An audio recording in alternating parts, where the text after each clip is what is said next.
Dreamscape presents Atone, the Disciple Series, Book 2, by Cassandra Robbins. Narrated for you by Veronica Parker and Troy Duran. The beginning. Charlie, 17 years old, Los Angeles. Oh my God. The loud rumble of their bikes on our driveway prompts me to grab a tube of shimmery red lip gloss from my back pocket and slather it onto my lips. They're my best feature, so I try to draw attention to them. As my breath stutters, goosebumps appear and my cheeks flood with warm heat. Stuffing the lip gloss back into my pocket, I reach for the People magazine one of the waitresses left yesterday and try to breathe. Butterflies swim in my stomach as I purse my lips and toss my hair to the side, accentuating my profile. The doors to my parents' diner swing open, and he walks in. Maybe walk isn't the right word. Saunters, glides, struts, whatever. He's so beautiful, so hot, that it's all I can do to keep my eyes focused on the magazine. I have no idea what it says. Geez, it could be in Spanish. Wait, is it in Spanish? Charlize, my mother snaps, and I shift my gaze to hers. What? I straighten, tossing the magazine on the counter. She stands and frowns, hands on hips. Her knowing eyes scan my face, which of course makes me flush even more. I look down at my chipped nail polish and wonder for the 1,000th time why she's so beautiful. I love her, she's my best friend, but it's hard to live in her shadow. Especially when she's blonde and blue-eyed, and I'm dark-haired with strange yellowish eyes. My dad calls them gold. I call them weird. Go in the back and make sure Jessica is on. She can take care of those men. She reaches for my arm as if I'm 3 rather than 17. Her long nails dig into me as I try to wiggle loose. Mom. My eyes dart to the hot guys laughing near the "Please wait to be seated" sign. Let go, I hiss. Her slim frame towers over me, which is saying something. I'm not short, but with her heeled boots, she's almost 6 feet. Seriously? I eye her. She still holds on. You know Jessica isn't on yet. I jerk my arm free before she can say anything and squeeze past her straight toward the hostess stand. Jesus, I mumble and try to catch my breath because one of these guys, well, let's say I spend way too much time masturbating to thoughts of him. He's my go-to guy when I need to get off fast. I pull my cropped top down and smile at them. Both of them are fucking hot. Tall and lean. They're so ripped you can see their abs through their t-shirts. One is blonde, the other auburn. The ginger has blue eyes. Light freckles dust his tan skin. My guy has no freckles and smooth golden skin, a hard jaw, and piercing gray eyes. I shit you not, they're gray, like a storm cloud, almost silver, and full lips that I wish would kiss me. But that's never gonna happen. This particular guy is taken. Nervously tossing the hair off my shoulder again, I concentrate on walking sexy. Hi. The moment I say it, I want to die. It sounds pathetic and obvious. I grab 2 menus from the wooden pedestal that holds our seating chart. Hey. His voice is deep with just the right amount of huskiness. God. I swallow, hearing a menu thud to the floor. Somehow, I will my gaze away from his hypnotizing eyes to process that not only am I staring like a creeper, I'm also looking like a klutz. Happy now that my hair is so long it falls over my face and hides my burning cheeks and neck, I bend down to get the plastic menu. Need help?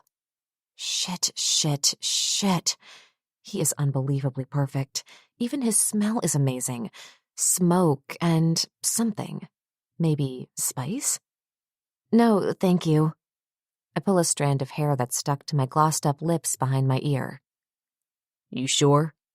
He's way too close, and my stomach flips as if I'm on a roller coaster. Holy fuck. My eyes are aimed right at his crotch. Oh, God. I straighten up so that instead of staring at his junk, I'm back to his eyes. It's so not fair. This guy is flat out beautiful with tousled honeyweed hair that's altogether wild. His lean, muscled arms are covered in simple tattoos, unlike his friend who has colorful art all over his arms. Jesus, you two. His buddy sneers behind me, reminding me that I'm making a complete ass out of myself. I wave my hands and clear my throat. So, follow me. It comes out like a croak as I force my legs to move, one step in front of the other as I walk them to the Pulp Fiction table. Yes, my parents are actors, or used to be. My dad still is, or thinks he is. He still gets small roles here and there. I guess when he was younger, he made a living at it. At least, that's what he tells everyone. Basically, his big claim to fame was a soap until they killed him off. Unfortunately, now his career is pretty much non-existent, but he's still holding on. I feel awful thinking this, but if he hasn't made it yet, I doubt he's going to hit it at 45.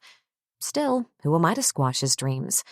Meanwhile, my mom did have a career and gave it all up when she got pregnant with me.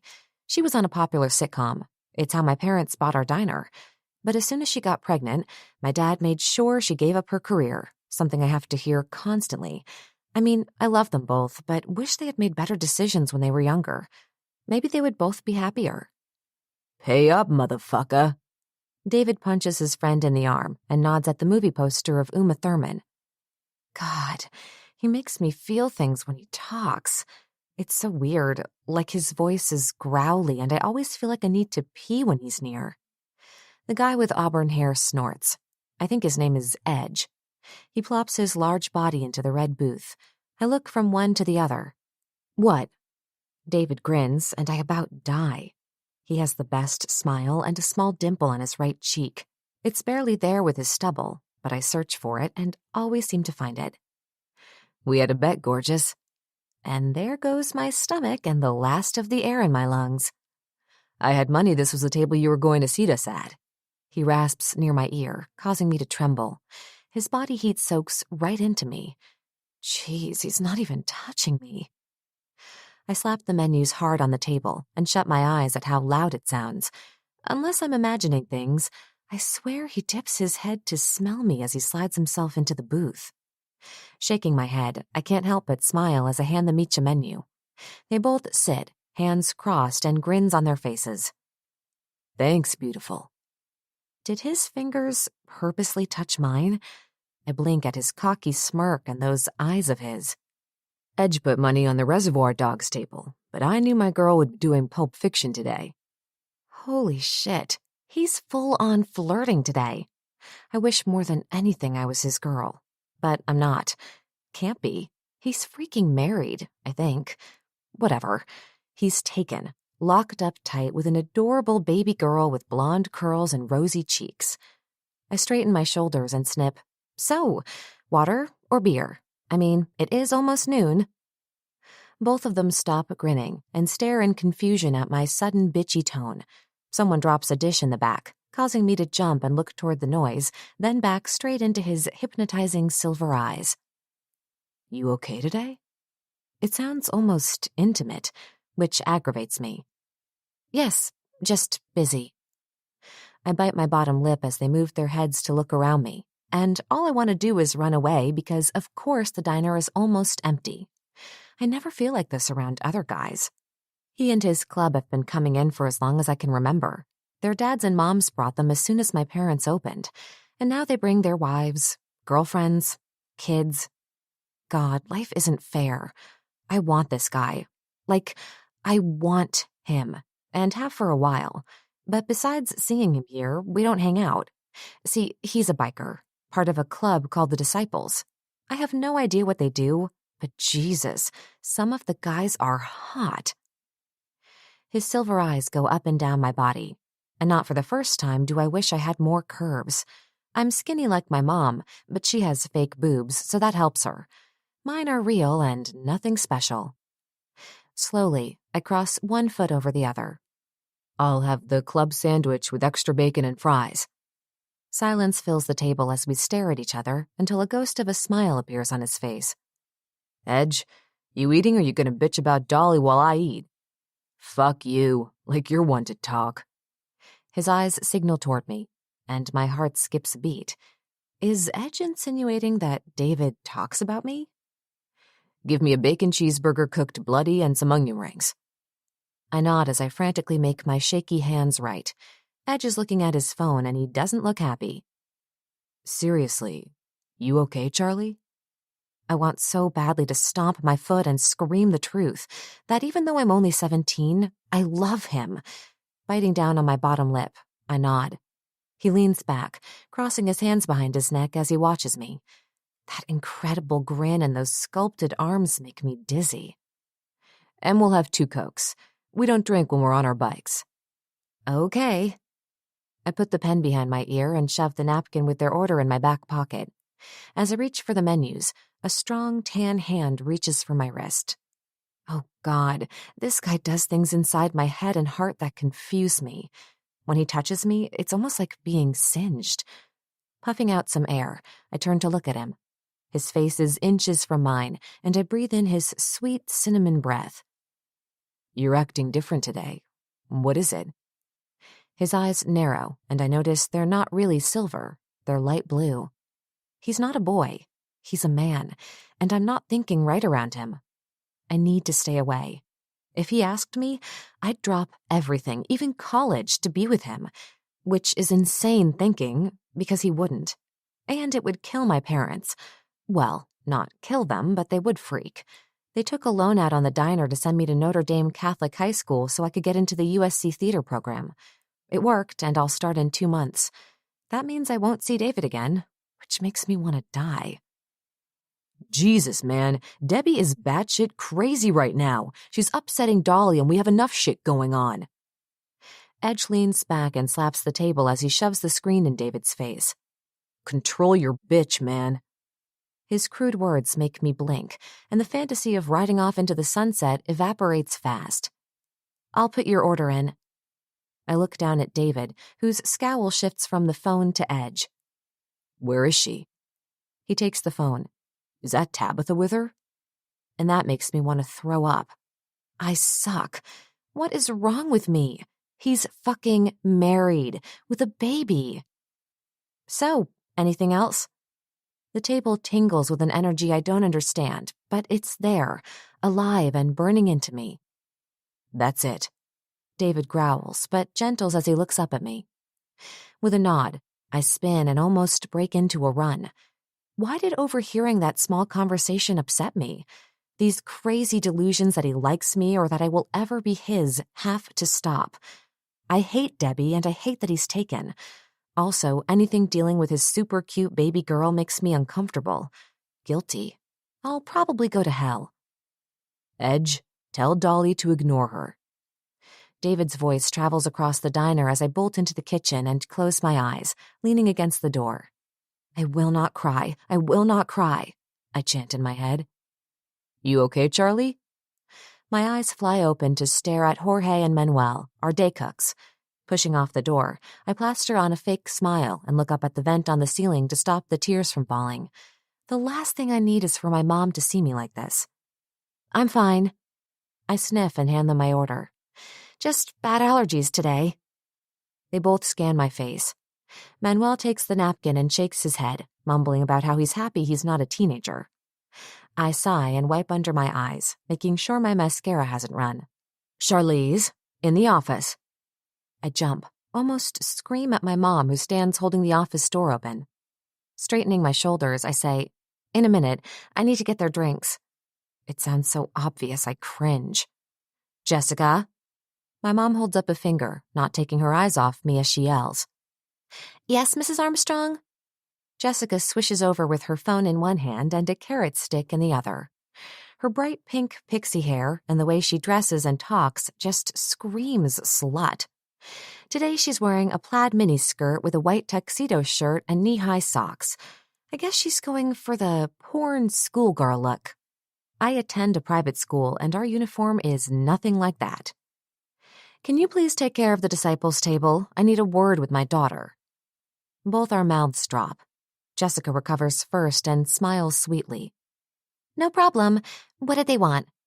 Her pretty brown eyes laser into mine as she arches a thin eyebrow. Coke and water.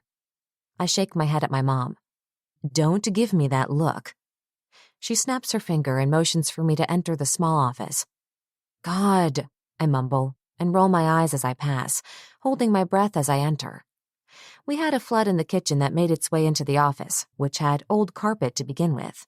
The mildew smell seems to get worse as time passes, and neither of my parents has done anything about it. I guess my mom is waiting for my dad and vice versa.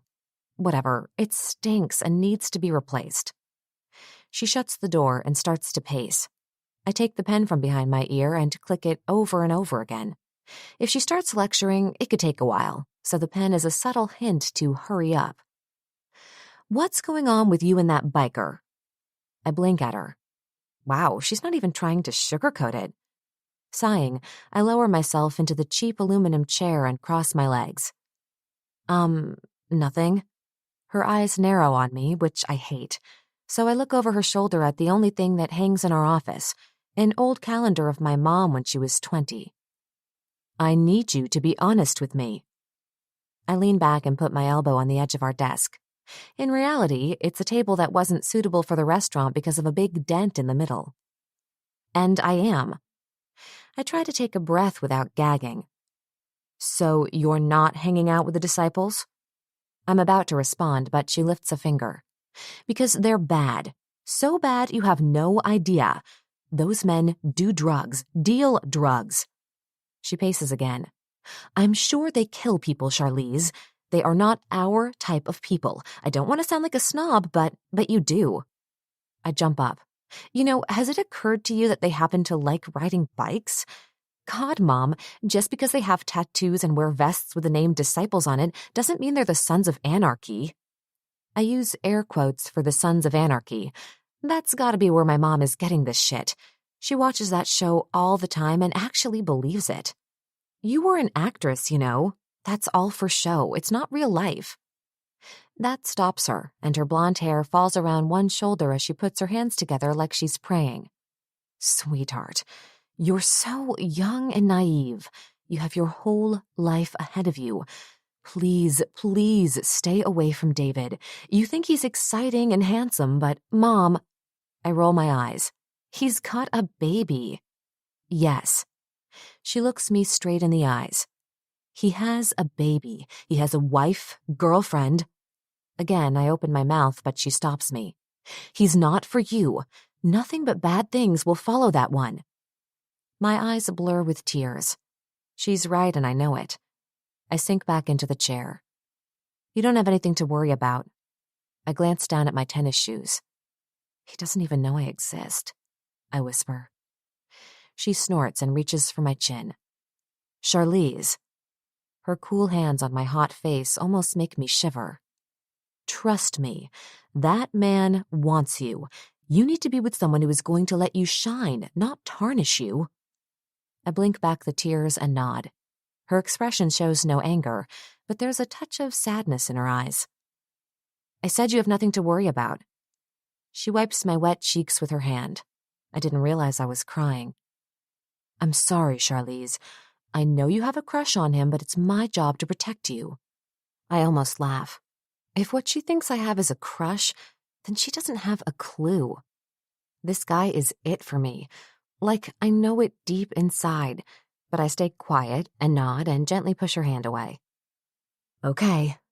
She clears her throat and sighs, as if she has the load of the world on her shoulders. Maybe she does. I know she's worried about my dad. I need to make a phone call. Can you check on Jessica? Rubbing my hands on my jeans, I nod and stand. Have you seen or heard from your father? And there it is, the big white elephant in the room. We look at each other, and she shrugs and reaches for her purse, pulling out her sequined makeup bag. One of her lipsticks drops to the carpet, and I sigh and lean over to pick it up. Not since yesterday, Mom. I went to bed early. That's a lie, but I don't want her to know Daddy didn't come home until 3 a.m. She drank her bottle of Chardonnay and passed out in front of the television at 10. Uh-huh. Well, I went to the gym this morning, and by the time I got back, he was gone. She leaves all the unsaid words hanging in the air. I'm going to wash my face, I say over my shoulder. All of a sudden, everything has shifted. My crush on the biker is gone. My mom is lost in her world of thinking about my dad. Their marriage is broken like a heart with a pacemaker. Fake, but it won't stop until the battery runs out. Good.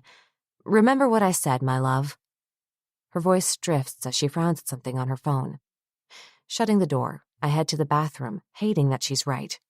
Instead of kicking the bathroom door, which would be immature, I slam it and assess myself in the long mirror. Great. I'm too skinny and I look like shit. David would never want someone like me.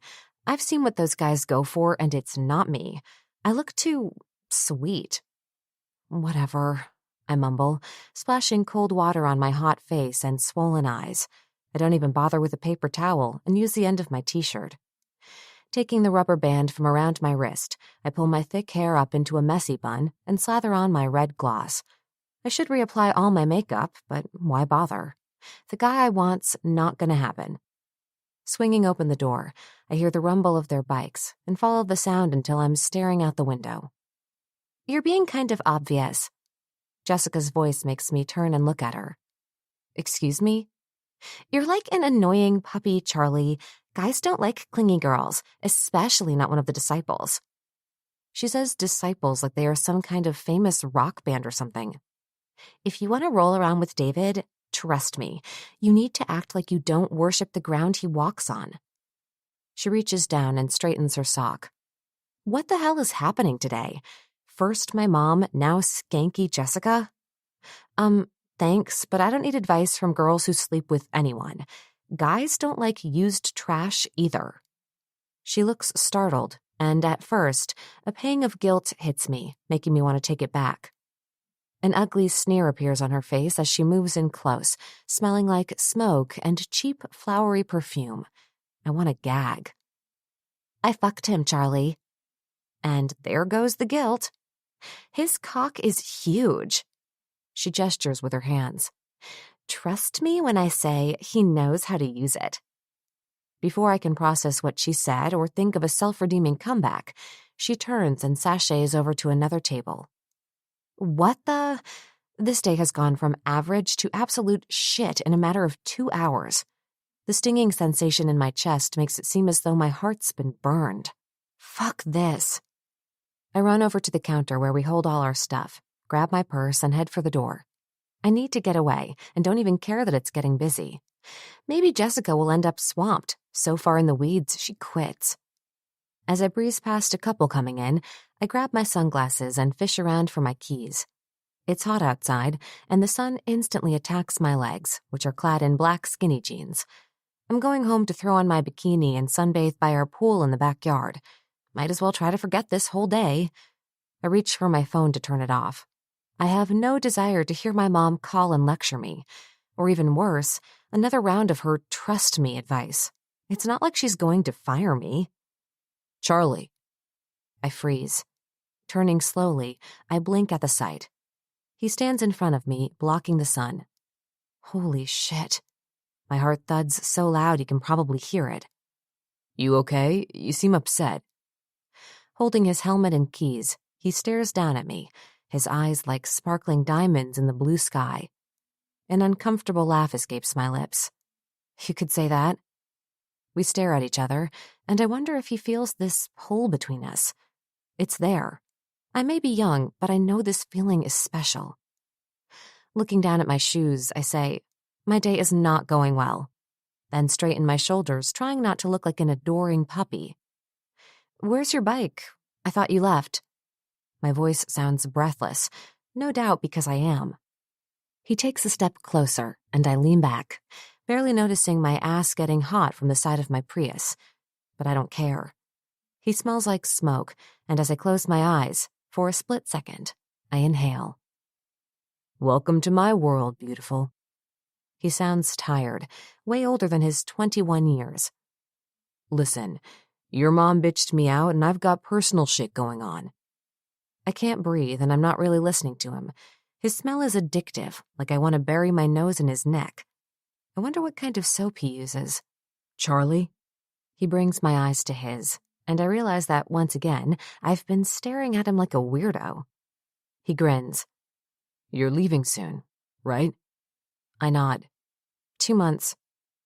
I wanted to say goodbye in private. He places a hand on my hood and brushes the hair out of my face. And I'm dead. Gone. My heart skips a beat, and that sensation of needing to pee returns.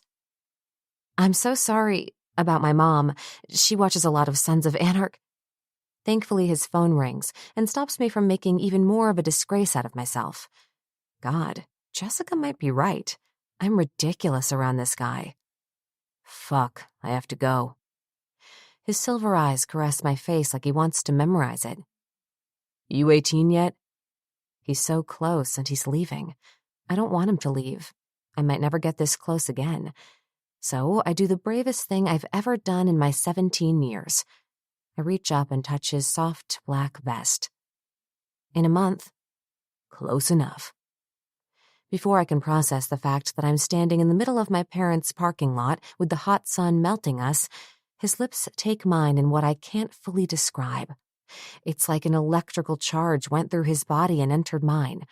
I move closer and feel his strong, delicious tongue demand mine. And it's amazing. Better than amazing.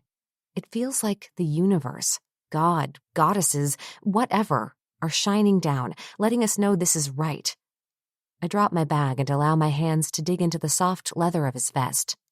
I can't breathe, and yet here I am, still breathing. He tastes like sweet sugar from the Coke. I groan as my core clenches, and I move as close as I can. His strong hand holds the back of my neck as if I'm his prisoner. Then he deepens the kiss, stealing the very air from me. He's an oxygen thief. I hold on, letting him devour me. Fuck. He lifts his head, eyes wild, savage. Then he lowers his forehead to mine and sucks more of my breath into him. I can't breathe. I gasp, trying to get some air in. Oxygen thief swirls through my head as our lips barely touch. I have to go. I'm late. He grins and leans in to kiss my sore lips, which feel like they have been bruised, never to recover. I want to take you on my bike before you leave. Yes, but I'm only going to USC. I can still tomorrow. His phone starts ringing again, and he scrubs his hand over his face. Look, I want to be honest with you. I'm dealing with the mother of my baby girl. She's crazy. He drops his helmet and grabs me as I let out a small shriek, unable to stop smiling. No matter what, this is the best day ever. I should leave you alone. Your mom is right. He brings me in so close. His dick presses against me and it's hard. And at this very moment, I give him my heart. And I will give him my virginity too. This guy is it for me. I don't even feel guilty about Debbie anymore. After all, he says she's crazy. His phone vibrates again, and we both stare at each other. Lifting my sunglasses, he smiles at me. It's sexy, but also tender, and I want to leap into his arms and beg him to take me with him. I want you on my bike, he says, his voice low. Time stops. Sounds disappear. It's almost as if I dreamed this. With one hand, he gently rubs my lips. Then he leans down and brushes them with his warm ones. I taste salt.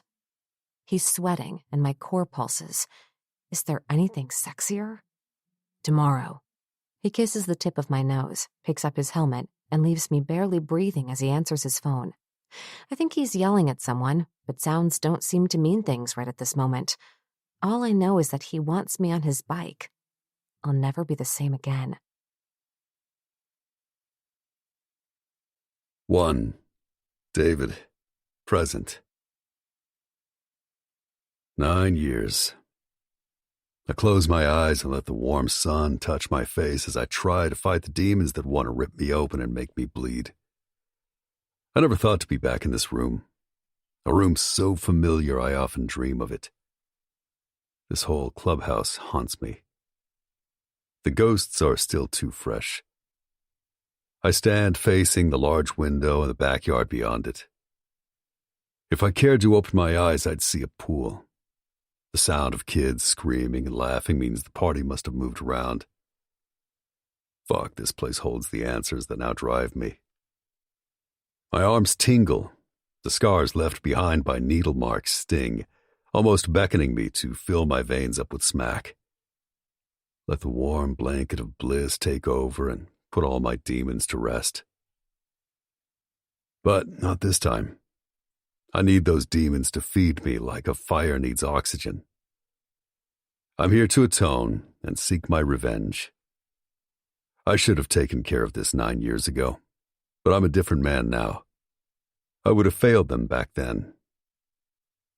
Hello, David.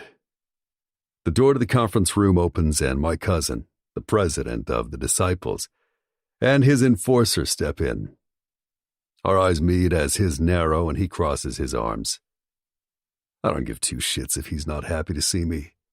I'm not here for a family gathering. If I had my way, I'd never come back.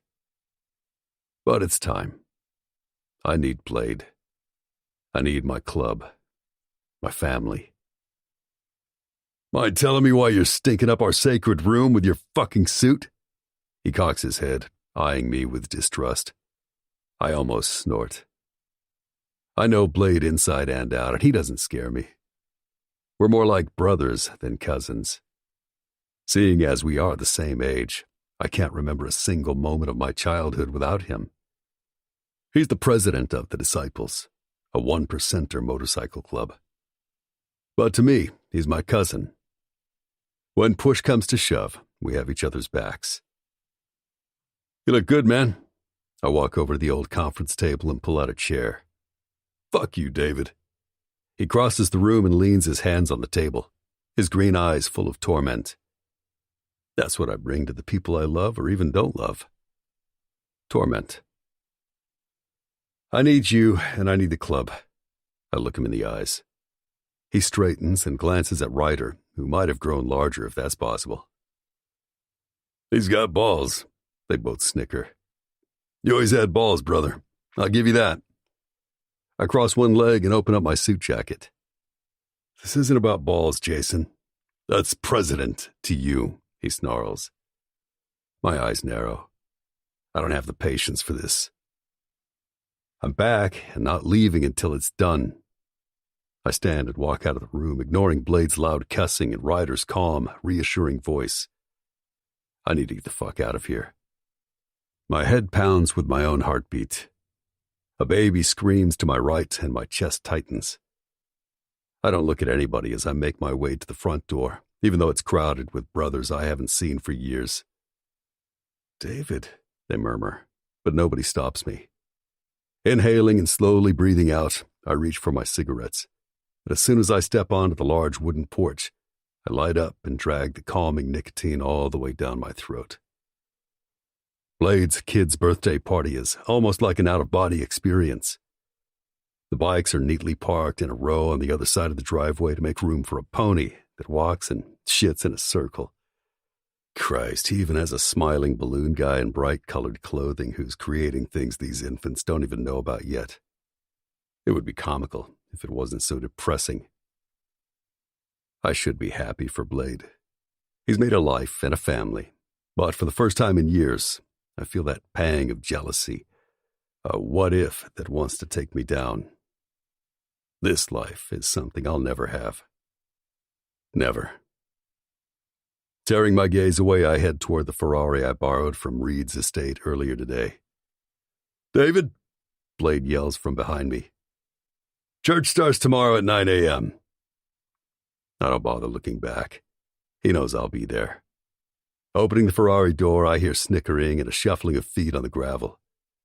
Starting this beauty up always gets my cock hard. It must have something to do with how it literally purrs. I lean back, adjust myself, and inhale all the scents that only a Ferrari can have. Looking around the compound, I scan the parking area, hoping I don't hit a random kid.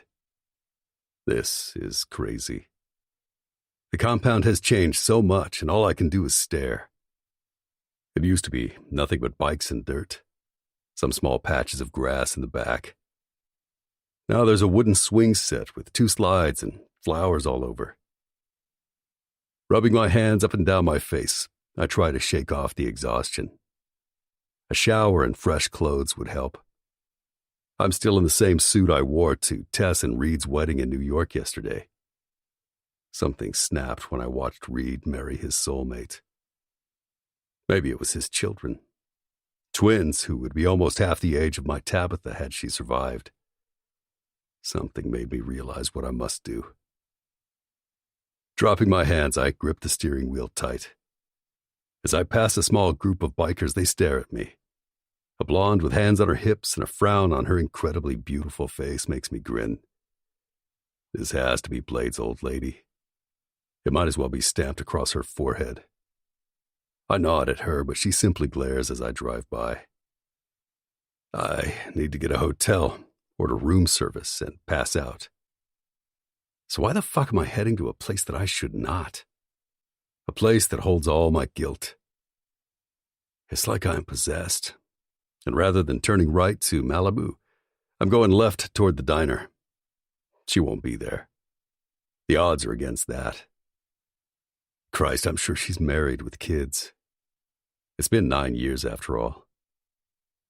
I turn up the volume to one of my favorites, and the soulful voice of Billie Holiday lets my mind remember a girl who was exquisite and kind. A girl with golden eyes and puffy red lips. She wasn't someone I should have wanted, but I did. I had a connection with her unlike anyone else I've met around the world.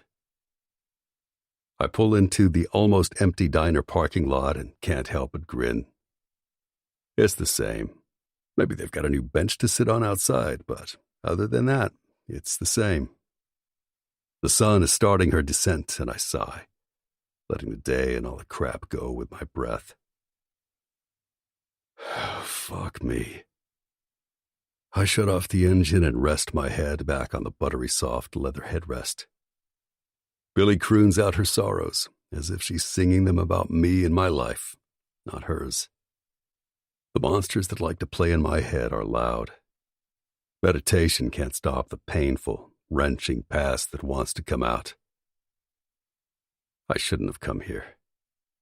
This place is a trigger for me. I rub my face as if that will make it go away. It never goes away. My pain is crushing, debilitating, and sometimes I wonder how I'm still here. Had I only left with Edge that day. Had I only made sure Debbie was taking her meds. Had I not been young and stupid, letting my desire for the raven-haired beauty make me stay. I drop my hands, acknowledging the truth. I failed her. Tabitha, my baby girl, not even 2 yet. All I was supposed to do was protect her. That was my job, to love her and make sure she was safe. And I failed her. Every day when I wake up, I have to live with the truth that my child needed her daddy to save her, and I was late. Fuck this. I look around for my phone. I need to eat something. If I stay in this car any longer, I'll start needing things better left locked up. Trying to calm my self-destructive nature, I breathe in and out. I'm here to get revenge. After I do that, and we've counted the bodies, then I guess it's up to the universe to decide my fate. My mouth waters. I pat my pocket, making sure I have my cigarettes. This war I'm bringing rages inside my head, along with all the other regrets. It might be messy, but I'm not dying until the piece of shit who killed my child is lying in a pool of his own blood. I will show no mercy. Swinging the door open on the Ferrari, the smell of orange blossoms permeates the air of the warm summer night. I slip off my suit jacket and tie, tossing them both on the passenger seat, then press the remote to lock the doors. What the hell am I doing here? Flashes of her stunning face bounce through my head like a movie on fast forward. She was forbidden, with lips tasting like sweet honey, and her body almost fragile in my arms. Fuck, I wanted her. She was happy and smart and beautiful in a way I had never seen. I wanted that goodness in my life, like she could rub some of that magic onto me. Growing up in the Disciples is a different way of life, and not something most children have. Back then, I still had hope. That all died the moment I left her that day. I stop at the door and look inside. I don't see anyone but a tall, skinny kid bussing tables. Reaching into my pocket, I pull out my cigarettes and light one up. Inhaling, I give in to my pain, my grief. It makes me stronger, and I need it. When I close my eyes, all of it flows over me. A time better left buried. I can still hear the ringtone I had for Debbie's number. It rang nonstop. I was too young to understand her fragile and unstable condition. Her ups and downs frustrated me. The signs were there had I only known. The nicotine burns its way down my esophagus as I justify that we weren't together anymore. Why couldn't she let me go? The phone won't stop ringing. Fucking Debbie. Why can't she just be a mom? Be normal?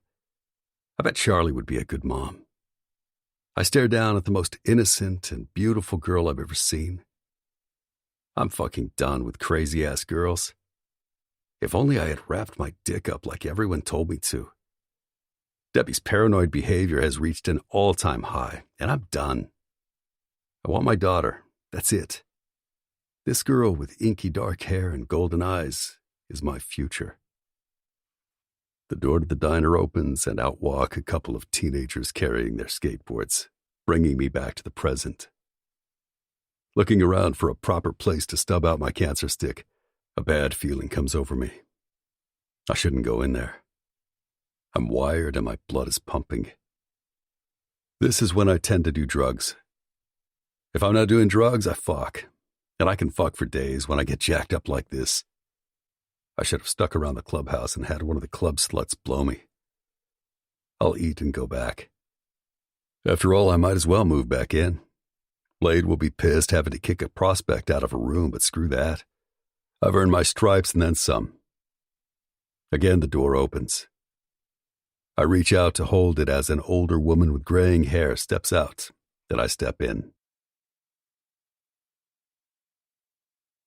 2. Charlie. Tom. I balance my right leg on the end of a Budweiser keg and stretch. You're not hearing me. We didn't get the shipment today, so you need to figure out who got all 30 bags of our potatoes and get them here tomorrow morning. I'm already in a shit mood today, not for any other reason than I'm tired and my feet hurt. I've been on them since 6 a.m., and it's been one small thing after another. From the sound of it, Tom, our produce director, is tapping away on his computer. This is the second order that's been screwed up in the last month. I'm usually good about this stuff, but lunch was packed and we ran out of potatoes. So yes, I'm sick of Tom. My mom breezes past me, her perfume smelling like roses. I turn to see her sneak into the office. Tom is kind of stuttering as he tries to make excuses, still unable to locate my potatoes. I have to cut him off or he'll never stop. Just fix it, please. Not waiting for his answer, I press end and follow my mom's scent into the office. It was the first thing remodeled when I took over running our diner. With fresh paint, fresh carpet, and the mold gone, it looks like a real office now. I bought filing cabinets, a safe, leather chairs, and a real desk. Are you leaving? My eyes widen. We had a super busy day. It's dead now, but earlier was crazy. Oh, Charlize, you scared me. She puts a hand on her chest and smiles. I have a date. Her hands swish in front of her. It's slow tonight. You don't mind, do you? She bats her long, fake eyelashes at me. My mom reminds me of Christy Brinkley. You know the type. She looks 40 when she is, in fact, 50. She begged me to allow her to take a loan from the business to get her face freshened up. And by that, I mean her plastic surgeon did her eyes, tightened her face and neck, and added some implants on her cheekbones so that she's back to looking like she did years ago. He did a good job. I mean, she looks completely fake, but incredible nonetheless.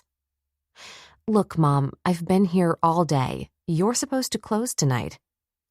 I frown at my nighttime waitresses who walk by giggling like they're 12 rather than rolling silverware.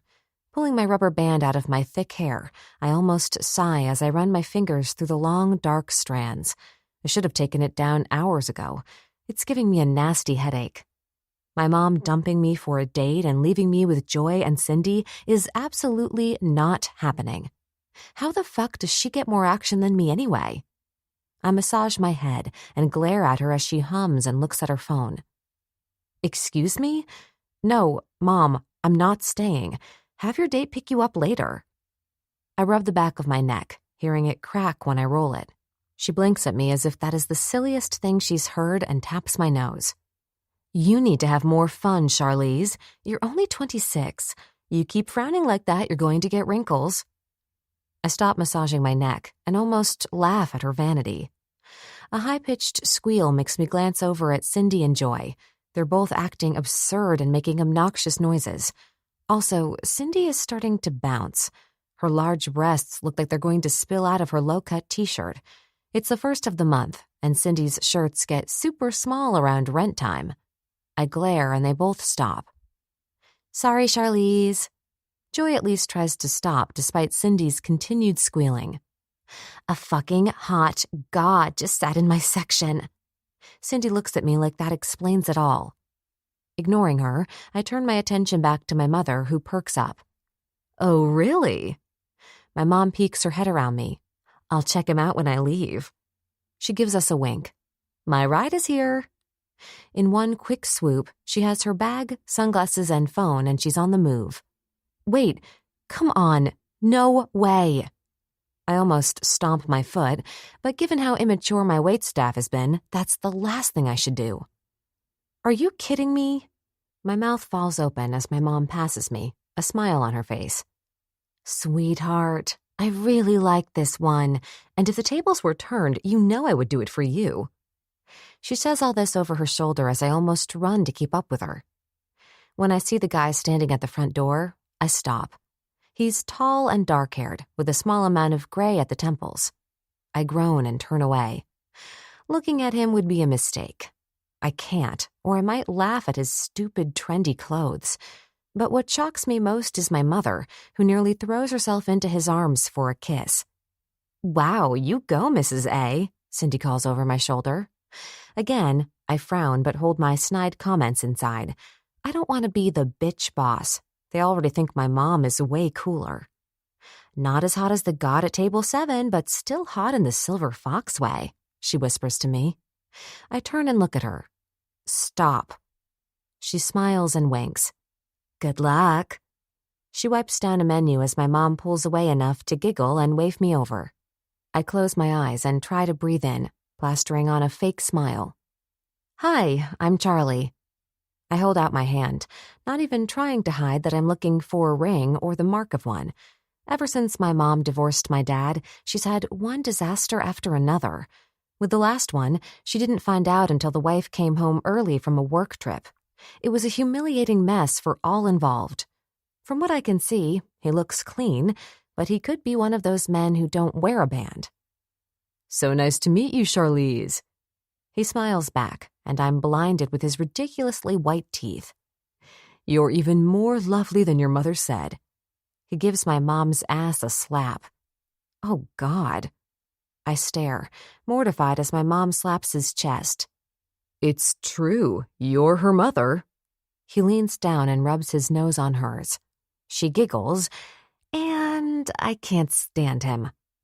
Nodding at them, I say, I'm going to try to do the schedule for next week. Okay, honey, we're going to take off. God, please don't make this guy stick around. I turn to head to the office, except Cindy is staring, transfixed, watching the man in the 16 Candles booth eat his meal. Cindy, I hiss, causing her to jump. Are you kidding me? My eyes widen, and I give her the pull your shit together look. She snorts. Sorry. Holding up her hands, she says, Come on, look at him. She points at the guy. I pull her hand down. It's like dealing with a child. Please stop pointing at the poor man and do your job. I turn to leave her, but something stops me. The sensation of butterflies in my stomach makes me look at the guy. And I freeze, maybe even stop breathing. It can't be. Charlize? Cindy's annoying voice sounds way too close, so I lift my hand to shut her up. Goosebumps make the hair on my arms stand up. It's impossible to tear my gaze away. This is the man I have dreamed about, grieved about. Shit, I've had major guilt for years about this guy. Cindy? My voice sounds hoarse. I'll take care of him. You go fold napkins and clean the menus. Charlize. She whines so loud it breaks my stare, and I turn to her. Listen, that guy, I point at him, causing her to raise an eyebrow, is not who you think he is. I need to handle this. She glares at me like I took her favorite toy away. At this point, I don't care. I'm almost numb with all kinds of emotions. The first being joy. Jesus Christ, he's sitting in my diner eating steak and eggs and drinking coffee. My eyes greedily take in his appearance. He's in a starched white dress shirt and black suit pants. I should question if it's truly him, but I don't. I know it's David. His hair is way shorter, and he's filled out, but the way he moves and that gorgeous face can only be his. Did you fuck him or something? She whispers, not even hiding her excitement. I almost laugh. 1, because fucking him is all I've dreamed about, and 2, I forgot she was still there. It's none of your business. I snip as I pull the white bar towel out of my back pocket and set it on the midnight run table. I should go to the restroom and see what I look like, but I can't seem to stop myself from moving toward him. The closer I get, the more I wish I had worn something besides tight gray jeans and a black tank top. My hair is a wild mess. What the hell am I doing? He's clearly in his own world. His energy is anything but friendly. He doesn't even have his phone out to keep him company. Right as I'm about to turn, his eyes find mine. I freeze as I stare, trapped in a pool of silver beauty. He doesn't look surprised. He doesn't look like anything that I can understand. He reaches for his cup of coffee. I watch his strong, tan hands grip the cup as he brings it to his full lips. A whoosh of air hisses out of my lips as I lick them.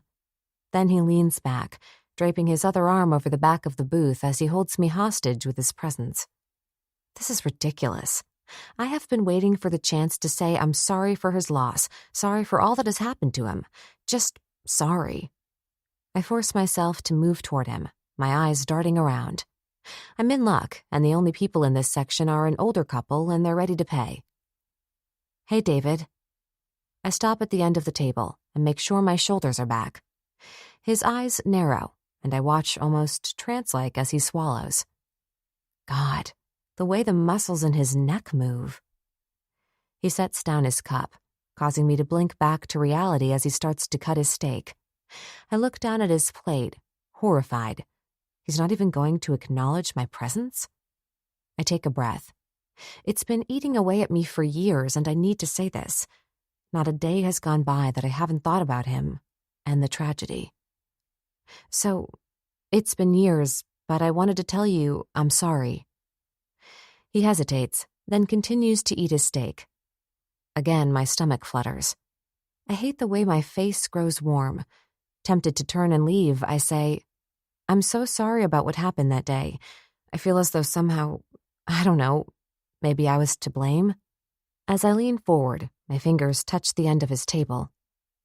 When I found out about what happened and met your baby girl, he drops his fork with a loud thud on the plate and pushes his half-eaten food away. I let go of the table and stare at the rage that masks his beautiful face. You came over here. His voice is the same syrupy gravel that I love yet hate.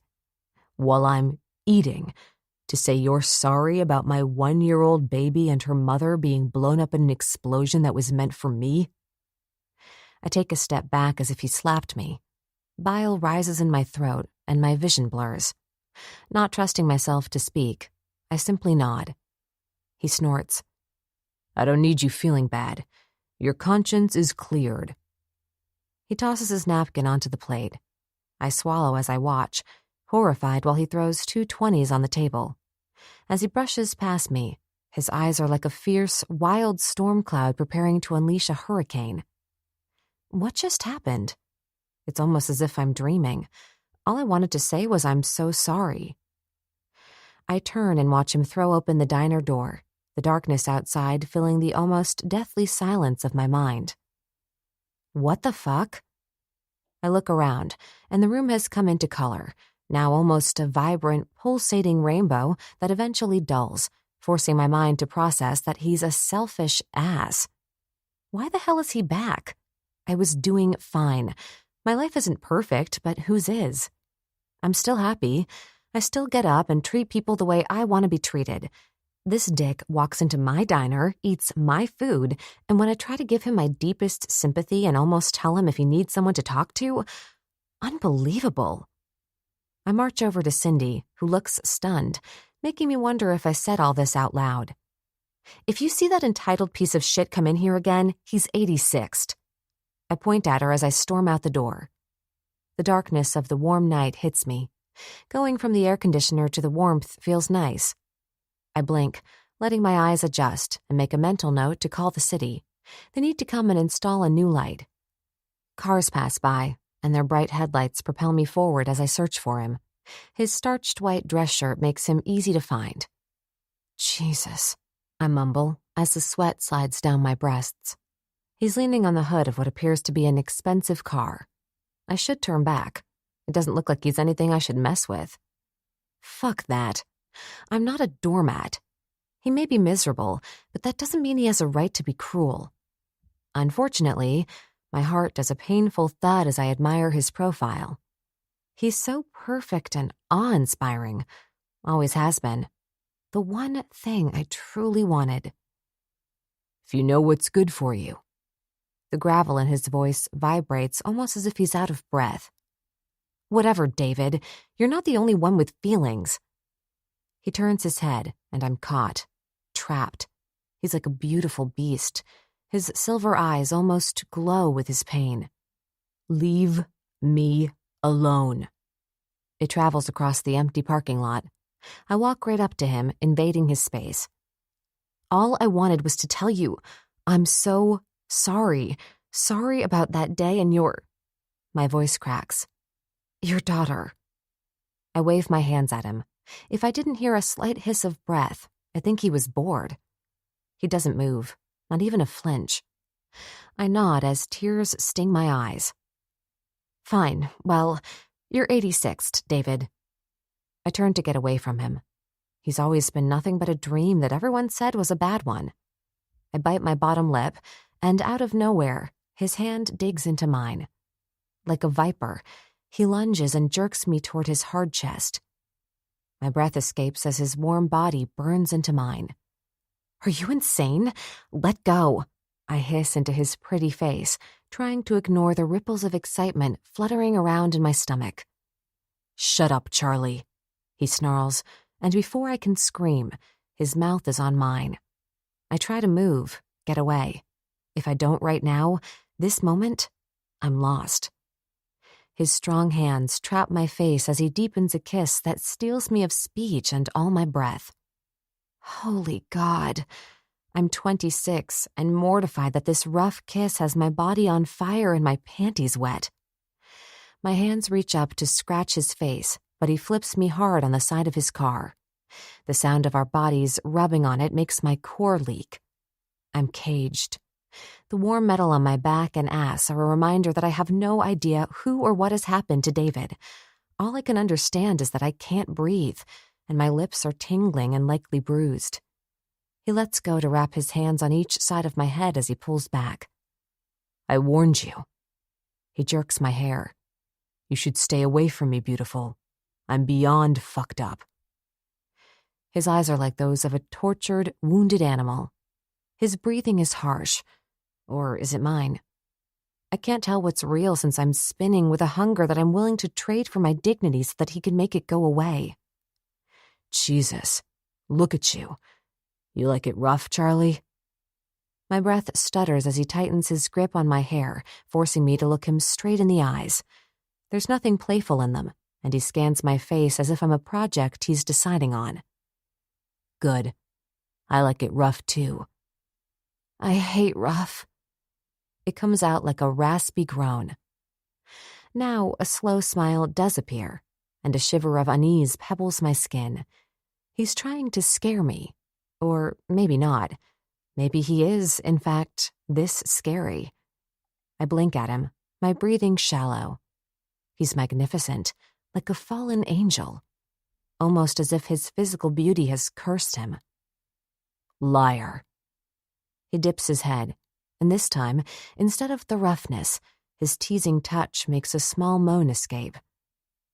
I like it rough, beautiful. He lowers his mouth and bites my bottom lip. Before I can react, his mouth claims mine. It's fierce, and I taste a small amount of blood. My hands claw at the metal of the car as I rub myself on him. I want him, always have. He is my one weakness. Oxygen thief. Stealing my breath, he doesn't try to give it back. His warm hand pulls my head even closer as his other goes to his pants. There's a sound of his zipper going down, and he grabs my hand and places it on his velvety cock. Oh, God, I groan into his mouth as I reach out and pump him. He's leaking, and a surge of power makes me smile as I squeeze his cock hard and watch his eyes narrow. Fuck. He lets out a hiss, reaching for my neck as he brings my mouth next to his. Unzip your jeans, he growls as I continue to jerk him off. I don't miss a beat and pop the button and unzip my jeans with my other hand. His warm thumb gently strokes my windpipe. His other hand dips into my pants and I speed up my rhythm. That's it. Hard. As his 2 fingers start to fuck me, I gasp. In and out, and I can't remember why I was mad at him. One hand digs into his shoulders as I try to open my legs.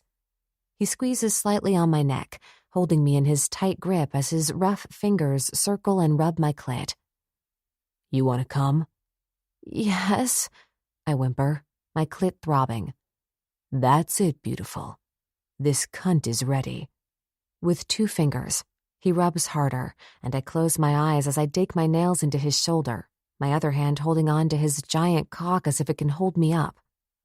His thumb adds pressure, causing my eyes to open as I start to pulse and almost convulse on his strong hand. Oh, fuck, I whimper, and sag back against the car, my hands thumping on each side. Thank God he's somewhat holding me up. My whole body is slow to move after what was, without a doubt, the best orgasm I've ever had. I don't think so, beautiful. I'm going to fuck you. I open my mouth, then shut it as he sinks to his knees and removes one sneaker, grabbing my one pants leg off. His shoulders are huge, and yet he's not bulky, more like lean and solid muscle. Kiss me. It just comes out. I'm gonna fuck you. Before I can respond that he can do both, he lifts me and impales me on his long, thick cock. Holy God. My ass hits the warm metal of the car door as I wrap my legs around his waist and dig my nails into his shoulders. Jesus. He grunts as he fucks me hard, using the car as leverage while he pounds into me. He's not joking. There is nothing gentle about this. It's primal, animalistic. He grabs the back of my knees, opening me up wider as he fucks me like I have never been fucked before, and I know this moment has wrecked me forever. I grab his face to kiss him, but he turns and whispers, You see that couple coming down the street with their dog? They're gonna watch me fuck you. What the? I look around, frantic. Have I lost my mind? How have I forgotten that I'm in the middle of my parents' diner parking lot, letting David fuck me in plain sight with half of my pants hanging off of me? Do you see them? He whispers into my ear, his warm lips at my temple. I look over his shoulder, and, sure enough, a couple is coming down the sidewalk with a dog. Oh my God, we have to stop. I try to push him away. He doesn't even miss a thrust and lifts my leg higher. This cunt is dripping down my balls. David, I pant. He has the filthiest mouth. I want to blush, but I'm getting ready to come, pulsing and seeing spots. He jerks out and I almost scream no. Shh. I want them to watch you come. But he stops my words with a kiss. His warm tongue tangles with mine as he somehow deepens it, and I hear a woman gasp. Then he thrusts into me again.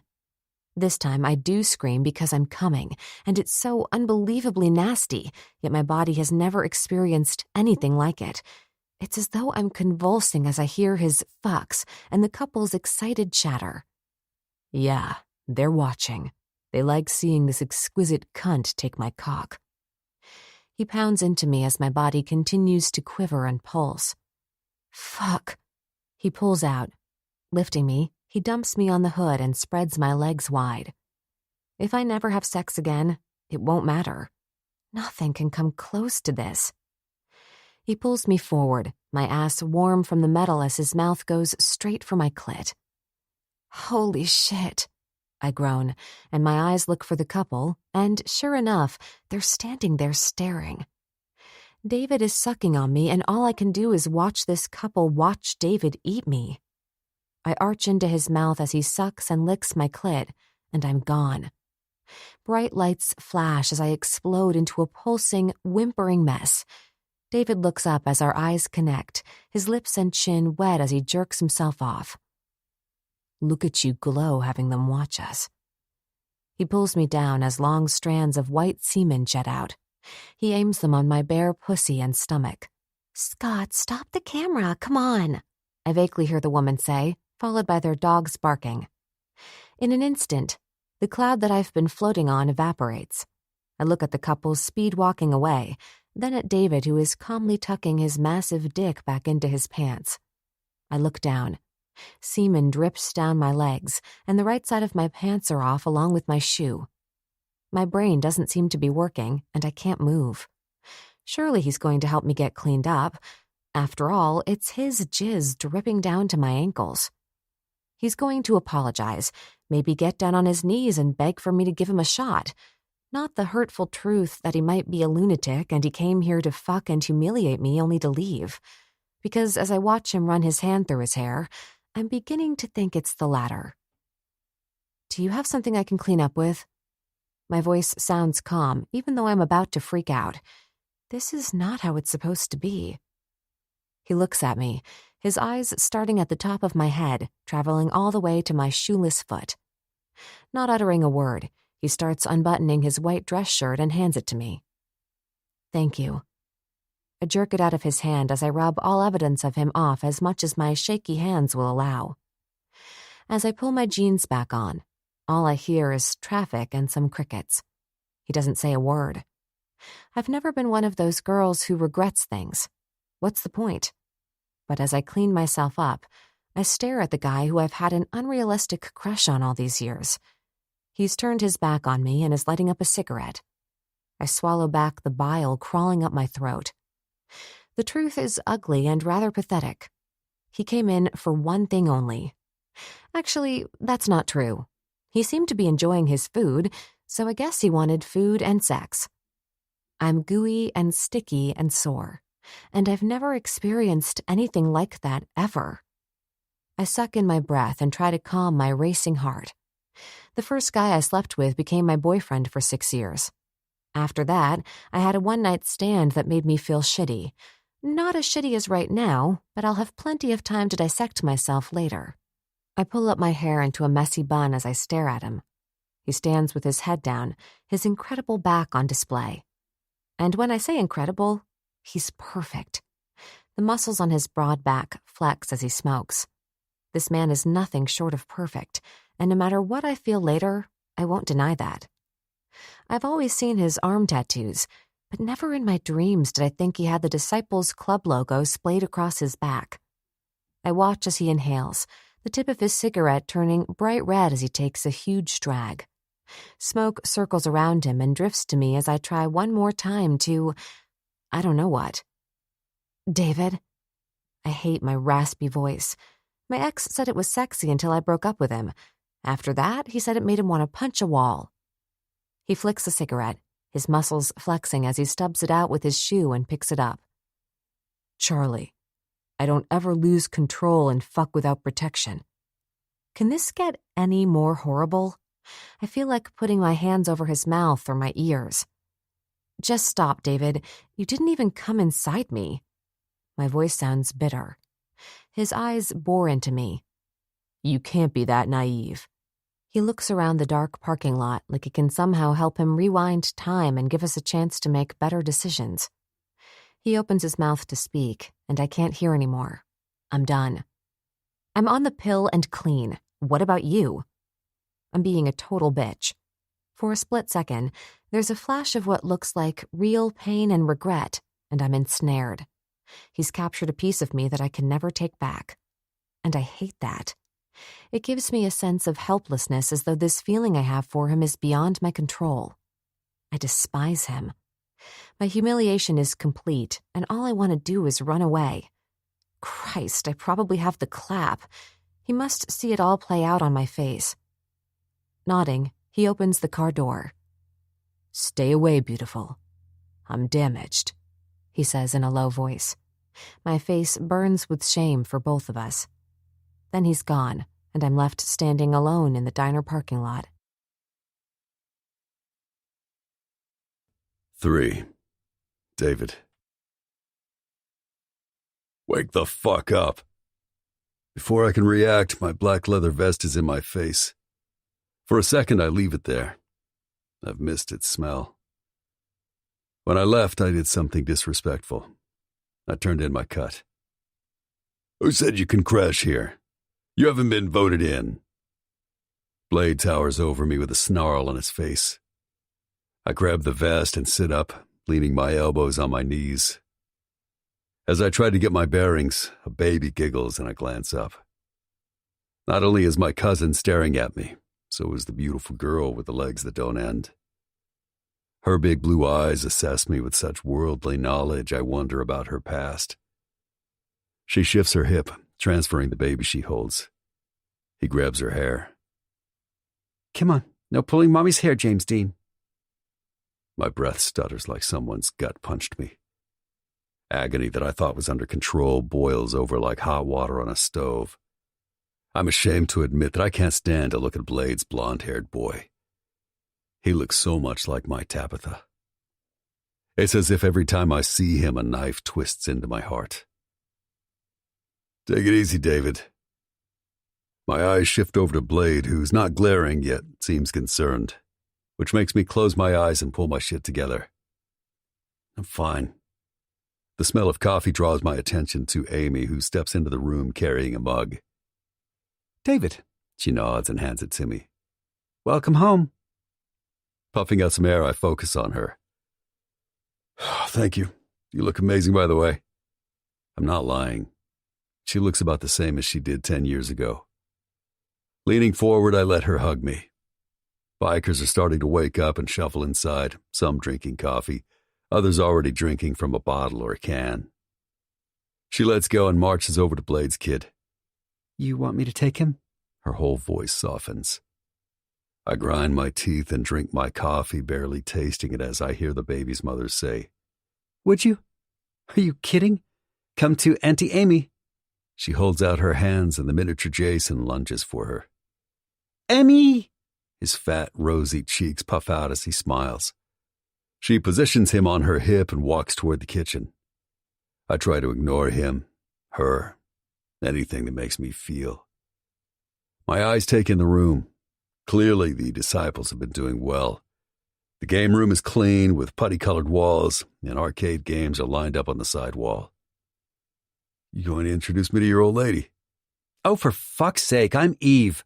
She throws her hands up, her big diamond sparkling rainbows across the room. "I hate that old lady crap. I thought you were smart. Aren't you a poet or something?"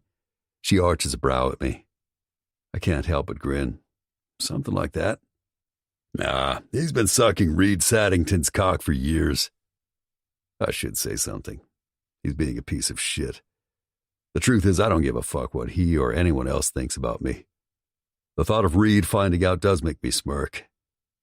He'd be pissed. As many times as we fucked women together, both of us never got into touching each other, not even when we were drugged out of our minds. The snap of the pool table makes last night come flooding back. "I need a shower before church," I grumble. Her smell is all over me, reminding me I broke my one rule. How did I not fucking wrap myself up? Fuck that, how did I even allow myself to go there? Blade lifts an eyebrow and his green eyes bore into mine. What? I snap. Right now I'm not in a good mood. I'm angry at everything. But I need to get back in with my family, my club. Then I'll deal with Charlie. She was pissed, not that I blame her. What I did was beyond shit. Whatever, she got off on it. The not wrapping up my dick thing, though, can't happen again. Like, never. I will never have kids again. I should have gotten a vasectomy, but it's never been an issue. I always wear protection. Always. I won't let you destroy all of us, David. Blade's voice holds no argument. He shakes his head. I can see it in your eyes, brother. I don't try to defend myself. He's right, and I'm not all right. If last night is any indication, I could be worse off than I thought. I'm only here to get the job done, and then I'll be gone. I stretch. Christ, I smell like sex. You put that cut back on, it stays on. Otherwise, get the fuck out. He looks me dead in the eyes, and he's not screwing around. It's more than fair, since I left and have not made any contact. And stop looking at him, Blade grumbles at Eve. What? It's uncanny how much he looks like the guy who plays Thor. He grabs her and puts his hand over her mouth. Don't say it. It's a warning anyone else would obey. She must stick her tongue on his hand because his lips twitch. His eyes twinkle as they find mine. I'll be back. I need to have a conversation with my wife. You can't be jealous of your own cousin. She barely gets it out before he lifts her over his shoulder. Like hell I can't. He spanks her ass. You said he was gay. She squeals. You need something to keep your mouth occupied, Angel. I have just the thing. I sink back into the leather couch with an oomph. It's like someone has decided to pound my temples with a hammer. I purposely avoid people who are happy. I stick with the broken and dark. I'm not joking, Eve. Stop looking at my cousin. A hard metal key hits me in the chest. You can have Mad Dog's room. Shower, and if we vote that you can stay, that will be your room. Church has been called in an hour. He takes the stairs two at a time. All the while, Eve screams to be careful if he doesn't want her to puke. I reach into my slacks pocket for the last cigarette in my pack. I need to get my shit together. I'm sitting in the clubhouse wearing $2,000 Armani suit pants, no shirt, stinking of a woman's pussy I should never have fucked. Christ, I say as I light up and lean my head back, letting the nicotine work its magic. It's my last vice. Well, maybe not my last. Sex is still a huge problem, apparently. I hear the fellow brothers moving around. Some snicker, but I don't give a fuck as my mind drifts to the mess I'm making. Jesus, I pretty much unleashed on Charlie. I lift my hand for another drag and notice the lingering smell of her pussy. My cock hardens in appreciation. I drop my head back and stare up at the cream-colored ceiling. I can't remember a time when I've lost it on a woman. I was an animal claiming his mate, a fucking caveman. Fuck. I throw an arm over my eyes, my mind needing to replay it. Her chest rising and falling in excitement. Long dark hair spilling around her like black ink. And when she came, ecstasy. She loved it. All of it. Even being watched. Especially that part. David? I open up my eyes and drop my arm with a thud. Edge stands not 5 feet away, staring at me. A mixture of pain and anger paints his face. I get it. Edge was the last person I saw before I disappeared. He's also my best friend besides Blade. Edge has been with the disciples from birth like Blade and me. We've been inseparable our whole lives, but when Blade left to become a SEAL, Edge and I got much closer. As I look at him, I suck in my cancer stick and let it fill me up. He looks good. More freckles and a tanned face, but the blue eyes are the same. You've got to be kidding me. He looks up at the ceiling as if there are some answers as to why I'm so fucked up. Why? Why now? Things are starting to settle down. He lights up a cigarette. Because it's time. I'm done running. I'm going to finish what was started. He looks around the room. Blade agreed? He will. I stand up.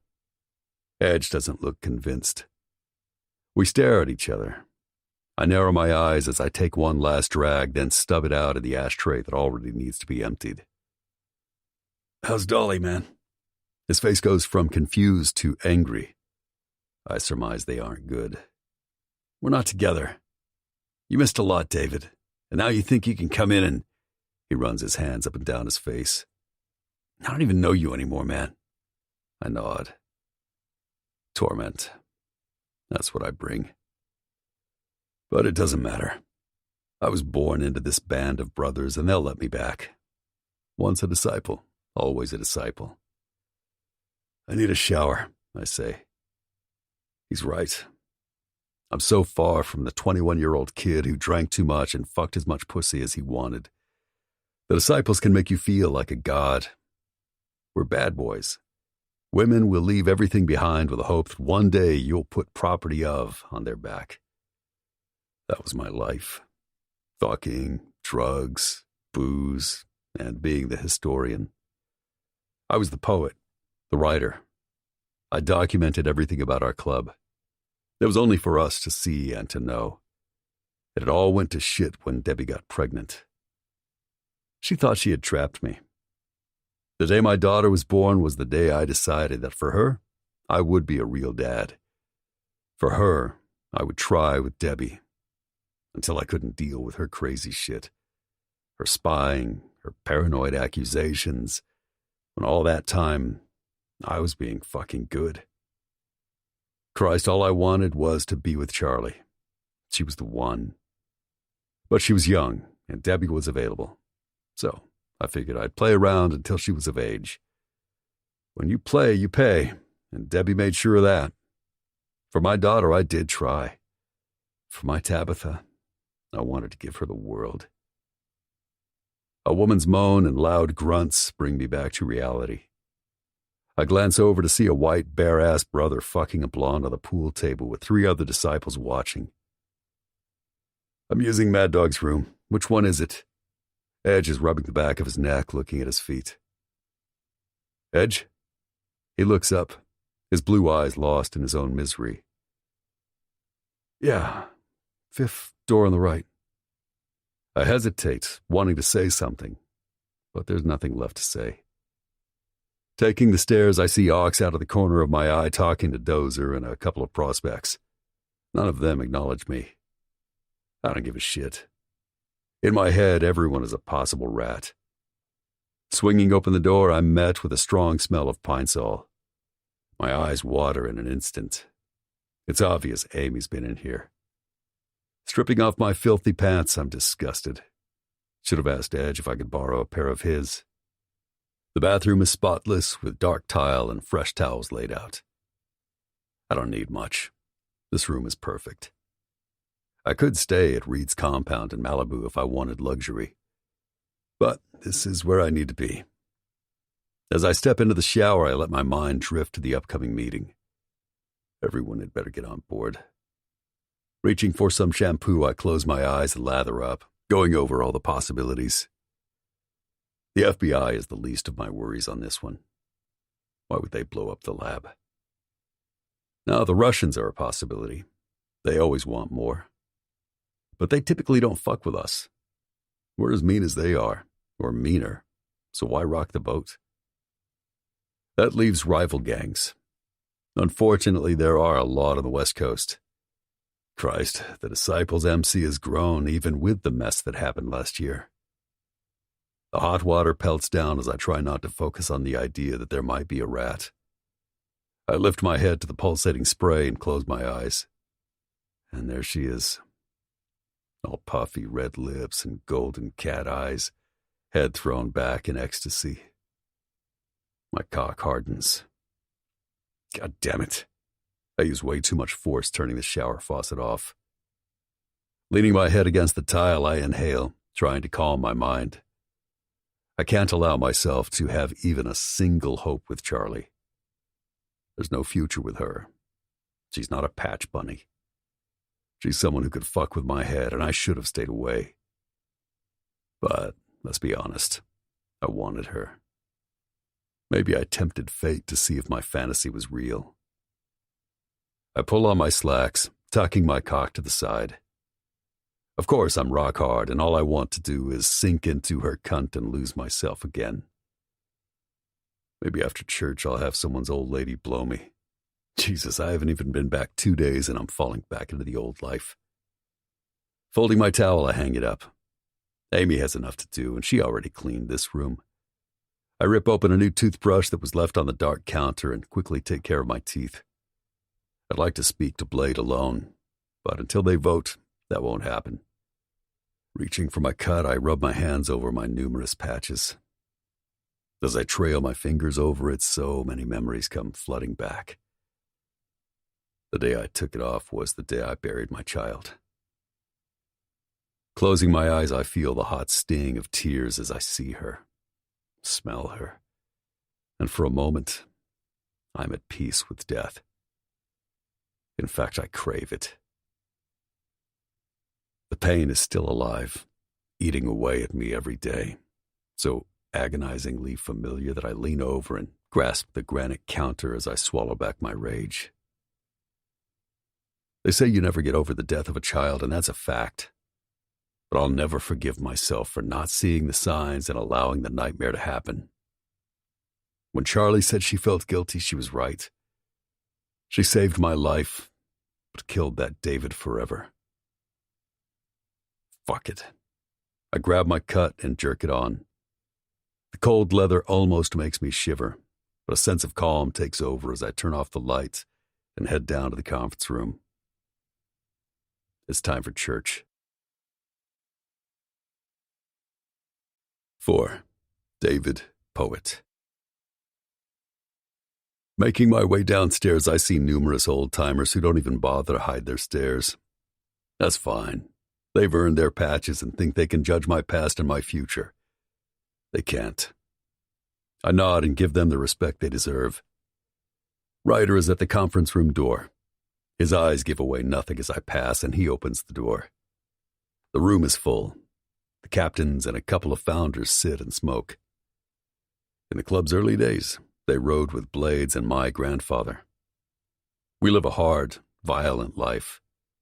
I'm surprised Lucky and Slider are still alive, but they're too mean to die. I can't help but smirk as they nod at me. At times, Lucky was more of a dad to me than my own. He spent hours at our house. And when my mom decided one day that she was done being a mom, Lucky was the first to explain it to me. Numerous times he saved me from my dad's belt, and for that, I'll always have a soft spot for him.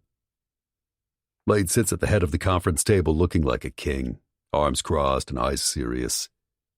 If he notices that I have my cut on before they vote, he doesn't let on. It's a bold move and one that could backfire if I cared. Axel sits next to him, and this time I do smile. Axel has always been a miserable, distrustful dick. He came into the Disciples because of me. His dad and mom were separating, and he went to our junior high school. I had biology with him and Blade.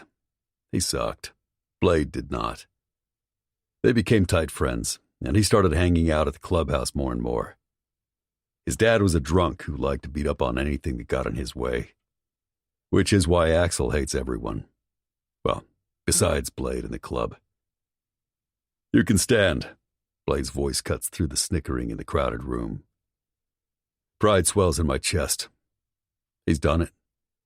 Came back when the club was in ruins and made it strong, powerful, and lethal. He deserves to be respected.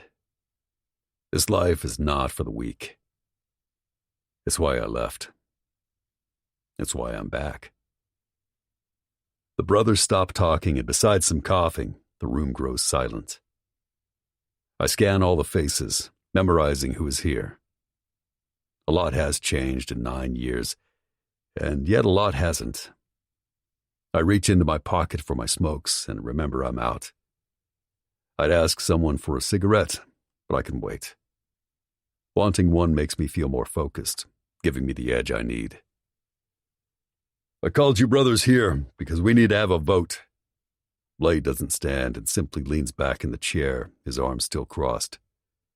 The blinking Budweiser sign hums behind him. That fucking sign was humming 10 years ago. I smirk at how it's the little things that can bring a wave of peace. Things change, and yet, do they really? David has returned. We all know that almost 10 years ago, my father, my brother, and his old lady and baby were all in the lab explosion that almost brought us to extinction. Hearing it makes it all real, and my chest tightens. The fucking explosion. The heat. The silence. The sun is hot and the sweat is dripping down my eyes. Or is that tears? Someone is talking to me, but I can't see through the smoke and fucking chemicals that are blinding me. My whole body burns as I notice I'm crawling. I need to get to them. David! I blink as the nightmare of that day slowly slithers away like a snake crawling into its hole, waiting to come out and take me down. You need to understand that if we vote to let you in, you will be our historian. You'll document all that goes on, same as you used to. I blink. Is that all he's going to say? Or have I missed everything? I suck in some air as my eyes scan the room, resting on Axel's distrustful eyes, which seem to bore into my brain. There's a rat in this room. I smell it. A powerful scent of unease and fear. Someone's not happy that I'm back. My mind drifts to who had the most to gain. Fine. Do you want to add anything, David? I take a step forward, scanning the table. This is the first time everyone looks back at me. When I left, I did it right. Most of you were in this very room when I gave up my cut. The blood is pumping in my temples, not because I'm scared they won't let me back, but because I know they already have. Hardest thing I ever did besides burying my baby girl. My gaze takes in the old and young. We all look tired, older than we need to. I look out the window as a flash of blonde hair catches my eye. It's Eve, chasing James Dean outside by the swing set. I need a cigarette. I'm done making my case. Blade must feel it. He looks at Axel and nods. Let's vote. All in favor of David being our historian, our brother, who was born into the disciples and has agreed he'll die a disciple. Raise your hand. Nobody moves, and for a second I wonder if they might deny me. Then Edge steps up from where he was leaning in the corner and raises his hand, followed by Lucky, and so forth, until those remaining are Axel, Ryder, and Blade. At last, Blade stands, accompanied by the loud shuffle of chairs scraping the floor as all the brothers stand in respect. We stare at each other, his green eyes cautious. Because you did leave with the blessings of this room, I give you back your cut. I nod, knowing full well I'm bringing hell into this room. Yet isn't that what we are? What we were born and raised to live by? Kill any who fuck with us. Family first, and by family, I mean this band of brothers in this room. Your name is Poet now, and welcome home, man. He holds out his hand, and I take it as he pulls me into a hard hug. We're not going down, he growls in my ear. I nod. Let's get fucked up, Ryder bellows, and the room explodes. Blade grins. I'd better send Eve home, he laughs. 4 hours later, the party is in full swing, and it's clear Eve didn't listen. She sits on Blade's lap as they both laugh at something Axel said. Speakers, which are wired up to the house, are pumping out Eminem. A huge bonfire is blazing. The pool area is busy with a big orgy of naked strippers and massive amounts of cocaine. Nothing's changed, except I'm tired and don't drink or do drugs anymore. What I should do is grab one of these new girls, take her upstairs to my room and let her fuck me until I don't remember my past, or a pair of golden eyes. I scan the party. All I want is a raven-haired beauty with cat eyes, a bee-stung mouth, and a cunt that smells and tastes like candy and can hold me like a fucking vice. Fuck, I mumble, causing both Axel and Blade to look at me. Dude, I get that you're sober, but lighten the fuck up, Axel grumbles. Eve smiles as she takes a sip of water. I can't drink either, she yells. Clutch, one of the best mechanics for bikes in the whole compound, stumbles close only to collapse in the chair next to mine. He slams his bottle of Jack on the table. I heard you were hanging out with billionaires and shit, he exclaims and belches in my face. Christ. I turn away and take another cigarette from Axel's pack, which is lying on the table. What's it like to have all that money? Like, did you just fuck all day long? Clutch laughs as he reaches for the table to steady himself so he doesn't fall out of his chair. Ignoring him, I look over at Blade caressing Eve's leg. It's gentle. He truly loves this woman. I almost laugh. Blade is as fucked up as me. Well, maybe not as much, but close. I'm fascinated that this has happened to him. I did a lot of drugs and fucked a lot of women. Not having the patience for his glassy eyes or the party in general, I stand and turn my focus to Blade and Eve. I'm going to bed. Blade eyes me as Axel looks in the other direction, silently judging me. I can feel it, yet I'm too beat to bother proving that I'm full in. Let's talk in the morning, Blade says as he pulls Eve closer, his thumb rubbing what looks like the Disciples brand on her neck. I need a bike. I'm returning the Ferrari tomorrow. Blade keeps stroking Eve's neck. Talk to Torque. He'll hook you up. I look up at the stars sparkling in the night sky. I'll let you guys rage. See you in the morning. I reach down to take Axel's pack of smokes, and he raises a dark brow and scowls. Christ, Axel, I'll pay you back. It's cigarettes, not a fucking kidney. I'm 10 seconds from losing my shit. Axel is being a dick, even for him, and I need to go upstairs before I punch his stupid, pretty face. You sure you'll be here in the morning? And that's it. His bad energy, along with my whole fucked up life, has made all my patience vanish. I lean both hands across the table as Eve says, Blade, do something. Ignoring her, I snarl right in his smirking face. You got a problem with me? Spit it the fuck out. Because I'm not in the mood to listen to any mumbling or pathetic, passive-aggressive shit out of your fucking miserable mouth. It's almost as if the whole party screeches to a stop as Axel pushes back his chair. What did you say to me? You want me to tell you what I think? Blade? Eve jumps off my cousin's lap, grabbing his hand. He pulls her back, wrapping both arms around her waist. The bonfire crackles, but the music has stopped as everyone starts to make their way over. I don't think you want to fuck with me, poet. You've been sucking the cocks of billionaires, and I don't even let him finish and punch him right in the fucking jaw. His body doesn't move. He rubs his chin and spits out some blood. Then he looks at me and smiles before he throws the table over. That's it, poet. Let's see some of that rage. Because I don't trust you, so fuck you. He spits blood in my face. Rage. It's so intoxicating. Like a long-lost lover dangling her cunt in front of me. It takes over my brain and I smile too as I slam into him. I don't know how many punches each of us gets or who pulls us off each other. It must not have been Blade. He's still holding Eve. Screams and cheers fill the yard as the party seems to have taken a turn. The music gets louder and brothers are tossing empty glass bottles into one of the bonfires. Not even looking at Axel, I grab the pack of cigarettes and walk toward the clubhouse. God, he's a fucking prick sometimes. You mark my words. Out of all of us, Axel will live to be the oldest. He's too mean to die.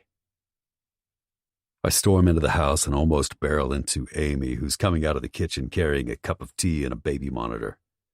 Jesus, I breathe out. My right eye is cut, the blood almost obscuring my vision as I blink at her. If she's surprised, she doesn't look it, although everything is a little blurry. Oh, David, when are you going to learn? You're too smart to get into fights at your age. She slaps my arm, causing me to groan. Obviously not. Using my forearm, I wipe the blood out of my eye. I'll be fine. Trust me, I've had worse. I start to walk past her toward the stairs to my room. Let me know if you need a needle to stitch your eye. I turn and look over my shoulder. The top of my eye is still bleeding, and the warm, sticky wetness slides down my neck. You know I need it. She just smiles. Yep, I do. Turning toward her room, she adds, Go get cleaned up and I'll leave it on your bed. I take the stairs 2 at a time, still all jacked up, except now my hands are starting to throb and the top of my eyelid has a pulse. Tearing off my pants, which are now covered in dirt and blood, I toss my cut on a chair in the corner and flip on the bathroom light. Once I start the shower, I turn to assess myself in the mirror. Leaning in, I get a good look at my eye. It's not horrible, but it will need a couple of stitches. A bruise is already forming on my pec underneath my tattoo of Tabitha's name. I reach up and trace the letters across my heart. Shakily taking a deep breath, I hold it, willing the pain away. The memories are always one step ahead of me, chasing me. I turn and step into a blistering hot shower. The water pelts my chest and neck in a stinging, punishing way. That's when it takes over. The pain that has been taunting me makes me crack. My shoulders and chest heave as I let out a wail. I've never broken like this, and for a moment, I wonder if I can stop. Bracing my hands on the side of the tiled wall, I let the agony bleed out of me. All my sins, mistakes, bad decisions swirl before me. I've held them off for years by medicating myself, robbing Peter to pay Paul. Drugs, sex, booze, exercise, and revenge kept me waking up each morning and sleeping each night. But not tonight. Tabitha, her sweet rosy cheeks and fresh baby smell. My perfect mini-me. She was all me, nothing of Debbie. She captured my heart the day she was born. An angel who deserved more than Debbie or I could give, but who we adored all the same. She excelled at everything and grew more beautiful each day. Bright blue eyes that had already started to show a tint of silver, black lashes. I hang my head and sink to my knees. I killed her. The blood and water swirl down the drain as the pain and agonizing guilt seize me, squeezing out all my self-worth or desire to live. The fire and screams are right next to me, and her pitiful crying. My body starts to shake as I weep. She needed me. Why? Why did Debbie bring her? It takes 1 second to ruin your life. 1 second that you never get back. The shower pounds on my bowed head as I clutch my ears, hearing nothing but screams of terror. Lifting my head, I let the pain of the hot water drown my face. Deep down, I know that all my child wanted was for her daddy to save her. It was my job, and I was late.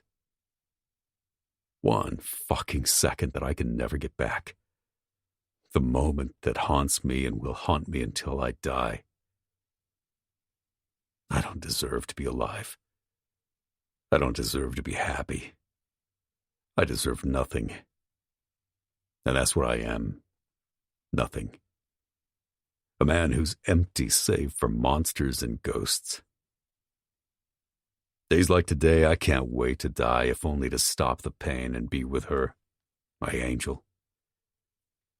The hot water has turned to cold, and yet still I kneel and hear them. My uncle screaming that it was going to blow. I'm so sorry. I tried. I fucking tried, but I was too late. My voice echoes and bounces in the cage that is the shower. Sluggishly, I stand. my voice and body spent. The ice-cold shower almost numbs the pain in my face. I turn it off and step out. Closing my eyes, I take a deep breath. They're coming for me. The demons that show me how to numb my brain. The pain is always with me, but the drugs make me at least be able to look at myself in the mirror. I reach for a towel, wrap it around my waist, and open the bathroom door. I walk to the bed where I know the bag will be. As I look down, I stop. It's there, waiting for me, calling for me. That warm blanket of bliss. I clench my hands as my veins pop and watch and feel them tingle. The old, scarred-up needle marks almost tease me. Like little snakes, the veins get thicker as I breathe. In and out. Slowly, I open my eyes and look around the room, which is pretty bare besides the bed, a small table, and a couple of chairs. Forcing my hands to relax, I reach for the bag. It's not filled with opium. It's Amy's sewing kit. And the needle I'll find is the one that I'm going to gratefully stick into my upper eyelid. I hope it hurts. But nothing hurts like the pain I live with every day. Unzipping the silver bag, I walk back to the bathroom and set it on the sink. I pull out the needle that Amy's already threaded. I barely glance at my reflection and go to work, puncturing the skin of my sensitive upper eyelid. It stings and burns, and I smile. With each stitch, the blood lessens, and with each stab of the needle, the pain subsides. 5. David, poet. The door opens, and I don't need to look to know it's Blade. The cool morning air kisses my chest as I stand smoking in my filthy slacks. The window is open, and I breathe in, admiring the orange ball of the sun as it rises. I haven't slept. I can't remember the last time I really slept. Even at my lowest, when I was living on nothing but yogurt and heroin, I still had the nightmares. Though I used drugs to take them away, it made them move in with me. I inhale deeply, letting the nicotine calm me. As Blade drops a cardboard box on the dresser with a thud, I turn. The name David is written on it in almost unrecognizable letters. I turn back to the sunrise as a cold sweat starts at my neck. Open it up after I go. Blade drops into one of the chairs in the corner and lights up. His green eyes are alert, but tired. He runs his hands through his hair. I guess his demons are fucking with him tonight, too. I still hear faint music and laughter from outside, so the party's still going on. Blade leans forward, his elbows on his knees. Why are you back, David? Are you seriously back to stay? Or are you back for revenge? Sighing, I crack my neck and grab the other chair, spin it around and straddle it. Both. After one last inhale of my cigarette, I reach over to stub it out in the ashtray. Blade looks down at his hands and brings the cigarette to his lips. The orange tip distracts me for a moment. We're your family. That's why I let you back. He leans forward as his green eyes bore into mine, unblinking. But don't fuck with me. I love you, and you're my blood. But if you think you're going to come in and persuade us to blow up half the clubs because you can't remember, I need you to hear me. I'll take you down. I nod, then lean back and rub my hands up and down my face, wincing at my sore chin and the cut on my eyelid. I think there's a rat inside the club. Someone close. There. I said what has been eating at me like a dirty secret that should never be repeated. He stares, and his eyes narrow as he exhales and stands. I know. I hear a bike start up and the faint sounds of the birds, but the music has stopped at last. I keep going over that day. Someone let them know where the lab was and that we were all going to be there. That was a 1 in a million shot, Blade. I stand and move back to the window, seeing everything in slow motion. Your dad made sure we were never all together like that, for that exact reason. He holds up his hand. If there's a fucking rat, I'll kill him. I'm starting up the lab. We'll put it out on the street that we are back in business. He turns to go. And don't trust anyone until it's over. I don't know who he's telling this last bit to, him or me, because I sure as shit don't trust a soul. We're going to need money. I'll move around some cash. I stand next to him as we gaze down at the debauchery that remains. I've got money. He snorts at the door. Your poetry book is not going to fund this war. I look down and smile. Blade was the only one who knew I wrote poetry. Both of us were smart, so while he was busy trying to figure out the latest mathematical equation, I was writing, bearing my soul in rhyme. What? Did you think I didn't know? He shakes his head. I haven't bought a copy, though to be honest, it reads like the crazy ramblings of a drug addict. I throw back my head and laugh. Hey, it is just that, Blade. Half those poems I don't even understand myself. But it's sold. I reach for another cigarette. Don't worry about money. I have a friend with unlimited funds who feels he owes me. I flick the lighter. Now I'm going to tell him yes. Jesus Christ. He leans against the door and speaks slowly. I said, trust nobody, not even the family. Reed is my family. I straighten, daring him to give me shit about the club code. That code died for me long ago. Reed has the connections and the funds to make sure we can get this right. He shakes his head. I'm going to pretend I didn't hear all this. You want me to have Amy get you some ice? That eye looks like shit. I'm fine, I say, bringing the cigarette to my mouth. Edge collected your stuff when you left.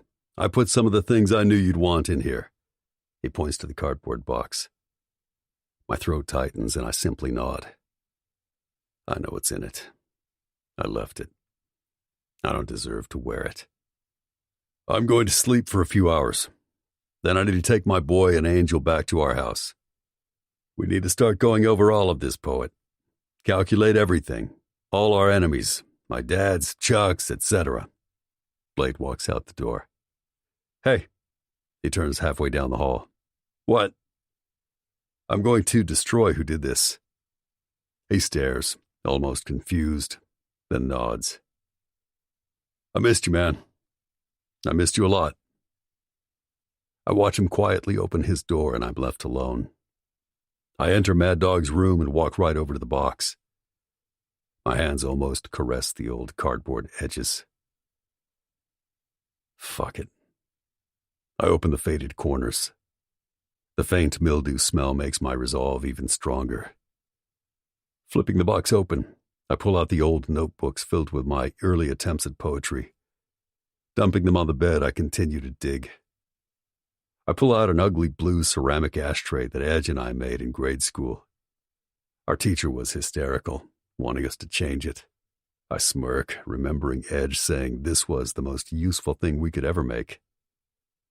I look inside and find some of my rings.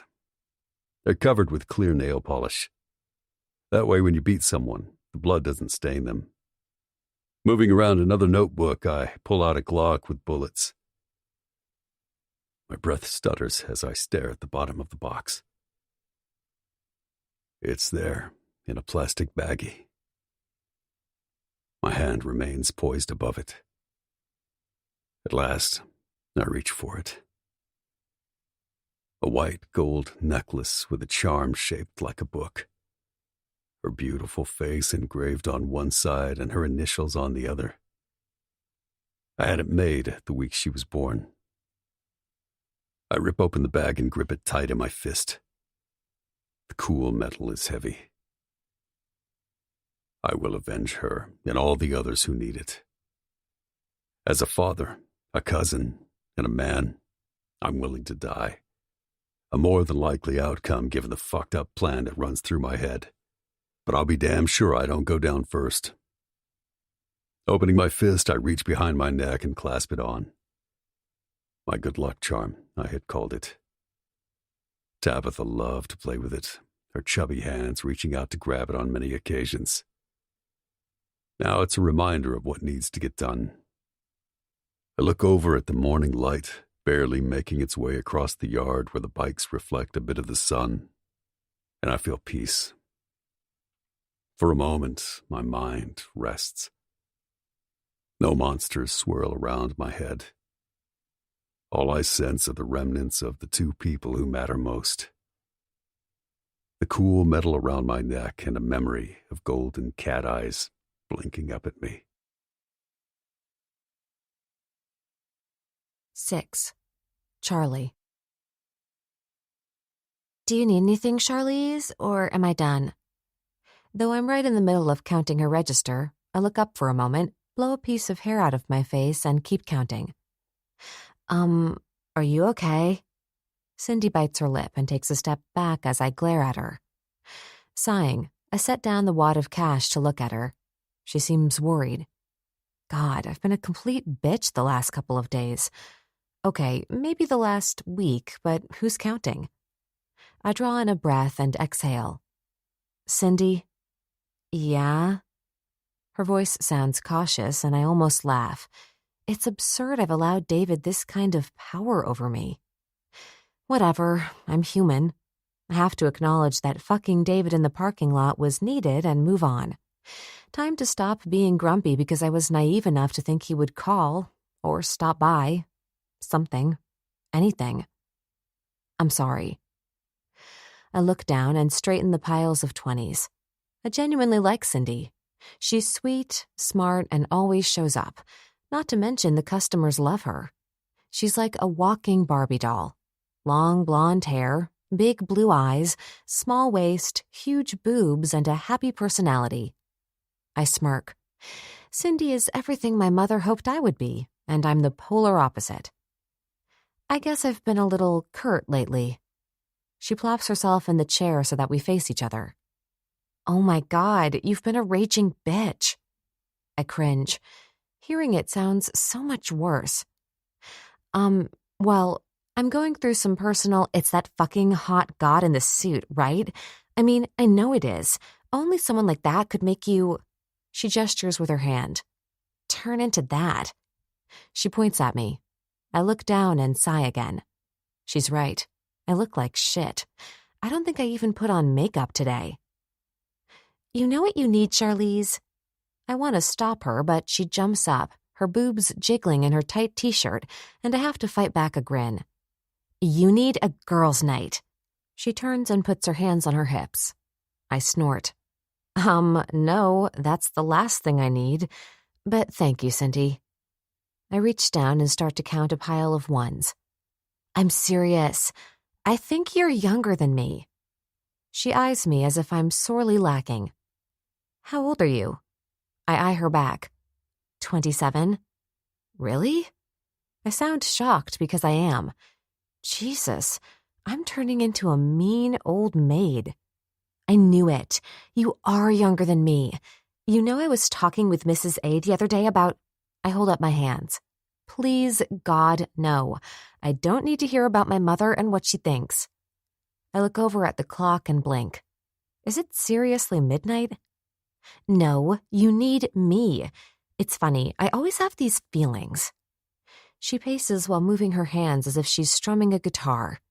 Like when I applied here, I just knew this place was good, and since I'm saving money for cosmetology school, I knew that this was where I should be. I stare at her. What in the hell is she talking about? But again, she's so sweet and always bubbly. It's hard to be a jerk. Well, I'm glad you're happy here. Oh, don't worry about me. I make sure I'm happy. But you need to get out of this office. She's so animated, her boobs are bouncing, and I can't help but wonder why she doesn't get a better bra. I insist that you go with me tomorrow. She stops and faces me. Her cheeks are flushed as if this is the best idea she's had in a while. Cindy. I set down the money and reach for the rubber band around my wrist to put my hair up. I can't go out. I have a business to run. She shakes her head and pulls down my schedule, You're off tomorrow. I'm making appointments at Dolly's doll shop. We're getting our hair done, and after that, you and I are going out dancing, and hopefully you can get laid. This time I do laugh. Thanks, I say, and shake my head at the ridiculousness of what she said. I don't think I'll ever have sex again. First, it can never, and I do mean never, compare to the fucking amazing sex I had with David. And second, I don't go out and get drunk or have my hair done. In fact, I think it's been months. Cindy stands there looking at me, and I squirm. Stop it. I'm not doing it. I have other plans. Thank you, though. So, you are what everyone says about you? She shakes her head as if she's heard the saddest thing. I roll my eyes and straighten my shoulders. I have no idea, but I'm busy. Well, then I guess they are right. I said no, that underneath those dark clothes is a beautiful person, and I'm not talking about this. She points at my face. I'm talking about in here. She hits her chest, causing me to wince at the boob jiggle. We all know that you're beautiful, but what good does that do if you're miserable and lonely inside? Wait, what are you rambling about? Everyone thinks you're stuck up, too good for us, and that's why you never hang out.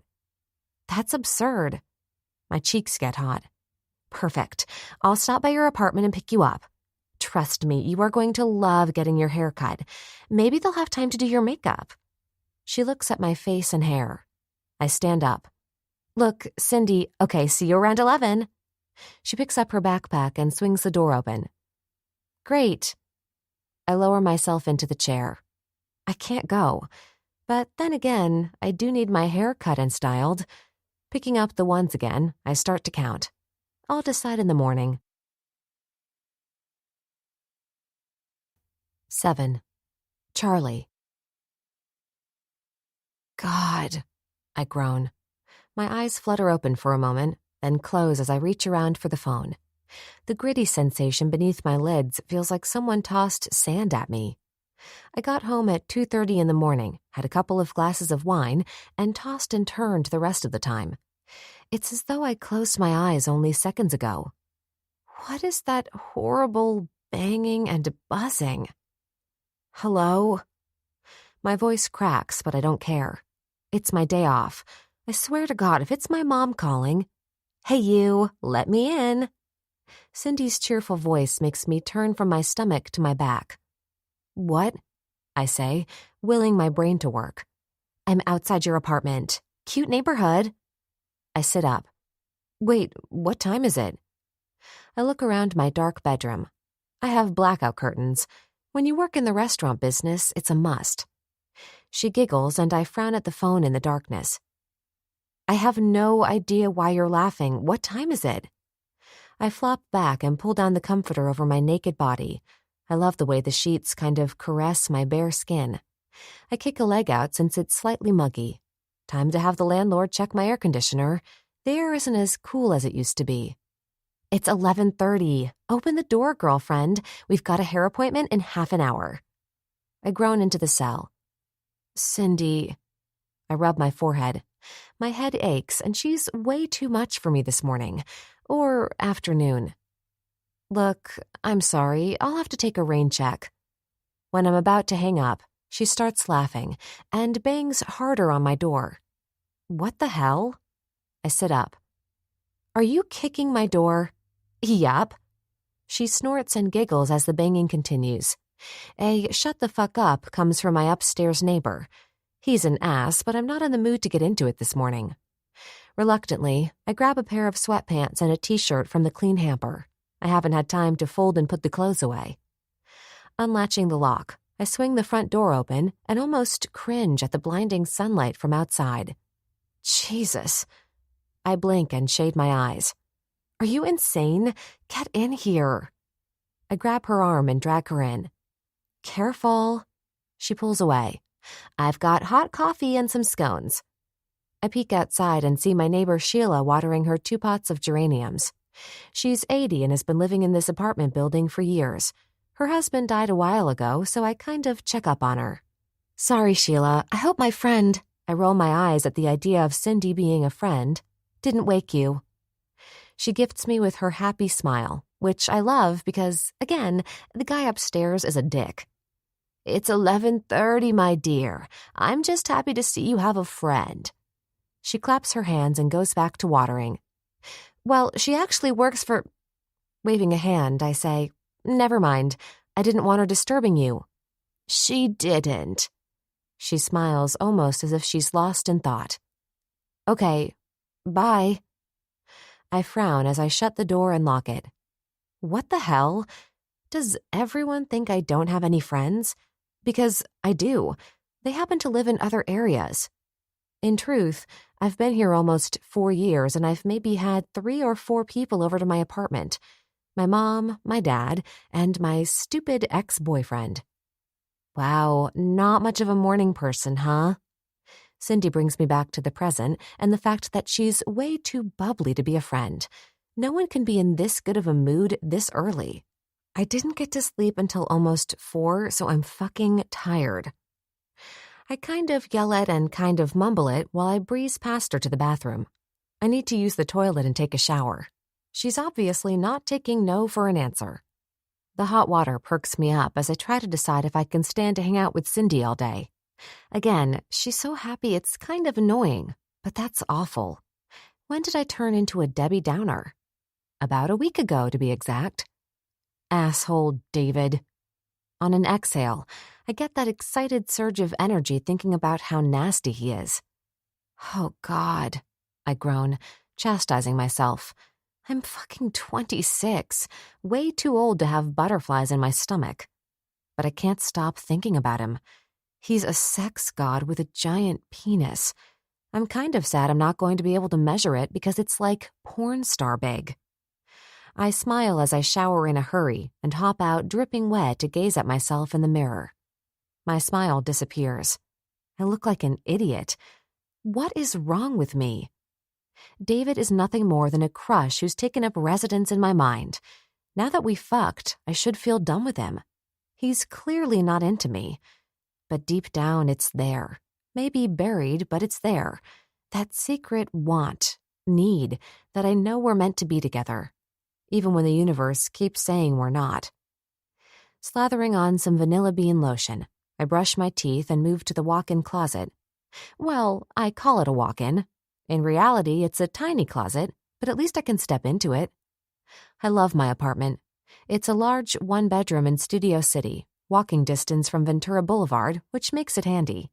And I have a fantastic landlord who lets me paint and do whatever I want to it. "Cindy," I yell. "I'm starving. What kind of scones did you get?" I pull on my favorite pair of rag & bone jeans and a tight black t-shirt. I don't even bother with a bra. One of the great things about having small boobs is I can get away without wearing one. Although I do have big nipples, so maybe, whatever, I'm only getting my hair done. I slip on a pair of black suede clogs and venture back into the main living space of the apartment. Okay, I'm ready. Cindy, who has no problem making herself at home, has opened the curtains. The large living space, with a kitchen on one side and a dining/living room on the other, is filled with bright yellow sunlight. God, really? You have no idea how fucking lucky you are. She tosses my latest Vogue magazine onto the coffee table. It lands with a thud, and I grab my coffee, which is easy to tell apart since Cindy's has pink lipstick on hers. What are you talking about? I take a grateful sip. She brushes her hands on her skirt. You're beautiful and you don't even try. She squints her big blue eyes and knits her brows like she's only now discovered this. With a shrug, she continues. Some of us have to put a little effort into our appearance. She waves her hand. Not wake up, take a 5-minute shower, and walk out the door in dark clothes still looking hot and fresh. I look at her for a second. She's right in that she's dressed up, wearing a cute pink halter with a floral miniskirt and high-heeled wedge sandals. Her blonde hair is piled on top of her head, and her makeup is perfect. I'm hardly beautiful. I grab a huge pair of black Chanel sunglasses along with my bag and keys. Ready? She sighs and shakes her head as if I'm the one who's delusional. You're so stubborn. As she grabs her cute little clutch, I wonder how women do that. There's so much stuff I need with me on a daily basis. How do they get by with such tiny purses? I almost ask, but I don't want to hear more about fashion and how I need some. I have my own fashion. For instance, I love Vogue. It represents a life I'll never have, and yet I can admire the clothes even though I'd never wear them. Half of the outfits in that magazine are crazy, in price and in style. Are you okay? I blink at her as she stares at me. I'm tired. That's my typical excuse for zoning off on her. I'll drive. Heading toward my Prius, which is on its last battery, I consider how I'll have to bite the bullet soon and get a new car. Still, I'm driving her until she dies. Yeah, no. I'm parked over here. I'm not riding in that thing. She reaches for my arm as she pulls me to the curb and her silver Honda. It's hot out. The sun is beating down already, and it's not yet 11, which requires we go from air conditioner to air conditioner. So I'd love to argue, but realistically, it's too hot for the Prius to keep us cool. Sipping my somewhat warm coffee, I look out the window as Cindy takes off like a speed racer. She reaches over and turns up her K-pop. I roll my eyes. She loves it.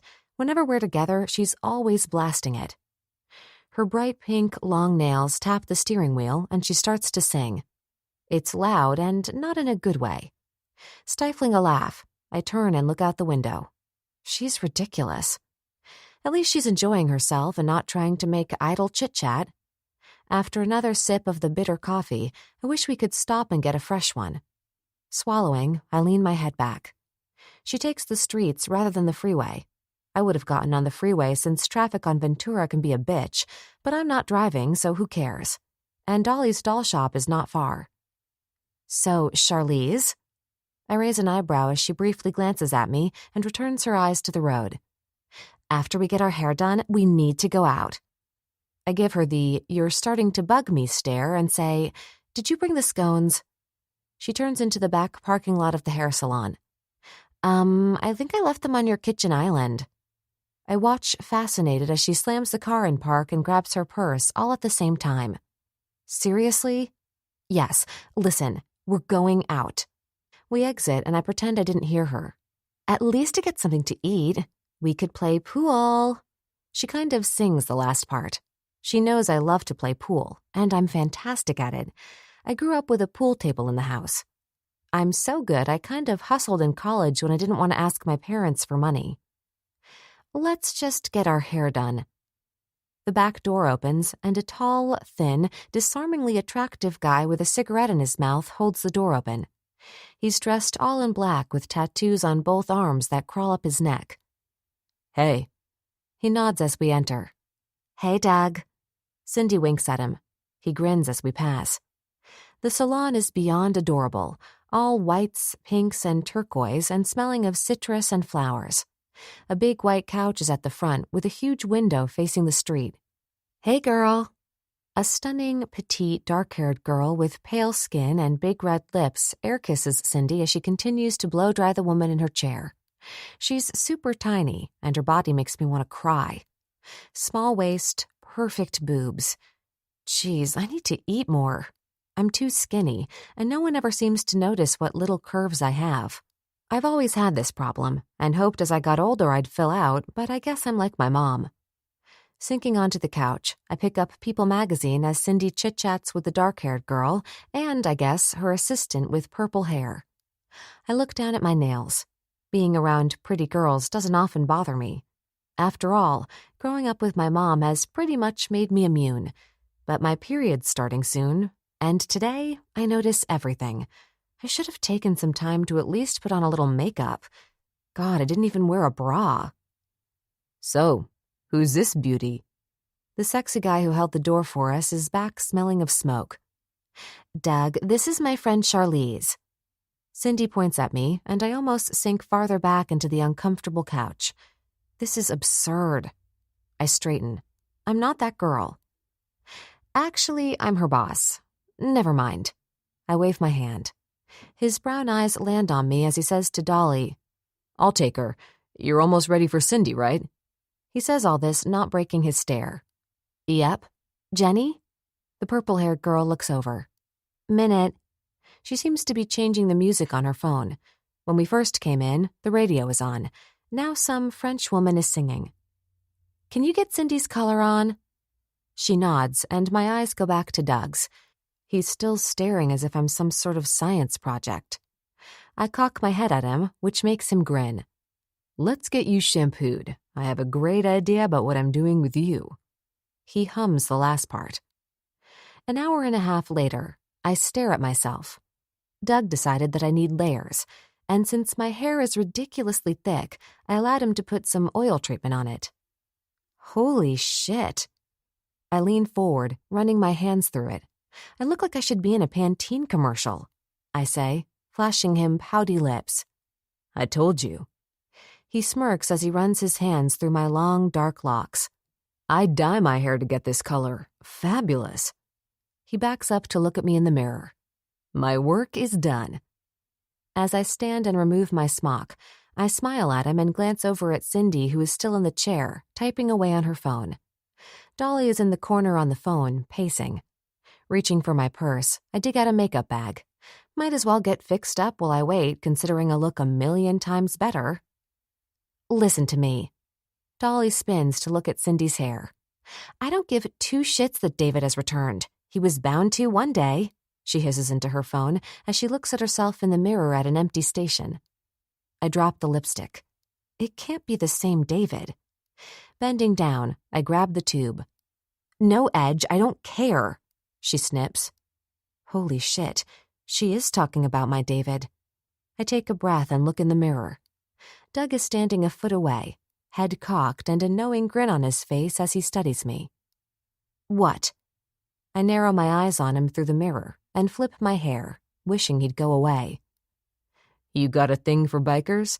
The disciples aren't anything to play with, beauty. He leans against the wall, invading my space, so I have no choice but to look up at him. You don't want to end up like my baby girl over there. He nods at Dolly, and we both turn to look at her.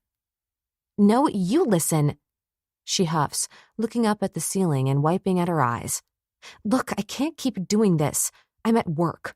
All you do is disappoint me. Doug pushes off the wall, shaking his head. Fucking Edge. I don't think he'll ever get it right. This is what I meant. Be careful.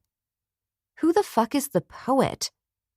Dolly looks over at us, completely catching both Doug and me staring. I'm getting off the phone. Don't call back. I need to work. She starts to walk over to Cindy.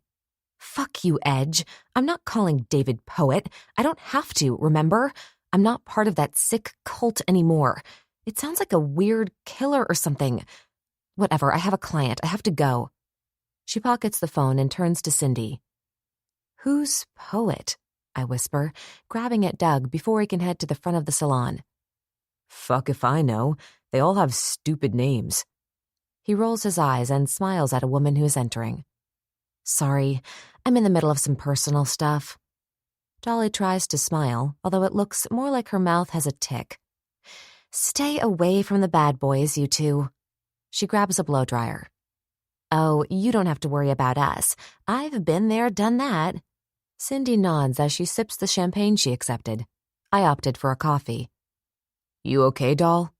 Doug is behind her, his eyes sincere, and for a moment, I'm jealous that she has him. He seems like a great friend. My eyes again go to my makeup bag. I can't seem to get him out of my system. I can't stay away, Doug. Her pain is too real and raw for me. It makes me uncomfortable. Dolly looks like someone ripped her heart out, trampled on it, and gave it back to her. Doug rubs her shoulders. One day, pretty girl. One day you'll leave and never look back. He kisses the top of her dark head and turns to talk to the woman who just came in. Dolly wipes the tears away, and Cindy grabs her hand as I zip up the makeup bag.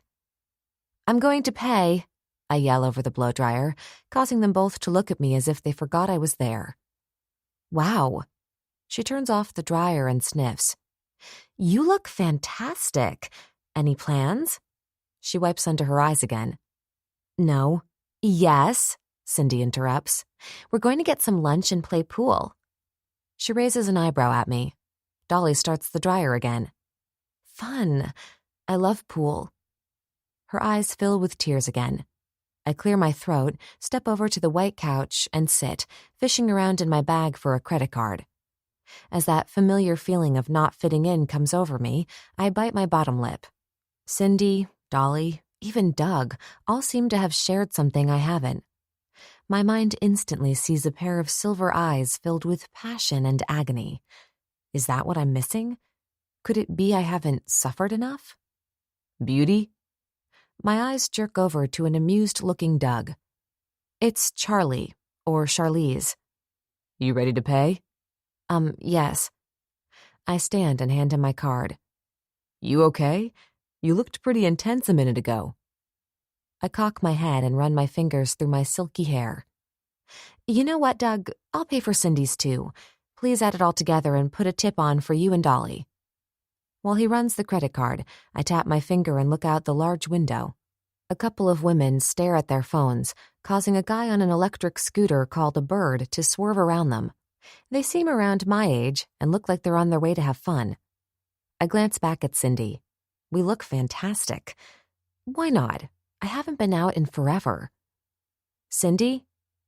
Dolly is using a curling iron to create the last of the big waves on her long blonde hair. Yeah? We're going to play pool. Maybe even get a drink. You know what? Screw that. We're getting drunk. Hello, yes. Doug pulls my card from the electronic card reader with a dramatic flourish and slaps it onto the counter. Too bad I have a client in half an hour. I want to get drunk, he whines. I can't help but smile. Thank you, Doug. I love my hair. You be smart, beauty. Stay away from those bad boys. They'll do nothing but break your heart. He winks at me and turns to answer the phone. I glance over at Dolly, who's hugging Cindy. I'm not into all that hugging stuff girls like to do. It's never been my thing. Maybe I am turning into a loner.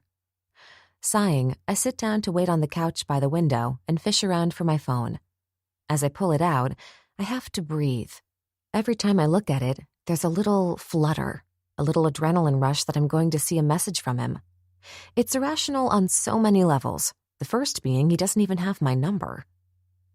My fingers scroll through all 84 emails, mostly about sales and different vendors for the diner. You do love me. Cindy's loud voice makes me jump. Jesus, you scared me. My hand goes to my chest. She beams at me. Thank you. She sniffs. For what? I drop my phone into my bag and stand. You paid for my color and haircut. That means we really are besties. She reaches out to hug me as I step back. It doesn't stop her, though, and she digs her nails into my arms and hugs me anyway. Well, let's not get crazy, okay? I laugh. She's starting to grow on me. You do. She jumps, her boobs bouncing around, and I realize I have the perfect decoy. I smile at her. You're perfect. Let's go make all the money back. 8. Charlie. You two have fun. Don't do anything I wouldn't do. Doug winks as we head toward the back exit. Oh, we're going to have so much fun. This one needs to get laid so bad, I plan on making sure it happens. Cindy links her arm with mine. And there go all the feelings of her growing on me. She's kidding, I call over my shoulder as we exit the salon and I jerk away. Cindy, I do not need to get laid. Trust me, I hiss. She stops in the middle of the sweltering parking lot, her blue eyes alive with excitement. Really? Do tell. Christ. I walk around her to the side of the Honda. The valley is fucking hot in the summer. The sweat is already running down my sides. She beeps the doors open, and I sink into the roasting oven of her car. I'm waiting. She smiles, her makeup holding up pretty well, even with the sweat forming on her forehead and upper lip. I don't engage and shoot her a glare. Listen, if we're going to play pool, I have certain rules. She sighs and starts to giggle as she turns on the Honda and blasts the air conditioner. Hot air hits my already flushed cheeks as I pull my hair off my neck, waiting for it to turn cold. I love summer, she chirps as she turns up her crappy music. That statement is absurd. It's like 109 outside. Who the fuck likes it this hot? I grumble, then turn to look at her. She's grinning and looks happy. Either she's had a bunch of tragic shit happen to her, which makes her the type of person who always has to stay positive, or she's not terribly swift. I don't know her all that well. I said I love summer, not this heat that causes my breasts to sweat, she snips. Thank God, I mumble. She pulls into a parking lot, and the smell of stale beer and garbage filters into the car, and I haven't even opened my door yet. The lot's filled with cars of all styles and plenty of motorcycles. This is perfect. With a smirk, she says, I know, grabs her purse and steps out. I go a little slower, wondering if Cindy is smarter than any of us give her credit for. So when I play pool, she swirls to me. Listen, I don't want to get into this, but I have $300 cash. If we can double it, I'll be happy. I grab her arm. Wait, what? Cut the crap, Charlize. She flips her blonde hair over her shoulder and lowers her voice. Your mom told me you're the best pool shark she knows. I'm kind of in a jam, so let's do this. I drop her arm and stare at her. What the fuck? I hold up both hands. Are you telling me that you faked all this? I point at her. So that I would go out with you and play pool for money? I say this almost to myself. That's exactly what she did. I should be hurt, but I'm relieved she's not a moron. She may be crazy, but whatever. This'll be fun. She pulls her halter top down a bit as she says, Listen, I do want to hang out, but yes, I was banking on the fact that we could hustle together. I start laughing. Oh my God, Cindy. I almost want to hug her. This is fucking fantastic. You are the perfect partner for this. A shiver of excitement takes over. When I play pool, I become a different person, night and day. The only other time I have ever done anything that can even compare was fucking David in the parking lot. Shaking off any thoughts of him, I look at her. You have no idea how relieved I am that you're not an idiot. But I don't hustle. Her face drops. You watch too many movies. It's illegal to hustle, and I never do anything illegal. She sags a little. But I have money. I grab the hot metal handle of the door, needing to go inside. I swear, with the sun beating down on the dumpster, all I smell is piss and stale beer. When we enter, it's like a black hole. It takes a second for my eyes to adjust to the darkness.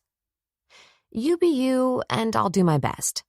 I give her the we got this eyes. She smiles and pushes her shoulders back as her breasts become an attraction of their own. The bar is medium-sized with peanut shells on the floor, 2 pool tables, and 1 long wooden bar in the back. The entire bar is black, even the felt on the pool tables. As I glance around, I can't help but shiver with unease.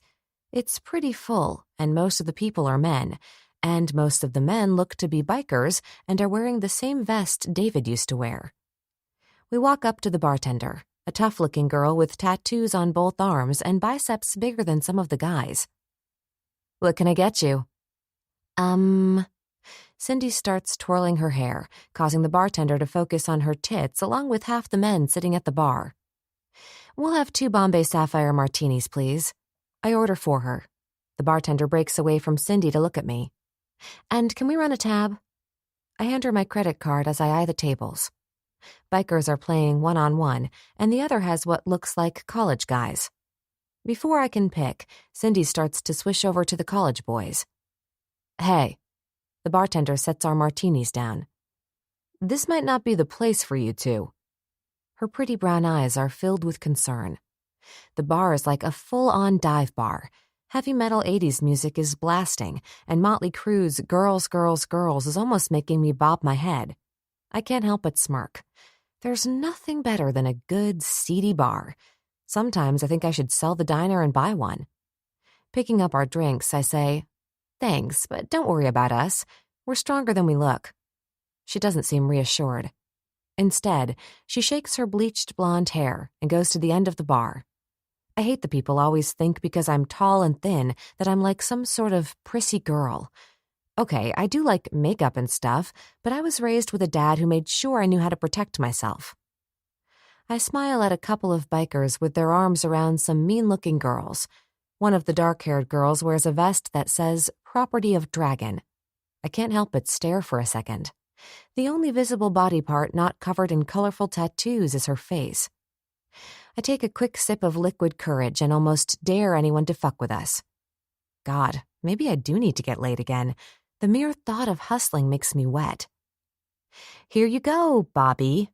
I hand Cindy the martini. She giggles and waves her hands at the two guys in basketball shorts and tank tops. "So, Amber, this is Josh and Spencer, and they said that we could play pool with them." She kind of jumps, causing both men and the bikers to stare as she sips her martini. "We're not that good at pool. Is that okay?" I bat my eyes. Spencer, or the one I think is Spencer since I wasn't paying attention, and they both kind of look alike, says, "Don't worry, baby. We'll teach you." I want to roll my eyes, but I smile and say, "Rack 'em." 2 hours later, I'm on my third martini, and we've made close to $1,000. Spencer and Josh were beyond pathetic pool players, but had cash. Thankfully, after we took them for $500, they left in shame. The crack of the balls being broken makes me try to focus on the game. Cindy stopped drinking after the first martini. She smiles and rubs her tits against the tall, dark-haired biker with a scar on his left cheek and a long beard. He's not cute at all, but actually a good pool player. Not as good as me, but hey, unless you're a pro, you're not going to beat me. I think Quiet Riot is playing, or maybe it's Metallica. Whatever it is, the bikers seem to like it. 2 balls go into different corner pockets, and Cindy jumps up and down, causing the biker and his young friend with dirty blonde hair to stare. I can't help but smirk as I take a bite out of one of my olives. So those other guys were no fun. I pout, and both bikers zero in on my lips. "You guys want to make it exciting and play for $5? Cindy jumps up and down as the ugly dark-haired one looks at her. "How about we play for $100, and if we win, you two have to show me your tits." This gets catcalls from behind me. My head swivels around as I take in the atmosphere. Suddenly the bar, which seemed harmless in the afternoon, seems more threatening now that evening has approached and a lot more bikers have arrived. Whatever, I'm not going to lose. That's kind of not fair." I fake a giggle and bat my long lashes at him. He grunts, and I notice his fingernails have black grime or maybe grease on them. "I got $1,000. He throws the wad on the table. "We win, we get to see these fucking tits." He points at my chest, takes a shot of something, and looks over with a disgusting, leering grin that I wouldn't mind punching.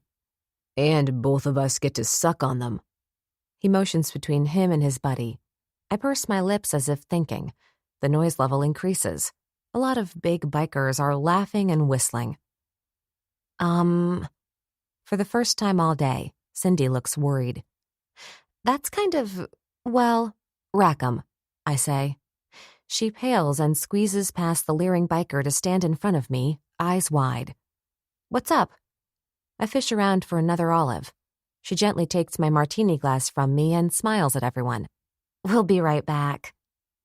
She pulls me into the small, dark bathroom and locks the door. It's not filthy, but not clean either. The mirror is stained a strange burnt orange, and the floor is littered with paper seat covers. A dumpy trash can is overflowing with paper towels and God knows what else. "What the fuck are you doing?" she hisses, almost shaking me. "Are you crazy?"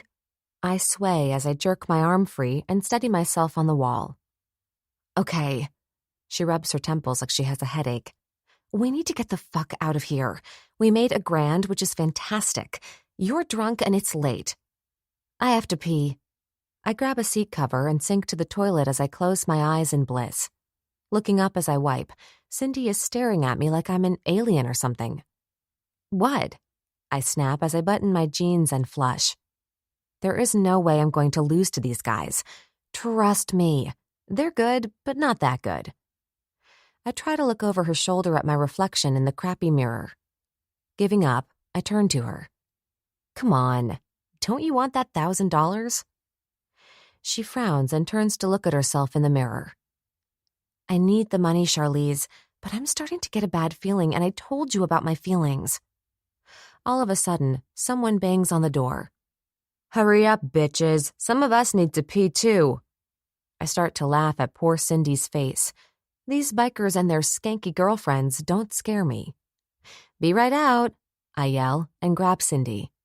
First, so she can steady me, and second, so I can convince her we're good. Stop being such a worrywart. I can't help but laugh at the look on her face. Holy shit, what has happened to you? If the diner could see you now. She stares. Whatever. I swing my arm around and unlock the door, almost screaming at the mean-looking redhead with stripper clothes and awful makeup. About fucking time. I start laughing again. I can't help it. Cindy grabs my arm and propels me to the bar, where the bartender from earlier comes over with a large glass of water and our tab. You need to take her home. I already called my bosses. I try to look serious, but all I do is start laughing so hard I accidentally spit on her. Oh my God. Cindy rolls her eyes, reaching for a cocktail napkin and scribbling a tip as she grabs my card. I'm sorry. I wipe her top. Listen. I straighten my shoulders, willing myself not to laugh. You can leave, but I'm staying. I haven't been out in months, and there is no way I'm passing up $1,000. This will take all of 5 minutes, for fuck's sake. I turn and weave my way through the crowded bar. A small trickle of unease, maybe it's more like a tingle of pure adrenaline, runs through me. For a second, I wonder if I should stop. I mean, it's super crowded with bikers, and it looks like some of them might be getting ready to have sex in the corner. Jesus, I really am drunk, because that can't be right. I blink. No, it looks like a guy is getting ready to fuck a girl. You ready? I swing my eyes to the ugly biker. Absolutely. Again, the catcalls start up. They should be enough to alert my brain that maybe this is not a good idea. Yet I smile, thinking maybe a shot of Jägermeister might work in my favor. Do you want a break, or should I? I lower my voice, then almost start laughing as the ugly biker sneers. Where's your friend with the big tits? I sigh. They truly are vulgar, and I know I told Cindy to go, but I didn't think she would. I'm here, baby. I twirl around, and for a second, I see 2 of Cindy. Maybe I'm fine without the Jaeger shot. I wave my hands, skipping over to her. Here she is. He licks the top of his disgusting lip. It's covered with a mustache, and he licks the hair. Oh, God. He's one of those men, like girls who always eat or suck on a piece of their hair. I fight back a wave of bile. Just when I decide maybe Cindy and the bartender are right because, yeah, I might be drunk, I don't need the money, and the vibe in the bar has changed, I feel him. Let her break. It's a demand, and I almost faint. I can't be hearing correctly. Why? Why did I drink 3 martinis? I turn and grab onto the end of the pool table. I blink. I'm not going crazy. He stands in the middle of this dive bar. Like a Greek god, maybe Adonis. He stands with arms crossed, his muscles almost beckoning me to touch them. He's the most awe-inspiring man I've ever seen. The room crackles with the intensity of his energy. He's dressed like he used to, how I remember him. Dark jeans and his disciples' vest. But what robs me of my very breath are his silver eyes. They bore into mine as if taking all of my heart and soul and breath. Oxygen thief. My nails sink into the felt on the inside of the pool table. Holy shit. It's David. 9. David, poet. She stares at me, eyes wide. For an instant, I think she might throw up. Her beautiful, flawless skin, which usually glows, looks pale as she hiccups. Holy shit! I breathe deeply, inhaling the smoke that fills the room. Ryder is behind me, verbalizing my thoughts about the puking. But rather than throwing up, she starts laughing. I blink at her. It takes a moment to process that this woman is standing at a bar filled with bikers who dwarf her, including me, And she's laughing? Jesus Christ, Ryder grumbles as we look around. No one thinks this is funny. If anything, it's about to get ugly. You laughing at me, bitch? Scar spits on the floor, moving toward her. Oh my God. The blonde with huge tits squeals and runs to Charlie's side as if that can help. For a second, I watch her, my mouth twitching. She's smashed and can't stop laughing even with her girlfriend shaking her. She pushes her friend away and looks over Scar's shoulder so that her watering golden eyes can find mine. It's like something inside my head stops thinking, and I react before I think. I smile at her. She smiles back. And we share a moment that reminds me I'm human. Okay, Scar. Ryder steps in front of Charlie, who's biting her bottom lip, trying to stop laughing as she looks over at Ryder. Scar pats Ryder's shoulder, giving the enforcer his respect. You don't want to fuck with Ryder. These bitches have been here all day, man. Scar points at the girls who've both backed away, hitting the wall. She said she'd show me her tits and let me suck on them if I won. He points at Charlie. And a bet's a fucking bet. He sneers at them, and that's when I step in. What did you bet? My voice seems to carry across to the back of the bar. And finally, Charlie is not laughing as I pin her with my gaze. Well... Her hands go out to steady herself as her friend steps up. So Charlie is was going to play pool. Her voice drifts off as I turn to her. You're the fucking hot suit guy. Her eyes widen as though she's figured out the missing piece to a puzzle. Ryder is still trying to keep peace with a bunch of rabid beasts getting ready to pounce. Did you bet your body? My eyes sweep Charlie from the top of her stunning head to her feet. It's absurd, the rage and sense of betrayal that has my head pounding. Some of my closest woman friends have traded their bodies for all kinds of things. I never judge. We all have our shit. But Charlie? Yeah, I'm fucking judging. Oh, stop it, she snaps as she pushes off the wall. I will easily kick this prick's ass. He's got $1,000 he's willing to forfeit. And that's all it takes. One fucking smart-ass comment from Charlie. What the fuck? Scar turns like a cartoon dog lifting his ear. He lunges, only to be punched in the ribs by Ryder. I told you to chill out, brother. Ryder steps over a wheezing Scar. The prospect who was with him holds up his hands and slinks to the corner. Take your friend and get out. Ryder grunts at Barbie. She nods, her big eyes blinking up at him as her chest goes up and down. In fear or maybe excitement. Wait. Charlie puts her hands on her hips. And I'm fucking done. My head hurts, and I'm functioning on maybe 2 hours of sleep. Charlie's drama was not in my evening plans. Christ, I just got back into town. Blade and I have been gone for 2 days. Getting production of his old drug started up took more time than we thought. Thanks to her, my cell started going off the moment I got out of the shower. Apparently, Kimmy called Axel to let him know there was a strong possibility we could have a bad situation on our hands. And what should she do? Axel, being the dick he is, sent me to take care of it. So here I am, and Charlie's caused enough crap already. She's not going to keep her mouth shut as she throws her nose in the air, glaring at the old ladies. The last thing I want is a bitch fight, and I can already see them getting ready. Especially Dragon's old lady. She wanted me to fuck her the other night, but her mouth tasted of cigarettes and garlic when all I wanted was strawberries and cream. That's what Charlie tastes like.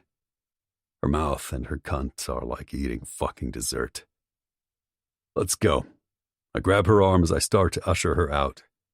Kimmy is at the door holding it open, a big smirk on her face. I don't respond and keep pulling her with me. Wait, David, I need my purse and my... What about Cindy?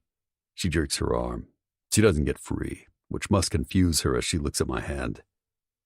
Christ, Charlie, I shake her. What were you thinking?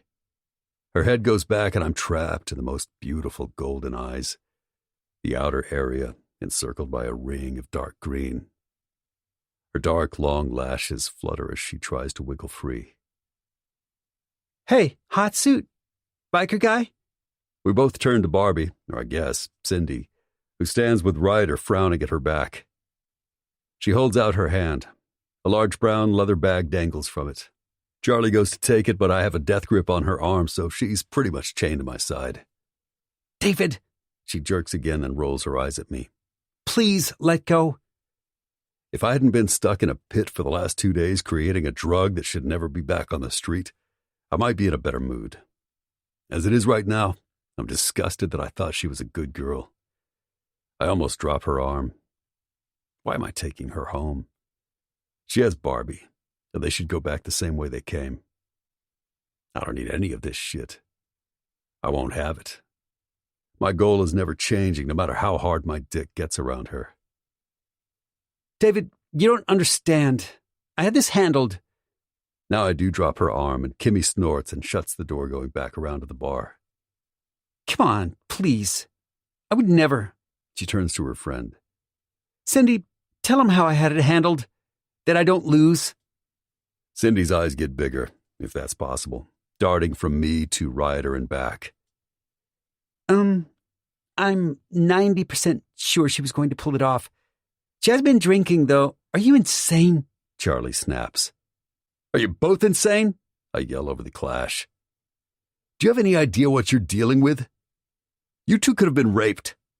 I leave that hanging in the air as Cindy puts her hand over her mouth, her eyes filling with tears.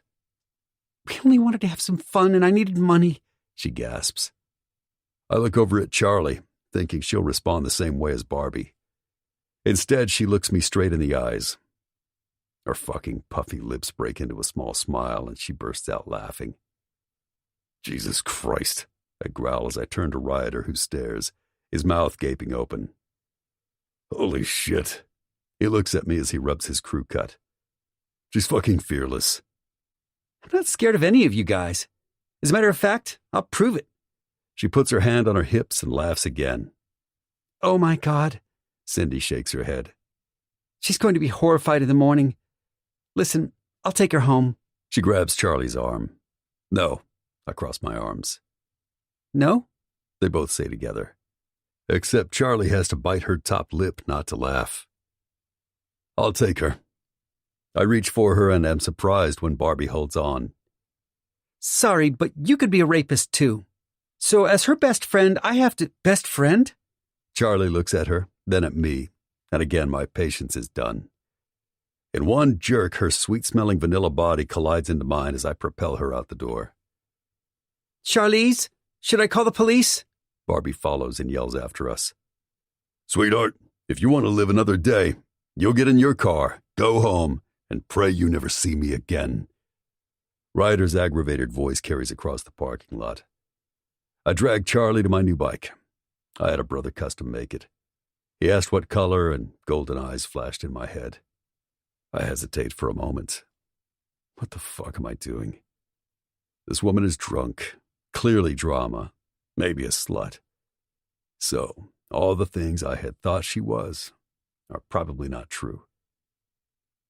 But even so, she's something that haunts me. I'm drawn to her. Always have been. And that makes her dangerous. I'm fine, Cindy. Don't call the police. She yells over her shoulder, a happy smile on her face. You should go with your friend. I rub my hands up and down my face, trying not to smell her sweet vanilla scent. She's like a delicious cookie. Too late. She points as Cindy's car swerves out of the parking lot. Sighing, I look down at her, suddenly exhausted. You ever been on a bike? She shakes her head no, and I flash to years ago when I told her I wanted her on my bike. Reaching for my black helmet, I pop it on her head. Jesus, she's sexy. Visions of her in nothing but motorcycle boots and a helmet make me instantly get hard. I climb on and adjust myself. It's getting a little painful. Hold on tight. I reach for her as she nods and swings her long leg on. She scoots so close, her breasts are pressing into my back, her tight nipples burning through my vest. I look back at her as I start the bike, her chest going up and down. I can't see her eyes, but her body is radiating excitement. She's an adrenaline junkie and she doesn't even know it. I take a breath and try to settle my cock down, but she squirms. I rev up my bike and tell her to stop moving. She screams and holds tight as we take off. At the end of the driveway, I stop and turn to her. "Listen, you can't move," I yell. "You understand? When I lean, you lean. Otherwise, hold on." She nods, the black helmet knocking against my shoulder. Christ, if she doesn't fall off, it'll be a miracle. I make a decision I'm going to regret, but this one does something to me. Always has. I can use the excuse that I'm exhausted and don't want to figure out where she lives. The truth is, she has a light inside her that I'm drawn to. Maybe a kindness that up until a half an hour ago I thought I knew. I'm not capable of anything other than revenge. Taking off with Charlie on my bike is not fair to both of us. It doesn't matter. I'm doing it anyway. I go over the last couple of days, trying to get my dick under control. She's drunk and seems nervous. I reach down to make sure her hands are tight around my waist. Fuck, this girl just does it for me.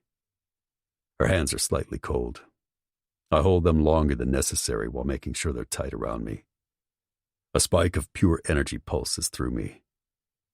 Why the fuck is Charlie a pool hustler?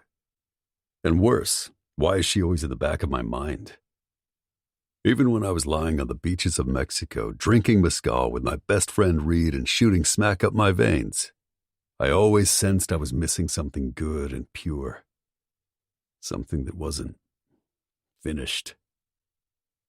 I shift into gear and force my mind to let go of all thoughts of my golden-eyed beauty squeezing her legs around my thighs. Instead, I go to my dark reality, which is my cross to bear, and focus on how well Blade and I have gotten the drug up and cooking. Axel and Edge have been all over putting the word out. Clubs are already fighting over it. The nights are all in play, and the pawns will never know that they're going to be sacrificed. The long stretch of pavement ahead, along with the warm evening wind, feels amazing on my face. I forgot how freeing it is to ride. It's one of the things I purposely denied myself. I haven't let myself get on a bike since I gave up my cut. Like an old girlfriend that always comes back, it's there for me as I tighten my legs and reach for Charlie's hands. I'm taking her into the lion's den, the pit of hell where she can see what I am. She thinks she can play with the big boys. We shall see. The gravel crunches as I make the turn into the long driveway. Her body tightens as if she's now realized where I'm taking her. As I pull up to the clubhouse, the lights are on. Other than the music, it's mellow. I back my bike into its spot and turn it off. I don't turn to her. She's not screaming now, and she's not going to scream. She wants me, if only for another night of my cock, but I'm not going to fuck her in the condition she's in. She reaches for the helmet and removes it as I get off. Her eyes take in our surroundings.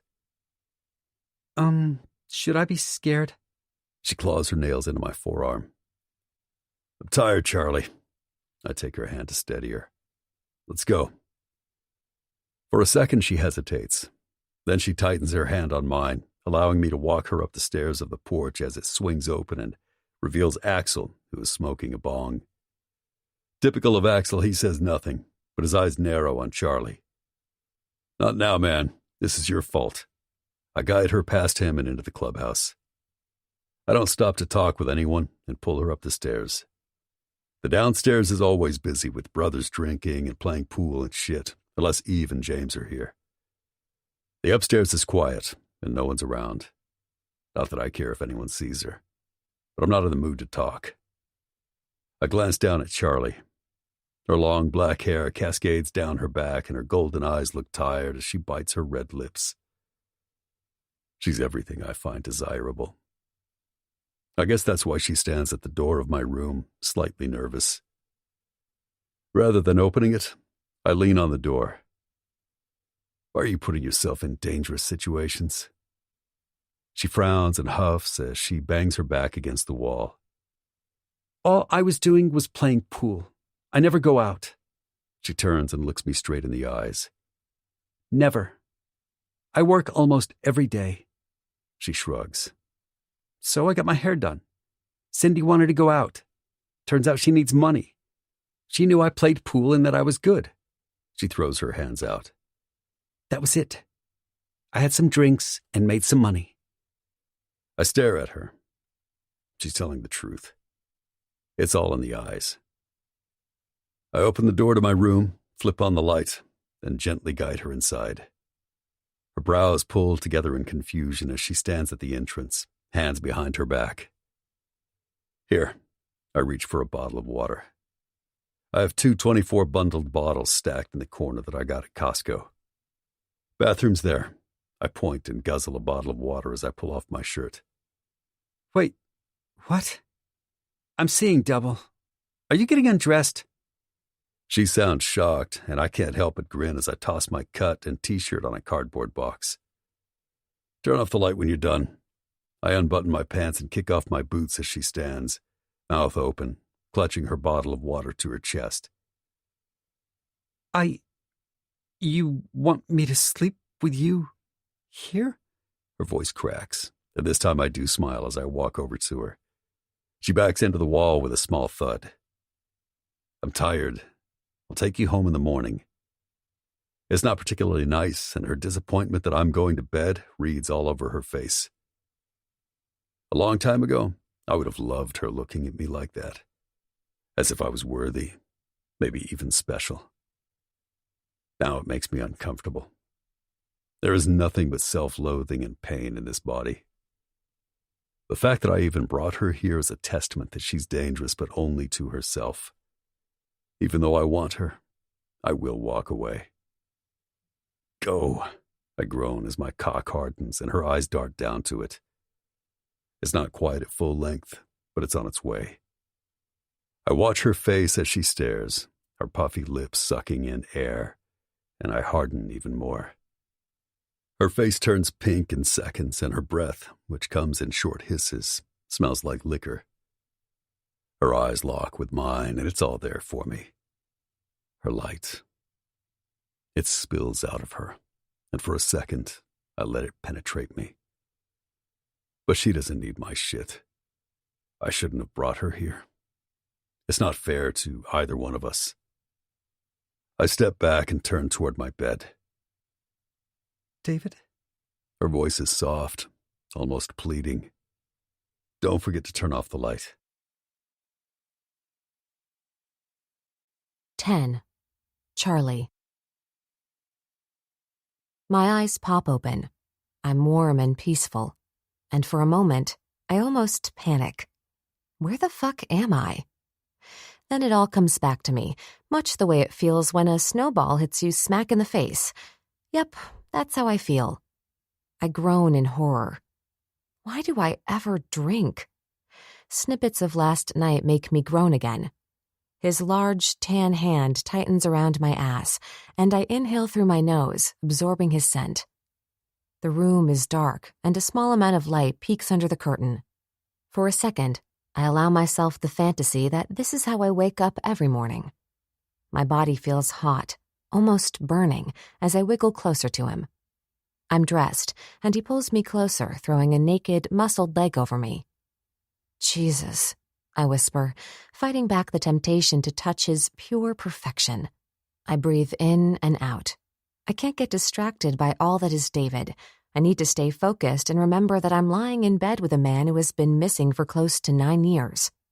And let's not sugarcoat it. He's angry, closed off, and somewhat scary. Despite all that, I grit my teeth as my body responds to his scent. It's clean and slightly smoky, and I can't help but clench, my panties becoming wet. Jesus, what time is it? He grunts, and his mouth, which rests against my neck, starts to lick and suck. Oh, God, I whisper and freeze. Secretly, this is what I want, need, even crave. But is he healthy for me? I'm already borderline obsessed with everything about him, even his damaged parts, especially his damaged parts. He doesn't say anything, yet rolls over on top of me, taking my hands and lacing them with his as he attacks my neck. His tongue makes its way to my lips. Holy mother of God, this cock of his is beyond distracting. He grinds it against me, and all my arguments of what's good and bad vanish. David, I whisper. He lifts his head, and his eyes trap mine. The storm that is always torturing him swims and almost swirls in them like a raging tsunami. He leans forward, his hard lips taking mine as if that can make all his terrors go away. And for the first time in my life, I wonder if I can. Maybe my strength is all he needs to calm his rage and give him peace. Fuck, he growls, and lets go of my hands to hold my head steady as his lips take mine. His tongue is forceful as it sucks and captures my own, and I let him take all that he needs. His pain seeps inside my body. I want it, almost crave it. I reach down to grab his leaking dick, his velvet veins making my heart skip. Lift up, beautiful. He sounds as if he's in pain. As I let him pull my jeans and t-shirt off, he hisses and shoves me back into the pillow, mouth immediately seeking my hard nipple. Yes, I say, almost cringing that it sounds like a whimper. His mouth sucks so hard on my nipple that my entire body is electrified. Almost as if this man has the key that unlocks my true nature, and only he knows how to insert it. Arching into his mouth, I bite my bottom lip so I don't moan too loud. My pussy pulses. His rough hand moves across my stomach, and he doesn't have to utter a word. My legs spread automatically. David looks up at me, a small smile playing on his perfect mouth, and I know he is my future. He grins in approval, and I wonder if he's fully awake. This David is nothing like the David who fucked me on the car. He lowers his head back to my nipple as he sucks and bites at it. My eyes widen in surprise. He's so gentle one moment until he's not. His fingers start to rub my clit. His hard body almost makes me feel treasured. Look at this pussy drip for me. David? I reach for his mouth. I want to see your face when you come. His eyes caress my face as his fingers play with my clit. The gentle morning light allows me to see his whole face. For a second, I stop breathing. His physical perfection is so startling it would make anyone swoon. But it's his eyes. They swim with fierce emotion, and I moan like a cat in heat. Yes, that's it, beautiful. I feel this greedy pussy wanting to come. I'm horrified that his praise turns me on. With 2 fingers, he fucks my slick core. In and out along with a ghost of a rub on my clit. Oh my God. I grind my nails into the side of the sheets. Tell me you love my fingers fucking your cunt. My mind is spinning. Maybe it's the remaining alcohol in my system, but I obey. Tell me you're ready to come. Please, I'm so ready, I whimper, and spread my legs even wider. He pumps his fingers in and out and rubs my clit hard, leaning over me so that I have only him in my world. Then I'm gone, orbiting into space. I'm coming. I scream it. I don't even care if I wake people. I pulse on his long fingers, which keep pumping slowly inside me. David. I grab his strong wrist. Jesus, I don't even sound like myself. He leans over and kisses me. It's slow, deep, and my eyes well up with tears. You're so fucking beautiful. And then he lifts the back of my legs. Much like his kisses, his hard cock enters me slowly. He's robbing me of my heart, making that old hope that a fairy tale can happen blossom to life. When he is fully inside me, I arch my neck back. He doesn't move, yet watches me. We're so in tune it almost seems as if we are one. His lips touch mine as he moves, his giant dick easing in and out in hard, yet almost loving thrusts. You're my light. He thrusts harder. The cool metal from his necklace feels like a brand as it lands on my left breast. His breath is ragged, as if he feels the fairy tale too. My body is climbing that cliff I had no idea existed, and I close my eyes to savor it. Fuck. This isn't what's supposed to be happening. He hisses in my ear as I grab for his back, my nails clawing and digging into his flesh. He groans as if he loves the pain, almost as if it prolongs the pleasure. Jesus Christ, yeah, that's it.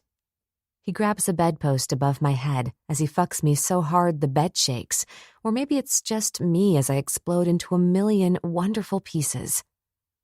I love it. I love you coming all over my cock. Milk it out of me. He lowers his head as his mouth steals my breath. In fact, he steals my soul. As he jerks into me, his lean hips stop thrusting and his hot seed jets inside me, filling me up so I can never be empty as long as I have him. Our foreheads are touching as we both catch our breath, and I realize he might be bleeding from my nails. My strength is gone, and I drop my hands with a small thud. I think you might be bleeding. He kisses my lips. I hope so, he says, and pulls out almost lovingly. Rising from the bed, he walks to the bathroom and closes the door. Sighing, I stretch and try to get my rubbery body to move, when all I want to do is close my eyes and go back to sleep. Maybe David will wake me up the same way if I do. I smile at that thought as I snuggle into his pillow, turning to my side for a moment.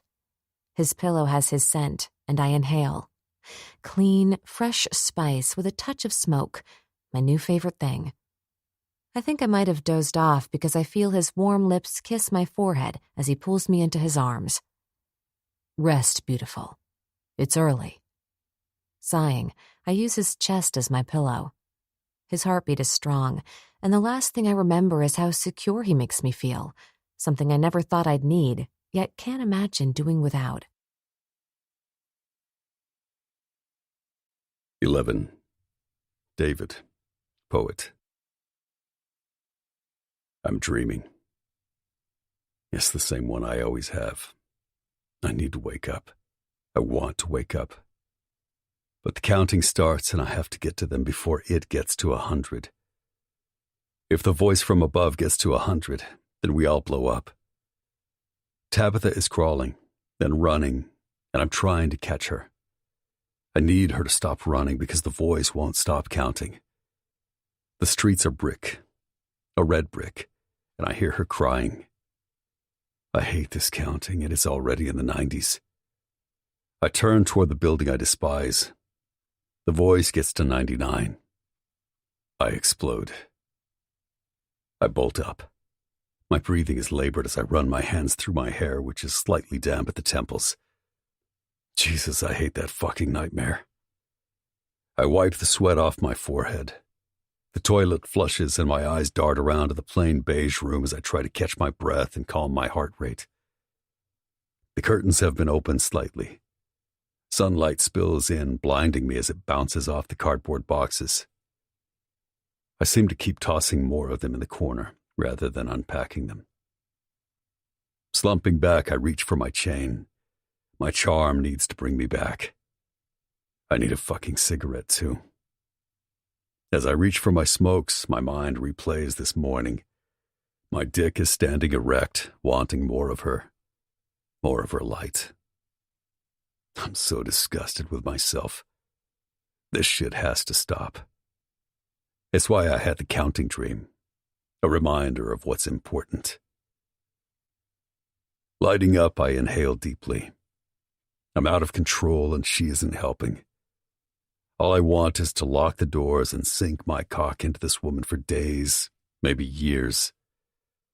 It's part of who I am.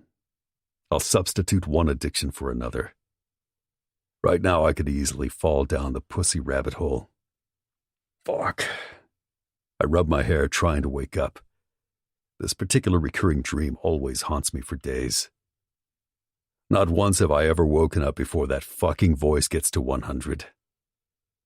Turning to my nightstand, I grab my phone and check the messages. A couple are from some guys who are working for me as rats. I'm paying them a fortune, but I take half the shit they say with a grain of salt. One has some information about his dad and that day. The kid needs money for his mom and his younger brother and sister. The scumbag father was not even that high up in Satan's seeds, but he was around when all the shit went down. Most of the stuff the kid's been feeding me is trivial, but a few names he has mentioned might be helpful.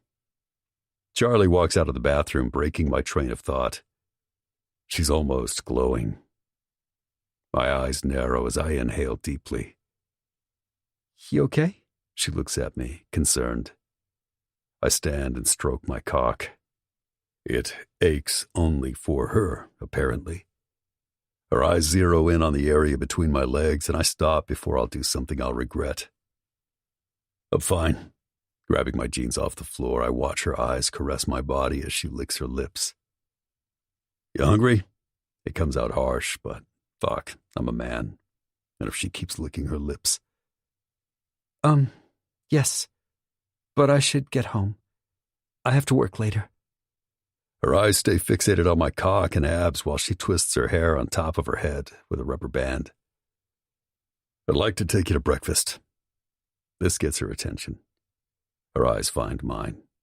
She frowns and cocks her head, the sun kissing the side of her face just right.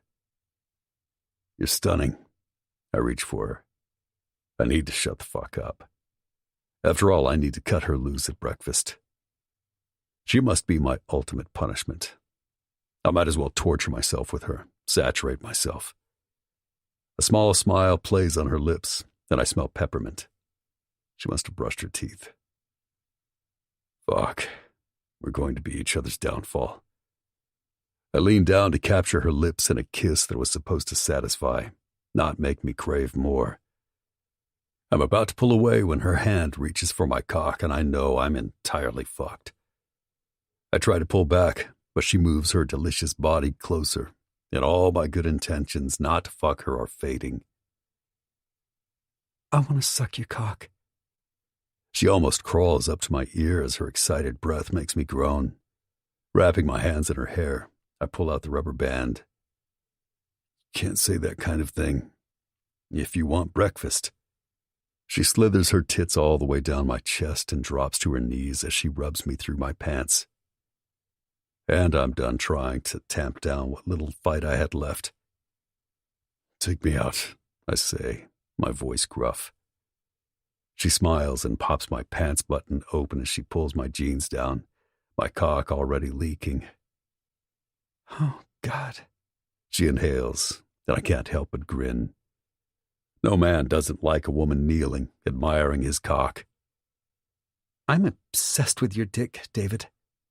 The David is garbled as she goes straight to sucking the tip. Her tongue swirls around my rim. Her hand wraps around my thickness as she does her best to get half of it in her mouth without gagging. "Jesus," I hiss, caressing her silky hair as she bobs up and down. "Yeah, that's it, my beautiful. Suck the cum out of me."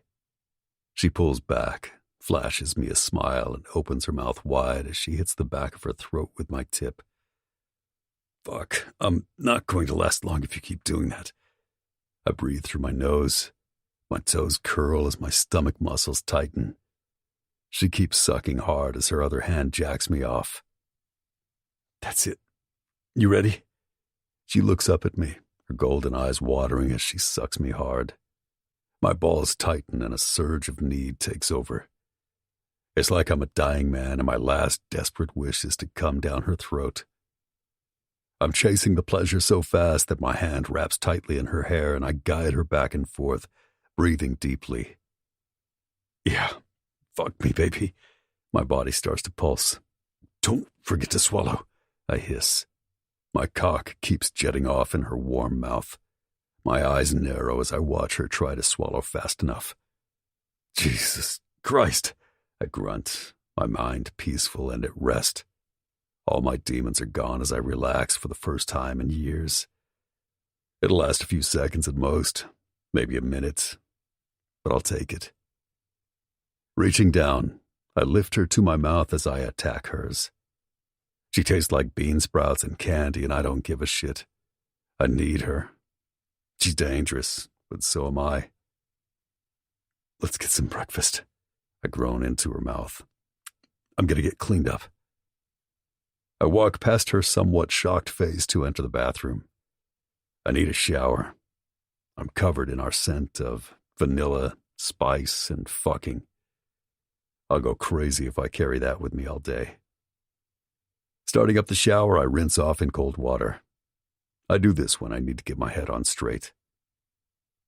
I'm ending this. It can't happen. Never should have started. Maybe in another life, if you believe in that kind of thing. Grabbing my toothbrush, I notice it's wet, and for some reason that makes me feel good. These little things that give me the slightest bits of peace make me want to bolt the door. As I brush my teeth, I snicker at the thought. Just Charlie and me locked in here for days, fucking. I would fuck her all over the room and in every hole. Fuck. I adjust myself. The thought of her sweet cunt and ass gets me hard again. Anal is a huge amount of trust, and I don't have to ask to know that hole of hers is a virgin. See, this is not a good train of thought considering I'm cutting her loose over pancakes.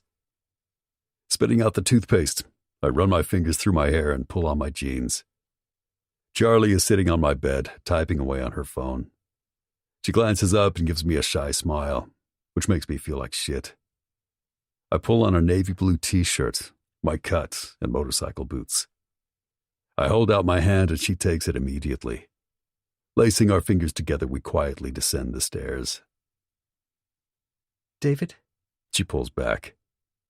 There's a guy sleeping over there. She points at Blade's door. I look toward his room and sure enough, Dewey is slumped over, arms crossed, snoring. He's fine, I whisper as I drag her forward. He likes to sleep near Eve. We pass the game room. It's crowded with bikers, their loud cursing indicating most haven't gone to bed yet. As I swing open the front door, I squint. The summer morning sun is already heating up the yard, and the chrome from our bikes makes me see spots. "Who's your friend?" Charlie screams. We both turn to see Blade. He stands outside smoking on the side porch, sneaking a cigarette since Eve disapproves. Oh my God, you scared me. She breathes out as she digs her nails into my hand. Blade pushes off the side of the house and walks over, his green eyes taking her in from top to bottom. Fucking dick. He's trying to intimidate her. "I wouldn't be scared of me, pretty girl." He snorts, then looks at me and points with his middle finger. "The man whose cock you wrapped your mouth around should be the one you're scared of." Excuse me? Her eyes are huge as she looks at me. "Charlie, this is Blade, my cousin and our president. You own the diner, right?" He barrels right over, ignoring my introduction as he starts to question her. Again, his eyes scan her body, so I take a breath. He's testing me. If I engage too much, he'll know this girl is special, and for some reason, I don't want him knowing anything right now. His eyes narrow as he looks at both of us, then shakes his head as a small twitch ghosts his lips. I do. She snips and cocks her head. Her long waterfall of black curls tickles my arm. Interesting. He inhales and flicks his cigarette onto the dirt. "Let's go." I shake my head at him and pull her to my bike. She quickly hops on. "Here." I hand her my helmet. "I need sunglasses. I'll be right back." Wait. She twists the huge bag that's slung over her shoulder and pulls out a pair of aviators. "What exactly do you have in there? That thing weighs more than you." She starts laughing and shakes her head. Somehow, I stand there grinning at her.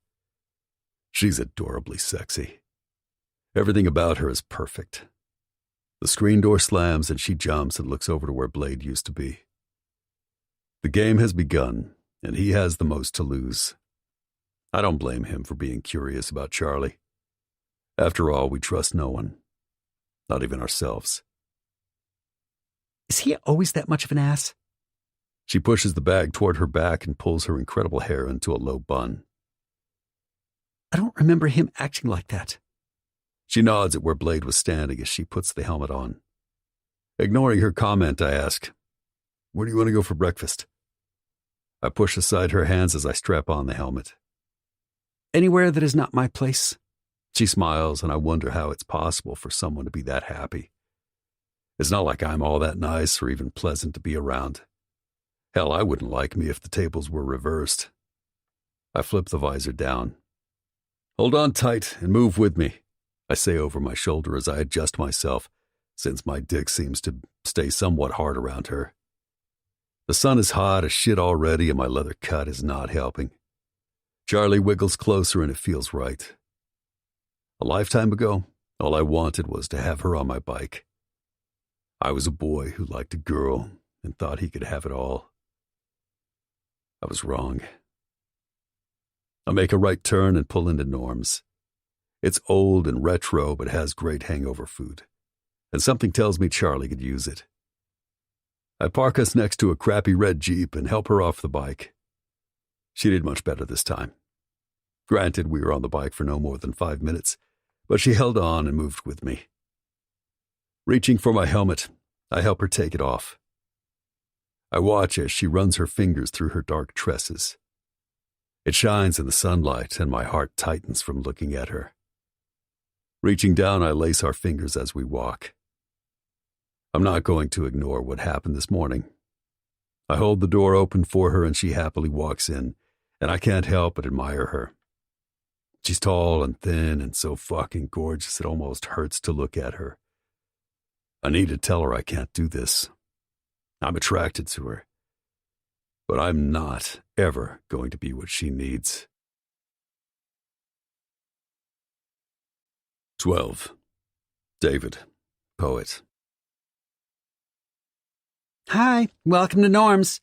An older woman with a Norm's waitress outfit and blue-gray hair hands us some menus from the front counter. Go ahead and sit anywhere.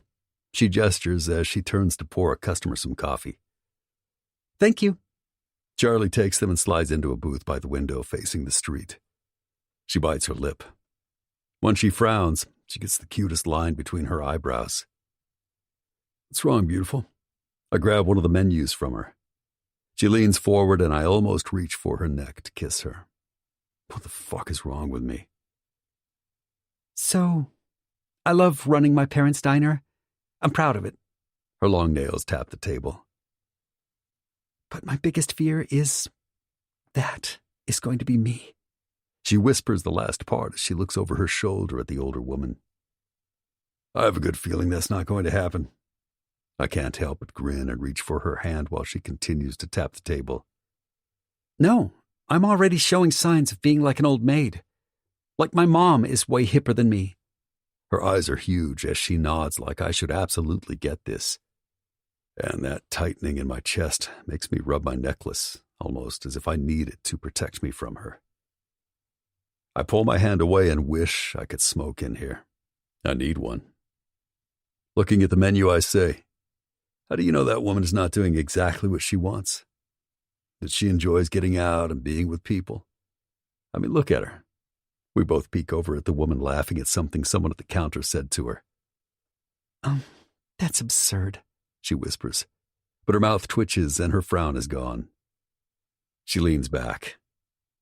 No one should have to wait tables when they're older. It's so hard on your body and stressful. She's probably alone with her cats. She picks up her menu. What can I get for you two lovelies? The older woman smiles. She must be a wine drinker. Her teeth have a slight purple tint. Hi, good morning. Charlie smiles at her cheerfully. Good morning, she chuckles as she pulls out her pad. You two ready? Yes. Charlie glances at me. You're ready, right? She eyes me like the poor woman is going to faint if we don't order right now. Yes, I can't help but smile. Go ahead, beautiful. You're a lucky girl. You take care of this one. He's awfully nice to you and not bad to look at. The waitress bats her eyes at me. Her weathered hand taps Charlie's shoulder. Yes, he's very handsome. She looks at me and grins at the waitress. I'll have a spinach and cheddar cheese omelet with French fries in place of hash browns and sourdough toast, please. Clearing her throat, the waitress looks at me. I'll take the bigger, better breakfast, eggs over medium, and biscuits and gravy. And 2 coffees.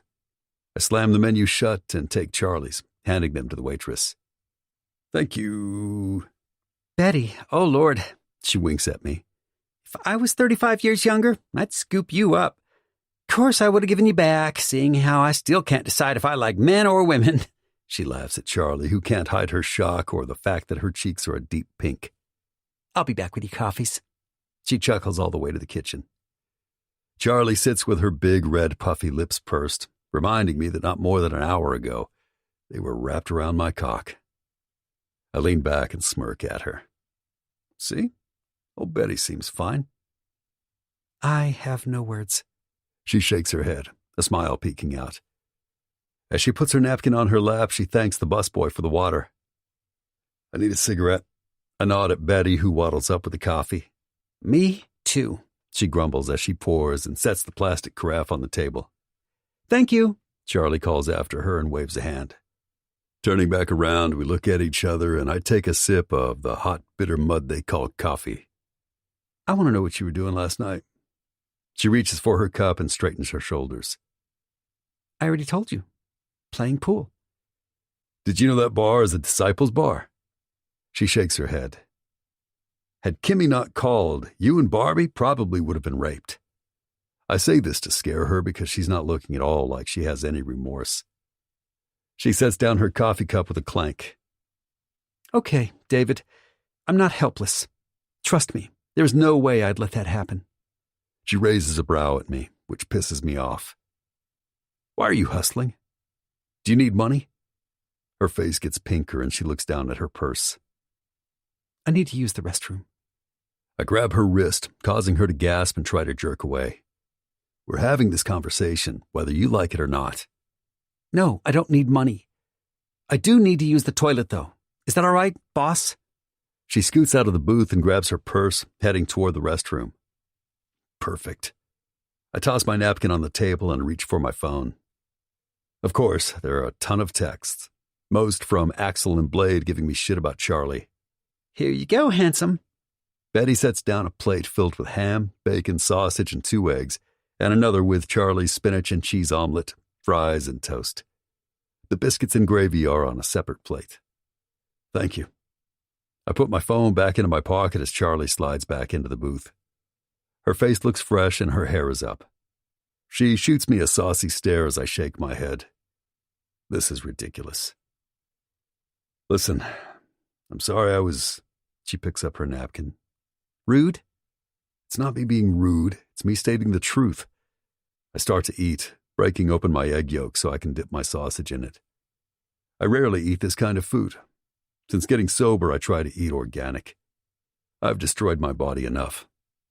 But every now and then, a good greasy spoon can't be beat.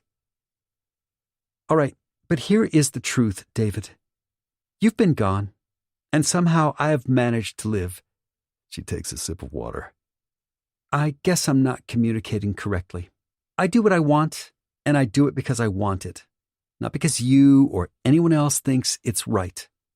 I assume you would know me a little better. She nibbles on her sourdough toast. You want jelly? She drops the toast. And yes, it kind of insults me to think that you believe I'm some sort of... She waves her hand around. Barfly or something.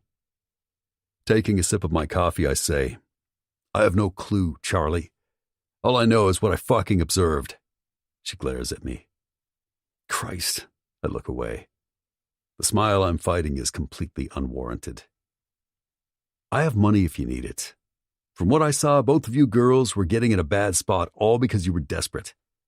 She snorts and crosses her arms, shaking her head. I'm no longer finding it amusing. Now I'm getting pissed all over again. I'm dead serious. If I hadn't shown up, some bad stuff could have gone down. Unless you're in the club, you can't understand that the men don't give 2 shits about women unless it's their women, and even then, they might not. The club and the brothers always come first. Women are second or third. Fuck, with my old man, my mom and I came in dead last. The day he died in a bar fight, I didn't shed 1 tear. She blinks at me, and I inhale. That's the most honest thing I've said in years. Cocking her head, she uncrosses her arms and leans forward, almost touching my finger. Thank you, but I had it under control. We stare at each other as I break away first.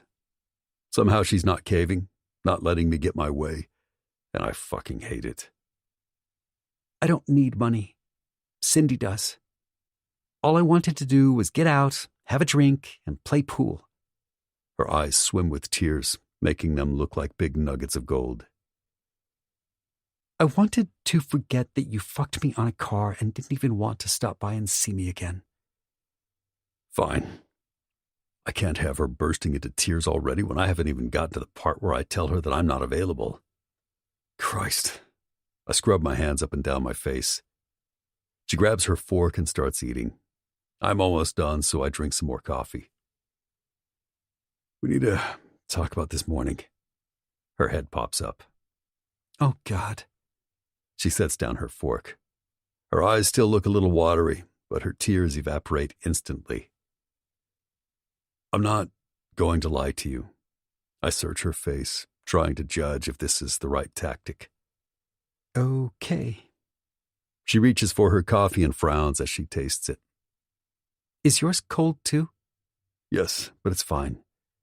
I push my plate away to rest my elbows on the table. I have this connection with you. Always have. She spills coffee onto the table. Shit. She stands and reaches for the napkins on the side of the table. Charlie, I gently take the coffee carafe. Sit down, babe. She drops down into her chair, soaking up the coffee with the napkin as she whispers, Thank you. You're welcome. I grin at her. She's completely adorable, which is absurd considering the way she looks. But there's an innocence, a true goodness that I have always wanted to be near.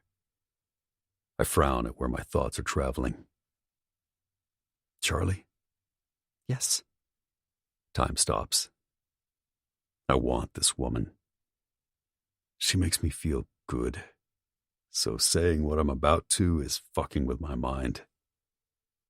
All of this want is an impossibility and I need to end it. Yet her eyes hold so much emotion and hope, I reach for her hand.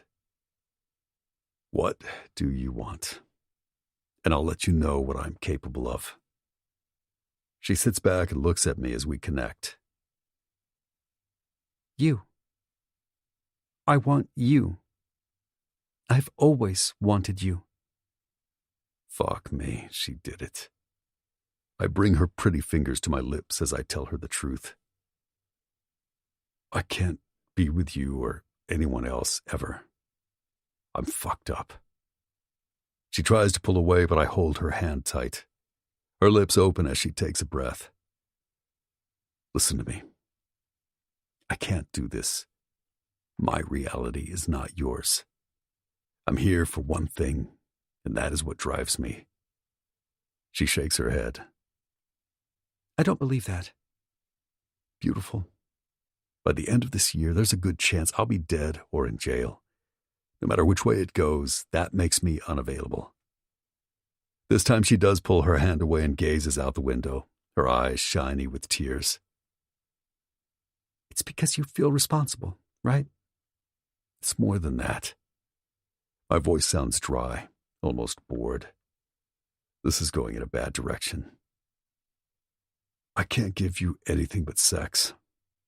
That's not fair to you. I reach for my wallet and pull out some cash. I need to check my phone. It's going off. Her eyes dart to mine, then the phone, as she looks out the window again. First text. Blade. Your boyfriend is here. Second. Axel is giving him shit. Third. He has a suitcase with him. Fourth. I'd stop fucking the bunny and get back. Fuck. I look over at her as she frowns. Charlie, I need to go. This right now is why you and I can't go anywhere. I belong to the club. That's where I started, and that's where I'll end. Standing up, I reach for my keys. Let's go. She looks up, her one finger tracing the rim of the coffee cup. You go. I'm going to finish my breakfast and take an Uber to my apartment. I want to take you home. And I want to finish my breakfast. Her big eyes look almost angry. Go, David. I have my own shit to take care of. I have a business to run. You're not the only one who lives and breathes on this planet. She reaches into her purse for her phone, dismissing me. Hesitating, I want to say more. We've left so many things unsaid, but I need to get back. Reed is at the clubhouse. That in itself can go two ways. From the last text, it sounds as though it's going badly. Reed has one of the worst tempers I've ever seen. So Blade and Axel, calling him my boyfriend to fuck with him. Also, if Reed's there, he has information. My phone buzzes again. It sounds like an alarm, even though there are plenty of noises in the diner. Blade, you want me to take care of this? I don't have time to argue. Let me drop you off. I say all this as I text Blade back. Me, on my way. Don't mess with Saddington. Remember, we need him. Not that it's going to do any good. If Blade is feeling like an ass, all of the disciples will follow. Whatever. Reed can hold his own. No. We both have stuff to do, so go do it. Grabbing a new napkin, she places it on her lap and continues eating while she stares straight ahead. Somehow this aggravates me when it should make me relieved. But I don't have time to make demands, so I reach over her and grab my helmet, our faces inches apart. See you around, Charlie. Her smell invades my nostrils as I lean into her neck to take one last breath. Be good. You too. She snips again, causing me to pause inches from those fucking lips I'd love to bite and suck. She tilts her head, giving me a challenging smirk. And because I can't not, it's physically impossible for me not to lower my head for a deep, hard kiss. She moans into my mouth as my tongue tastes hers. Pulling back, I'm at least satisfied to see her look dazed rather than smug. Before she can respond, I'm out the door and on my bike, heading toward the clubhouse, wondering why I feel lost already. 13. David, poet. I burst into the conference room, thankful I have my knife on me. What I see is not what I expect. Reed is sitting next to Blade. A bottle of Jack Daniels sits open, half gone. Axel is eating peanuts, laughing next to them while Ryder's on his phone. They all look over at me. What the fuck? I scan their faces. Reed raises a dark brow at me, and if I wasn't so relieved no one put a bullet in his head, I'd probably be more sociable. He frowns as his green eyes bore into mine. You okay, man? He stands up. He's dressed in faded dark jeans and some stupid designer t-shirt. I should have known Reed Saddington would be fine. No matter what, he always lands on his feet. No, I'm not okay. I pull my hands through my hair. I fucking put my life at risk driving like a maniac so no one would fuck with you. The whole room explodes with laughter. I scowl at all of them. Fuck you guys. Pulling out a chair, I collapse into it, kind of pissed I left Charlie at the diner. And here they all sit, getting fucked up as Ryder orders pizza.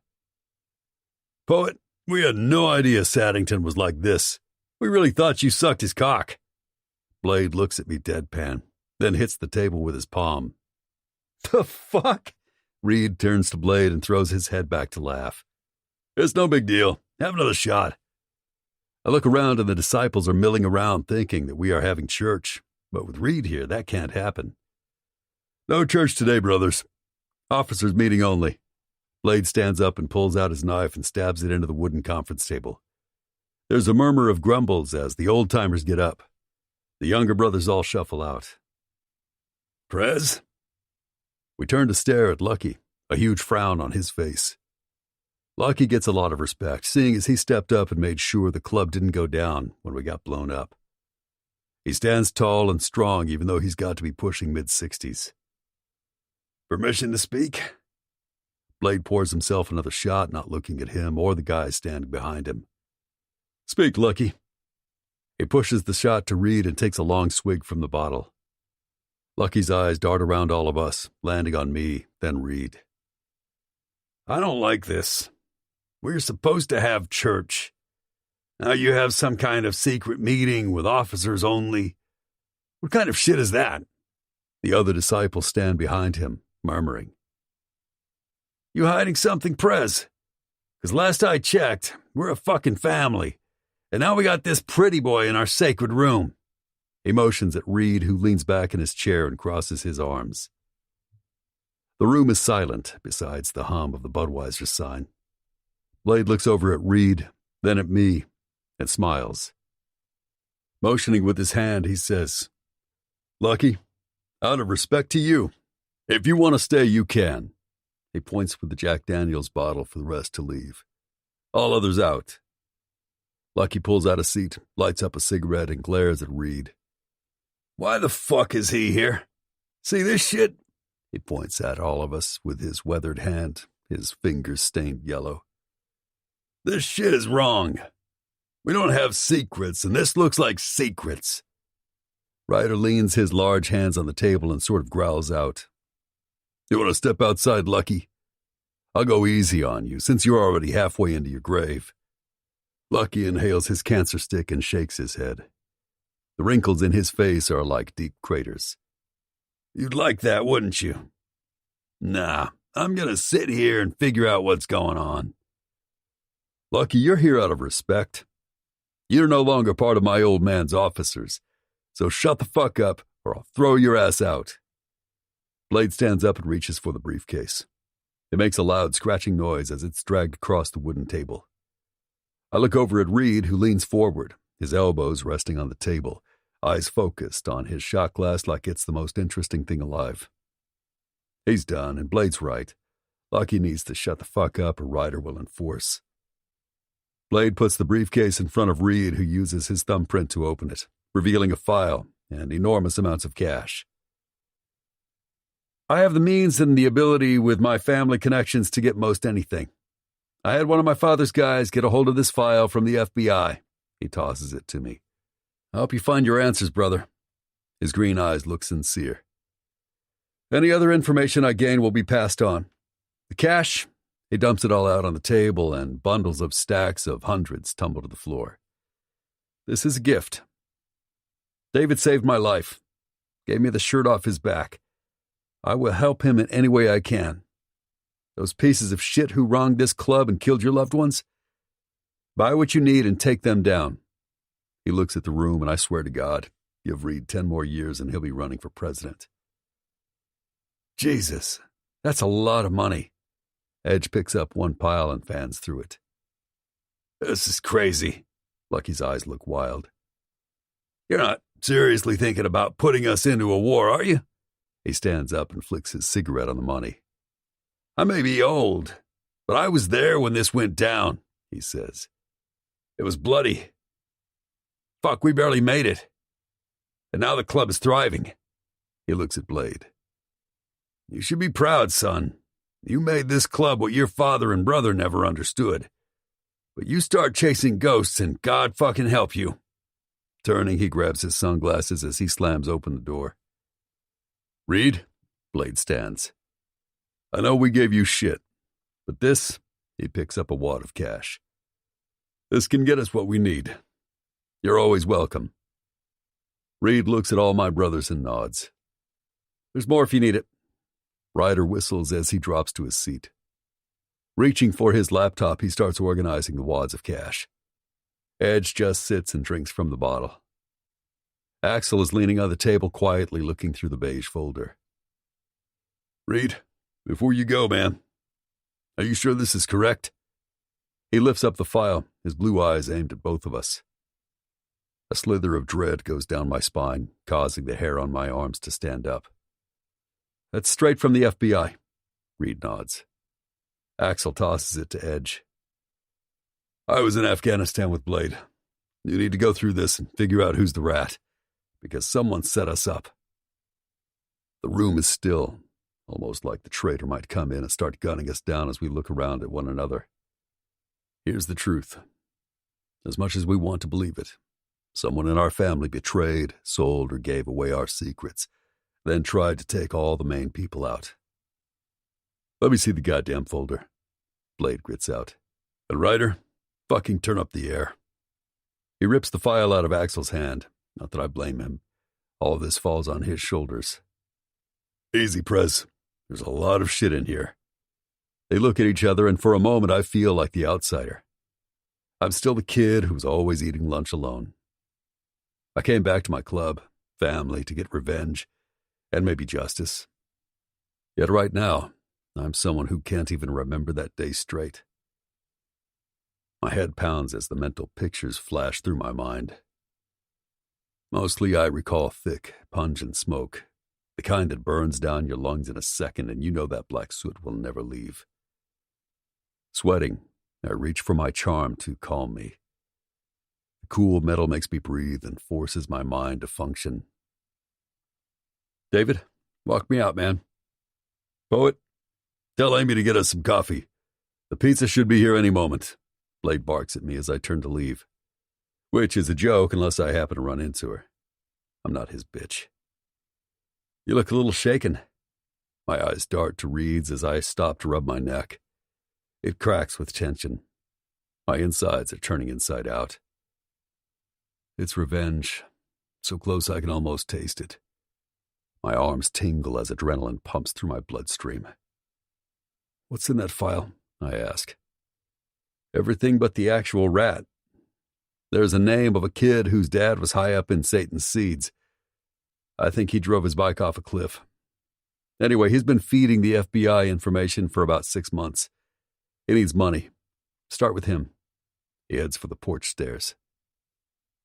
How was your honeymoon? I'm a selfish dick for not even asking until now. He turns. Why did you never tell me about Tabitha?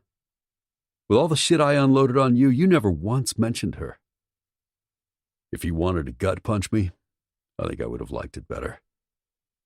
A large lump forms in my throat, and I have to swallow a couple of times before I say, I don't talk about her. His green eyes are serious. We shared a lot of time, and we respected each other's pasts and pain. But this, I wish you would have said something. I couldn't forgive myself, and I wasn't in any condition to do anything about it. So I guess I figured, what's the point? You figured what's the point? He says slowly. It's not my place to judge. I'm your best friend, not your parent.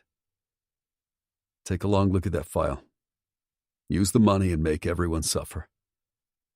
The way I see it, we all need to atone.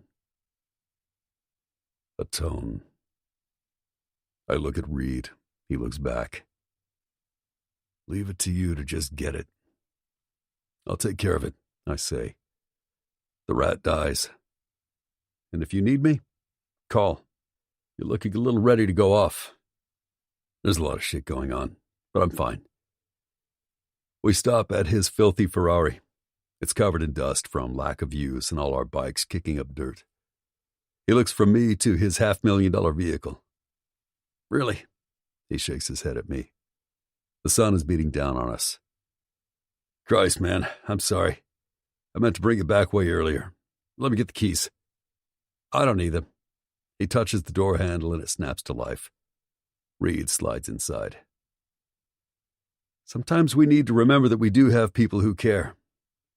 You did that for me, David. You saved my life. Don't make me not be able to return the favor. I stare at him. He knows I'm a loose cannon. He starts up the Ferrari and shuts the door. Things get too fucked up here. You know where we are. I nod as he takes off, the Ferrari like a slick panther gliding across the long driveway. Lifting my face to the sun, I let its warmth bleed into me, burn my mind into focusing on the task, not the demons that want to bring me down. Atone. He's right. We all need to. Reed's people found something, and it's time I got started. 14. Charlie. Jesus. Cindy looks up from the computer as I walk in. After David left me at the diner, I took an Uber to my apartment so I could at least take a shower, then decided to take a little more time with hair and makeup. I'm wearing some cute clothes today. A pink sheer shirt with a black bra and a pair of black skinny jeans. I wanted to wear heeled boots too, but the reality set in. I'll be limping like an idiot and crying in 2 hours. Cindy, do you know if Charlize ordered more tomatoes, or is she planning to go to the farmer's market tomorrow? My mom stops dead in her tracks, causing poor Raphael, our busboy, to collide with her from behind. So sorry, Mrs. A, he mumbles as he walks around her. I know. She's glowing. Cindy waves her hand in front of her mouth as if she ate something spicy. Oh my God, who is he? And you have my permission to marry him. My mom falls right into Cindy's dramatics, and their eyes fill with tears while they scrutinize me. You two are crazy. I sashay over to them as my mom grabs me for a tight hug. My prayers are answered. Mom, you're not religious. I stand stiffly. They haven't even given me a chance to put my bag down. You're being absurd. I try to pull back, but her knowing blue eyes scan my face. I haven't seen you look like this ever. She grabs my arm and drags me around the counter where Cindy stands with a stupid smirk. Trust me, it's nobody. I just put some makeup on and Cindy and I got our hair cut. I toss my giant Marc Jacobs bag under the counter. She's lying. Yesterday we had girls' day at the salon and then we played pool. Charlie got drunk and a hot fucking biker saved her.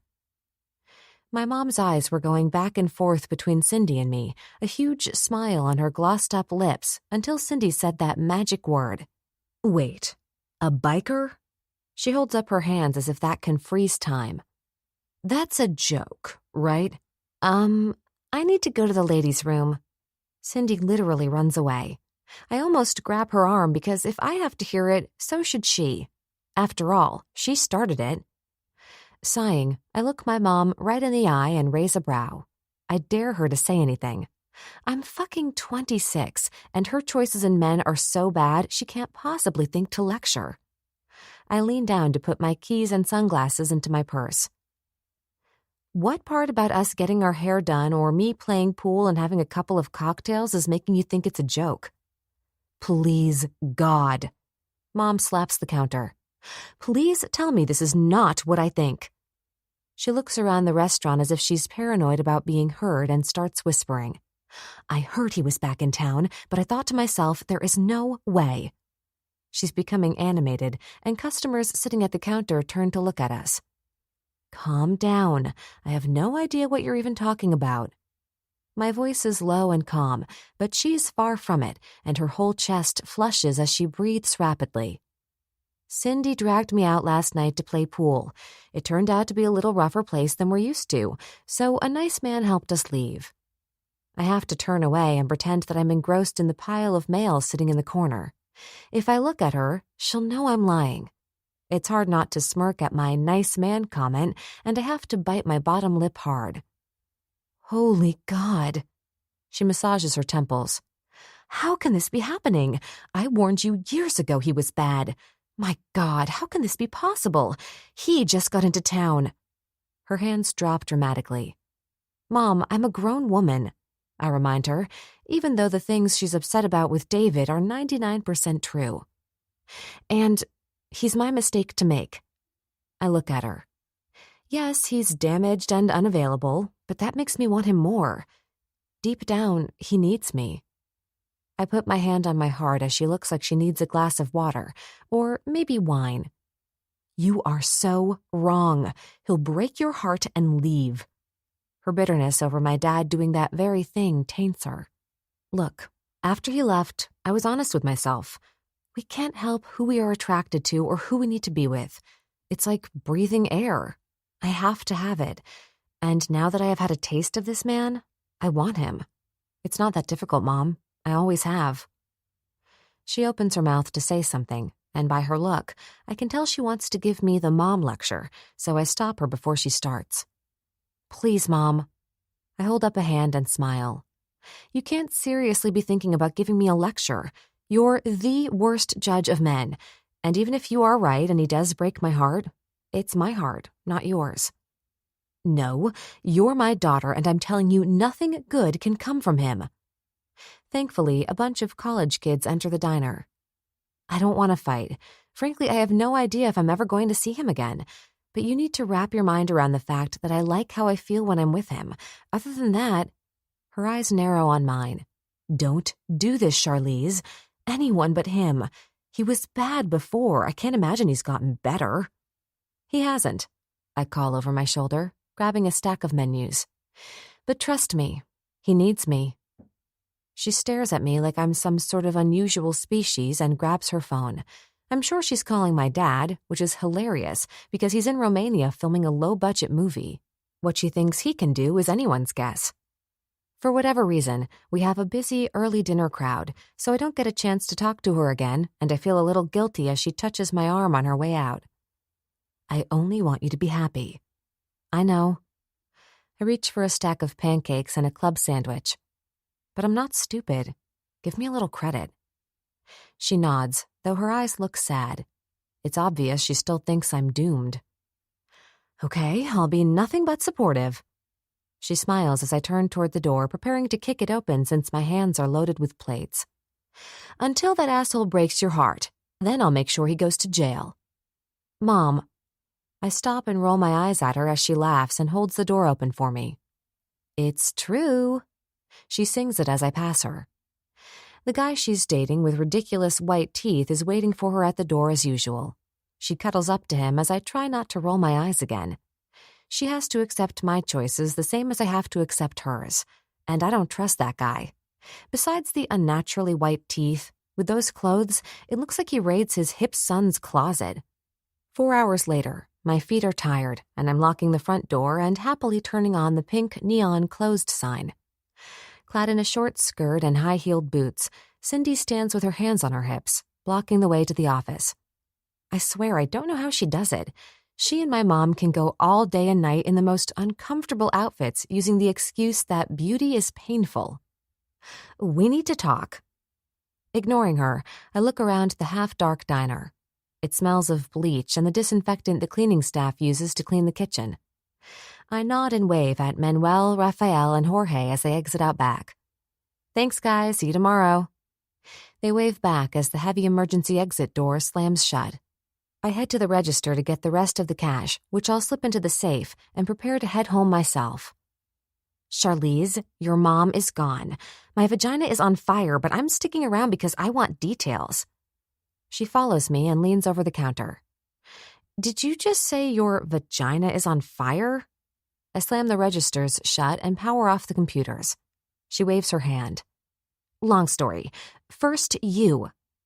I toss the cash in a red bag with a zipper, the coins in a blue one, then go straight for the office and the safe. She flips on the lights and flops down into one of the chairs, putting her tip money into her small purse. I want the truth. Does he fuck as good as he looks? As I turn to her, I drop the coin bag and pick it up. God, Cindy. I can't help but shake my head. How do you know I fucked him? Because I'm not stupid. She tries to cross her legs, then grimaces. I fucked his friend and I think he gave me a bladder infection. Again, the bag falls to the ground as I do a double take. I give up trying to open the safe and turn to look at her, my mouth hanging open. You fucked the giant biker? I stare at her, and the mental image of the two makes me blurt out, How did you not get crushed? He was huge. She laughs. Yeah, he's a big boy in all the right places. I blink at her and she starts laughing again, then jumps up and grabs a bottle of water from our small refrigerator in the back. I kneel and focus on the task of opening our safe. It was amazing. I have never fucked a guy that perfect. Like, his arms are like this. She holds up both hands super wide, and his penis is like this. She measures a good size, not as big as David's, but close. She sips the water and stares blankly at the wall. It's my own fault. He wanted anal and I said yes, and now I can feel the infection coming on. I slam the safe shut.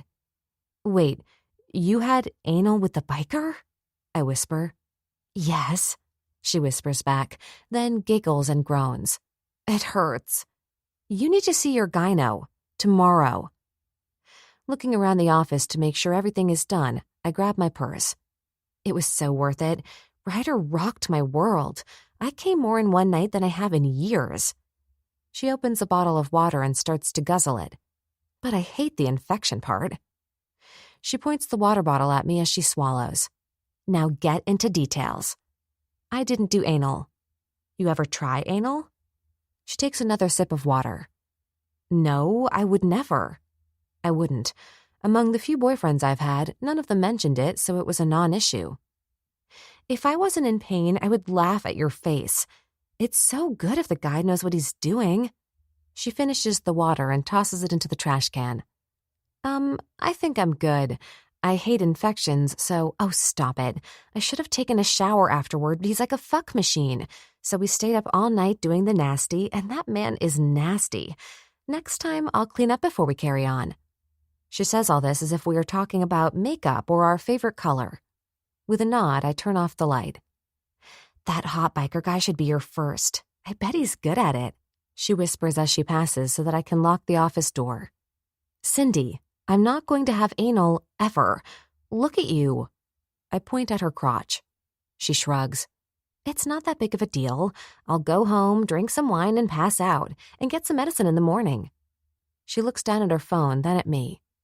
Okay, my lift is here. I set the alarm as we both walk out. How did this happen? I saw you leave.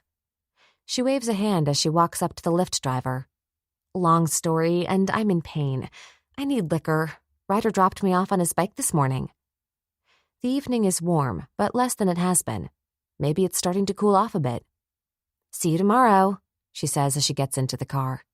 Go to the doctor, I yell at her and shake my head.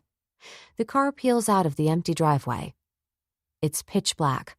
The stupid streetlight still hasn't been fixed, and since it's late, the traffic on the street is minimal. I do this every night, and the hairs on the back of my neck never stand up. But I feel him. I turn in time for a strong hand to cover my mouth and a rock-hard body to almost knock the breath out of me. Terror makes me instantly fight. I oughta fucking spank the shit out of you. What the hell are you thinking being out here all alone? I sag back into his arms. It's not a murderer. It's David. 15. David, poet. I'm beyond pissed. It's like a ringing has replaced all sound as I try to process what is wrong with Charlie. I shake her and her head snaps back, but she's smiling. Tears run down her exquisite face, and again, it dawns on me that she likes to be scared. Or, at least, she likes the adrenaline. What the fuck are you thinking? I hiss, my cock hardening at the sight of her wide-eyed stare and trembling lips. I don't even know why I'm here. Well, that's a lie. I do know. I'm an addict. I substitute one addiction for the next. Drugs, booze, sex. It doesn't matter. Anything to keep the monsters at bay. She does that. Today, after Reed left, we had church and I listened to everyone bitch about stupid shit. Ryder had to escort 2 different brothers outside to settle it with fists. Blocky ran his mouth. It's amazing no one stabbed each other. And through it all, she called to me. A little bit of light that can give me peace. So instead of having one of the club's bunnies take care of me, I got on my bike to ride, clear my head. But I didn't. I came straight to her. Every addict has some sort of substitution. Mine was drugs, booze, sex, cigarettes, and working out. But this is more powerful. It's like I can't stay away. I need her to give me a fix. Even if it's for an hour, I'll take it. You scared me, she croaks as I shake her again. How the fuck can you be so stupid? Jesus Christ, last night you could have been gang raped, and tonight I find you alone at 1 a.m. in the morning locking up? I'm already on edge. Anything could set me off. David. She reaches up and touches my cheek. You're right. I won't let it happen again. It's like she's singed me. Yet I let her caress my face with her warm hands, her beautiful golden eyes telling me things that I know I'll use to hurt her. I need to go. I grab her wrist and toss it away. I live down the street. This was a mistake. I turn toward my bike. Get in your car and get your skinny ass home. Wait, she runs after me. I turn, my agony ready to spill out of me. Not trusting myself to speak, I grab her arms tight, almost punishingly. You don't want me, beautiful. Trust me on this. You need to run and hope I never come back. Her eyes fill with tears as her nails dig into my arm. I'm strong enough to take that chance. You need me, David, and I need you. Always have. Stay with me tonight. Her voice is so fucking sexy. Her smell is intoxicating. But in truth, this one makes me bleed, and that's not something that can happen. I can sense it, though, as all my anxiety and worries slide off me. It's unfair to give them to her. She says she wants them. She can't possibly want the real me. If there is a real me. The night air is crowded with city noises as we look at each other. She's truly exquisite, and I want her. I want to tell her that I need her goodness and light. My days are filled with revenge and my nights with demons. She must see something that makes her take my hand until we're standing in front of my bike. It's 2 stoplights to the right. She doesn't wait for my reply and puts my helmet on, wrapping her long legs around my golden Harley. Only for tonight, I reason, knowing my addiction is becoming my new hope. It guides me through the day, but the nights. Her apartment is dark. She doesn't turn on the lights as she steers me through a large room and straight to what I'm guessing is her bedroom. I'm done letting her lead, though. Lifting her up, I toss her on the bed. She squeals as I hear her shoes thump on the floor. While I jerk off my cut and t-shirt and unbutton my pants, my eyes adjust to the darkness. Darkness. It wraps around us like a blanket. I love the dark. It makes my cock harden. Her excited breaths fill the room. Do you want me to turn on the lights? She tosses off her shirt and wiggles off her jeans, panting like she's on a treadmill. Cocking her head, she waits a moment and lies back, her naked body teasing me. She's exquisite, like an ethereal ghost. Except I can reach out and touch her. She's real, and I want her more than I've wanted anyone. No, I rasp. Her breathing picks up, which is a telltale sign. She enjoys not seeing what's next, and I get off on knowing she likes the same things I do. I kick off my jeans and toss them to the carpet. They land with a clank of change and the knife I keep in my pockets. David. Her voice is excited, if not a little scared. I would be if I was her. I've given her no real reason to trust me. You scared? I stop at the foot of the bed. The inky blackness hides all our pain as I feast on her porcelain skin. No. She pants, or maybe moans. Maybe you should be. I push her back and climb on top of her. Oh, God. She groans and I can smell her excitement. Her sweet-smelling cunt is like candy that I can't wait to taste. I'm mostly fucking with her. Fear. There's nothing better when fucking. It puts your body into flight mode, but with the right partner, it can be a rush. You said that you got me, that you're strong enough for both of us. I lean over to whisper in her ear. We'll see if you feel the same in the morning. I stick my tongue in her ear, then bite the lobe. Ow, she whimpers as she impatiently rubs her wet pussy on my cock. I sit up and she reaches for my dick. You're not in charge, Charlie. Save your energy. You're going to need it.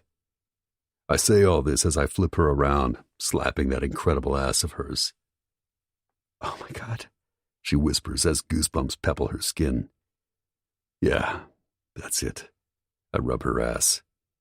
You cold? No. She puffs out as I lower my warm body onto hers, my thick cock almost pulsing with need to enter her wet, heavenly cunt. I rub my dick up and down her ass as her breathing becomes shallow and fast. You ever been fucked here? I reach down in between her legs, my knees opening them as she starts to go stiff. I dip into her slick wetness and go straight for her ass. Wait, David, wait. She tries to turn, My arm goes out to hold the back of her neck so that she can't move. Her fingers clutch the sheets. I'm not sure if I want to do that. I smile. She's so fucking perfect. Even her little rosette hole is perfect. I massage it, making small circles. I thought you said you weren't scared. I let go of the back of her neck as my thumb slowly, gently penetrates her. David, she whispers. Shh, be a good girl, and I'll take you to a place you've only imagined. You'll see stars. My hand caresses her incredible back up and down as my thumb eases in a bit more. Then I pull it out and draw her up on all fours. Her moans fill the room as I back up and start to lick her juicy cunt from behind. Sucking on her plump clit, I watch her hard nails scratch the sheets like a cat does to a post. Yes. Oh, fuck, David.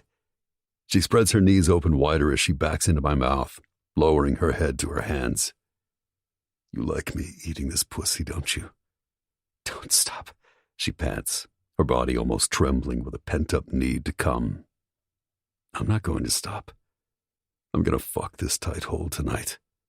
Next time, think twice before begging a monster to stay the night with you. Both of us are panting. Self-control is not my strong suit. Her breathy moans stop. She turns her head so that her pale beauty almost makes me hesitate. Yet I lean down and lick her tiny hole, my other fingers going straight into her tight cunt. In seconds, she orgasms. Holy shit, I'm coming. Her body shakes as I keep licking her tiny hole, her pussy pulsing and clenching on my fingers. Yes, she screams as I keep finger-fucking her. Yes, you can fuck my ass. She drops her head as if she can't believe she said it. I smile and stand, grabbing her hips like the demon I am. She's breathing heavily, her body covered in a light sweat. Just relax. I grab my leaking cock and do a couple of rubs up and down her ass. David. She's terrified, and I can't help but smile. Bringing her to this point does something to me. Breathe. Before she can obey, I spread open her ass cheeks, and with one rough thrust, I'm in straight fucking heaven. She screams, and it's better than any drug or alcohol. This woman's cunt was made for me. You asshole! You scared me! She hisses and turns, but I slap her ass and slide my hand down her spine to her neck as I go as deep as I can and stay there.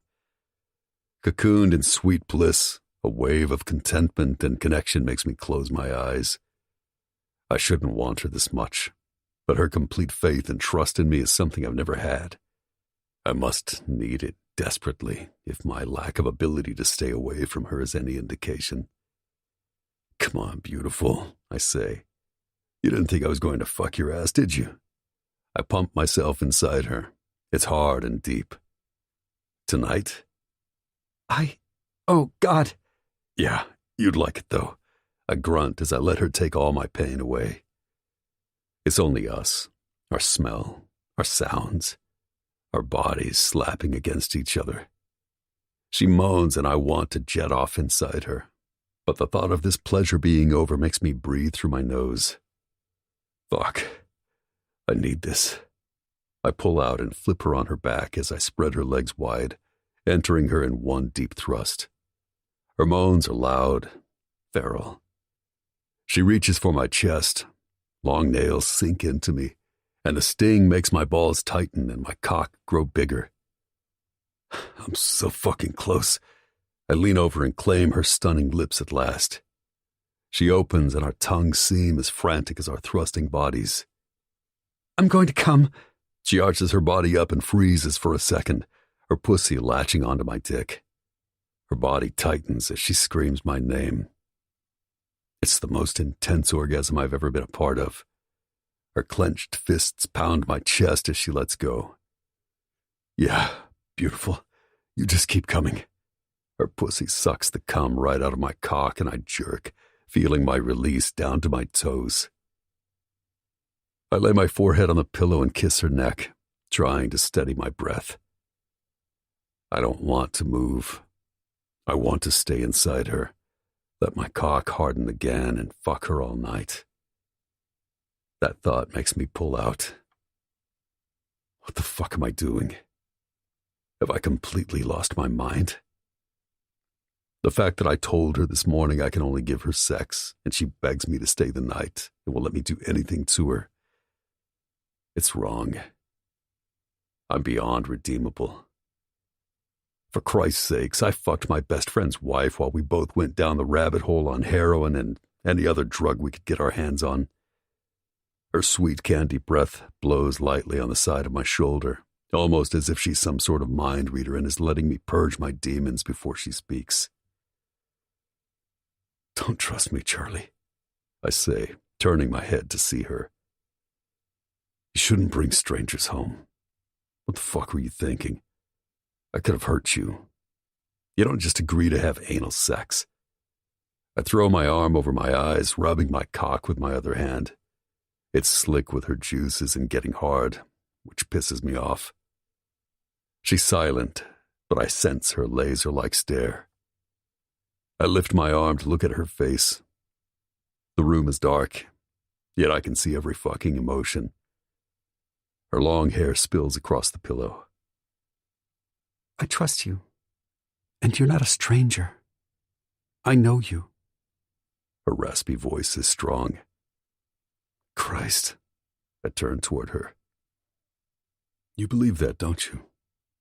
I reach for her silky hair because I'm addicted, and before I destroy her, I need one small fix. Beautiful. I've been all over the world, lived in the best and worst places, tried almost everything, and I can honestly tell you I'm not a good person. I wrap my hand tight around her inky tresses, bringing her lips to mine as I steal her very breath. I'm here for revenge. I want to get the sick fucks who blew up my family and avenge my daughter. I stand and reach for my jeans. David. She sits up, her incredible tits on display. You're wrong. I see you. You may want revenge, but can't you have both? She raises herself on her knees. I almost do the unthinkable and throw her back onto the bed and fuck her again. But instead, I feel around for my shirt and cut. My knife shines and it's easy to locate. You deserve to be happy. You're worth it. Her words do nothing to me, because I don't, and I know it. It doesn't matter. I find my leather cut and tee.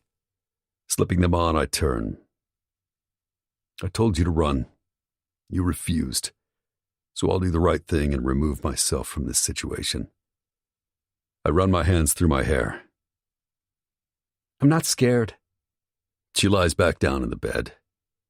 I grip my teeth so loud I'm sure she can hear it. You'll be back. She reaches for the slightly wrinkled sheet at the end of the bed. Just turn the lock on the handle on your way out. She snuggles in deeper. I almost start laughing. If this was happening to anyone else, I would. She curls up like a goddamn kitten. The white sheet covers half her body, the other half still visible in the darkness.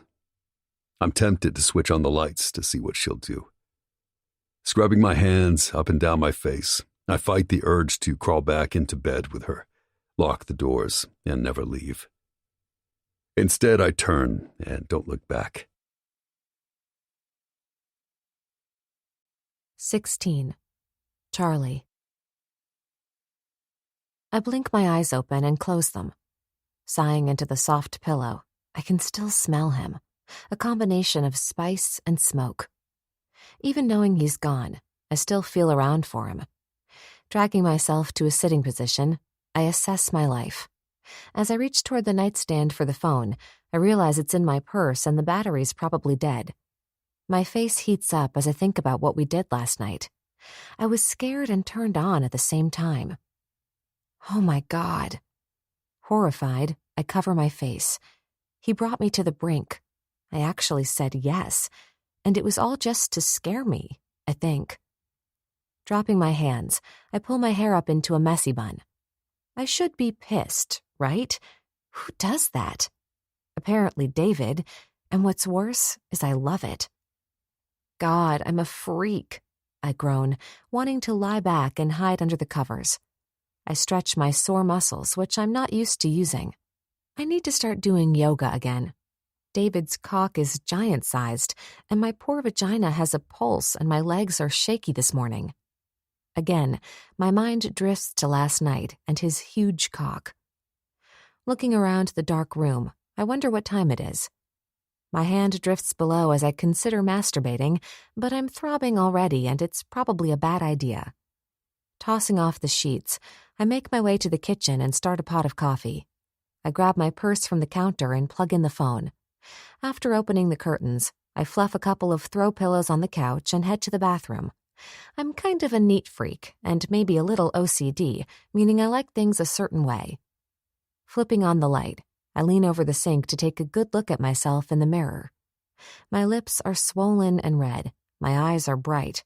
My left cheek is pink and has a slight rash from his stubble. Leaning back, I pull my hair down and smile, then close my eyes, chastising myself. What am I doing? I'm filled with happiness and excitement, and I have no reason to be. He wasn't very nice. He doesn't want a relationship, and he's fucked up. Oh, and he's part of an MC club with bad guys who want revenge. I step into the shower. The hot water helps my sore muscles and aching vagina. Closing my eyes, I let the water caress me. All dramatics aside, I'm crazy about him. He lights me on fire, makes me alive. He's exciting, and even his pain makes me think my love can fix him. Fuck it, I might as well own it. I've been in love with David since I was a teenager, and I refuse to be embarrassed or think that there is something wrong with me because I'm into whatever nasty things he does. This man excites me, and maybe, just maybe, I will try anal with him. Reaching for the vanilla shower gel, I have to face the facts. David is tragic. He feels unworthy, and since I have never been through half of his shit, I can't relate. Tabitha's death will never leave him. Never. This is where I wish he would let me in, so I can at least be of some support. I barely knew her, but I would have loved her even if she wasn't mine. She was a beautiful baby girl, and what happened is beyond awful. I turn off the shower and grab a fluffy pink towel. Shit, is that my phone ringing? For one insane second, I want to run to the kitchen and see if he's the caller, but that would require having given him my number, so I brush my teeth and slather on some moisturizer when it starts again. Dread slithers down me as I grab a black thong and bolt into the kitchen. I always worry about my mom. She's not street savvy. Not that I am, but for the most part, I try to make sensible decisions. She, on the other hand... As soon as I rip the charger off my phone, it starts vibrating and ringing again. Cindy's cell scrolls across my screen. Hello? I walk back to the bedroom and straight into my closet, grabbing a yellow summer dress. After all, I had incredible sex and I'm not in the mood for black today. Hold on. I put the phone down to slip it on. What's up? Thank God, I need you. Cindy sounds out of breath and she's yelling. Why are you yelling? I yell back, then lower my voice as I grab some lace-up sandals. I'm in so much pain. I think I need the hospital, but I don't have insurance. Wait, what? She's definitely crying. Cindy, all I hear is her whimpering and talking to someone about pain. Cindy! I raise my voice over hers. Call 911, or can I come get you? I'm taking an Uber to your apartment right now, she screams into the phone. I'm almost there. What the hell? You took an Uber to me and didn't go to urgent care or the hospital? I move the phone to my other shoulder as I step into the bathroom and grab some lip gloss. Okay, stay calm and I'll come downstairs right now. Good, she wails.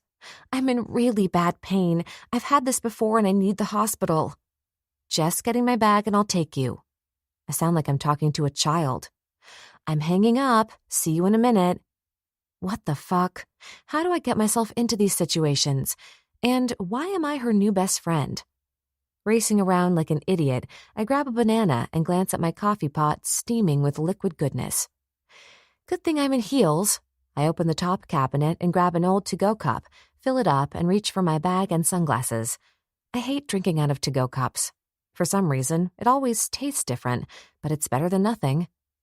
Tossing the bag over my shoulder, I put the banana inside it and try not to spill coffee on my dress as I lock the door. A horn honks.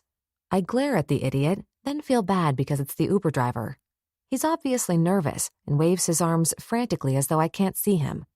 The car is a mere 20 feet away. I toss the keys into my bag, which seems heavier every day, and rush down the stairs approaching him and a pitiful-looking Cindy. Jesus. She's doubled over and I reach for her. Cindy, do you want me to take you to the ER or urgent care? I look at the poor Uber driver. If he's a day past 20, I'll be shocked. I think she needs a hospital. He points to Cindy's crotch. Oh, shit, I scream, causing her to look up at me. Black streaks of mascara run down her face, and her nose is bright red, but her usual pink lips are pale. What? She moans. Take us to the ER, I yell at the driver. His eyes are fixated on Cindy's pants. They're covered in blood. Hey, get it together, I snap. Oh my God, she screams as she looks down at her pants. I look around at my apartment complex. For what, I don't know. All I see is my asshole upstairs neighbor staring down at us, smoking pot on his balcony. Come on. I open the door to the poor Uber driver's Nissan. He looks like he wants to say no, but my glare shuts him up. Nodding, he goes to the driver's side. Thank God, because there's blood on the back of his tan seat. We both see it as Cindy starts to wail again. Just get in. We'll deal with it later. I'll make sure we tip him. It sounds awful, but I'm starting to get freaked out myself. What the hell is making her hemorrhage? Is she dying? Please hurry. I sound way too calm. Yes, the Uber driver croaks out. Turning to Cindy, I grab her hand. You're going to be fine. I try to make my voice soothing, which is pointless. She's hysterical. I sit, traumatized, holding her hand. As we speed down La Cienega, everything outside the window blurs. Thankfully, the driver says nothing as he drops us off at the emergency room doors. I grab our purses and hoist Cindy's arm over my shoulder as we limp inside. Thank you. Here. I fish around in my wallet while holding Cindy and hand the guy $100. We don't have more money or time. I wave as I hurry inside. The air conditioner works a little too well in here, and my skin pebbles with goosebumps. I steer her over to the nurse's station. I'm so embarrassed, she tells a nurse, who helps her into a chair and takes her information and vitals. I'll take her to bed number 16, the nurse says. In a matter of minutes, poor Cindy is in a wheelchair and gone from my view. Can you fill out some paperwork? Are you a relative? I stare blankly at a woman at the front desk. No, I'm her boss. Well, I'm her friend, I say to the woman, who doesn't even look up from the computer. Okay, we'll discuss the rest with her. At last, she glances up at me. You can have a seat. We'll let you know how she's doing. Thank you. Quickly, I turn and scan the waiting room. It's large and packed with people. Parents are rocking sick babies, children are coughing, and old people sit in wheelchairs. Rather than sitting, I walk toward the restroom. Cindy is in the fucking hospital bleeding. Happy, always in a good mood Cindy. What the hell? I mumble as I enter and go straight to the sink to wash my hands. The blood comes off, but I still keep soaping them until my phone starts ringing. Hello?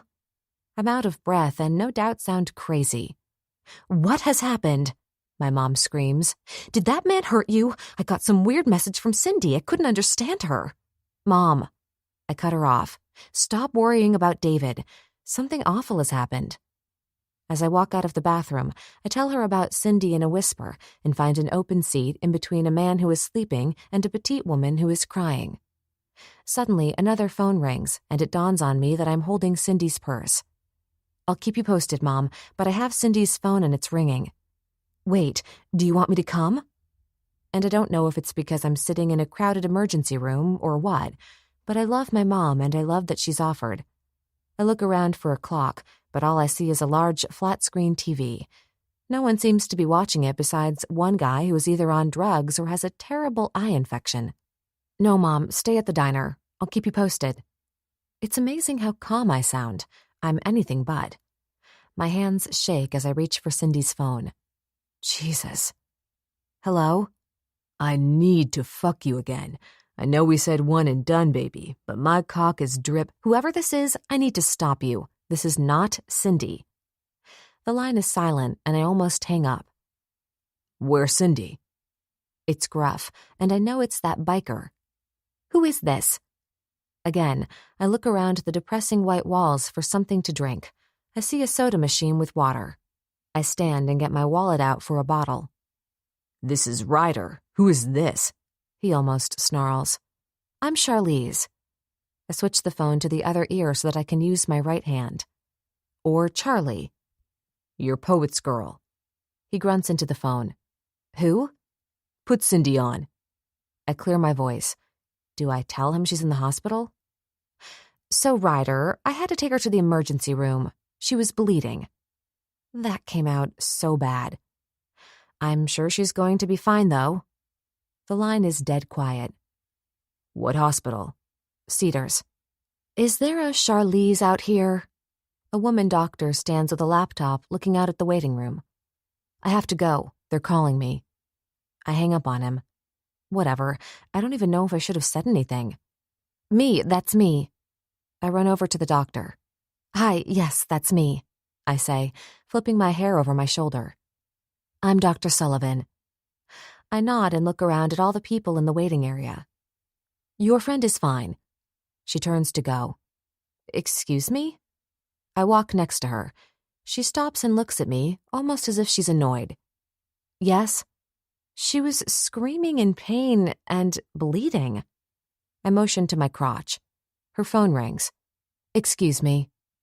She manages to put the laptop under her arm and talk on the phone. I look out the sliding glass doors of the ER and blink at the bright sunny day spilling in. It's been so crazy I haven't even noticed the time. Sorry, I had to take that. She turns and faces me. She's the plainest woman I have ever met. Maybe 40, tall, thin, mousy brown hair. So, yes, your friend had a cyst that ruptured. Her phone dings. That's what caused the pain and blood. We gave her some medicine for the pain. She should be out soon. She's saying all this as she reads her phone. It would be nice if she had someone to stay with her tonight. She finally looks at me. No problem. I smile at her. Good. As I watch her walk away, my first thought is that I'm supposed to close tonight, not watch Cindy. I'm filled with guilt for even thinking it. I go outside and push Mom on my phone. She's going to have to close, which is never a good thing. It goes straight to voicemail. I roll my eyes. My head aches. Did I ever eat that banana? Hey, Mom, listen. I sigh. I talked to the doctor. Cindy is on pain medicine. I guess a cyst ruptured. Anyway, the doctor wants to make sure someone stays with her. Ask Tiffany if she can come in and you need to close. I toss the phone into my bag on a mission to find the banana. My stomach hurts and my head is pounding. I need to eat something. Shit. I sigh as I pull out the mushy brown mess. Seriously? It must have been smushed between my wallet and makeup bag. Either way, it's not edible, so I toss it in the trash can to my right. That's when I remember my coffee cup, which I clearly forgot in the poor Uber driver's car. God, he must hate us. My bag starts vibrating. In an instant, I grab the phone and realize it's Cindy's. Dropping mine, I fish hers out. Ryder's name slides across the screen. Of course, my heart jumps to my throat, then back down. Should I answer again? I simply stare at it until it stops ringing. When I'm about to head back inside, it vibrates again. Sighing, I decide to answer it. Hello? What happened? Holy shit. That gravelly, demanding voice makes me choke up.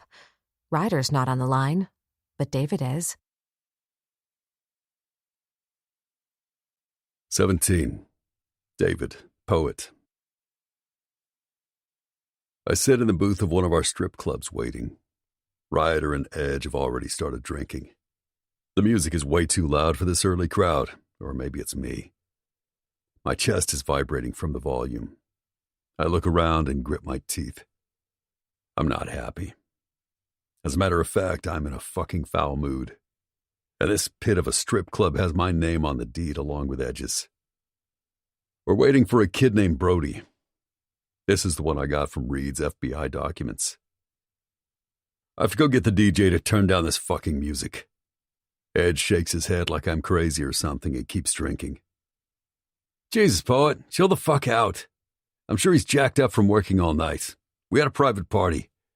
He raises his beer and looks at the stage. What time does the replacement arrive? I think noon. This is one of our older clubs. My scumbag dad was the original owner. I got it when he died and added Edge on before I blew out of town. It needs a fucking facelift badly. The red velvet booths stink like booze and body fluids. All of them need to be removed. On that note, I take out my phone to schedule someone to get in here tomorrow and clean them. I'm closing the club tomorrow morning for a deep cleaning.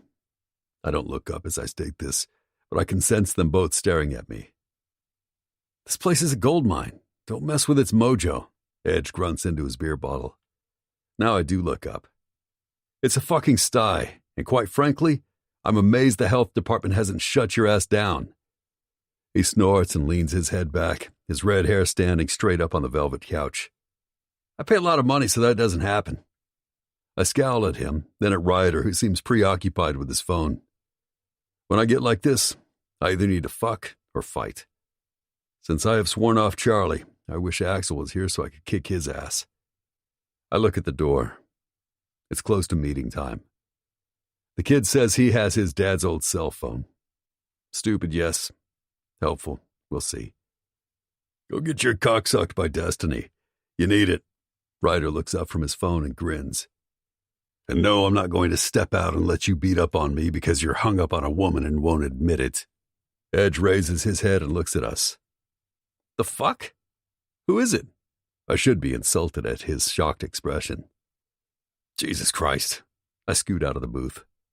I can't stand the smell of this place, and the music is shit. I'm fucking done. I don't care if the DJ is tired or on drugs. This place is a disgrace. Poet, sit down and shut the fuck up. If anyone needs to get laid, it's you. Ryder snickers as he types on his phone. That's the last thing I need. I look around to see if there are any options. He's probably right. I can't drink, and no one wants to fight. And since I'm done with my raven-haired beauty with the golden eyes, why not fuck a stripper in the back? Take the pressure off. Unfortunately, although they try to maintain themselves, all the girls seem too pale compared to Charlie and her magical pussy that makes my demons stop talking. Actually, he sets down his phone and crosses his arms. You need to be honest with yourself, man. Ryder, you have no idea what you're talking about. The disco lights come on, signaling a new girl and covering him in rainbows. I lean over the table. Don't overstep your bounds, brother. I glare at him and he looks back, raising a brow. I'm telling it like it is. You're starting to act like Prez, and he was a jackass for months. Fuck, man, you're supposed to be, mature. It doesn't take a mental giant to get that you want this girl. My eyes narrow as I inhale. My fists are clenched so tightly my knuckles crack. Ryder shakes his head and picks up his phone again. Not gonna happen, Poet. Find someone else to take out your shit on. Hey. We all turn toward a scrawny young guy. He clears his throat and looks around the club. Again, it's a dive. If he's bothered by it, he hides it well. I remember his old man. He was one scary fucker. So I guess growing up with that as your role model makes you tough even if it looks like the wind could blow you over. Our pathetic lights, which we pretend are strobe lights even though they're far from it, zero in, creating one big spotlight on Tiffany. We all turn to observe her crawl across the stage, dressed like a cat. Brody? Yeah, I just came from class. I turned back to him. He's dressed in a pink shirt and tight khaki skinny jeans. Here, have a seat. Any problem finding the place? No, I plugged it into my phone and boom, He slides into the booth, nodding to Edge and Ryder, who are both absorbed in watching Tiffany crawl and roll around the stage. I'd delete that if I were you. I want to roll my eyes at people's stupidity with leaving a trail. It's why I don't have a phone. I use burners and toss them when done. You want something to drink? He pulls out his phone and looks at it, frowning. Sure. He looks at Ryder. I'll have that. If the kid is 19, I'd be surprised. Whatever. He's here, and hopefully what he has is genuine, so we don't have to beat him. He taps the table to the horrible music, his eyes drifting back to Ryder. You're the enforcer, right? Ryder drags his eyes from Tiffany's naked chest. Yeah, I'm the enforcer. Brody smiles and looks down at his hands. My old man said you were badass. Ryder takes a sip of beer and eyes the kid. How long's it been? 6, 7 years since he rode his bike off the road. Brody straightens his shoulders. I don't talk about that. I have a different life than Satan's seeds. They don't want me, and I need money. He looks at me as Sydney slithers up from behind and wraps her hands around my waist, reaching for my cock. You want to dance, poet? Her cheap perfume is so strong it almost smells like bug spray. Not tonight, Sid. If you can bring a water and another round, that would be great. I glance at Brody. He's fixated on Ryder. A loud sigh comes out of Ryder as he sets down his phone with a thud and looks at Brody. Kid, I don't give a fuck where you put your dick. He leans his elbows on the table. But you need to stop staring at me because I love pussy. Brody shifts uncomfortably. I'm so sorry. I wasn't... He jerks his eyes away and looks straight ahead. Sydney starts to snicker, and I hold up my hand. Just go get the drinks. Then I slap her ass, which used to be rock hard. Unfortunately, years of too many men, drugs, alcohol, and Camel non-filters have aged her. She rasps over her shoulder. He definitely loves pussy. Smoke remains in the spot where she stood. I flashed a pig pen and peanuts and the dirt always swirling around him. Brody leans over Edge, who gives him a what-the-hell look, so that he can speak to Ryder without yelling over the music. I'm sorry. You're kind of my hero. My dad was so impressed. His pale face turns crimson, and my patience, which is at maybe a 5, is now at 0. You have the phone? I reach for my cigarettes on the table and light up. Los Angeles banned smoking basically everywhere years ago, and I couldn't give two shits. I need one, and I dare anyone to stop me. Brody, you got your old man's phone? I snap, taking a deep drag and letting the nicotine do its job. I hold the cancer stick in my teeth as I grab a chair. He swings his backpack onto the table, almost knocking over Edge's beer. Sorry. I keep smoking, my eyes narrow. Is he a trap? He's almost so ridiculous that if he is, I'd have to give the seeds credit. I put my hand on the bag before he unzips it. Tell us again. Why? Because if what I need is on that phone, Satan's seeds will not exist anymore. He leans back, motioning that I can open the backpack. I do and see nothing but college textbooks, notepads, and one black flip phone. I'm gay. His eyes dart around the booth. Ryder snorts. No shit. Then he turns to the stage, bringing the beer to his lips. My old man and all of Satan's seeds thought I was wrong and enjoyed hurting me. His voice cracks and his eyes reflect his pain. Whatever past this kid has had, it's all there in his eyes. Demons like to fuck with him too. So yeah, I hope what you need is on this phone. I don't care if every one of those pigs in Satan's seeds dies a slow, painful death. In fact, every night when I go to sleep, it's what I pray for. At last, Edge looks at him, brow raised at the hatred frothing from his mouth. The annoying loud beat has changed to a dull thud. The new DJ must be on. Lenny Kravitz's American Woman plays, and the lights flash red, white, and blue for a laser effect. Brody shrugs. But that's not the reason I'm helping you guys. I'm betraying them because my mother was left with nothing. Nothing. That piece of garbage that was my father drove his bike off a cliff high as a kite and left us with no insurance. She's sick. He pulls out the black flip phone and tosses it to me, almost as if it's dipped in poison. And it just might be. I'll be back, I say. Brody leans forward and grabs my wrist. I narrow my eyes at him. You need to let go. He must realize his mistake. The look I gave him is not friendly. He drops it and sits down with a loud thud. Sorry, I panicked. He looks at Ryder and Edge, who stare at him, expressionless. I need my money. Relax. We have your money, I hiss.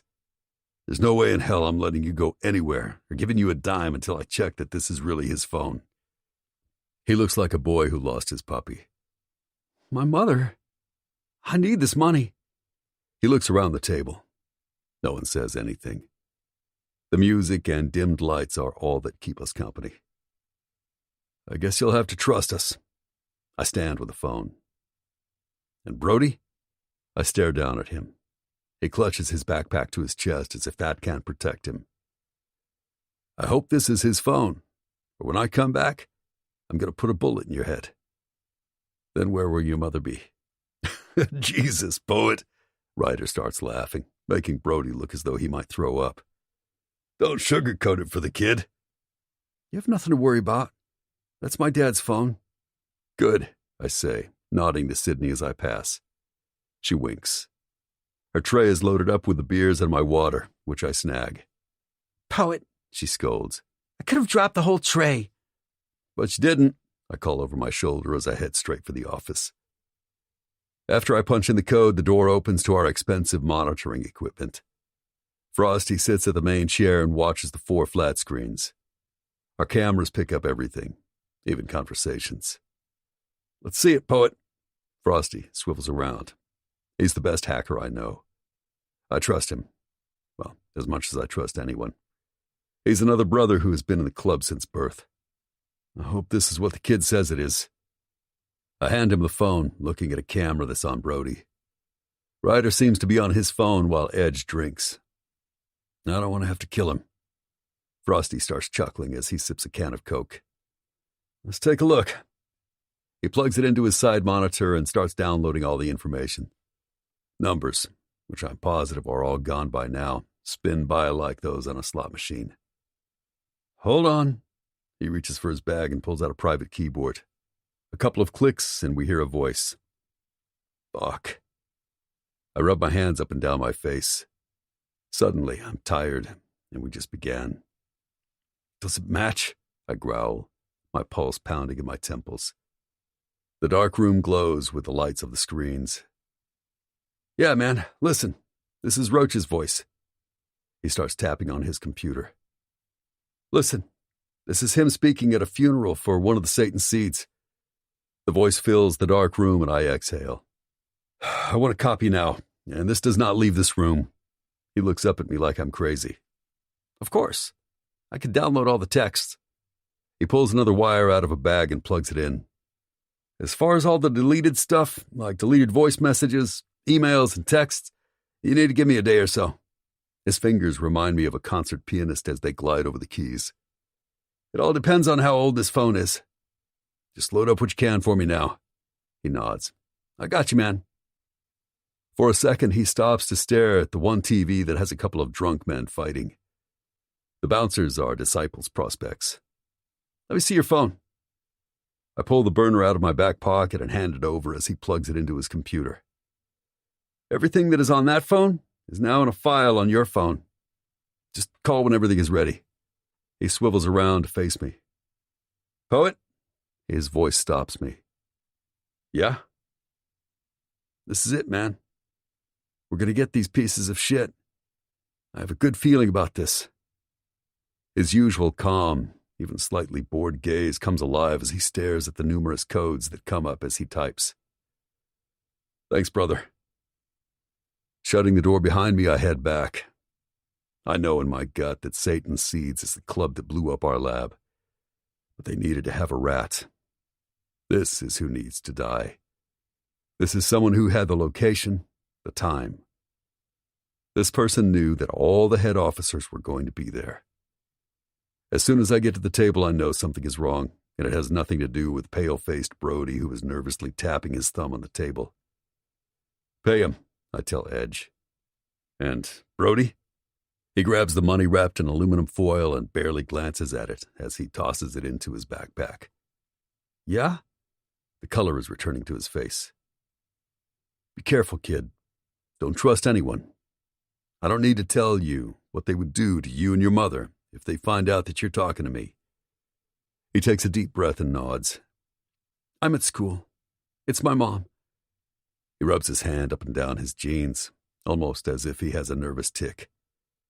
"At least she's clueless." His eyes fill with tears. "She still thinks they're her family, even though all the pigs do is come over and fuck her and leave. Take them down. I'm counting on you guys." He moves around me to leave. I let him. He has his own demons to tackle. I hope he's smart. It takes one sloppy move to get yourself killed. The MCs don't take kindly to traitors. I look down at Ryder and Edge. Something's wrong and I can sense it. Christ. I tug at my hair, unable to shake my anxiety. "What the fuck is wrong now?" I snarl at Ryder. All this crazy energy is coming from him. "I just talked to your woman, and she's at the hospital. I need to go, I think."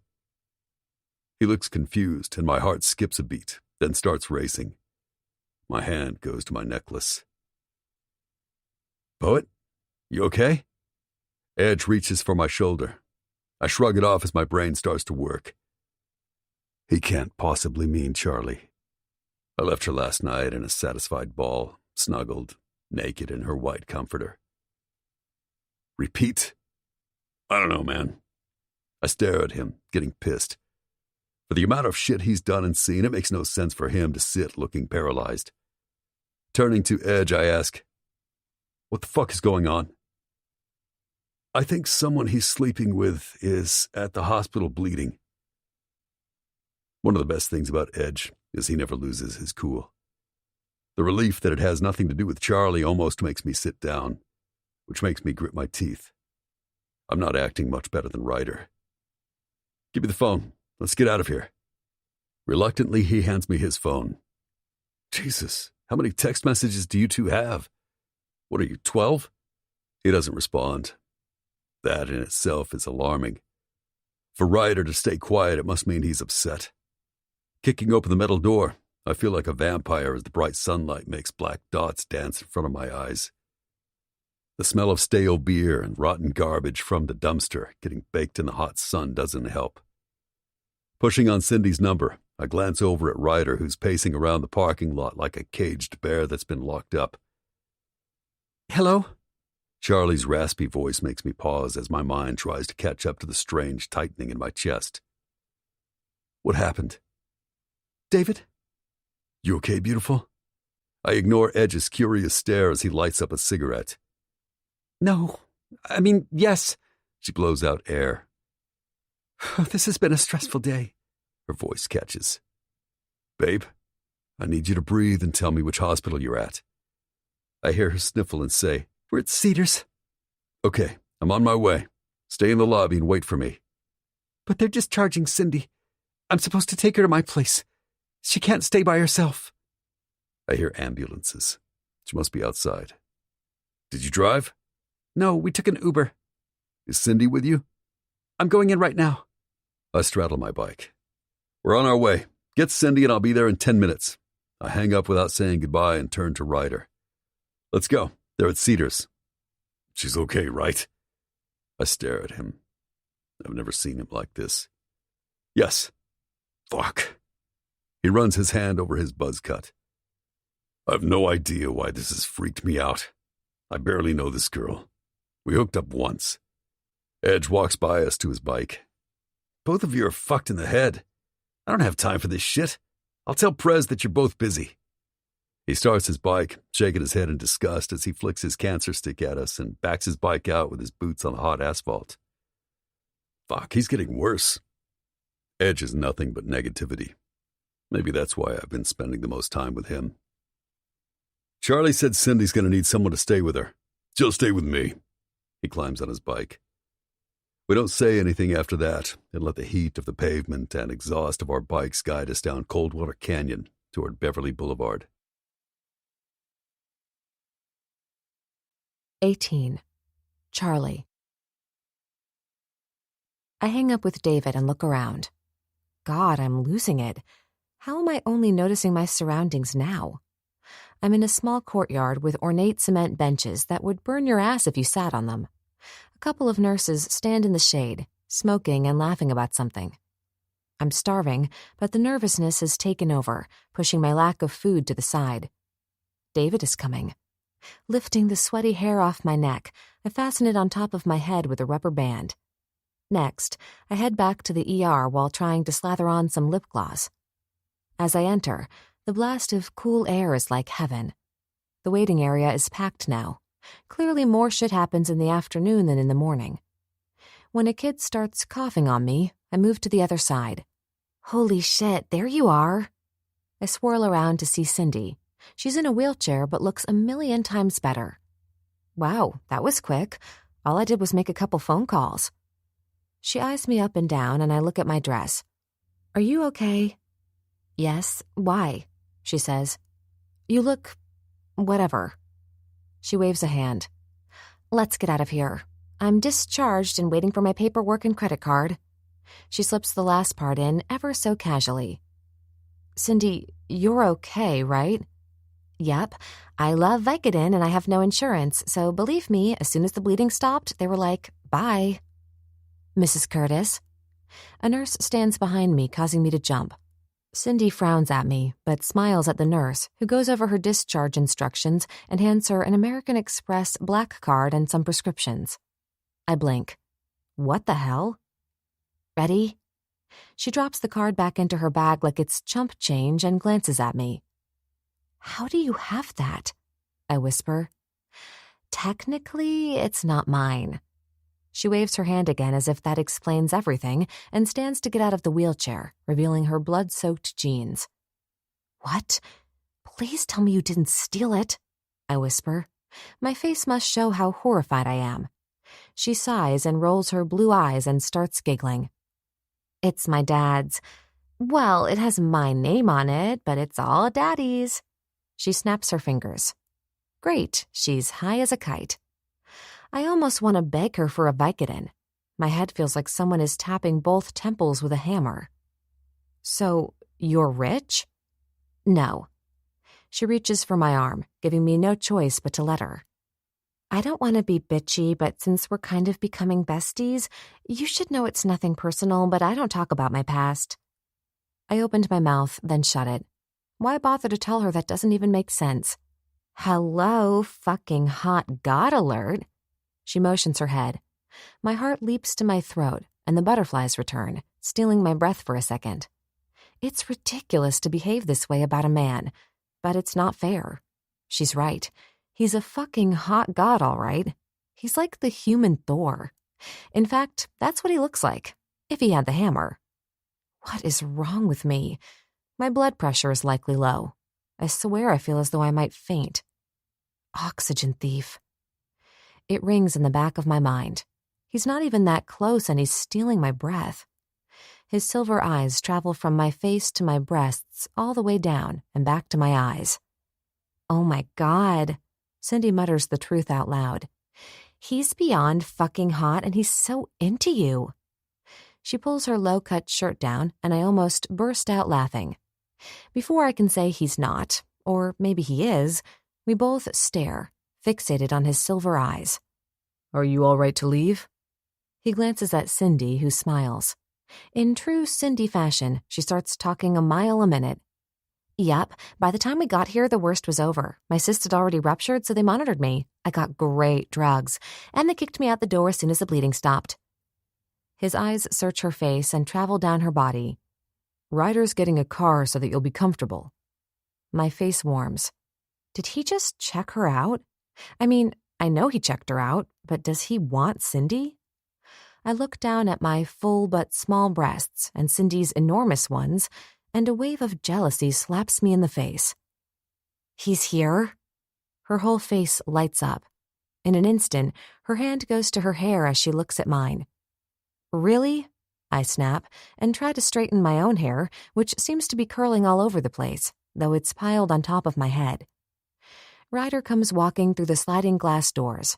He's got to be at least 6'5", with solid muscles and a beautiful face. His dark hair and dark eyes always seem to know way more than he says. The man is gorgeous. He doesn't look at anyone but Cindy. My mouth hangs open as he walks straight past me and plants himself right in front of her. They look at each other. She smiles and he leans down and picks her up as if she weighs nothing. I avert my eyes. It's as if they've forgotten we're here as he walks out the door with her. So he's going to take care of her? I snip, but I can't help it. Seeing Ryder with Cindy makes me wish for things David is never going to do. He would never sweep me off my feet. It's not his style. So why do I want it so badly? I'm not a kid. I'm a grown woman. But I'm still human. I can secretly want the fantasy, the fairy tale. God, I need to stop watching movies with happy endings. Strong fingers bite into my bicep, and I squirm. Yep, he is completely the opposite of a hero.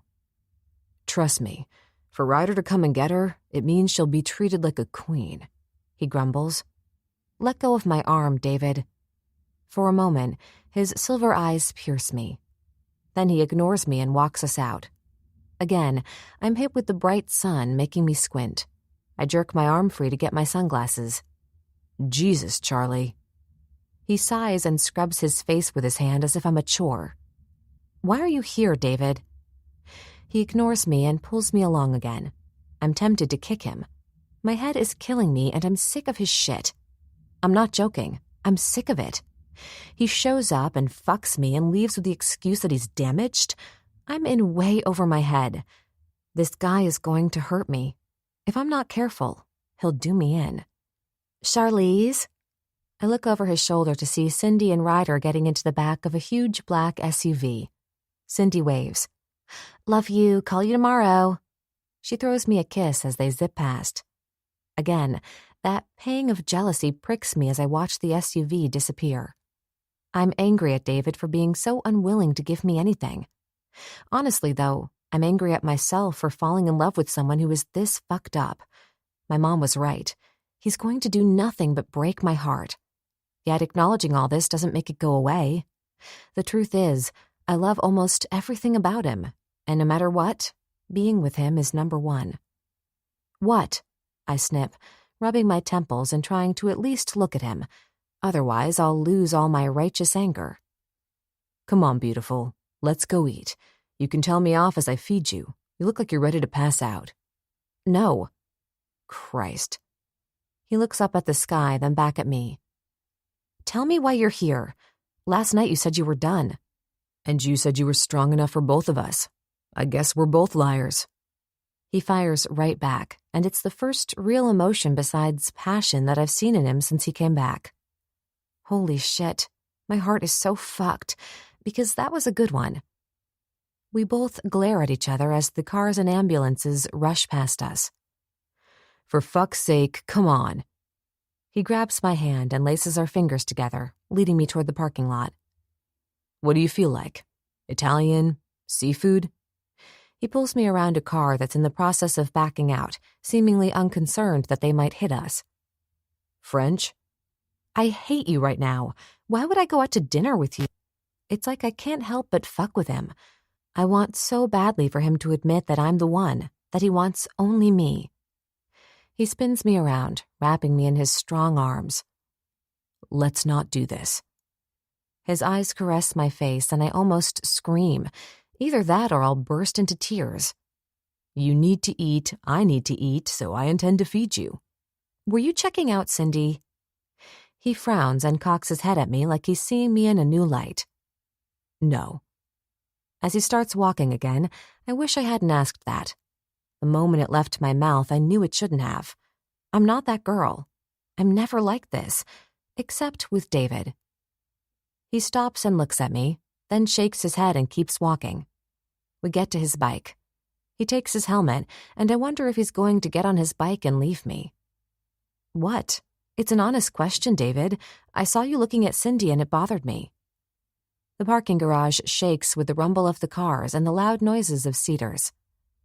I came here, Charlie, when I have so much stuff that needs to be taken care of because you were upset and needed me. And I get this crap? I thought you were better than all that petty stuff. And now I feel ridiculous. When he puts it that way, do you want food or not? He looks down at me. French. I stare up into his pretty eyes. I want French food. I know a great French restaurant.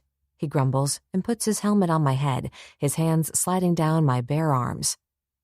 I'm tired. Let's go eat and just be together. Is that something you can do? Otherwise, we can grab a burger from the drive-thru and I'll drop you off. It's up to you. He straddles his bike as he holds out his hand to me. I look at it. This is it. If I take his hand, I'm all in. I can't not be. But if I don't, and I say get me a burger, that'll be it. He seems sick of my dramatics. But am I being all that dramatic? Why do I allow him to completely engulf me? The answer is simple. I want him. He makes me feel alive, special, and without him, I can't seem to breathe. I reach out. His warm hand takes my cool one. I look up, and our locked eyes communicate all our unsaid words. A small smile appears on his lips, and I follow. And that's when I know it. I'll follow him anywhere. 19. Charlie. He tucks my dress under each leg and reaches for my hands, tightening them around him as he starts up his bike. The huge rumble makes the garage floor shake. I smile. He makes me feel secure. Always has. He pulls out and I lay my head on his black cut, my hands gripping tight. He's in a black tee, and I'm tempted to slip my hands underneath and pet him. Screw it. He never has a problem touching me. Holding on tight with my left hand, I let my right slip under his shirt and touch his hot, tight muscles. David's body is nothing to joke about. It's like something I could only dream about. His muscles tense as I roam. As I'm getting my nerve up to go lower, he grabs my hand and stops my exploring. Knock it off, Charlie. Not on the bike. He hisses the last part at the red light. I can't help but smile. Guys are so simple. Maybe I'm overthinking all this. He acts like he wants nothing to do with love or affection, but I'm calling his bluff. I think he likes it. Actually, I think he likes me. The ride is over way too soon. In Los Angeles, you can ride in between traffic, so we make it up to Coldwater Canyon in no time. David pulls up to a French bistro. My stomach has a life of its own, and bread sounds like the best food ever created. The bistro is adorable, all in reds and pinks with white trim and delicate white iron bistro tables outside. Holding on to David's shoulder, I hop off. My legs feel like I've been on a horse for days rather than a motorcycle for 20 minutes. As he jerks off his helmet, I feel his silver gaze upon me. What? I pull off the rubber band and shake my head, freeing my hair. I don't mess around on the bike. I can't help but laugh, then stop as he frowns. Lighten up, David. I'm the one who's had the stressful day. His eyes change from annoyed to sad in seconds, and then indifferent as he takes my hand. What happened? I whisper as we approach the hostess. Club stuff. I don't want to talk about it. I want to eat. The hostess eyes David and flashes him a big, sparkly smile. She's L.A. thin, a wannabe actress, no doubt. God, I'm becoming a jealous bitch. This has to stop. David isn't even looking at her. He's checking out the chalkboard with all the wines. 2, please. Inside or outside? We look at her, then at the delicate bistro chairs outside. Inside, I say. She nods, and as she checks out David's lean body, my hand tightens on his. Follow me. She walks us to the middle booth. As we slide in, she hands us both large red menus. Sorry, but I have to ask, are you an actor or something? No. He reaches for his menu. You look so familiar. Oh my God. Her hand goes to her mouth. You're best friends with Reed Saddington. She claps like she's on a game show and won a prize. I knew it. I saw you at his wedding. The pictures are in People this month. Is that a fact? I didn't know that, David mumbles. Well, I've seen you before in the tabloids. She kind of does this quirky twist, almost the floss, but not really. How do women lose their minds over David? It's obvious he's uncomfortable and does not want to talk about this. Thank you. Can we have some water, please? I smile my nicest smile at her. Oh, of course, sorry. I just love the Saddington brothers, and Tessa's dress was amazing.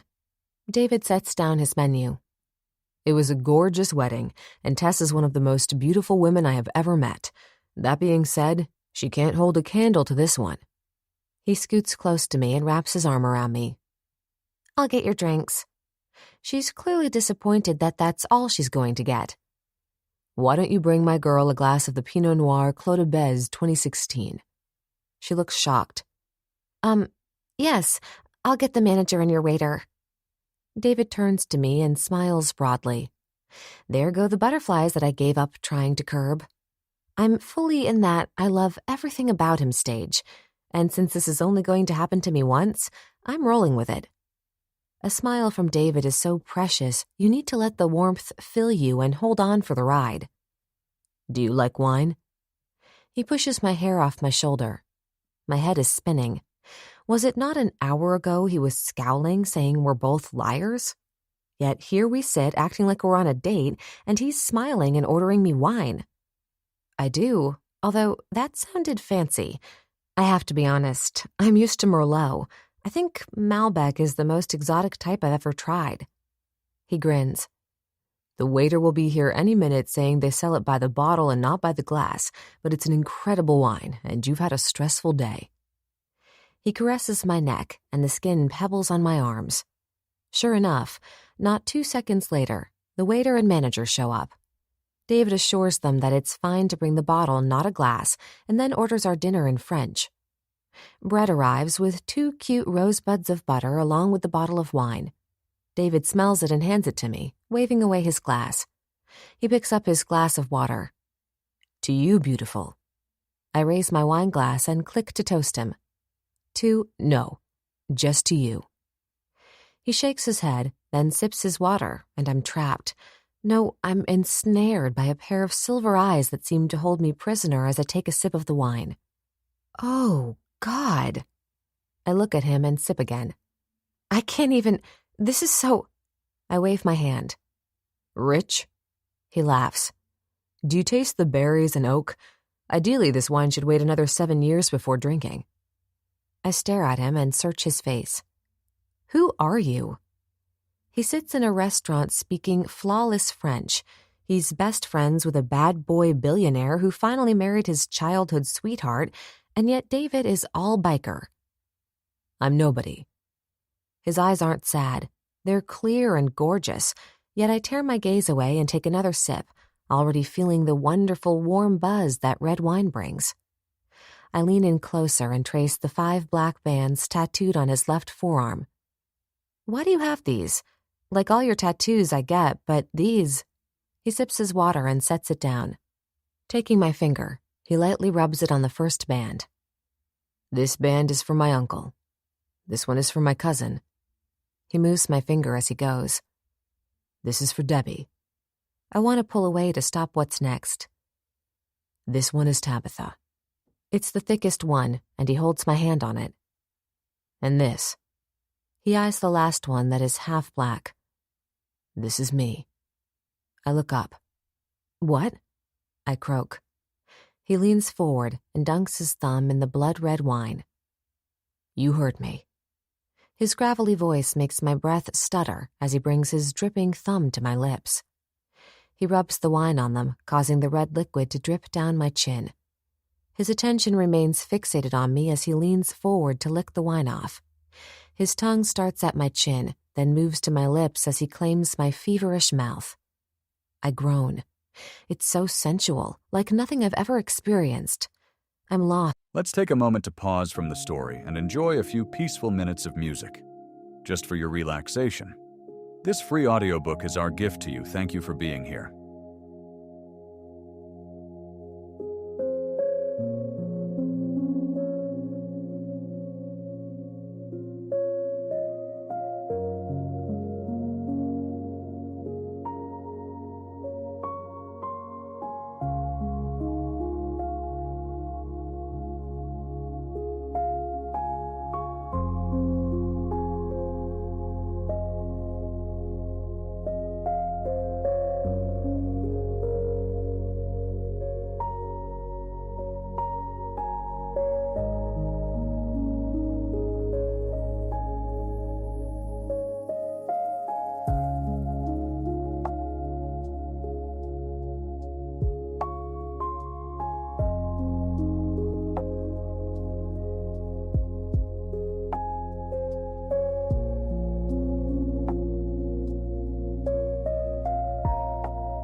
In a swirling sensation of cherries and spice.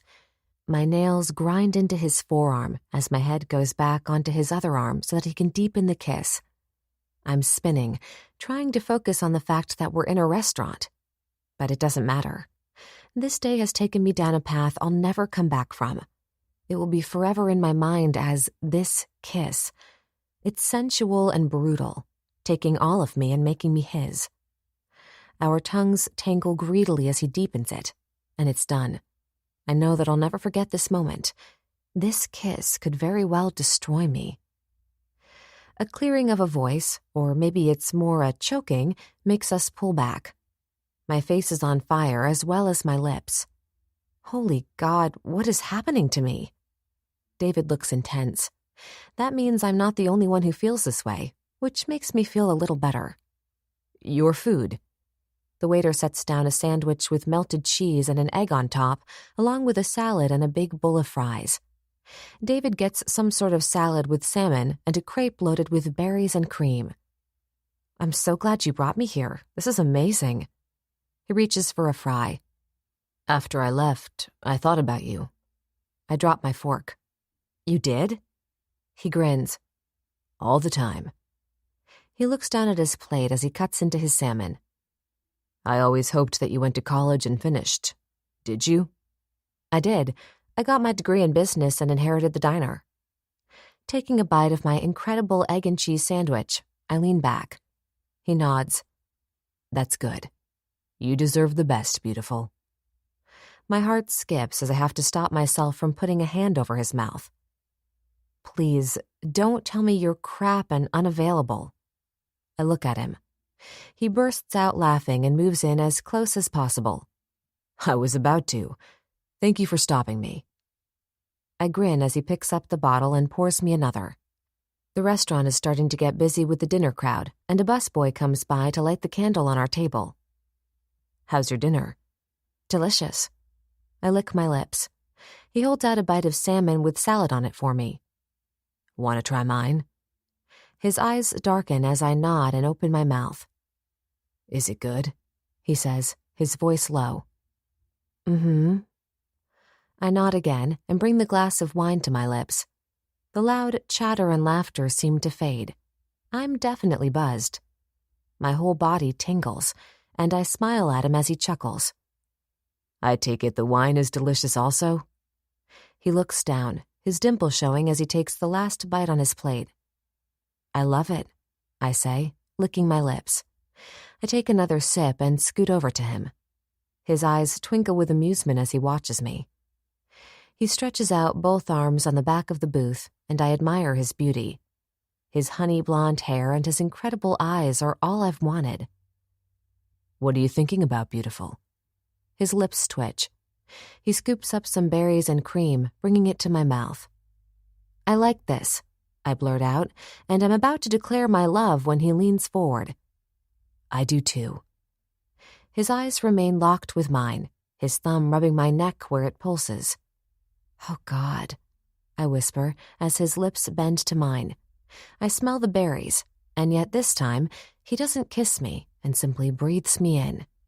My core clenches, and all I want is for his hands to touch me. Why don't they touch me?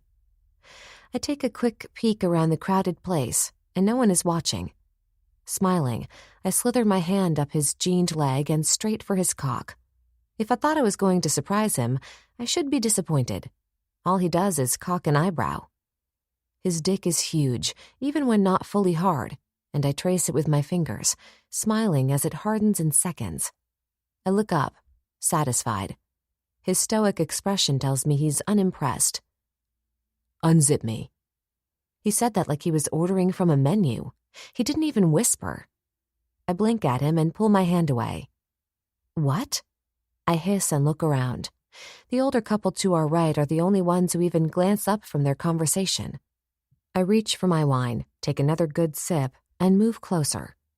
His silver eyes don't leave my face as he waits to see what I'll do. The amusement on his pretty face tells me he thinks I don't have the guts to do it. So I casually unzip his jeans and take his giant cock in my hand. Now he turns his head and looks at me. He reaches for my cheek to caress it as I go insane. I reach for one of the small rosebuds of butter and start to jerk him off. He must like it because he's leaking already, and my breathing is becoming shallow as I look down at his cock. It's covered in butter, and my hands have a life of their own. Suddenly, his hand has my chin in a rough grip as he forces my eyes on his instead of my hand, which is jacking him off. The storm cloud of silver makes me go faster because what I see is what I have always known. He looks at me with awe and emotion. This guy loves me as much as I love him. David may not say it in words, but it's all in his eyes as if he thinks I'm the most wonderful person to walk the earth. He's getting close, I can tell. His nostrils flare, and his cock gets even larger. I try to look around, but he snarls, "Don't you dare. Finish. I don't care if everyone in the restaurant sees you." There's no need to speak. I love him, love his cock, and want so badly to let go, climb on top of him, and fuck him in the booth. His mouth twitches as if he's a mind reader. Later. Get my napkin, baby. I'm gonna come. I pull the napkin under him as he starts jetting off in my hand. Long, warm spurts likely hit the bottom of the table more than the napkin. Before I can pull away, he has my neck again as his eyes caress mine. Let's get the fuck out of here. He zips himself up as a wave of horror swims over me. Oh my God, what is wrong with me? The reality of what I've done makes it so I can't look up. Don't pussy out now. He throws back his head and laughs. David, I hiss, why would you allow me to do that? Are you kidding? I didn't think you had it in you. Fuck, beautiful. His eyes are alive, and for a second, I'm almost proud. I took his pain away, made him smile and laugh. He may be damaged, but he is not ruined, and I loved every single second of it. Kissing me, he reaches for his wallet. David flags the waiter, who I swear gives us a dirty look, but seriously, I couldn't care less. This man is what I need, and he needs me. Handing the waiter several $100s, David holds his hand out for me. I stand, shoulders back, as he guides me out, his hand on my lower back. I've corrupted you, he says in my ear as we approach his bike in the parking lot. Taking my hand, he brings it to his lips. Did it turn you on? He turns it over so that my palm is up as his tongue licks the middle of it. I squeal as I lick my lips and nod, fascinated at how sexy he is. He gives my hand one more kiss. Then he turns to me. The street and valet are behind him. Let's see. His hand snakes up my leg and straight into my wet panties. He kisses my forehead, his breath on my ear. You're wet, beautiful.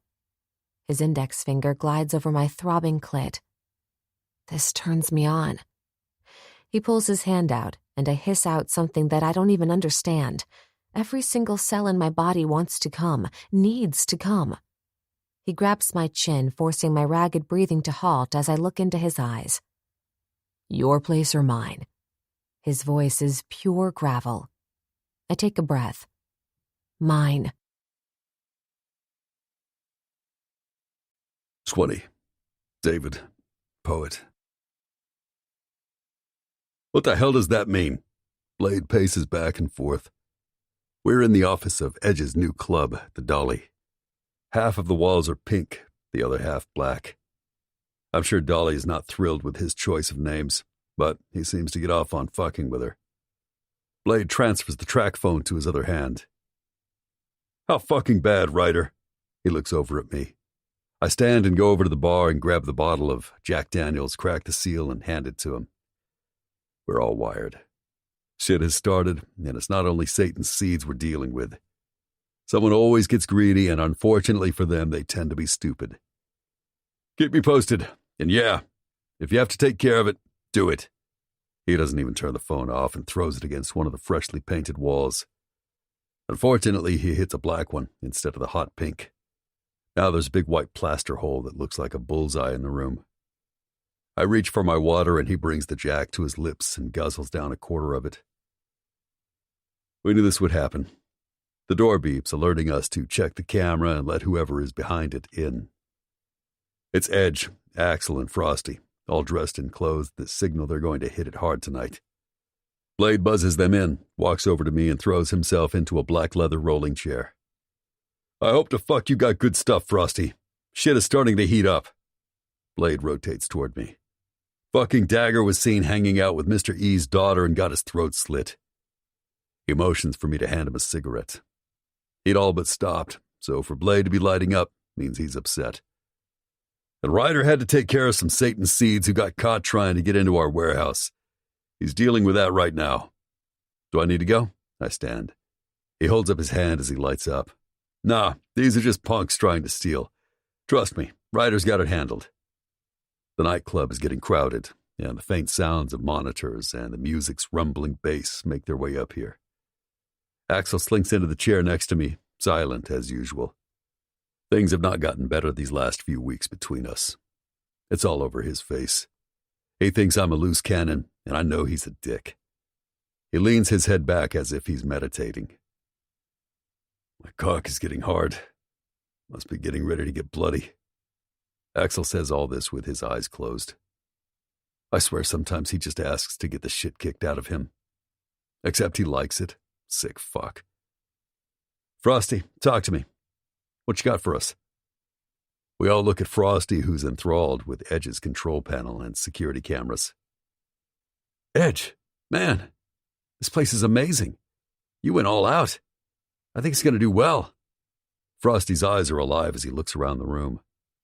Fucking better. I sank a lot of money into it. Unlike the name, hopefully this one doesn't fuck me over. Christ, shut up. Axel opens one eye, then returns to his meditation. The phone rings and Edge turns to answer it. Walking to the corner, his hand touches the fresh hole in the wall and the broken burner phone on the floor. He frowns. Blade ignores him and starts to tell Axel the latest as Frosty takes off his backpack. So, it took me a little longer than expected, but I got all the deleted messages from Roach's texts, and I got his voice messages. He looks around the room. Can we turn on some light? Axel snorts but doesn't move. Blade keeps drinking from the bottle, and Edge is in a heated conversation with Dolly. I guess, since that's the one time I see any real emotion on his face. Jesus. I stand up and flip on the light switch, causing everyone but Frosty and me to yell. Sorry, but I have expensive equipment. He looks at everyone. I'm amazed at how calm I am. I've waited so long for any little break, and finding the kid through Reed's FBI files means something. Why do you think Roach didn't destroy his phone? I ask the room. Frosty found something. I can feel it. The scars on my arms where I used to shoot up tingle. Frosty is busy hooking up wires to the control center but says over his shoulder, So this definitely was his personal phone. He holds up the old black flip phone as he plugs it into his computer. It's got all his girlfriends, drug contacts. I mean, this guy had his hand in a lot of stuff. He was smart about using code words, and he deleted everything. But yeah, he had this phone for a while. I've got all kinds of stuff for you to look over. He turns and reaches for his backpack, which is stuffed full. These are all his deleted texts for years. Axel finally rouses himself. I'm with Poet. Why would he keep a phone for so long? I get rid of mine every 2 weeks. I look over at him. Every 2 weeks? Fuck yeah, man. I hate modern technology.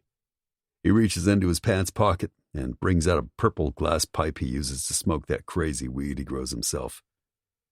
And since you don't even have a phone, let's not pass judgment, he grumbles. He's right.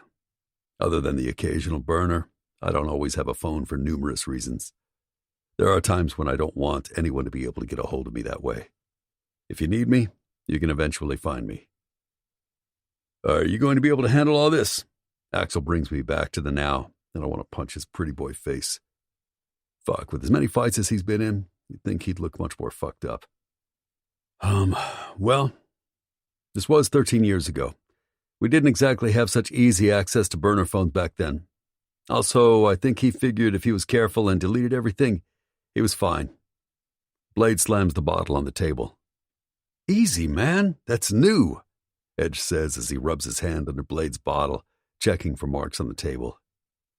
It looks like he planned to kill himself. I recovered deleted texts of him and some girlfriend wanting to end it together. Go out in a blaze of glory, he called it.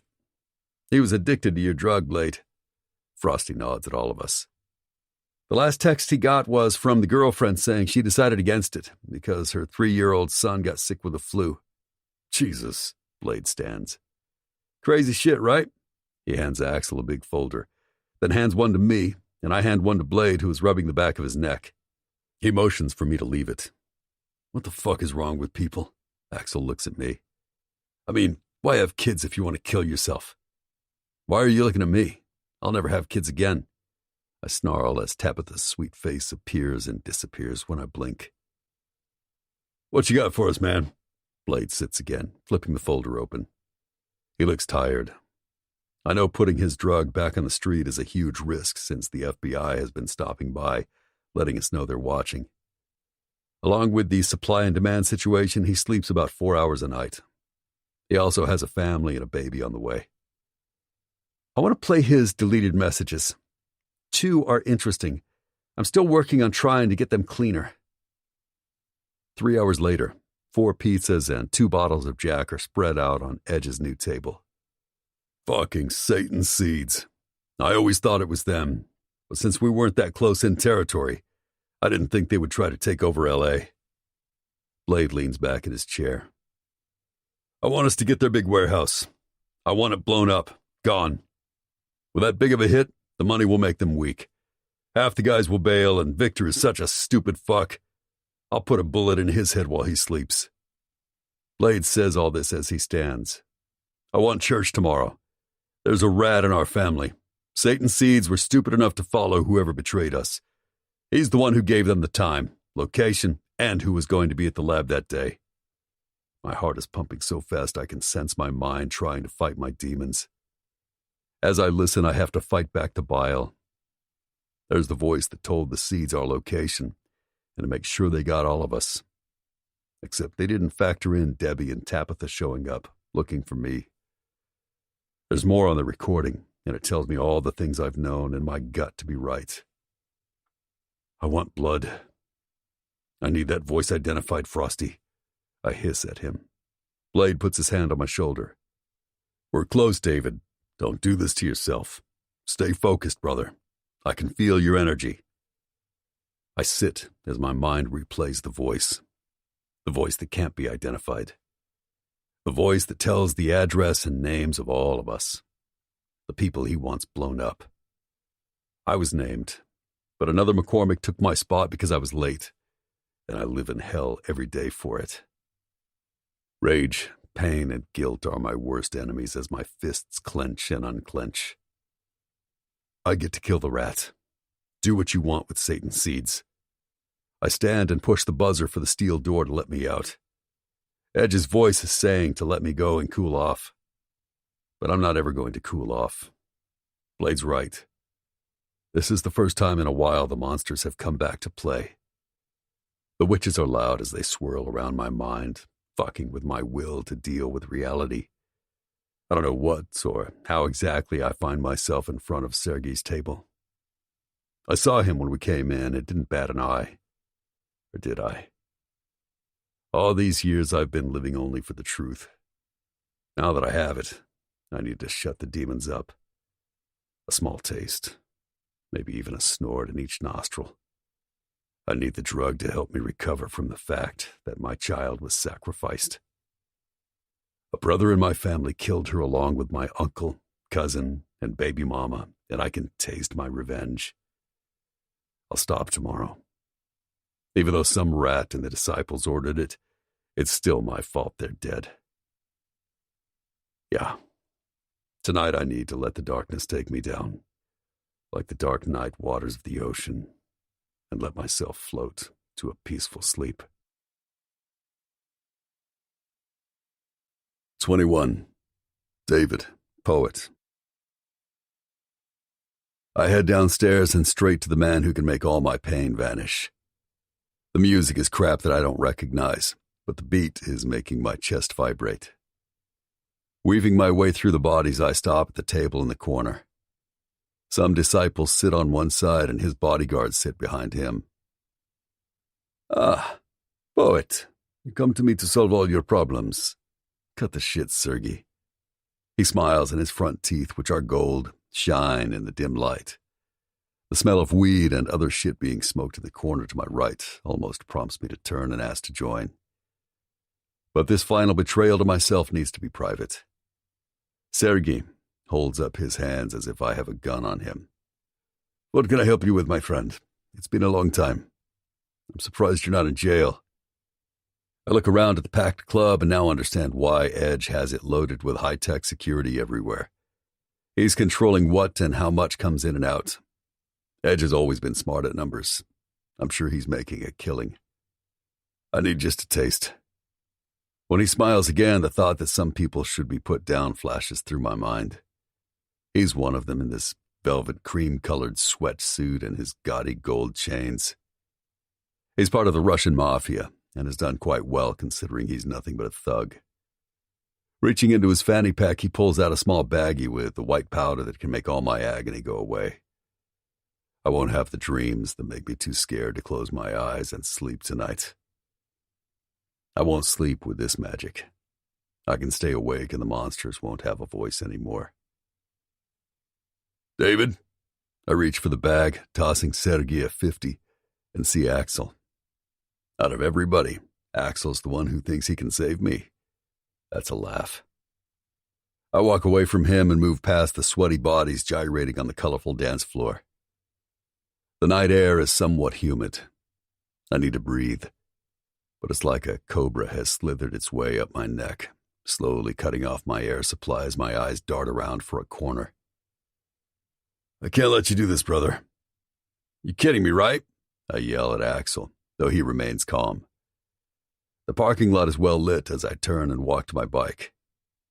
Axel, I sigh as I sit on it. In all our years of knowing each other, I've never thought it any of my business to know why you hate the world. I look at him as he stands in front of my bike, hands crossed, and I have to hand it to him. He's got balls of steel. So, I need you to return the favor. Walk the fuck away. This has nothing to do with the club. I won't go off the deep end, but I can't do this right now, man. When I'm about to start my bike, he grabs my face. I love you, man. You've gone through hell, but you survived. Don't fuck up. You're so close to finishing it all. His blue eyes are filled with pain I've never seen. He lets go of me and backs away. Or go be another fucking junkie, and let me and Blade avenge your daughter. Fuck you, you son of a bitch! I yell after his retreating back. I keep yelling obscenities at him until he's disappeared around the corner and my voice is hoarse. None of my brothers know what I'm feeling. None of them understand my crushing guilt, my never-ending pain. This white powder makes it go away. It's a night, just for tonight. I need that. I start my bike, the white powder calling me much like a mother calls her kids. I close my eyes. She's there. Her golden curls bouncing as she runs to me, her laughter like music to my ears. It's the kind that makes you smile for days, the kind you can hear forever. My eyes bolt open. Fuck. I lean my head down as the pain takes over. My demons are silent as I let myself sit in a loud parking lot and calm my rapid breathing. My anger and pain are not going to bring me down. We all have our moments, and we all have our time. This is not my time. Not now. Not fucking now. I turn off the bike and head toward the door. Axel stands at the front entrance with a woman, smoking. His eyes hold mine for a moment, and he reaches out to me. He's an asshole, but he's a brother, and I owe him. We all do. When push comes to shove, Axel will die for us. We're his family. I nod and grab his hand, transferring the heroin baggie to him. I don't stay, because I'm in the dark. I need my light like all living creatures, and I know where to find it. 22. Charlie. I'm on my way home, and Aretha Franklin's Respect is blasting on the car stereo. Because I need some respect. It's been a week since I've seen or heard from David. A fucking week. Cindy has recovered and can't stop gushing and oversharing about her active sex life with Ryder. I'm trying to be positive, but when your whole world seems to be crumbling, it's not that easy. God, he's been back in my life almost a month, and I think I've gone through every type of emotion there is. I know my mom is worried, but again, he's my mistake to make, not hers. It doesn't make me feel better that when she sees me, she gets tears in her eyes and tells me I'm worth so much more. Sighing, I pull into the small garage. Grabbing my bag, I take the stairs 2 at a time. My feet hurt, and I want a shot of anything with alcohol and hope it makes me pass out. I'm tearing around the corner on my level when my heart leaps into my throat. He sits, his back to my door, both long legs crossed. The fluorescent lights make him appear even darker, Or maybe it's that he's in his black cut along with the rest of his clothes. I slow as I approach him. His silver eyes find mine, and I blink at the pain oozing out of them. All my aggravation of not hearing from him vanishes as he stands. What's happened? My life. I walk up to him, and before I can reach out to him, he's jerked me into his warm arms and buries his face in my neck. But you're not hurt? My mind spins. As usual, he's done the unexpected, and I have no idea what to do but hold on and breathe in his clean, smoky smell. I need you tonight, he groans, and I stop breathing for a second. You can need me every night. He pulls back as his eyes caress my face, both strong hands holding my chin. I'll take from you. I'll take all of you if you let me. Don't let me, beautiful. You don't have to take. I want to give it to you. His silver orbs with long dark lashes look at me as if he can't believe I'm real. I don't want you to get hurt. That's what I do. His voice is so tortured. A ripple of fear goes up my spine. What's happened? I whisper, my eyes blurry with tears. He doesn't respond. Instead, his thumbs rub away my tears. His eyes close and he brings his forehead to mine. Can I stay the night? Again, he's robbed me of breath and speech. I'd like that. I breathe in. Then he kisses me, and I open as I melt into him. Our tongues touch. It's soft where he's usually hard, sensual instead of frantic. He kisses me as if we have forever. He kisses me like I'm his future. I can taste his sadness along with my tears, and I wish he would let me help him, but maybe this is the way to help him, to take away his pain. My head falls back as his warm lips travel down my jaw. Let's go inside. I nod and reach down into my purse for my keys. Somehow I find them, and we're in. He guides me into the bathroom. David undresses me, starts the shower. I seem unable to do much more than stare at him as he undresses and his huge cock springs free. What's happening to me? He opens the shower door, and the steam billows out as if we've released a genie from a bottle. The water is hot, but I still shiver as he grabs my neck to bring my lips to his. It's slow, as if he wants to feast on them, suck them all night. I blink back the water so I can watch him, but he turns me to face the water and stands behind me. Then, the David I know comes to life. He moves my wet hair and starts to lick and suck my shoulder, his tongue making me groan.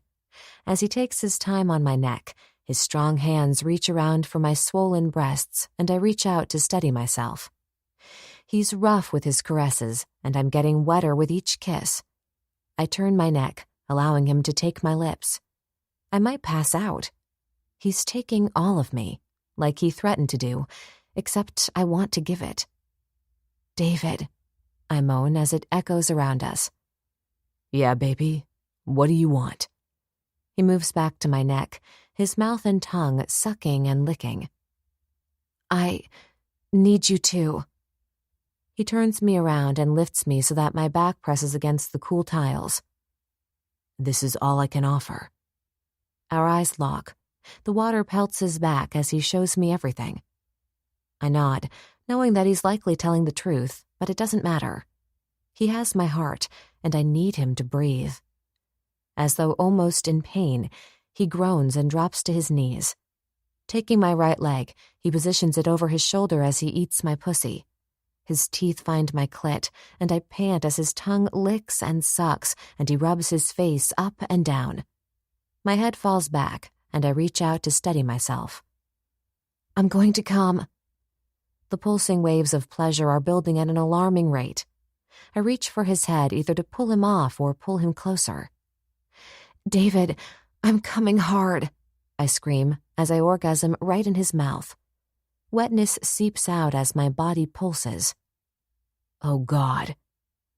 With his hands on my waist, he lifts me onto his thick, hard cock, and that's it.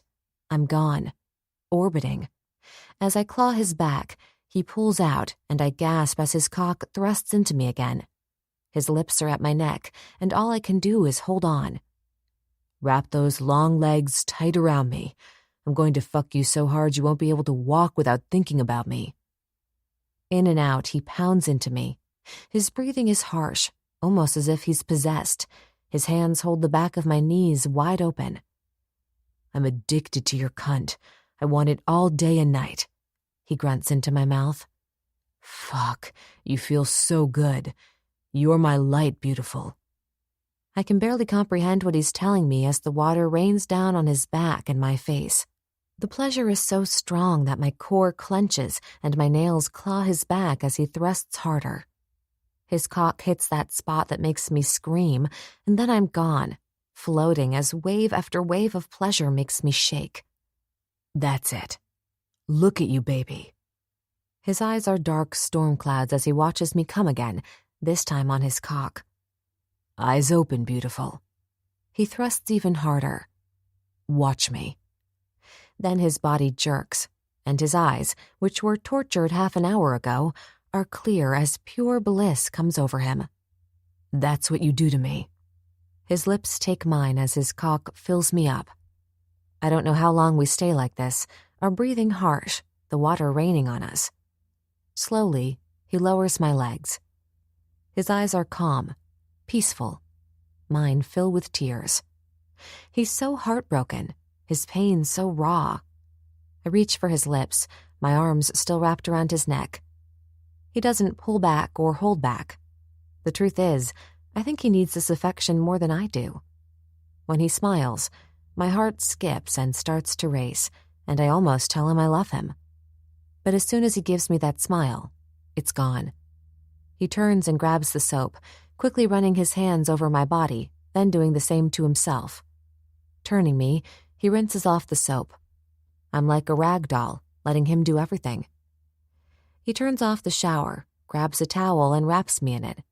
Stepping out, he towel dries himself. Finally, I start to move, almost terrified to look at him. If he has that guarded look on his face, I don't know what I'll do. You hungry? Clad in nothing but the white towel wrapped around his tan waist, he reaches for his phone. That incredible tattooed body almost leaves me speechless. It's kind of late. I reach for some moisturizer and watch as he types on his phone. I open a sink drawer and pull out a black toothbrush. He glances up, then back down to his phone. Thank you, he says, pulling me close and kissing the top of my head. I need to make a call and smoke. I'll be back. No. My face heats up. What I mean is, I have this little balcony. You can use that to smoke. That way you don't have to leave.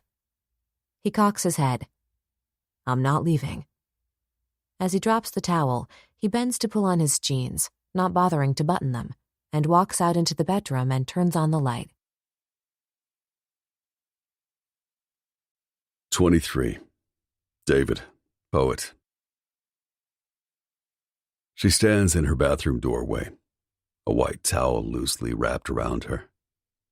Her eyes dart left and right, and she seems unsure of her next move. Should I be here? Probably not. But something tells me if I walk out this door, I might not come back, as in, I might never come back. I can't self-examine what my feelings are for her. She deserves the world, and as much as I know deep inside I love her, I'm not the right man for her. Life is not fair. She still thinks it is. She believes love can heal. It's all over her, wanting to be voiced, but she's afraid I'll hurt her with the truth. Tonight, she saved me. I pull out my smokes and reach for my phone. Opening the sliding glass door to her balcony, I step out. It's big enough for 2 small chairs and a table. She's got a couple of potted plants on each side. It's cute, much like all things that surround Charlie. Blade has called and left 2 texts. Not even listening or checking, I push on his name. It rings, and when he doesn't answer immediately, I almost hang up. After all, it's almost 1 a.m. He snarls, I don't have time for this shit, David. I light up and look to the stars in the sky. What do you want from me? I want you to hold it together And if you can't, I need you to back away and let me finish it. His voice is low and I hear him shutting a door. Then he comes in loud and clear. I told you this a month ago when you showed up. I will not let you drag me or the club down. You need to go shoot up? Do it. But you stay away from the clubhouse and you turn in your cut. I stared down at a car pulling up. David? Yeah, I'm here. I inhale deeply, letting the nicotine calm me as I tell him the truth. Blade, what you fail to understand is that it's not your fault. You're used to everyone kissing your ass. But the truth is, I don't care. I don't think of you as king. I think of you as my cousin who has everything to live for. My voice is calm. I need him to get this. You threatening me does nothing. I do what I want, and I'm not afraid to die. Silence. Nothing but the cars and the wind blowing some of the palm trees. David. There's the sound of him pacing as his breathing becomes harsh. Blade has never liked anyone standing up to him. I'd stay buried in that pussy tonight. You bring that attitude tomorrow. I kill the rat and I'm done talking. I hang up after hearing him swear. Bending down, I put out my cigarette and walk back inside. She's turned off the lights so the moon and the streetlights fill the room, along with the glow of her flat-screen TV. You want to watch? Her dark hair is down and she's propped up in her white bed in a little pink ruffled sleep shirt. I lean against the balcony door as I rub my heart and breathe in her vanilla scent. Only if you get naked. I kick off my pants and her eyes dip down to my hard, throbbing cock. A small hiss escapes her lips as she licks them, but she pulls her dainty tee off. Her breasts are full and her nipples stand at attention, calling to me. I walk toward her and her eyes widen. What do you want to watch? I stand at her side, her eyes glued to my cock, and I want to grab her head and shove myself down her throat. Wait, what? I said, what do you want to watch? She stares at my cock. Her eyes dart to mine, then back. I reach down, taking the remote. The TV closes like an eye blinks to blackness. All we are left with are the street lights and moon.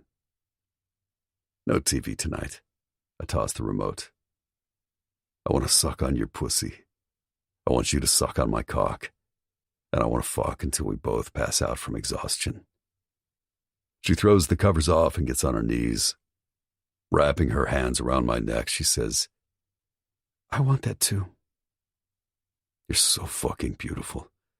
I stroke her silky hair. My lips hover around that dip in her neck. Now lie down and spread your legs. I'm going to eat your cunt. I bolt up, look around, and see that I'm in Charlie's bedroom, alone. Sunlight streams in, covering half the bed. I'm drenched with sweat. Good chance I was dreaming, but I can't remember it. My heart is pounding, so it must have been a nightmare. Strange, I don't recall it. I flop onto my back, hearing the shower running. I reach for the phone to check the time.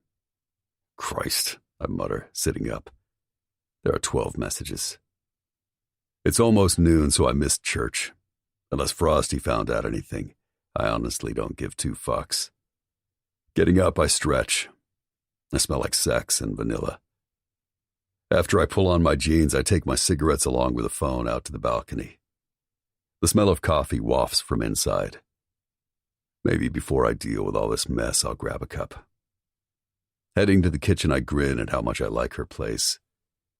It's open, and everything is clean and in the perfect spot. The walls are a cheerful yellow and black, and white photos are placed strategically here and there. It's perfect, like Charlie. I open a few of her cherry wood cabinets and find the mugs in the third one. Her Cuisinart coffee maker makes 3 beeps, and I pull the carafe out. The shower has turned off, so I pour a cup for my beautiful. She likes it black. For the first time in years, I'm starting to know what someone other than myself likes. My mind drifts to last night. God, I hope she can walk. I kept her up all night. When I get like this, I can fuck for days. She's got to be sore, though. I grab the mugs and head to the bedroom. My cock instantly gets hard. She stands in a white robe that barely covers her ass, looking out the balcony and brushing her hair, a smile on her face. You okay? She turns and my heart twists painfully. I want her. This. Us. I feel so good. She shimmies inside my arms as I hold the hot coffee in both hands. Standing on tiptoes, she kisses me. How did you sleep? She reaches out to take one of the mugs. I slept, and I didn't remember a single dream. For me, that's a rare thing. She frowns. You have nightmares every night? I lean over and kiss her perfect, puffy lips. Come sit with me. I need to make some calls and fill my body up with cancer. David, she huffs. Don't say that. It's bad luck. I almost laugh, but she looks serious.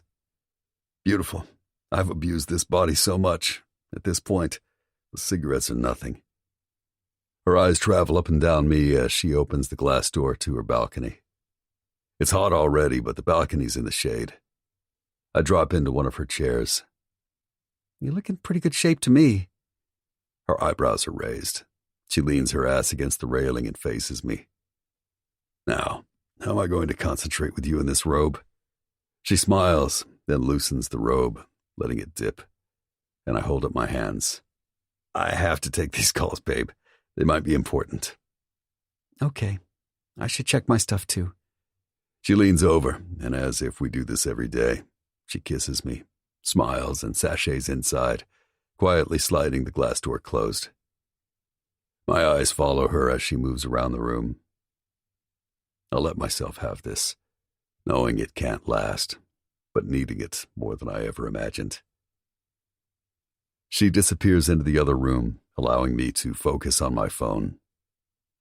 There's a new text from Blade, calling me a selfish piece of shit, but to call him. A couple from Axel, berating me, and one from Edge, saying to keep it together. None from Frosty. I light up, sit back and take a drag, then sip my black coffee. Last night might be one of the best nights of my life.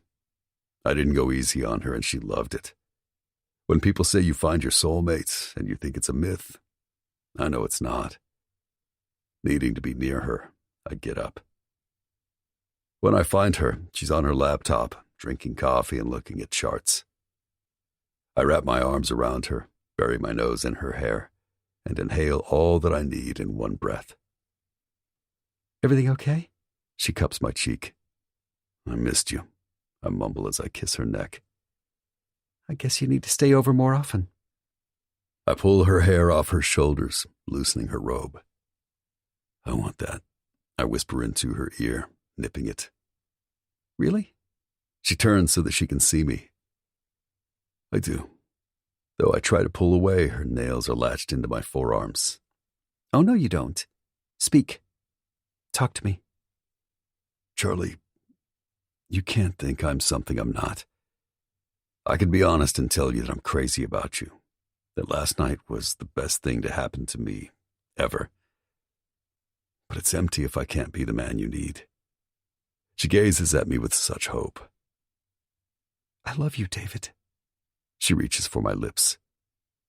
You don't have to say it back, but I do. I always have.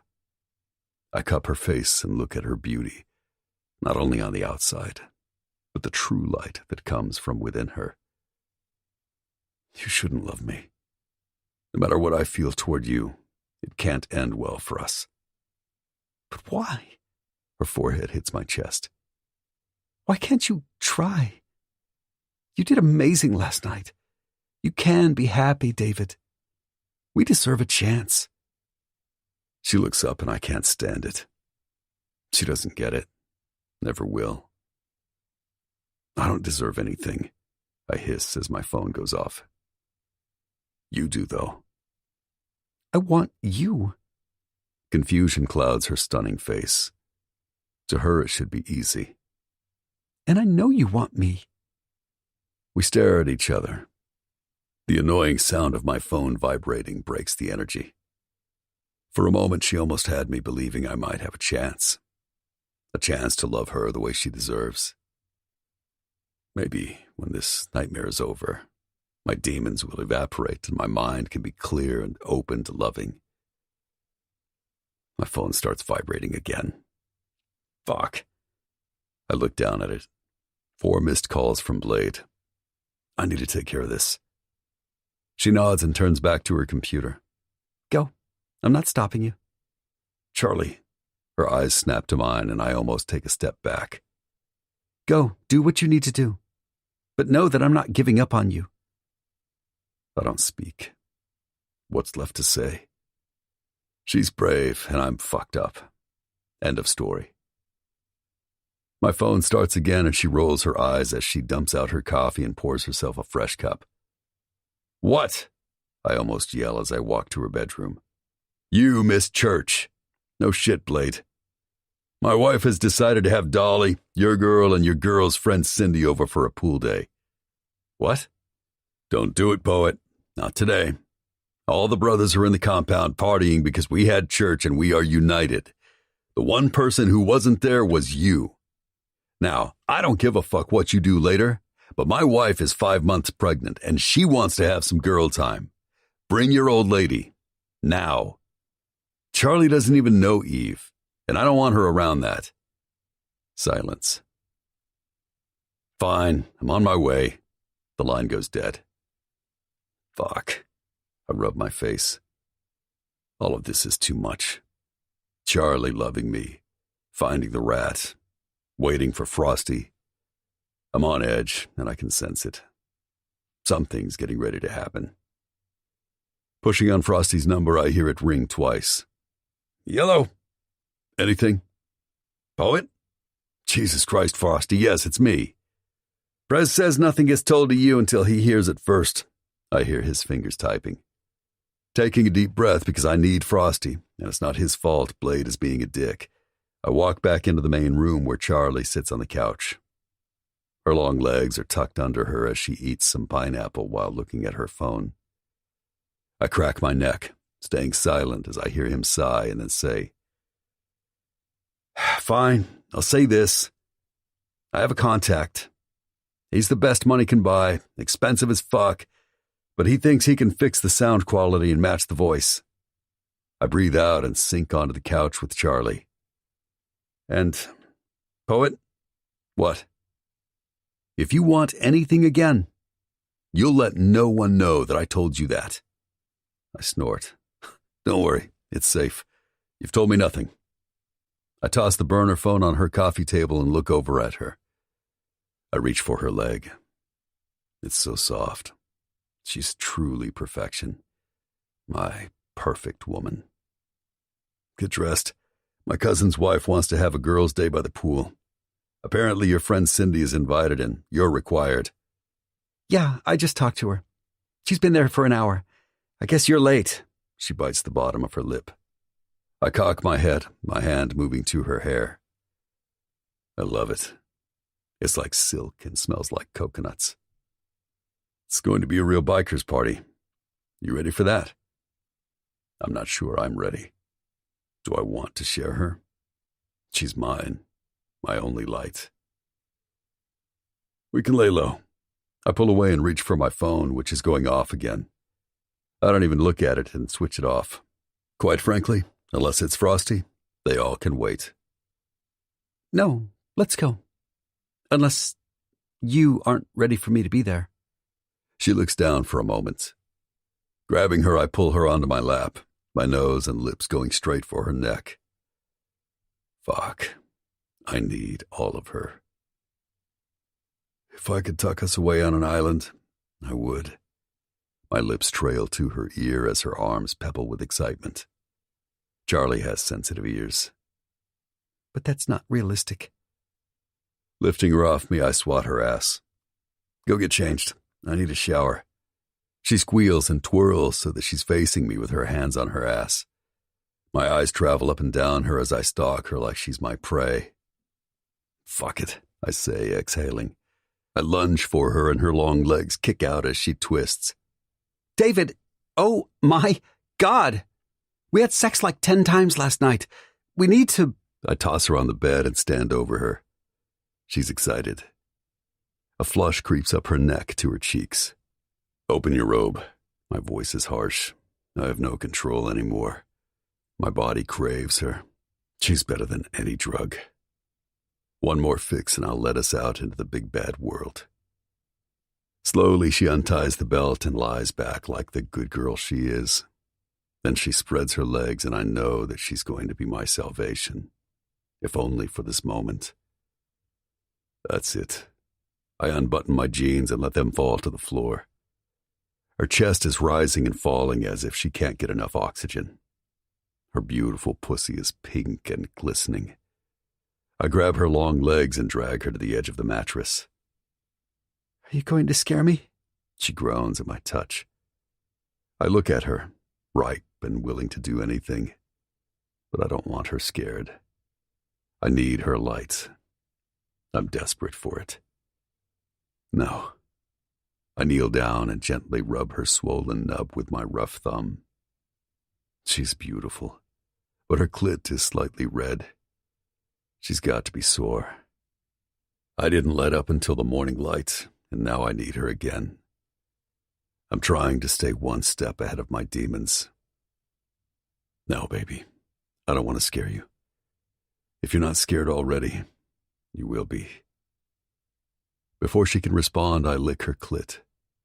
Like a greedy cat, she arches, trying to get more. Jesus. She reaches for my hair. She comes, and I don't let her recover. I slide up her body. Mine is warm. Hers is shaking. As I hold the back of one leg open, I slide into my nirvana. If I die tomorrow, this is what I hope I feel and see. I want to close my eyes and feel her pussy milking my very life from me. In and out, I thrust slowly so as to cherish it. Her moans are my music until I take her mouth and her kiss brings me safety. I love you, she whispers as I steal her breath, then breathe it back into her mouth. Oxygen thief, she whispers in my ear as her nails dig into my ass. Her body convulses. That perfect cunt, which has got to be magical, tightens almost painfully around my cock. I thrust as deep as I can go, holding nothing back. Not even my treasured words spill out. You're my light. I fucking need you so much. My body freezes almost as if my mind has made it so. A pleasure I've never experienced starts at my chest and spills out at my cock as I come in huge, jerking, warm spurts. Jesus Christ, I mutter as she kisses me. Her nails have moved up to my shoulders. Her lips are bright red and swollen. I stay inside her, leaning my forehead on hers as I let her kiss my lips, cheek, chin. I drown in this moment, submerged in her faith and love for me. But it's all a mirage. I was an exciting boy she had a crush on, and now I'm a man who excites and satisfies her sexually. Pulling out, I roll onto my back as I let her catch her breath. Are you okay? Her voice rises. She sounds worried. We need to get going. I'm going to take a quick shower. I stand and leave her on the bed. 24. Charlie. What just happened? I swing my legs over and try not to burst into tears. That was amazing. Beyond amazing. I want this every day for the rest of my life. Exhaling a shaky breath, I stand and grab a tissue as his seed drips down my leg. I should take another shower, but he needs space. I can feel it. Tossing the tissue into the garbage, I pull my black bikini out of the dresser drawer. It's the first time I'm using it. I bought it a month ago and have yet to make it downstairs to the pool. The shower goes off, and I slip on a cute white ruffled dress with buttons all the way down. While I'm grabbing some flip-flops, David comes out looking like a wet sea god. He grabs his pants and pulls on a t-shirt, then runs his hands through his hair a few times before he looks at me. "You ready?" I nod. My words seem stuck in my throat. He's not looking at me in anger. It's more sad, even resigned. "Wait, what about towels and sunscreen?" I try to pass him and he grabs my arm. "The clubhouse has everything. Charlie, I need you to listen to me on this. I want you to stay with Eve, Dolly, and your friend, okay?" "Okay. Why are you worrying?" I reach for my bag. He looks me up and down. "And don't go anywhere without me, not even to the bathroom, understand?" "David, what the hell?" I throw my hands up. "Do you not want me to go?" He runs his fingers through his hair, drops them, and then takes my hand. "Let's get it over with." He grabs his phone and cigarettes on the way out and says nothing as we head downstairs to his bike. He's making me all paranoid now. Is something bad about to happen? The gravel and dust from the clubhouse driveway snap me out of my morbid thoughts as I look around. There's no doubt it's a party. Bikes everywhere, music blasting.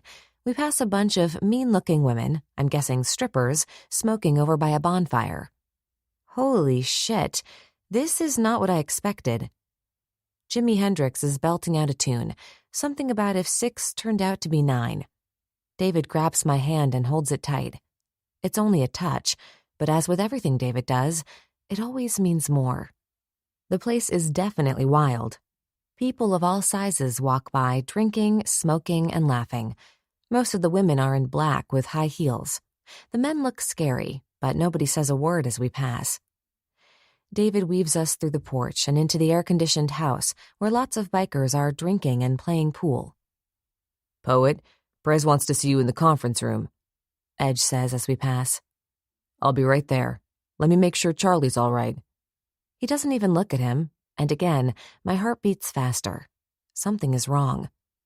David pulls me toward the glass doors. "Are you in trouble?" I stand on tiptoes. The music is loud. "No." He looks down at me and his eyes caress my face. "Just have fun and stay with the girls." He slides the doors open, and we venture toward the chlorine smell. The backyard is covered with grass and flowers. "It took you long enough." Cindy stands up. Her big boobs bounce around in her cherry-red bikini. I cringe and look at David, who is busy pulling a lounge chair over for me. "Sorry we're late." I look absurd standing next to these goddesses. They have bodies to die for and faces to match. A blonde girl in a pink bikini with long legs and the most beautiful face I have ever seen stands up. She comes over, and I notice she has a perfectly round-shaped belly. "I'm Eve. Welcome to our party." She grabs my hand as David frowns. "Thank you for inviting me." I smile at her. "Poet, is this why we barely see you?" She eyes him. "Don't, Eve, I'm not in the mood," he growls, and all 3 of them smirk. "Whatever, you never are." She kind of sings it. "You'll be in good company. All of the disciples are in shit moods." She waves toward the house like that bad energy can't come near us. "They're waiting for you." "Thanks, Eve." He turns to Dolly's chair. She lowers her sunglasses and rolls her eyes at him. "Hey, doll, you doing okay?" "Really, David? I haven't seen you in 9 years. You've been back over a month and that's all you can say to me?" "I heard your place is doing great. I was getting ready to stop by." "Oh, God, you're as bad as him. Stop. You're with Edge like always." She snorts and puts her sunglasses back on. Eve puts her hands on her small hips. Besides the cute ball in her stomach, you would never know she was pregnant. "Dolly, just because you hate Edge right now doesn't mean we hate Poet." "Christ." David rubs the back of his neck. "This was a bad idea. Do you want to go?" Cindy loops her arm in mine. "No, you guys just got here." She kind of stumbles but steadies herself with my arm. "Poet." Eve waves her hand. Dolly's angry at the world and drunk, so don't worry about a thing. Now go and see what's up. David grabs my arm and walks me over a couple of feet. Cindy reluctantly lets go since Eve has her arm. I shouldn't have brought you. David, what is wrong? Go do what you have to do. I'm fine. I can take care of myself. He looks at me, then over at the girls who are not even trying to pretend they aren't spying. I'll be back. We'll leave as soon as I'm done. Surprising me, he leans down and kisses me.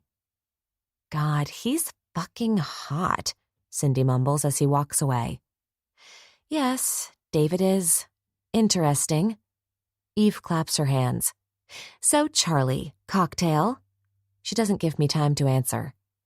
Dewey, bring us a new batch of strawberry margaritas and maybe a Perrier or something bubbly for me, please. You sure you're feeling all right? The guy I saw sleeping outside her door the other morning sprints over to her. Thank you, Dewey, I'm fine. The beverages, please. She smiles at him. He beams back as he marches toward the glass doors. I take off my dress, kick off the flip-flops, and gratefully sink into the cushioned lounger.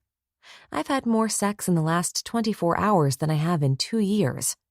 I could use a little nap in the sun. Closing my eyes, I let the warm sun beat down as my body immediately starts to sweat and relax. So, Charlie? I look over at Eve, who has moved her lounger closer. Cindy is waiting in the pool, and Dolly looks dead in another lounger. How is David? She asks. I look at her, then Dolly. What do you mean? And is Dolly okay? I whisper. Eve turns to look at her, then flops her hand on Dolly's stomach, causing her to scream and sit up. What the hell? I was visualizing cutting off Edge's penis with that knife you gave me for Christmas. Dolly. Eve looks at me, her big blue eyes huge, and returns her attention to Dolly. I told you that knife is not for you to cut off Edge's penis. Trust me, you would be sorry. I stare at both of them. Are they fucking with me? Or are they seriously discussing cutting off Edge's dick?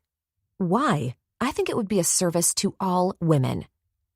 She looks over at me, and I reach for my bag and sunglasses so I can stop seeing black dots. It doesn't look like I'm going to get much sunbathing done. Dolly is going through a phase. It will pass. Eve waves her hand like she's a queen. Maybe not. Dolly stands up and straightens her bikini bottoms. All of these girls are way too pretty. How do they all have such perfect boobs? I glance down at my small but full ones and sigh. Dewey, I guess that's the guy's name, returns with 2 pitchers of margaritas, a Perrier, and a glass for me. Thank God I was getting sober. Dolly takes a pitcher from him and turns to me. Doug did a great job on your hair. It's maintained well. I love it. Running my fingers through it, I ask, how is Doug? I take the margarita she offers. It's sweet, cold, and refreshing. It's also the only thing I've had in my stomach today. Fucked up over a guy. Long story. She looks around, almost bored, until her eyes narrow on a bunch of biker girls. Oh no, I mumble in my glass. Dolly, knock it off. Stop being so negative. Eve glances at her, and Dolly rolls her eyes. I peek over at Cindy, who is sunbathing with her margarita on a pink raft. So, this place is huge, I say, taking in the backyard. It's packed with bikers and women in bikinis. Yeah, it took some getting used to, but I love the family feel of the clubhouse. She grabs her can of sunscreen and sprays it on her legs and stomach. And, of course, Blade doesn't allow anyone in the pool when I want to use it. She waves the bottle as she continues. I don't want to freak you out, but these women can be sluts, whores, strippers, skanks. Dolly downs her margarita and reaches for the pitcher as Eve scowls at her. Some are a bit rough, and you have to watch your man, but a lot are truly lovely. So stop it, Dolly. Your mom still shows up sometimes. Exactly. She raises her glass in a fake toast, then stares at her nails. You don't get sick of it? Maybe I'm getting old, but I think they would get on my nerves. I motion with my eyes to the same group Dolly was staring at. It's kind of hard not to feel their negative vibes as they shoot us dirty looks. It's mostly a redhead with ridiculous fake boobs and stupid lips. With all the makeup she has on, she almost looks like a cartoon. Smoke drifts over her and her posse. The smell of hickory and apples and some sort of meat fills the air. Oh, God. Eve waves her hand in her face and closes her eyes. The smell of smoky meat still makes me puke. I prepare to move so she has more room, but she reaches out and stops me, grabbing me by the wrist. Give me a second. It will pass. Actually, Dewey? She yells. Dewey's over by a couple of older guys smoking. He looks overly concerned. You okay? His brown eyes look at us like we've done something. I can't handle the smell of that smoker. Can you have them move it away? Otherwise I might throw up. He nods. No problem. Prez don't want you tired tonight. Amy's taking care of James Dean, remember? His eyes scan all of us, then zero back to me. Who are you? Charlie. It just comes out. I've been Charlize for years, which makes my mom happy. The one person who called me Charlie back then was David, but I'm definitely a Charlie now. Dewey, this is Poet's girl, Eve says, her eyes still closed. Oh, I've heard about you. Then he pats Eve's arm. I'll take care of the smoker. As soon as he leaves, Dolly sits down in the chair under the umbrella and lights a cigarette. Sorry, Eve, I need one. Eve waves the smoke away and turns her blue eyes on me. What's going on? Excuse me? I look over at Cindy for help, but she's turned to her stomach and is facing the opposite way. Some serious shit is going down. Blade won't tell me anything, but I know it has to do with David. What do you know? Both she and Dolly get closer to me. I hold my hands up. I know nothing. Standing, I move toward the pool. Wait, this is no joke. Like when Blade comes out instead of Jason, shit is going down. Eve stands and loops her hand with mine and guides me back to the lounge chair. I wish I knew something. David and I are kind of figuring things out. A slither of dread slides up my spine. I heard Blade last night on the phone with David. It's not good. She lets all that hang in the air. Wait, what did you hear is happening? I reach for my bag, looking around for some Tums. First, there's my stomach acid from lack of food, and now this is making me nauseous. You know that David is back for revenge, right? She looks me right in the eye. Yes, I guess. I croak again and look over at Cindy to save me, almost wanting to scream for her to wake up. Jason is my man, and I don't intend to let anything bad happen to him. I need to know what you know. She waves her hand in my stunned face. Think, Charlie. You have to know if he's on drugs or acting strange. I shake my head, retracing last night. He was amped up and fucked me all night, but it was amazing. He's not on drugs, but I agree stuff is happening. I breathe out and turn to the sound of gravel caused by a huge, black, expensive-looking SUV.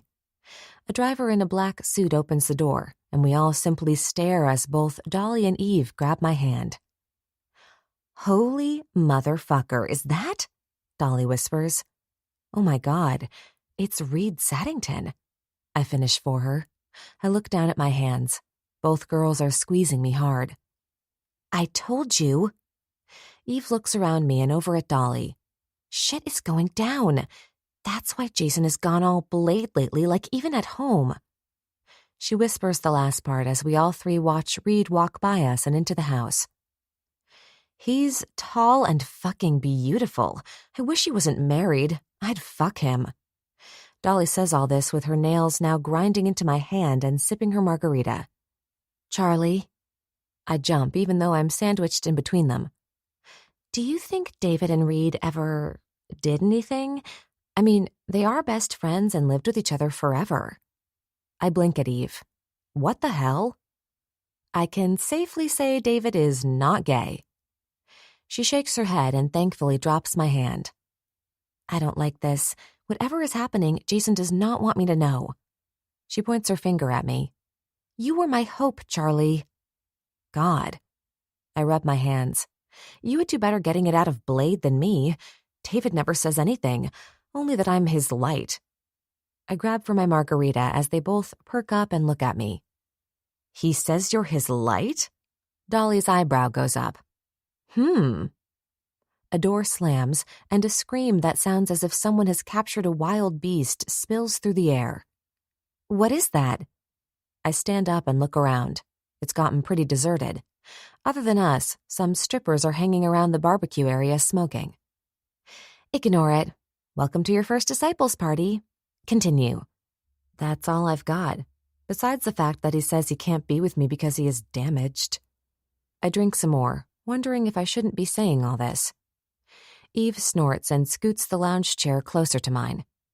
Charlie, all these guys in the disciples are the same. They're bad boys. They can't be monogamous. She uses air quotes for bad boys and monogamous. Dolly lights up another cigarette. A pop-pop sound makes us all stop and look around. Was that gunshots? I look at Cindy, who is still passed out on the raft. Eve's eyes narrow, and she holds up her hand for silence as we all strain to hear yells and banter. God, they're animals. Dolly looks at us. Eve turns her head and gives her a stare. You need to hear this too, girlfriend. She points at Dolly. The truth is, if you want them, then go get them. It's not complicated. Take matters into your own hands, because if you wait around... Slightly buzzed, I'm done with my margarita and a little disturbed at the noises. Did I misunderstand her?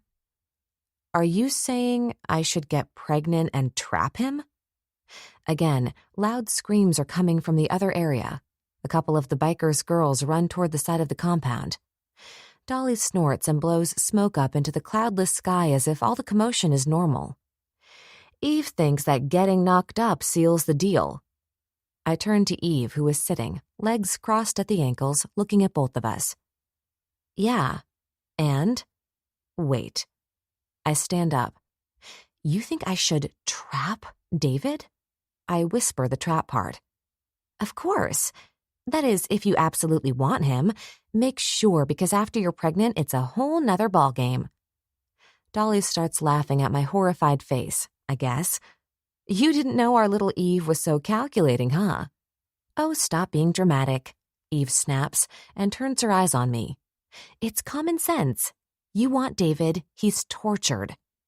She holds up her thumb as she rattles off his flaws. It's a fact that he does have a fucked up past. As she counts, she takes a dramatic pause and holds up the third one. He could take forever to come around, but trust me, you get knocked up with his baby, he'll be all yours. Her hands drop as she slaps her long, tan legs. I look at her, then Dolly. Are you serious? Absolutely. How bad do you want him? She stares at me like I should automatically know all this. I could never. I want him to love me like I love him, not trap him. Hear, hear. Dolly raises her glass, but frowns at the yelling again. Eve looks at both of us. Okay, clearly you don't want him bad enough. She sits up, straddling the lounger. When I wanted Jason, nothing was going to stand in my way. I sit down, completely dumbfounded.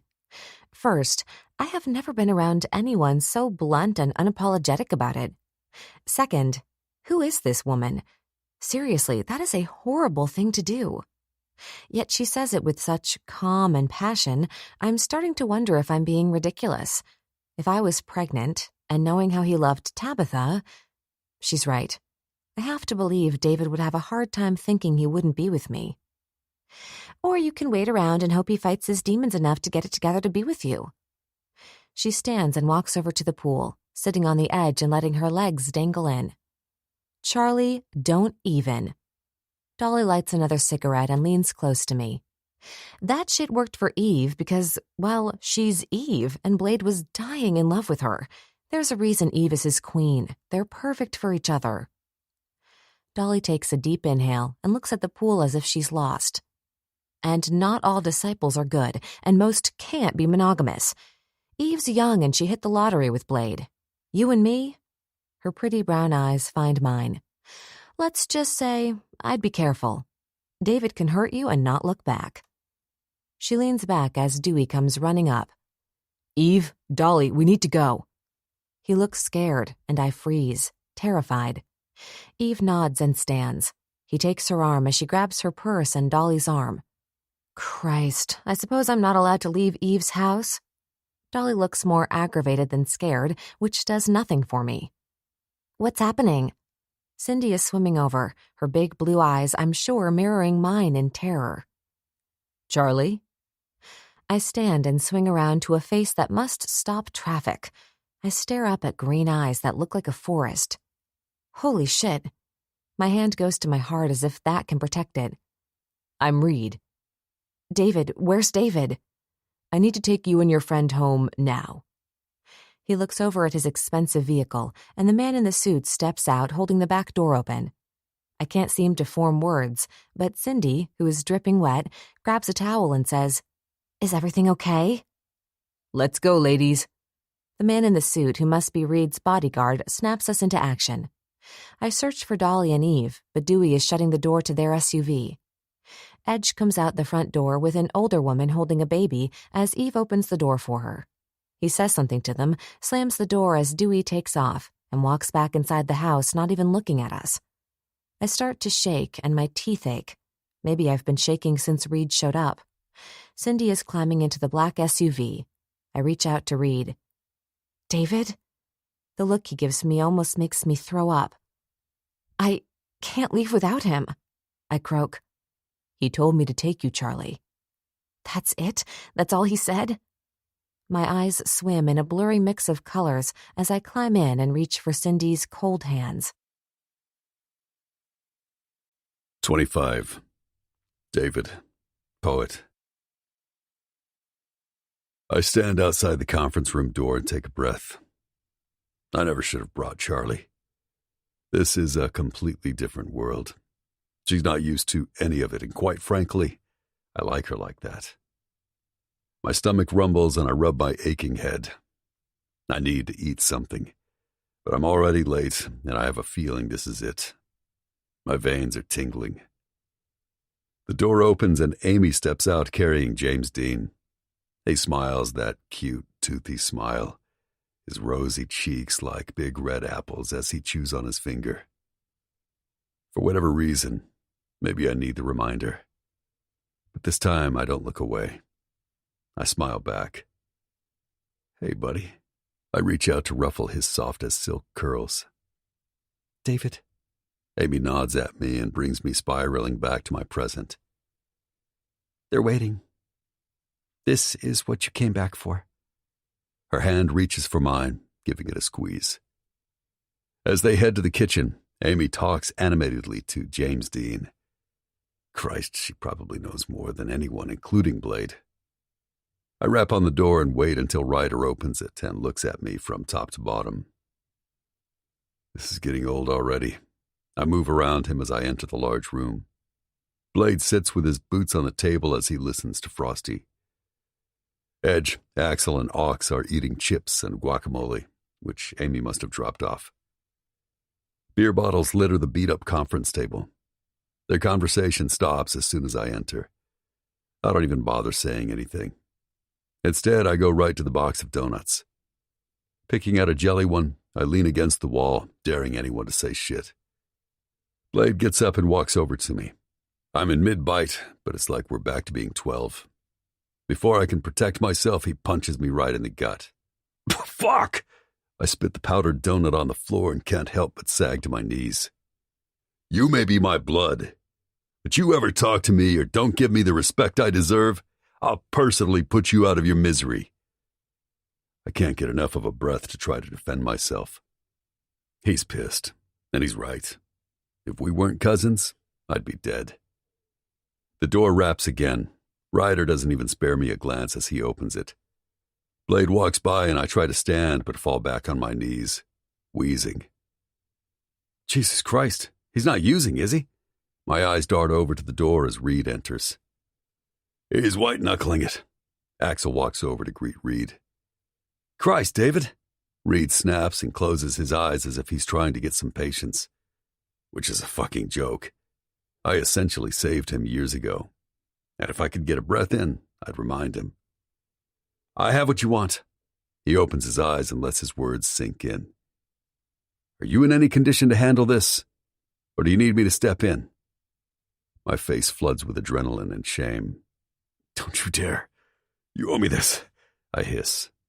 Frosty clears his throat and stands, almost stepping over me to get to Reed. I'm Frosty. Well, anyway, David got a hold of a phone that one of the officers for Satan's Seeds left when he died. Reed nods as he looks at his phone. Well, the messages were deleted, but I got a dude who was able to get a match on their voices. Perfect, because I bribed the right FBI agent. I have all the legal and illegal wiretapping they have on the disciples for years. The chip eating stops. It's like we're all too stunned to move. What did you say? Blade stands and goes over to Reed. It's all in here. I had it downloaded. Hours and hours of your secrets being documented. Most is parties and day-to-day shit, but he looks from me to Blade. I know who the rats are. Motherfuckers. Ryder stands and the whole table lifts up and slams back down as bottles of beer spill, as well as the chips. I do a thorough sweep once a week. He rubs his buzzed head. Most is old, but with drones, you never know what they can pick up. You guys have a lot of interest with the resurrection of the making and selling of that drug again. Reed types something on the phone and hands it to Frosty. My gift. Frosty starts plugging in his shit, and at last, I can breathe. It's labored, but I don't think that's from Blade anymore. The adrenaline's making my head buzz and veins tingle. I lean over to Reed. Who's the fucking rat? I sound demented because I am. My mind is not dealing well, and the longer Frosty takes, the more I want to climb over the table and, you need to get your shit together, he says. This is not something you can lose your mind over. I think Blade has it all planned out. I hold up my hand for him to stop talking. Reed shrugs as he pulls out a chair to sit next to me. The speakers are turned on, and my dead uncle's voice, Blade's father, speaks clear as a bell about a certain bike he wanted painted. It's like I'm stuck in one of my nightmares that I can't wake up from. My body is so tight I can feel the muscles in my neck and shoulders cramping. I look at Blade because I need him. I've forgotten this is his cross to bear too. Our eyes meet and he folds his arms. Move on, he demands, and Frosty types in something. And Chuck, or Chucky, is what we called him as a kid. My cousin, one of the best men I knew, talks about how he wants to pull back on Satan's Seeds buying extra drugs. This is all a conversation he's having with Lucky, who says he'll talk to Tank. The next one is Axel and Chuck talking about someone named Amanda's tits. Motherfucker, Axel stands up. The usual arrogant look on his face is gone as he goes to the window to look out. Turn it off, he yells, and the room crackles with energy. Do you know who the rat is? Take it easy, Axel, Blade warns. Play 321. Reed looks up at the ceiling. Time stands still, like a slow-moving clock that's almost run down its battery. Frosty looks to Blade, awaiting his response. Blade scans the room of brothers. He leans his fist on the table, his eyes dark. We stick to our plan. First, we take down Satan's Seeds warehouse. I want it done by the morning. Then I'll call church, and we will deal with the rat. Rats, Reed interrupts. All of us turn to him, and Blade lowers himself into the chair and starts to tap his blade on the old butcher block conference table. I stand and walk to the file cabinet in front of our safe. There was more than one. Blade has always been big on loyalty. You're either his brother, and he'll die for you, or you're not, and he'll kill you. I, on the other hand, have always known that there are truly bad people. Some even evil, and given a chance, they strike at your weakest point. Much like a deadly snake, they can and will cause damage and take you down if they can. Moving the cabinet away, I used my thumbprint, and the door swings open. Play it, Blade hisses. I reach inside the safe and grab a Glock, some bullets, and a knife. I wait for the voice. Need the voice. Like the junkie I am, I want it. Crave it. I'm seeing blood, and I haven't even started. Blade wants to wait. I won't. I will sacrifice myself easily for them. A vision of golden eyes with inky black hair floats through my mind. This is why I never should have started with her. But regrets are pointless today.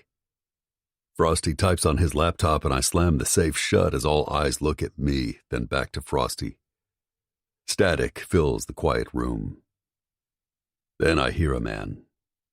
His voice is not clear, but he must speak more closely into the phone because I'm there. Back to that day and that moment I want back so very badly. Those seconds that disappeared, that I was robbed of. Dude, it's ready. Jackal says go, but we got a problem. What problem? I gave you everything you need, fucking spoon-fed you guys. How can there be a fucking problem? David's not there. It's his baby mama and she's inside with his baby girl. Silence. Take them out. Take them all out. Do it now before we miss the chance. I'm sure there's more conversation, but I know whose voice that is. I've had him at every birthday party since the day I was born. He's been like a second father. He mourned with me. David, we're all in shock. Let's take a moment. Blade stands before me holding up his hands as I look down at my own. I'm gripping the Glock, and the weird sound I'm hearing is coming from me. It's okay, brother. I'm going to take care of it. Put the fucking Glock down, Blade hisses. Who are the others? I spit out, my voice raw. I see nothing but red. Dozer and Burner, Reed says from behind me. That's all I need. My mind is fine. I've stopped making the noise. Either that or everything has gone mute, like a TV. It's quiet in my head as I pass people. No one makes a sound. The door is open and I'm looking. I finally see the dead fucking rat. The man who sobbed at my hospital bed when I had burns covering my hands, feet, and knees. The man who stepped up to help bury my child, then tried to take over the club. But the club, much like the human heart, doesn't beat with an evil soul. He stands, laughing with a fucking beer bottle in his hands. He's gotten away with murder for 10 years, and now it's time he atones. You die today. I hear nothing but see the confusion. Then it's in his eyes. Always the eyes. A blink, and he doesn't need to say anything as I see red. My pain that my child lost her life because he said so. My uncle and cousin and poor Debbie, who were in the wrong place at the wrong time. All of them had their own sins, but not Tabitha. She was light, sunshine, pure. And this man said, kill her. I don't know when the pounding of flesh began, or which fucking idiot disciples are trying to pull me off. The sounds of his nose breaking and his wails that he's old are almost like a symphony I heard in Manhattan. Ox holds me back. All I know is I don't hear bones crushing anymore, or my symphony of death. What the fuck, poet? Ox has me pinned with a hand on my throat. I bare my teeth, unable to formulate words. Let him go, and if anyone else moves, I'll put a bullet in their head. I look over at Blade walking through the group of disciples. Blade! Lucky wails as he reaches for him and coughs up blood. Had to be done for the future of the club. I wanted the club to be big and strong.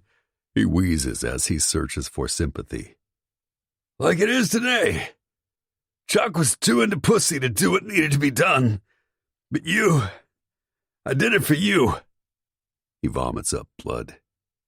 And that's the last thing he ever says or does. You did it for Blade? You killed Tabitha for Blade? Ox lets me go and I attack him, pounding his head into the ground as I hear myself screaming. Why? You could have saved her. You could have... I don't stop pounding his head into the ground. Finally, his neck snaps and he's nothing but a bloody rag doll. When I hear Reed's voice, I look up at last. It's over, brother.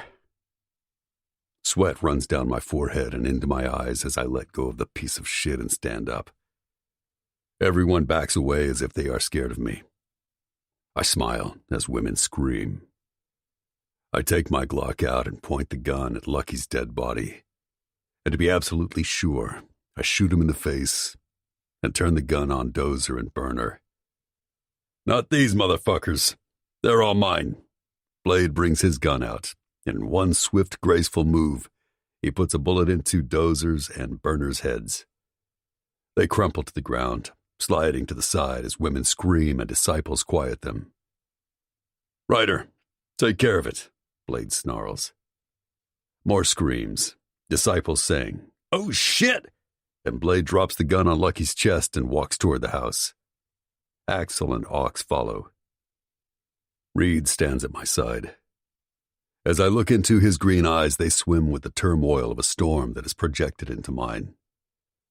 This is why Reed has been my best friend, my brother for years. He never judges.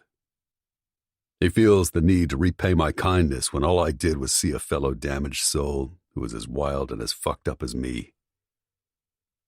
Take Charlie home for me, Reed. My chest is heaving. My heart is pounding. My brain is like an old movie that can't quite pick whether it wants to be silent or have music, fast or slow. Of course. He turns and starts to leave. Reed. He doesn't respond. He knows what's next. Always has. But unlike me, he has a reason to go home. He has a reason to love and cherish his family and himself. He has a reason. Don't do this, man. You're free. It's time to start forgiving yourself. Would you? No.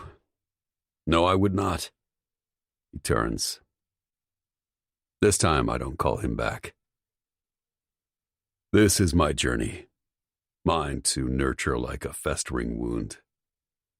And mine to decide what takes me down.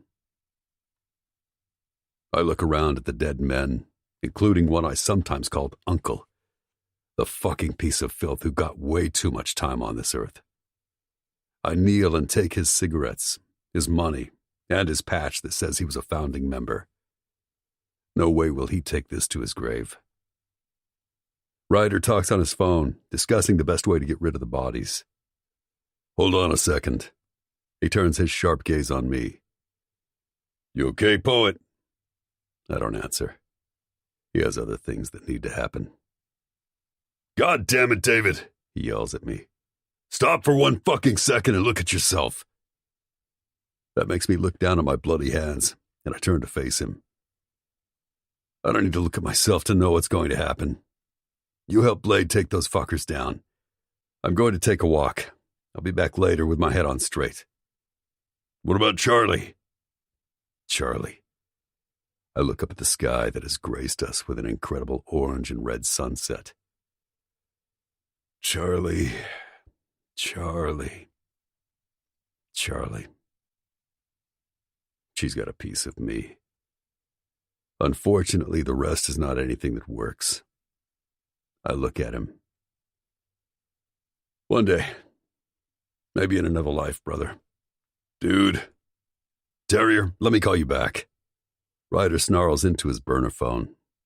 As he follows me, I straddle my bike. Don't do this, man. I have a bad feeling. You know about my feelings. He's being sincere. I reach for his hand as he grips mine. I've got to be me, and you need to go do your job. Mine's done. I break away and start up my bike, squeezing the throttle so I can't hear him anymore. Only the deep rumble of my bike. I know where I'm going. She's calling to me. My dark mistress. As I release the clutch, I close my eyes. I'm in darkness. And when I open them, all my light, what little I had saved from her, is gone. 26. Charlie. The back seat of the SUV is comfortable enough, but that's about all that's comfortable. In a matter of 20 minutes, I've bitten my nails down to the core and ripped a hangnail off, which is now bleeding. Tucking my hands under my legs, I briefly contemplate the condition of my poor, wet dress. It started off like my day, promising, bright, and new. Now it looks haggard and wrong. We dropped Cindy off at her apartment a little while ago. Reed could not have been more of a gentleman as he went in and checked that everything was in order. Out of my element, I squirm and cross my legs as I sit next to Reed. This lavish vehicle, his watch, and the way he moves make him stand out. Not only does his dark hair have the right amount of curl to make him special, but Jesus, his eyes almost come close to being as spectacular as David's. Almost. I take a deep breath and ask him the question I need to know. What's happening? Is everything okay? My face burns. Of course everything is not okay. I'm sitting next to Reed Saddington instead of David McCormick. He looks out the window at Ventura Boulevard. David is David. What? I croak and clear my throat. That sounds... I don't understand what's happening. He turns his green eyes on me. You do. You know exactly what's happening. I can't tell you what you want to hear, because that's not fair to either one of you. My eyes swim with tears. Thank you for taking me home and not lying. David insisted on it. He rubs his forehead, which makes me swallow down the bile that keeps threatening to come up. The vehicle glides rather than drives into my apartment building's parking area. Charlie, let me give you my phone number. If you need anything, or if David does, please call any time. He holds out his hand for my phone. And good luck. You don't have to do this alone. Trust me, I know how to handle him if he goes off. He hands me back my phone, his name and address programmed in. I look over at the driver, then back at Reed. I feel like I'm in some sort of nightmare. I'm not, right? Does that make sense? He runs his hands through his dark curls. Get some rest. He'll be back. I nod and bite my lip to keep from crying. I want that. I felt like we were just starting, not ending.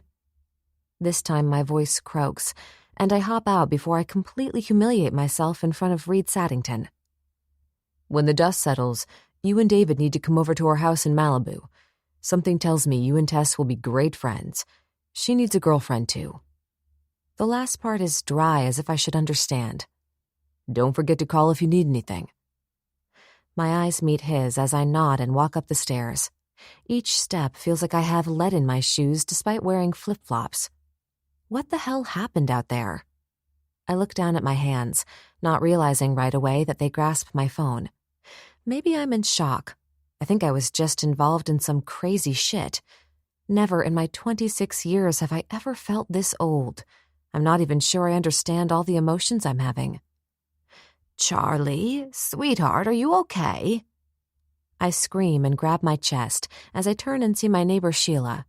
Her little old hands hold her old cell phone as if she was getting ready to call someone. Oh my God, Sheila. I sag against the door. You scared me. I'm a bit jumpy.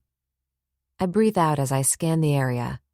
The sunset, which would otherwise be gorgeous with its oranges and reds, reminds me of a bleeding sky. Maybe it's a sign that David is bleeding.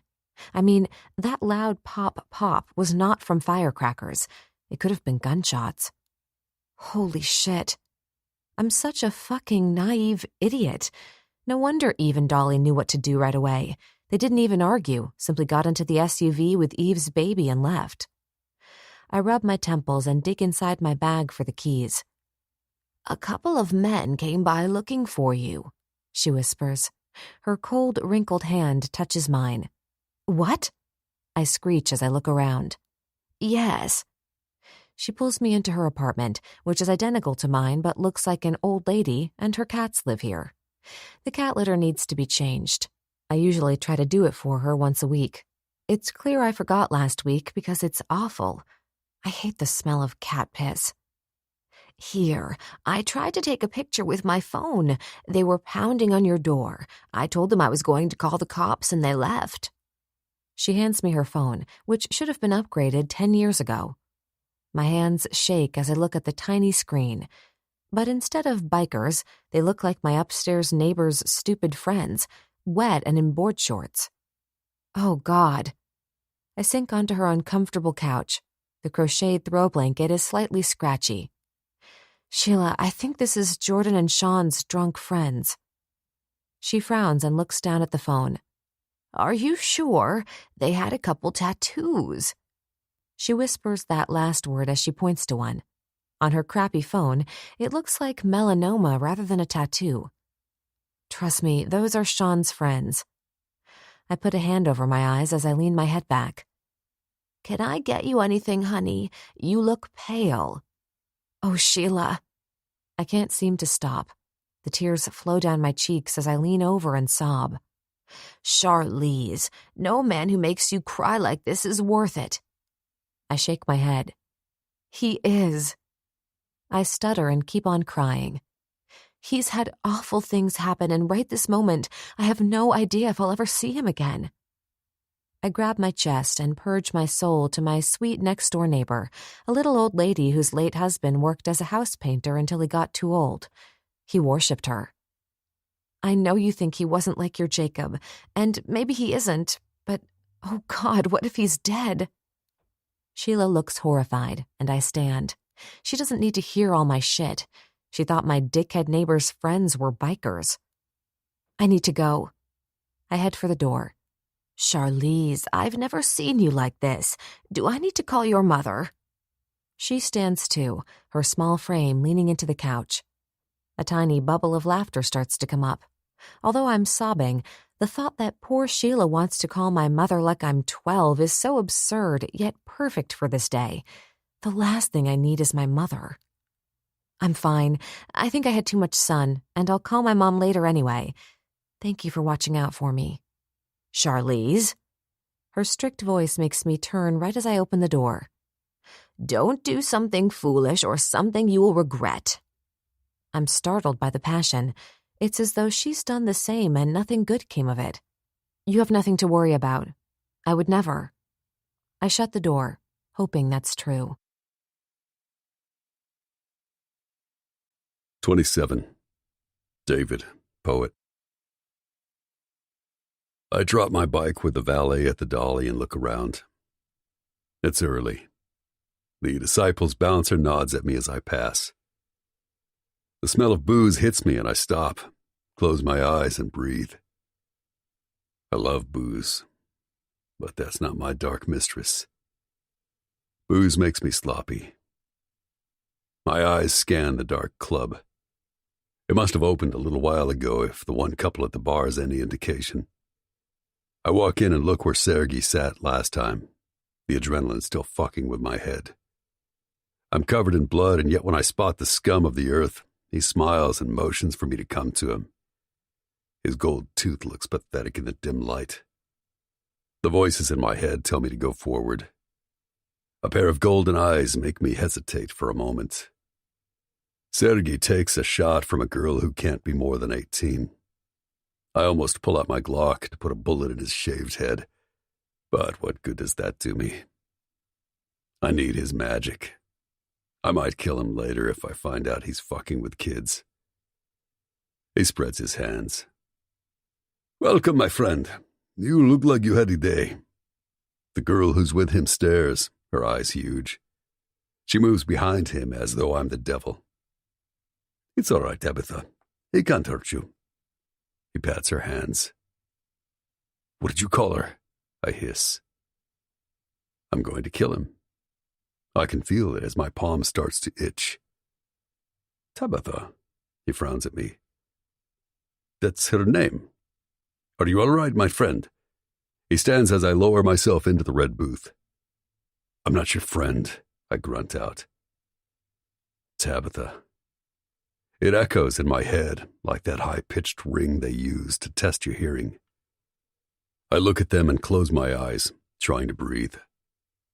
My demons have arrived, and they are not here to play tonight. They're lighting a bonfire, and I'm starting to burn. I want my usual, I hiss. As pure as you've got. Pulling out Lucky's money, I toss $500 on the table. He looks down, then back up at me. I don't know. You show up and look like this. He motions with his hand at my blood-splattered clothes and beat-up hands. Then you want me to give you all my good stuff for... He doesn't get anything else out. Tabitha screams, her big eyes dilated with fear and whatever else she's on. Somehow my Glock is in his mouth. I'm going to say this once. Don't ever think you can tell me no, I whisper almost seductively. Now, you can give me what I want, or you can die. The choice is yours. Whoa! Poet? I look over at a bouncer running toward me. He's a disciple. Put the gun down, man. We're open. I think his name is Ducky or Mucky, something like that. He stands there looking uncomfortable as his eyes dart from me to Sergei. The girl starts talking in Russian to Sergei. It's all fine. Right, Sergei? He blinks and tries to smile, that stupid smile that dares me to blow his brains all over Edge's freshly painted walls. Sergei nods, and I pull up my Glock. Slowly he straightens. Relax, poet. I was joking. You can have it all. I push him back as he stumbles over a chair. His mean eyes narrow, but he straightens and spits out Russian to the girl. She reacts immediately as she goes into her purse and comes out with all the things I need. I pick up 3 baggies filled with white powder. Trust me, you'll be in heaven soon and talking with God with that stuff. He sniffs and straightens his stupid Adidas tracksuit. Needles? He raises a brow, a small smile on his face as he nods to Tabitha. My hand goes to my locket around my neck. She places them on the table as I grab her small wrist and hiss. How old are you? She looks scared, which makes my blood boil. I'm not right in the head. The sound system blasts on and the DJ starts spinning dance music. The lights dim, though no one is even hanging out in this area. She licks her small lips. I'm 21, of course, she says with a strong Russian accent. Poet, I had no idea. Sergei laughs, but when I look over at him, 3 of his thugs stand behind him. I drop her wrist as I straighten and smile, daring them to make one move. With the mood I'm in, I might kill them for no other reason than the ugly, cliché shit they're wearing. You had no idea what?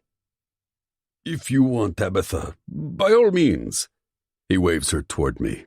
Her eyes zero in on the blood on my hands. I grab the needles and heroin. He laughs and leans over the table. We got guns too, cowboy. One of the Russian bodyguards unzips his tracksuit.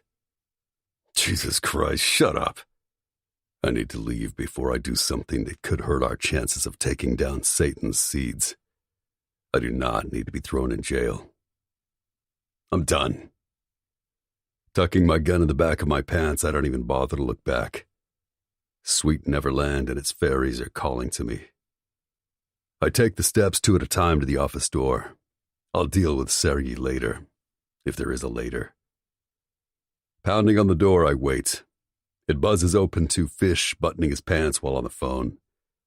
A dark-haired woman wipes her mouth as she reaches for her bag and some lipstick.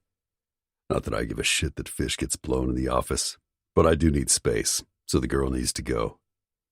Especially anyone with dark hair. Christ, I'm starting to act like Reed. Fish's conversation brings my eyes into focus on the present. Yeah, he's here. Just walked in. I ignore him and move to the couch so that I can set up my altar. He appears to be staying. He frowns at me as he wraps a hand around the woman's arm, bringing her close to him as he nods into the phone. She needs to go. This is a solo mission, I say.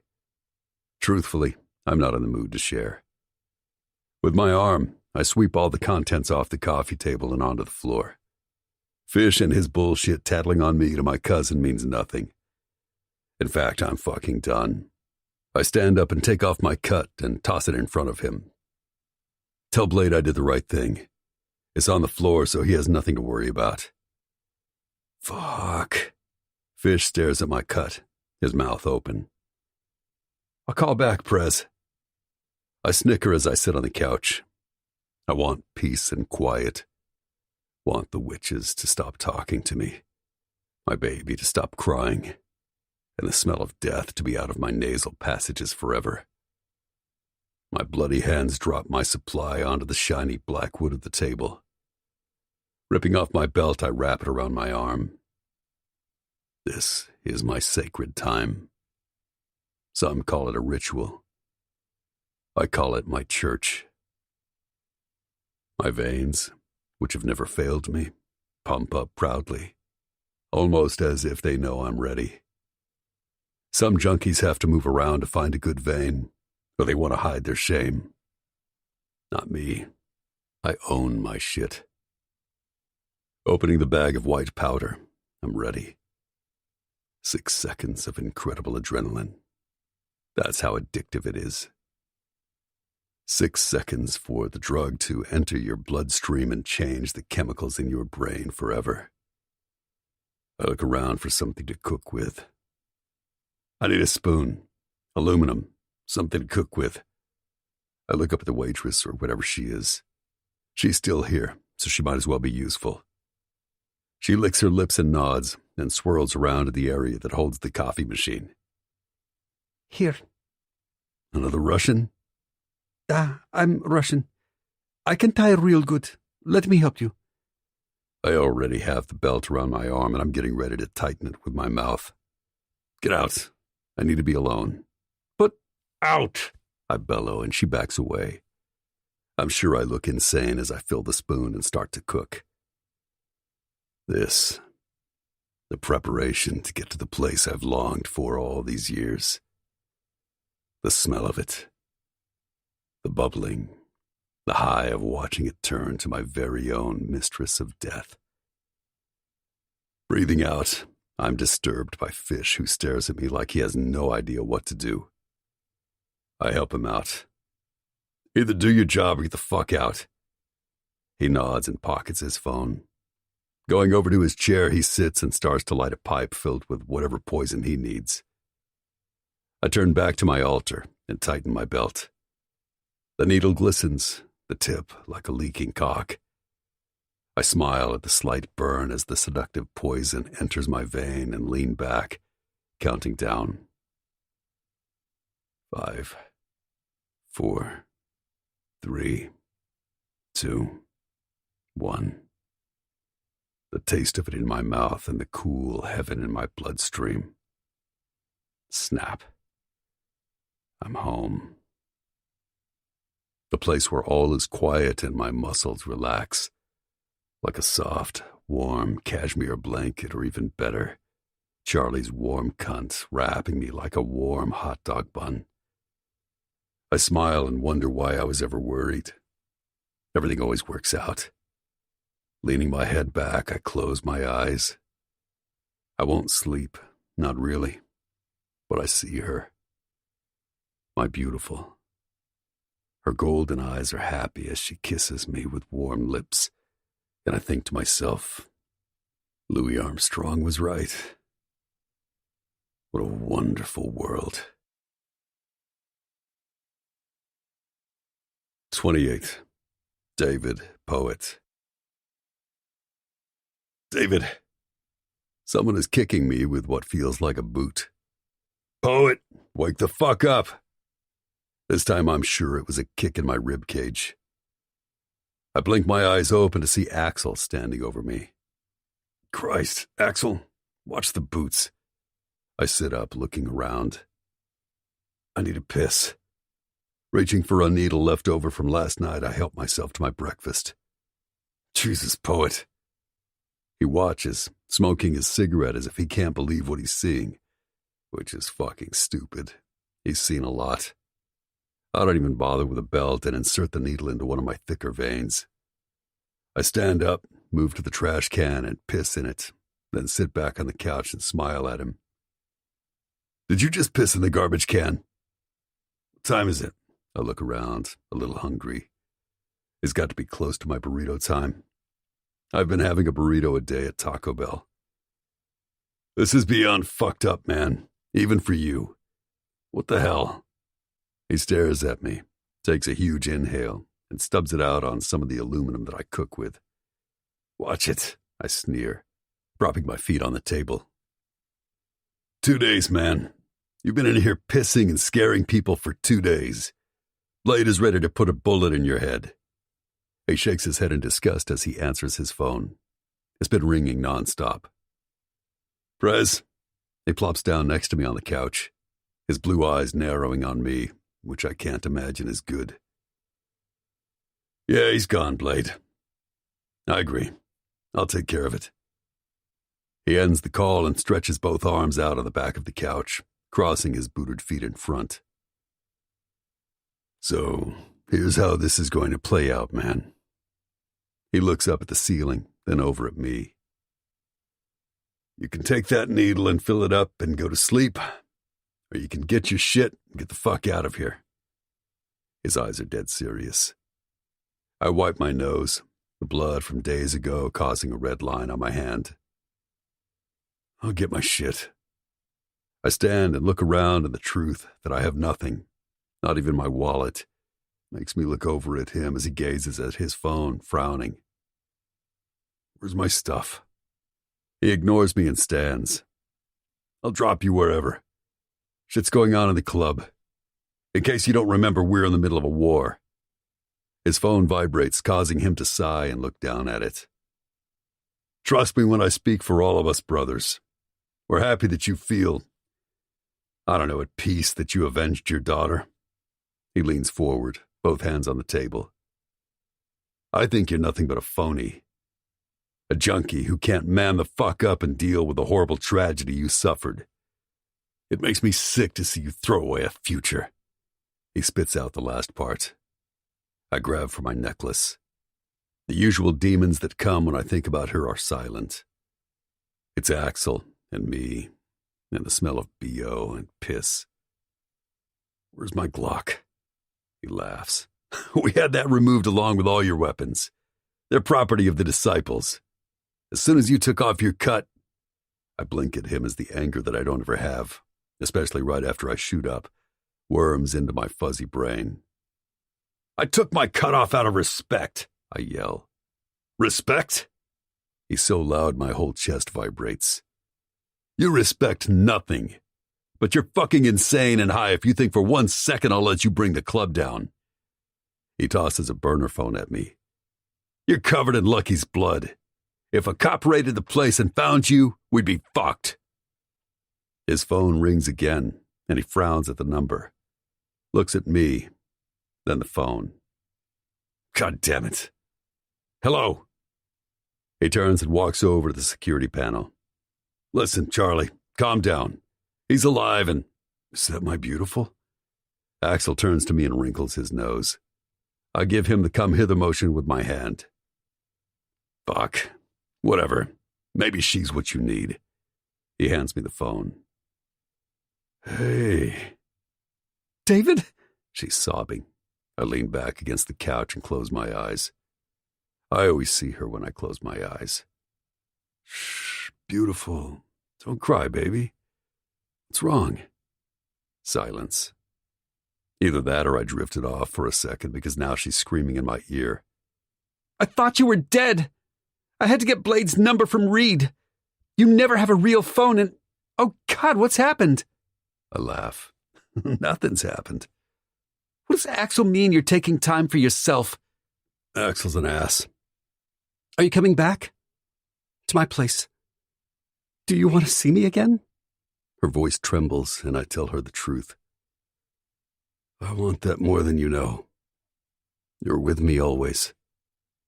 Then come back. Please, David.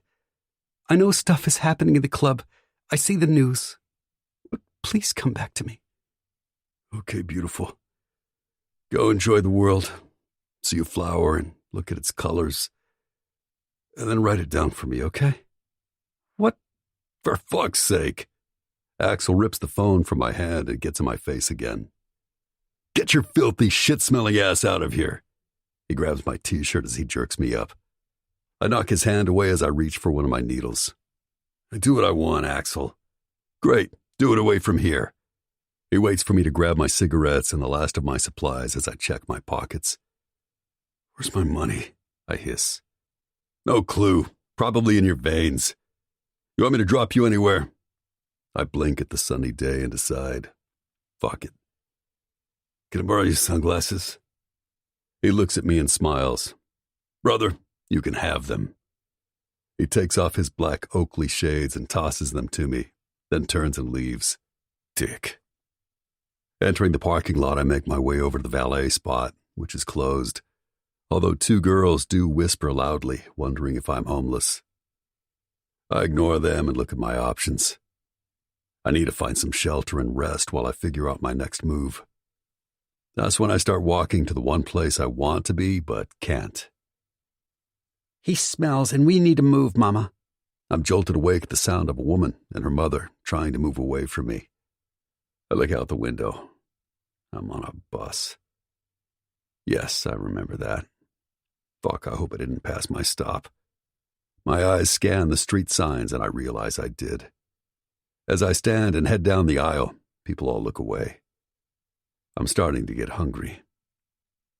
I don't think I ever got my burrito. Holding onto the railing, I get off the bus and look around. Obviously, I need to get away from people. Need to go to my old haunting grounds. But I'm starting to sweat. I should find a corner and shoot up before I continue. Instead, I keep walking. The sun is setting. It must be later in the day than I thought. I stop and stare. Light. Is this why I didn't fill one of the needles up and let it put me to sleep?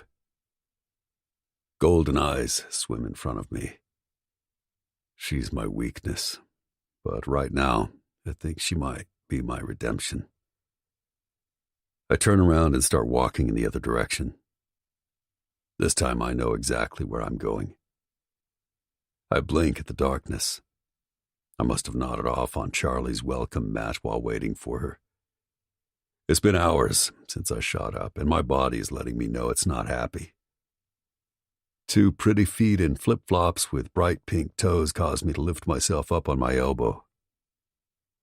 Beautiful. My voice is gravelly. Holy God, David! For a second I thought you were dead. She covers her mouth as I stand and she looks at me. Shame and anxiety trickle through my brain, which is far from clear. But what is clear is that I had all the time to do it. End it all. And all I saw was her face. My beautiful girl. The woman I have wanted my whole adult life. I never even gave her a chance. I never gave myself a chance. I need your light, Charlie. I don't think I'm going to make it without it. Don't you dare. She puts her key in the lock and swings the door open. You need to trust me and come inside, David. She takes my filthy hand in her clean one, and I feel myself move inside. Into the light. From the blackest night. 29. Charlie. My mind is working on overdrive. The sight of David lying on my doorstep, not moving, made my blood run cold. I almost bent over and threw up when I shook him and he remained asleep. Finally, his beautiful, sad eyes blinked up at me, and I knew. This is it. He needs me, and I don't care about what has happened. I'll find out when he's ready. What I care about is that he's alive and he came to me. He came to me. Breathing in through my nose and out through my mouth, I try to calm down. Jesus, I can still feel the pulse in my temples pound. 2 days, 2 fucking days, I've been hysterical with worry, to the point where both Cindy and my mom said to stay home, except that made my anxiety worse. So I do what I always do in stressful situations. I clean until you can eat off the floors. I've stripped every cushion, towel, and rug in the apartment and washed them twice. Finally, this morning, after talking to David, I had to leave. Sometimes being alone is your worst enemy. Tears swim in my eyes as I try to deal with my heart, which won't stop loving someone who never has given me anything but the tiniest spark of hope. The truth is, I'm gambling that he does love me and that this is our beginning. He stands to his full 6'3", and despite looking like the star of a horror movie, he makes my heart skip a beat. He's a bloody mess. His face, neck, and hands are covered in it, although now it looks more like burnt red dirt. Let's get you cleaned up. My voice is gentle. I'm terrified he's going to bolt, leave me. Now that I've decided I still want him, I don't think my heart could handle him leaving again. Eve asked how far I'm willing to go to get him. First, he needs to get off the smack. David, do you want something to eat while you shower? Soup, babe. And beautiful? I look over at him. He's already removed his shirt. Get a trash bag. I'll burn them later. Clutching my purse to my chest, I stand in my kitchen, a shiver running through me. This is the real deal. I'm in love with a disciple who is strung out on heroin and covered in blood. He cocks his head at me. You scared? I puff out some air. A little. He nods and unbuttons his pants, stepping out of them and kicking them into a pile of filth and blood. Only a lunatic wouldn't be, but I'm going to take care of it all. I nod, wetting my lips. What kind of soup? His smile is slow and seductive, and I blink because I'm fucking losing it. He looks like a magnificent warrior, covered in blood from a mythical battle. It doesn't matter. Whatever you have. Are you going to be puking? I set my purse down and reach for a sauce pod. Should I get a hold of some methadone? He looks at me, a full-on smile this time. I think I can kick this with a couple of days of fever, some horrible insomnia, but no methadone. Beautiful. I relapsed a couple of days. He flexes his arm, and it looks awful. Had I gone a solid week, yeah, you'd have to repaint your bathroom. I nod again like a bobblehead. Wait, what? That sounds awful. He walks into the bathroom. Trust me, it could be worse. It can always be worse. He wasn't kidding. This sucks. David is either pacing, smoking, sweating, or shivering. His skin has goosebumps or his head is wringing wet with sweat. I open the door to the small balcony and step out with a juice I made full of strawberries, wheatgrass, bananas, and pineapple. David has pretty much stayed out here, sitting on one of the chairs in some sweatpants I got from Target. Smoking. So much smoking. Good morning. Are you feeling better? Our fingers touch as I hand him the glass. His smoky eyes change from a light blue to a deep silver, and his dick is trying to pop out of his sweatpants. Oh, God. I swallow. Is it over already? That wasn't bad at all. He drinks the juice, meaning he guzzles it. His eyes look tired with black circles underneath. First 36 hours are not fun. Did you do what I told you? He comes close, his hand touching my cheek. I did. Edge just left. I gave him the bag. He said he'd take care of all of it. The drugs and burning the clothes. He also packed you a bag. Are you okay? I know you didn't get much sleep. Let's go take a nap. He takes my hand and draws me into the nice, cool bedroom. I'm going to rinse off, okay? He says over his shoulder. I sit on the edge of the bed. I need to call my mom and tell her I need a couple more days. I chew on my lip. Mom has been amazing, but once she knows that he's not leaving, she might get testy. After all, she thinks he crashed here for a night. I flop back onto the bed. David is right. I'm exhausted. Now that he didn't die and we got rid of his bloody clothes and drugs, I feel like curling up in his arms and sleeping for days. I push on my mom's number. How is he? He's getting there. Listen, Mom, I have a huge favor to ask. I need the next couple of days off. I feel awful, but Cindy, Joy, and I already changed the schedule. We gave you the next 3 days off. I want you to rest well and see if this is honestly something you can live with. Did you say you gave me 3 days off? I prop myself up on my elbow. I did. There's silence followed by a long, dramatic sigh. Charlize, I love you. I think you truly love this man, and as much as I hate it and want so much more for you, I can't make you stop loving him or wanting him. So, rather than upset you," she sighs again, "I have decided if this man loves you enough to change for you, meaning getting off drugs." She whispers the word drugs, and I can't help but smile at her absurdness.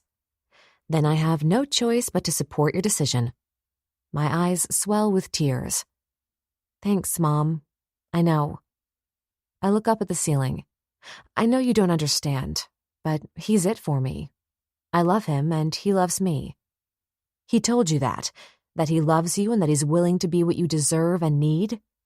"Mom, he does love me. He needs me. I'm his only light." The line is silent. Then she speaks. "You know you're enabling him, right? He needs to go into a rehab. You can't be the reason he quits." I sit up.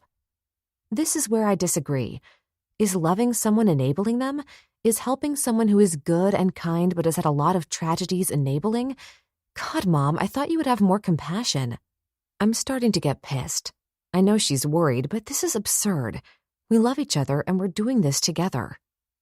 I do have compassion, but my concern is with you. I can't make you stop loving him, but I can help you see that he might need more than just you. That makes me pause. Does he need more? The thought of him leaving me is too horrible to bear. I love him. It's going to be great. You'll see, I say, my voice firm because it is true. Yes, I'm sure, she says dryly. I smell the delicious heat and clean soap as the shower turns off. I have to go. I love you, Mom. Tell Cindy I'll call soon. I love you. Think about what I said, Charlize. Charlie, I say as my mind starts to swirl. Am I being codependent? Is my love strong enough? A tingle of doubt enters my head like a small wound that wants to fester and grow. I have to go. I love you too. I hang up and take a breath. What am I doing? I'm in uncharted territory. Closing my eyes, I let all my thoughts come. David as a boy. Tabitha, our first kiss. His fucking smile with a dimple I'm sure only I see. How can I be wrong? How can he be wrong? How do you give up on someone you love more than anyone in the world? You okay? His voice makes me shiver. As I look up, his beautiful face comes into focus. No more phones. He takes mine and tosses it onto the nightstand. It's just us. He climbs into bed. Jesus, he's become my life. I can't be wrong. What's that beautiful head thinking about? He strokes my cheek. I'm scared. I puff out and launch myself into his arms. He holds me tight, his strong body radiating a heat that makes me feel almost faint. I'm scared too, but we're going to be okay. He kisses my face. It's wet with tears. Shifting slightly, he kisses my mouth. Slowly, tenderly. I love you, David. All of it, even if it's wrong. I do. He lifts his head and holds mine with both hands as his eyes caress my face. No matter what happens, you are my light, my girl. Then he dips his head and takes my lips in another kiss that makes me question everything but us. I cling to him as he deepens it. Clothes off. This is all we need. Just us.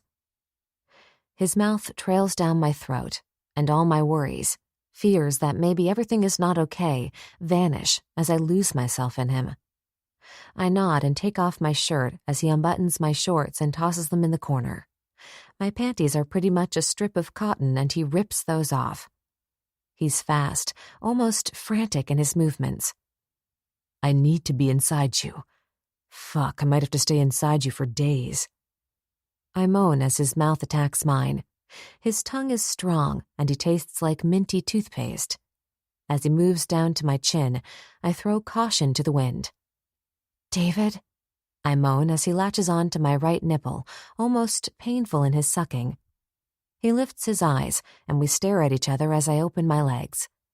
Without hesitating, He slides his cock hard into me as I scream out loud. You want it hard this morning? I don't have to answer. I'm so turned on I can feel all my wetness dripping onto the sheets. He grinds into me as I grab onto him and thrust upward. Jesus.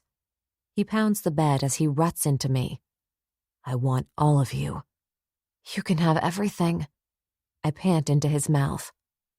I warned you not to let me take everything.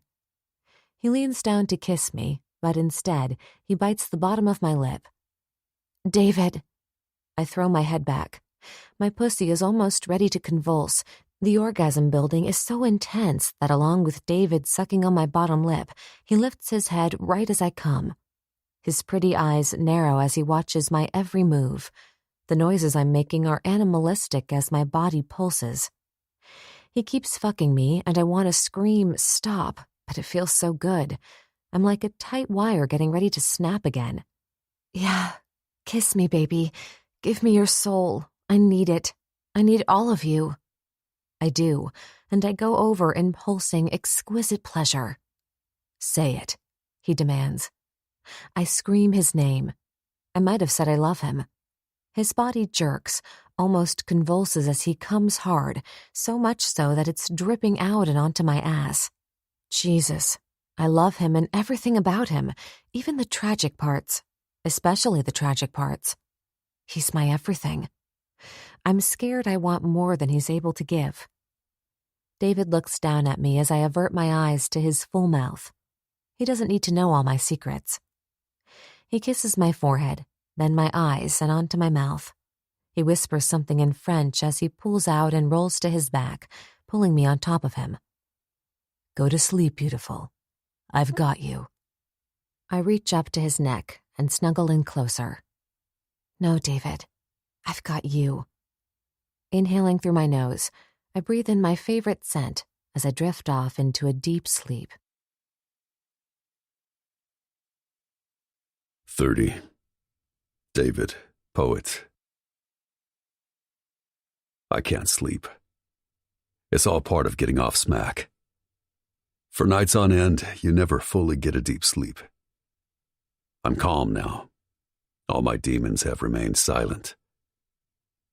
As I stare at the ceiling, my mind starts to function. I disappointed my club, which I hate.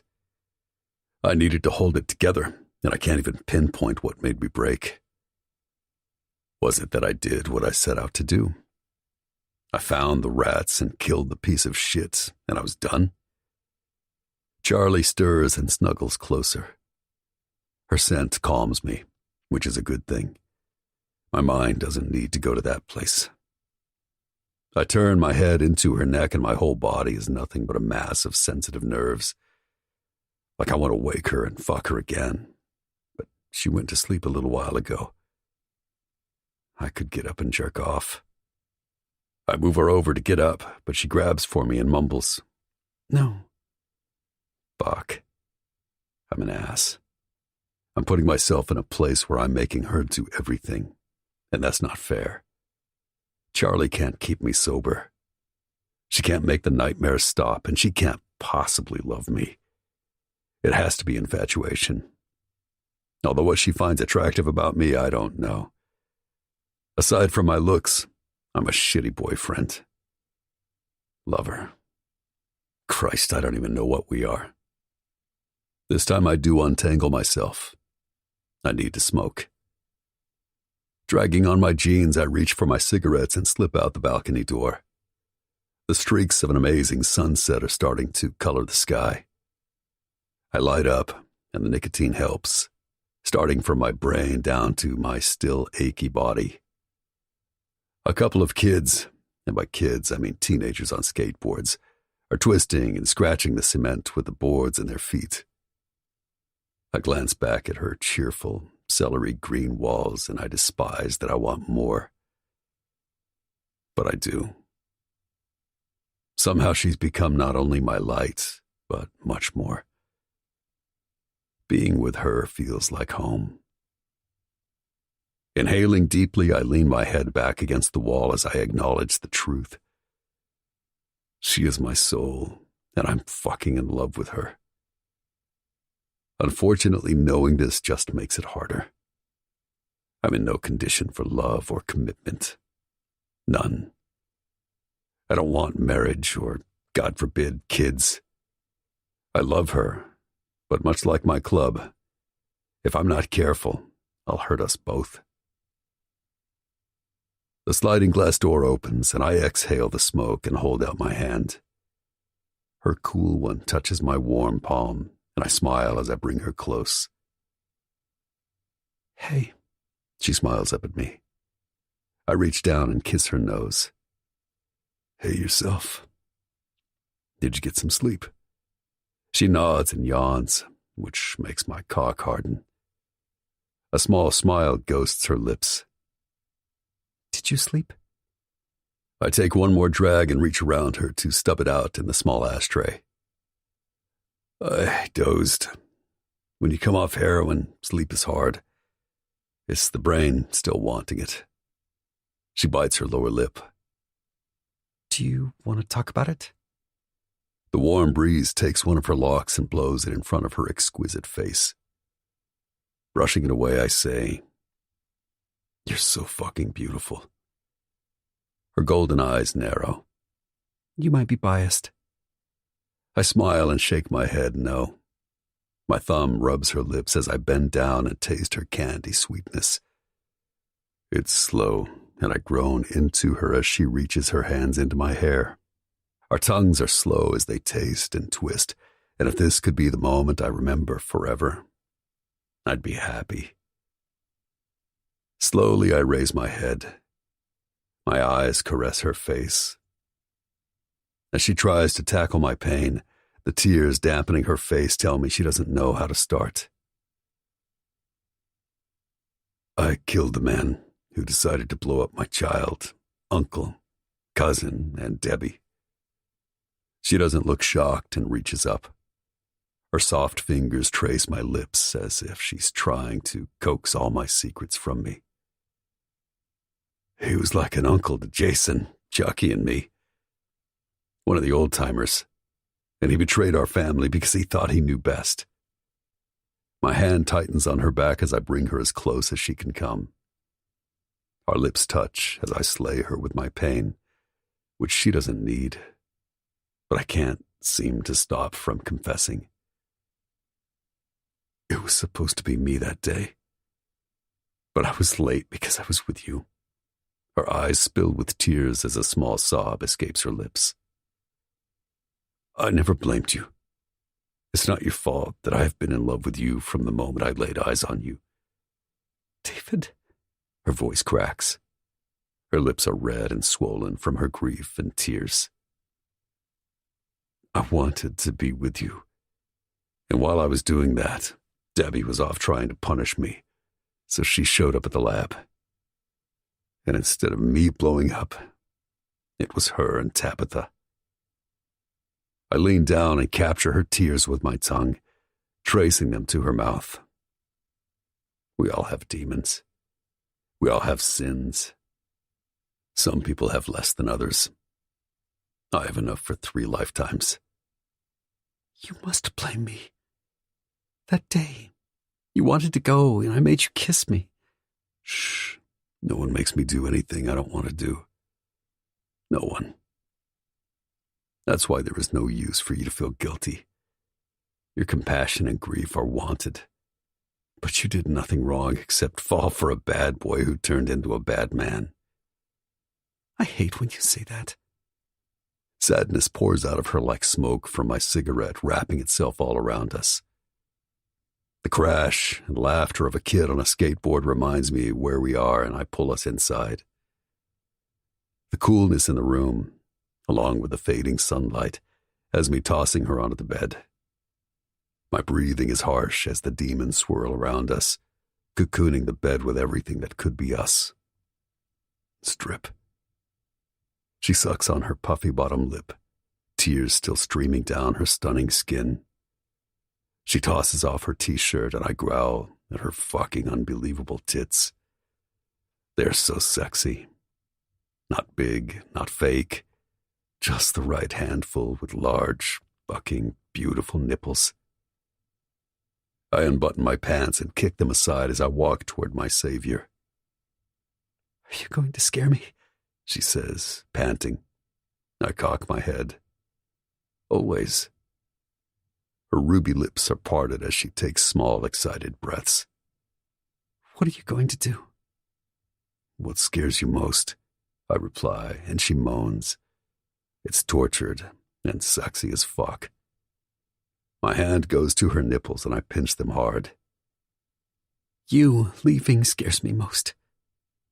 Ignoring her truths, I say, roll over, baby, on all fours. She hesitates. Her eyes find mine, I guess, to see if I'm serious, and I am. This is something that can be so intimate, but she needs to trust me. Something tells me you're going to love every fucking second of this. Her tears have stopped, and now her pupils are dilated with excitement. Maybe this isn't such a good idea. She licks her lips as she looks down at my huge cock. Trust. This is about you and me. I wipe the wetness away from her cheeks. Before she can say anything else, I flip her over. Lean your head on the pillow and don't move this ass. Her nails grind into the wrinkled sheets. My thumb rubs her small velvet hole back and forth. Jesus, you're so fucking beautiful. I'm in awe. My chest swells. It's almost heavy with the emotions that I'm letting out. I lean over her to push her dark hair away from her neck. As I kiss her back, my tongue travels all the way to her ass as I start to pepper her with kisses. I'm scared, she moans. I smile. No, you're alive. Open your legs. She does, and I slowly lean in and start to lick and fuck her ass with my tongue. We need lube, I say, my voice low. In the nightstand, she puffs out. I stand up and slap her gorgeous ass. Charlie, you need to breathe. I don't want you passing out. What fun would that be? I grab the lube and push her forward, causing her to exhale as I start to feast on her cunt. I think, she whimpers as I suck on her clit, my thumb massaging her hole. Oh, God. She's already pulsing. A couple more hard sucks on her juicy nub and she goes off. Her body shakes as she screams my name. Her body goes limp as she tries to lie down. Up. She sighs like a contented kitten. I came so hard. I love that she wiggles her ass, thinking that's it, that I was kidding. I'm not. Not this time. Here, let me take care of you. She tries to turn and reach for my leaking dick. I grab her hands and bring both of them to each side of her head. My cock rubs deliciously in between her wet pussy and ass. I am going to fuck this hole. You want her to be scared. I want you to feel alive. I pause, letting it sink in, biting the lobe of her ear. Straightening, I squeeze out a huge amount of lube and rub it on my cock. Oh, God, David, she whimpers as my fingers start to lube her rosette hole. Keep breathing and don't clench up. What? She tries to turn again, so I pull her up on her knees, her back to my front as I hold her by the neck. Relax, beautiful. My index finger slowly goes into her ass. David, she whimpers again. I lick her ear as I whisper, You trust me? Her breathing is harsh, but so is mine. The smell of our excitement as thick as the pungent smell of flowers outside. Holy shit, I do. She pulls her head back so I can see into her soul. I love you. Slowly, I move one finger in and out of her tight, hot hole. Fuck, you're perfect, I say into her mouth as I steal her breath from her open lips. Talk to me, I groan. I'm so sensitive right now. I'm ready to spill myself, and I haven't even fucked it yet. Yes, it feels... Stay still and don't move. I'm going to make you see stars. She's whimpering, and I move my other hand from her neck down to her pussy and start to fuck both holes. She's so slick, so aroused. Jesus, I say as her ass and her cunt convulse, clamping down on both my fingers. She's quivering as I push her down on the mattress again. This time I pull my finger out and replace it with my lubed-up cock as I gradually push in. A sound escapes her, almost like she's a different creature. I think I'm going to come again, she sobs as I push in a bit more. Fuck, you're tight. So tight and hot. Christ, beautiful, you have no idea. I close my eyes as the pleasure of her hot ass wrapped around my hard cock makes me lean my head back. I go a little farther, and then I'm in that barrier, opening her up as I slide in.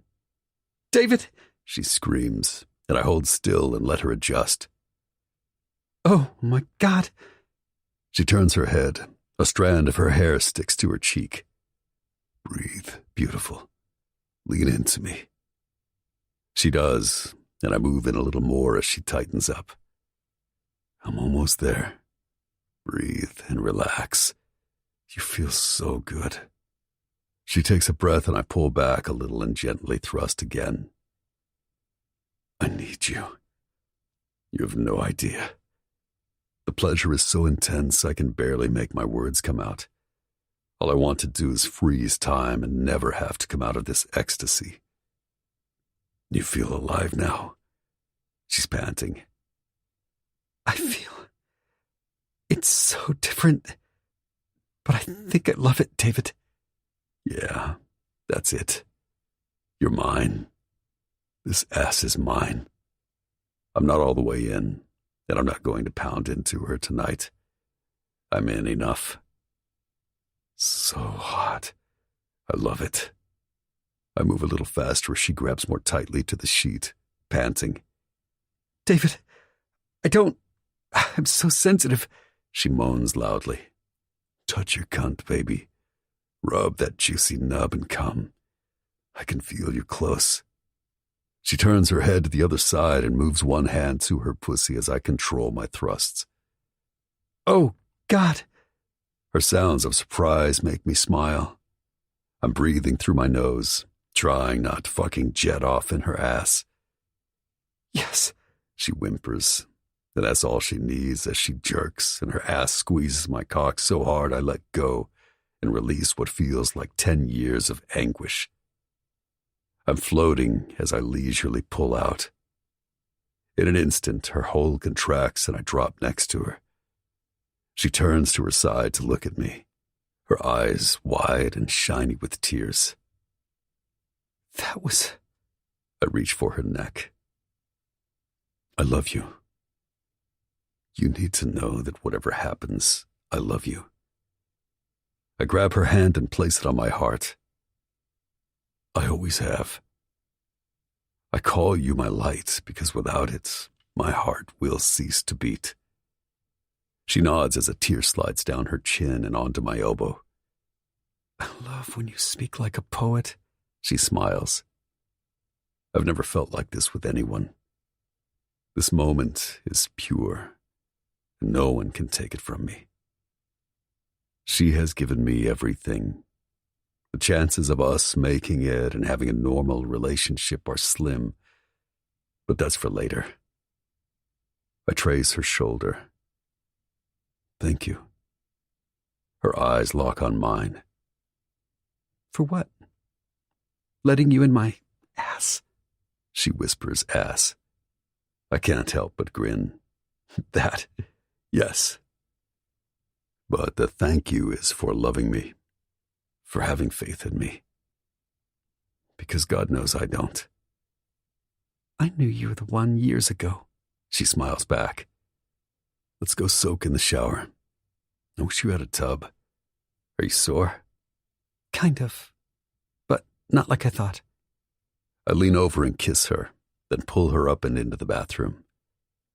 After we're clean and I've paid the pizza guy, I walk back to her bedroom and see an open bottle of wine. And for the first time in years, I have to make myself walk past it. I want it, want to guzzle it. Sweat attacks my body and I feel as though I'm going down. I set the pizza on the counter. Charlie is in bed, laughing at the TV. Fuck. I lower my head and try to breathe through this torture. I might be almost done with detoxing from the drug, but it's taken hold of my mind, and that's worse than the fever and chills. David, are you okay? I grip the pizza box and steady myself. Her eyes are twinkling as she sits naked and happy, propped up with tons of pillows. And that's all it takes.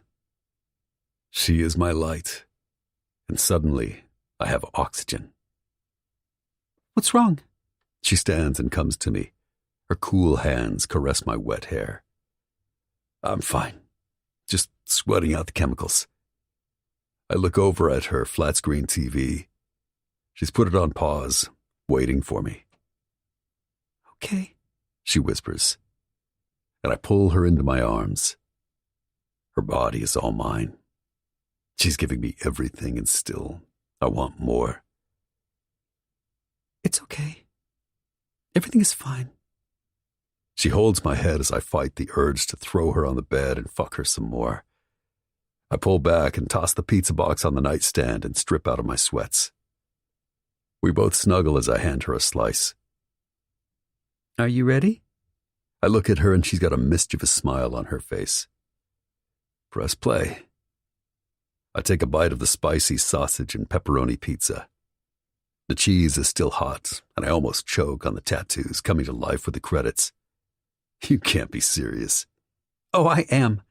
She giggles as she crosses her legs and nibbles her slice. You want me to binge watch Sons of Anarchy? I love it. I think Charlie... Don't say it. Say what? That he's so fucking hot? She laughs as I roll her on top of me. I can't have you watching this. It's going to put all kinds of stuff in your head. Relax. You might like it. She looks at me with so much love, like I'm special. I mean, if I trust you enough for, Her voice gets low. No. For what? Her eyes get huge. You're such a jerk. She jumps on top of me. I grab her face. What we did was something more than pleasure. It meant that you trust me, and I have not earned it, but I'm going to try to deserve it every single day. She cocks her head at me, then lowers her ripe, puffy lips to mine, and we kiss. Nothing but our slow-moving tongues twisting together. Turn off Charlie, Hunnam. It's Jack's teller, she murmurs. Whatever, get it off. I grunt into her mouth since she's already grinding her pussy on top of me. She reaches over and clicks off the TV, and it's only us. The monsters, witches, and all my demons are quiet. I breathe her in and steal her breath as I make love to her all night and well into the morning. 31. Charlie. I'm in a dark room with water at my feet. Is there a leak in my apartment? No, this is not my place. I walk and scream David's name. His scent surrounds me, and I take a huge inhale. Smoke and spice and everything nice. I keep hearing that play in my head. Or is it something else? David? There's no answer, only the crazy voice saying, smoke and spice and everything nice. David? I try to run, but the water is getting deeper. I can't move. I bolt up with a gasp. My eyes dart around the sun-filled room where David stares out the window, his magnificent back on display. The large disciples tattoo that goes from shoulder to shoulder is the sexiest thing on the planet. I flop back as reality floods me, and David is not gone. Bad dream? His voice sounds tired, almost angry. Oh my God, I had the creepiest nightmare. He turns his profile to me. A tremor, almost a slither of unease, makes my body shake. What's wrong? Has something happened? This time he turns, and I see it. All that we've been sharing, exploring, is not in his eyes today. They're clear. He's sober, clean, and cold. He pulls out one of my chairs. It's usually piled with clean clothes, which I never seem to have time to put away. But the clothes are gone, and he sits.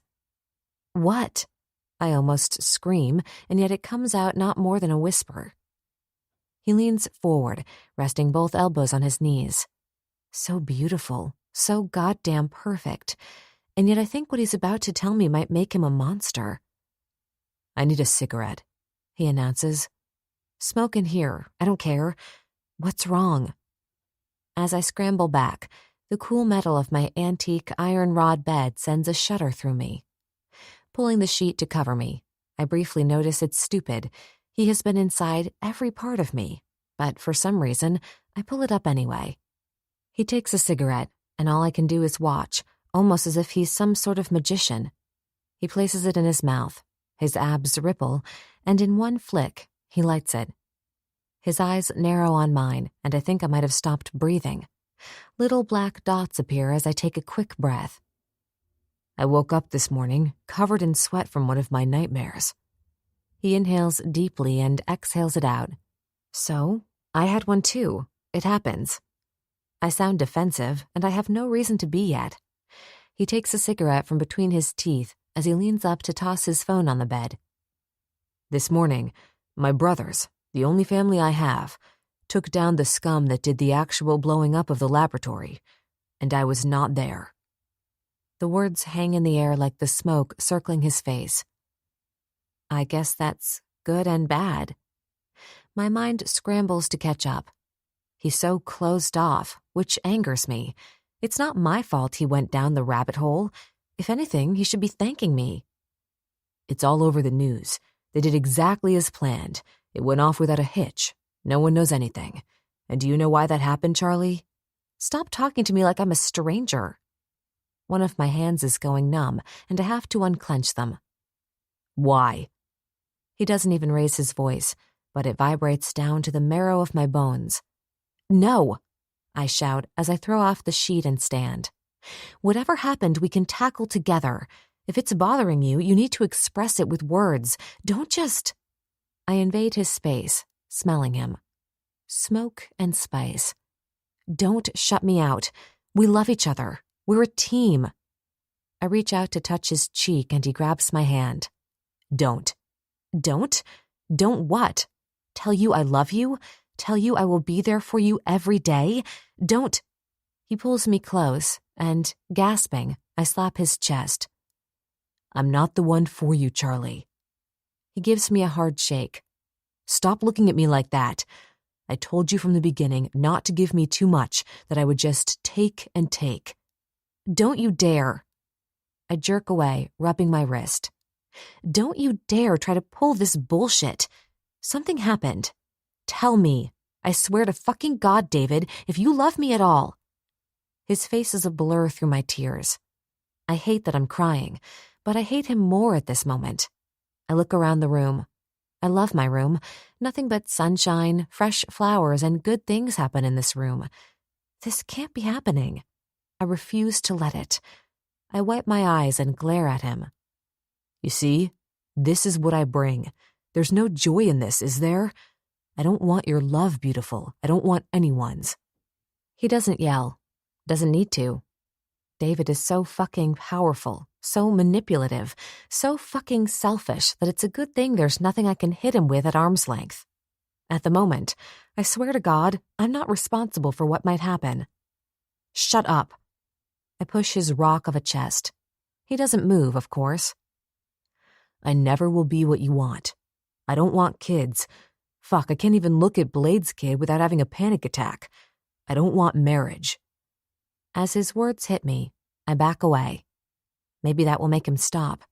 He needs to stop before one of us says something we can't take back. You want all that. I see it in your eyes. I see the way you look at me. It's a waste. My back hits the wall. It's hard and cold on my bare skin, but considering the condition I'm in, it feels good. Better than what is coming at me. Why? Why are you doing this to me? I scream as he traps me, his warm body against my cold one. Because that day, you remember.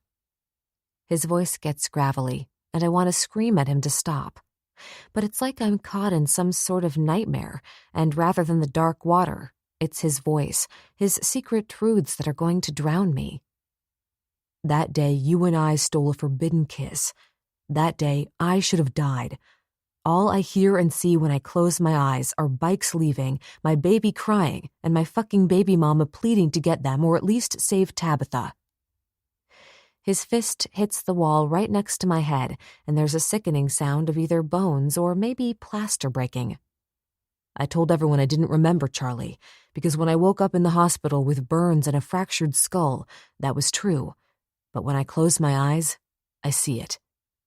He moves in closer, his lips almost touching mine. I heard them pleading, crying, begging. He snarls it as I hear myself let out a sob. Begging. His hand goes to my throat, and I stare at him. He does nothing but hold me tight. No pressure, but enough so that I can't move. His lips capture mine.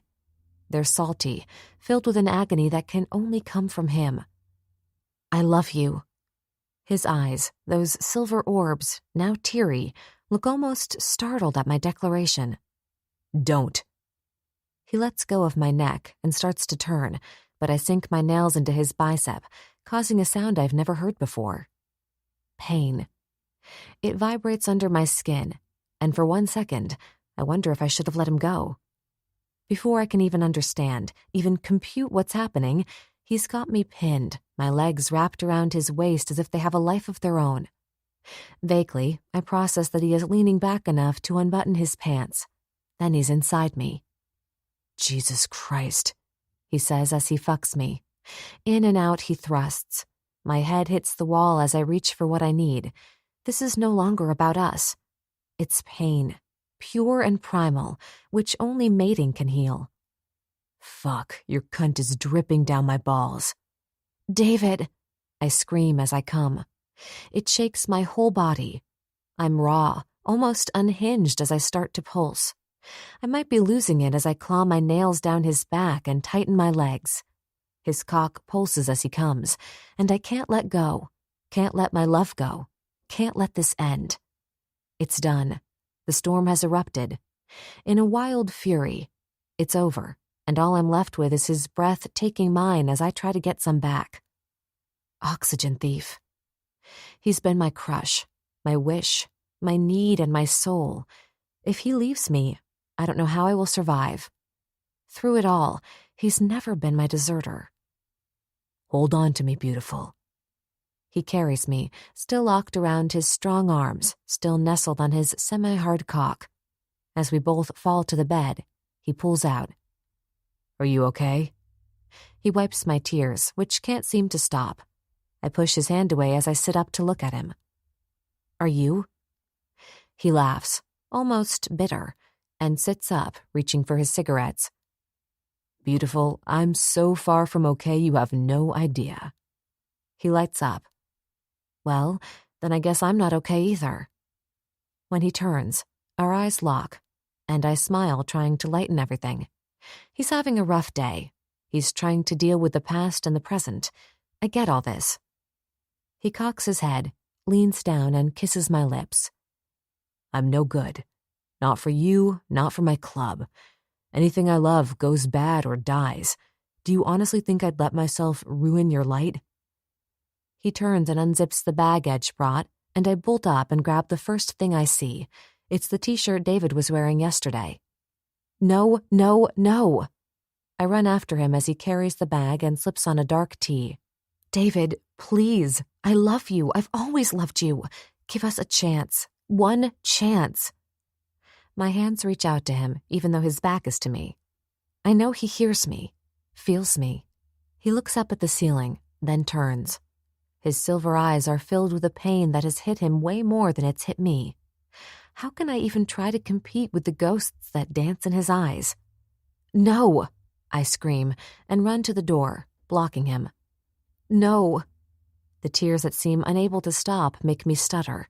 No, I need you. Jesus Christ, Charlie. His eyes focus on me. This can't happen anymore. You'll despise me, beautiful.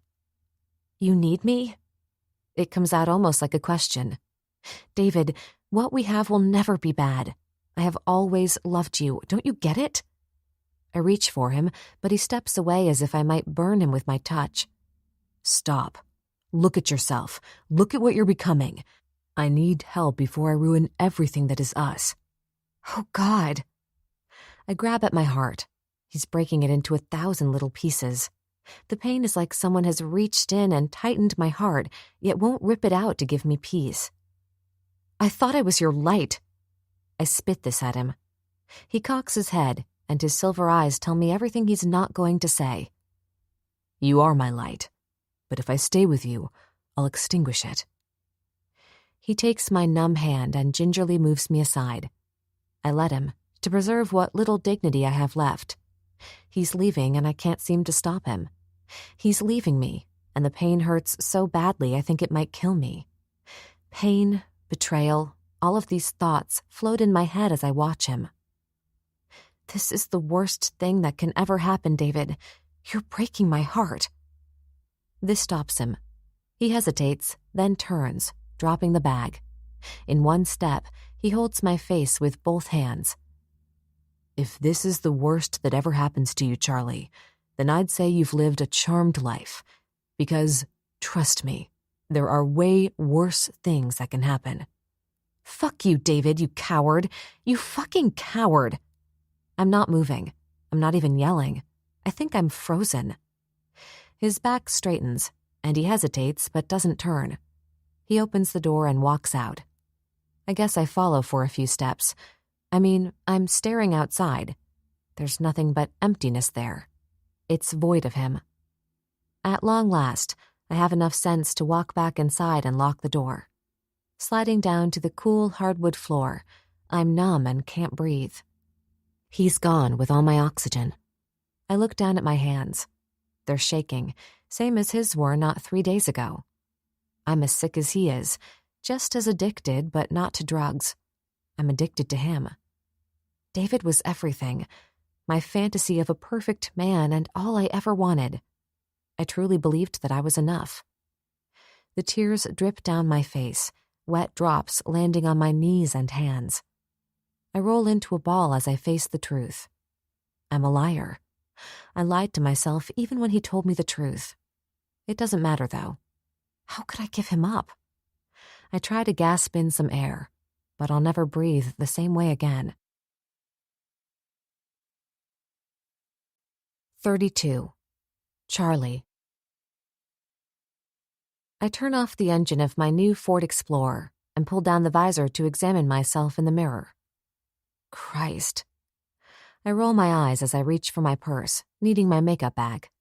It would help if I didn't look like death warmed over. It's been more than 3 months since the name I can't speak left. Saying it, hearing it, will make me burst into tears.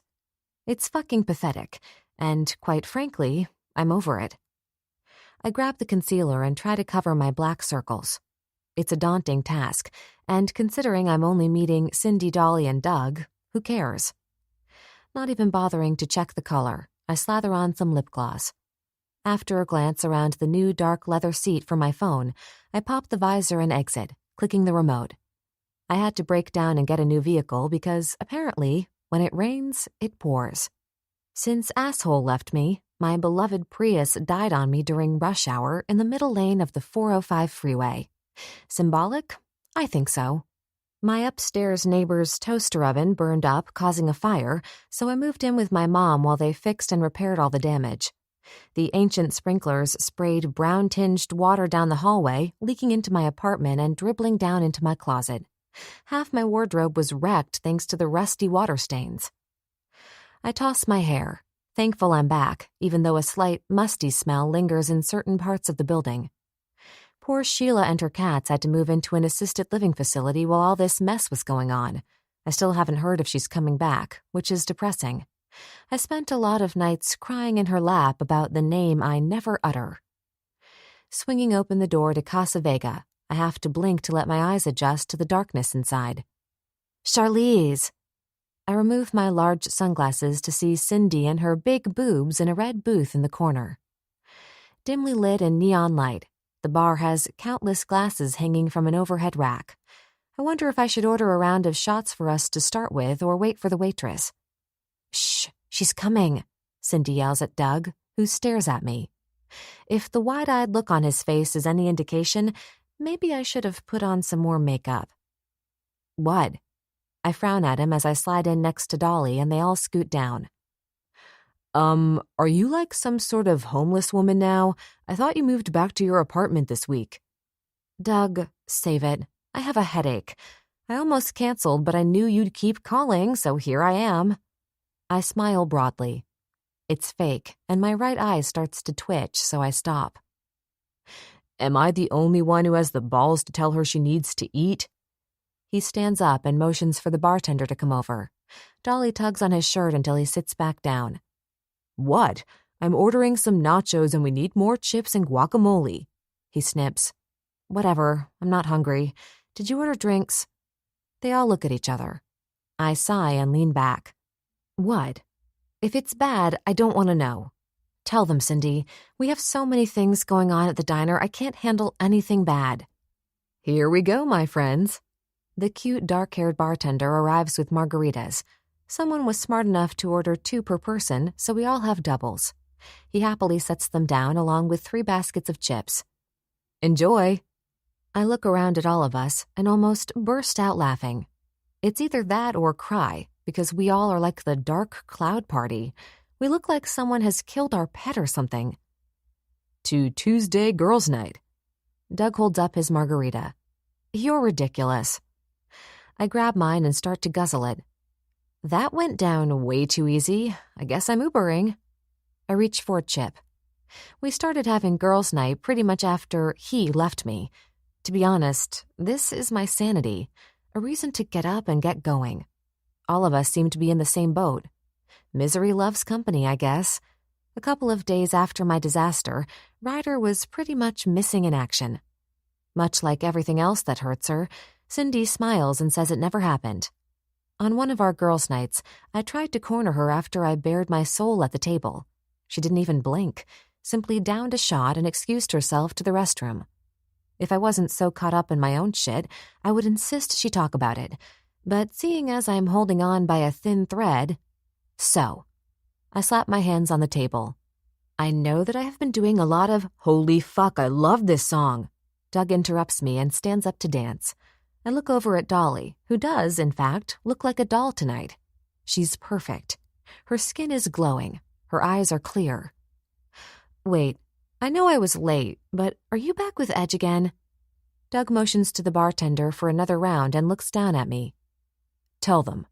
She smiles and looks around until her eyes land on me.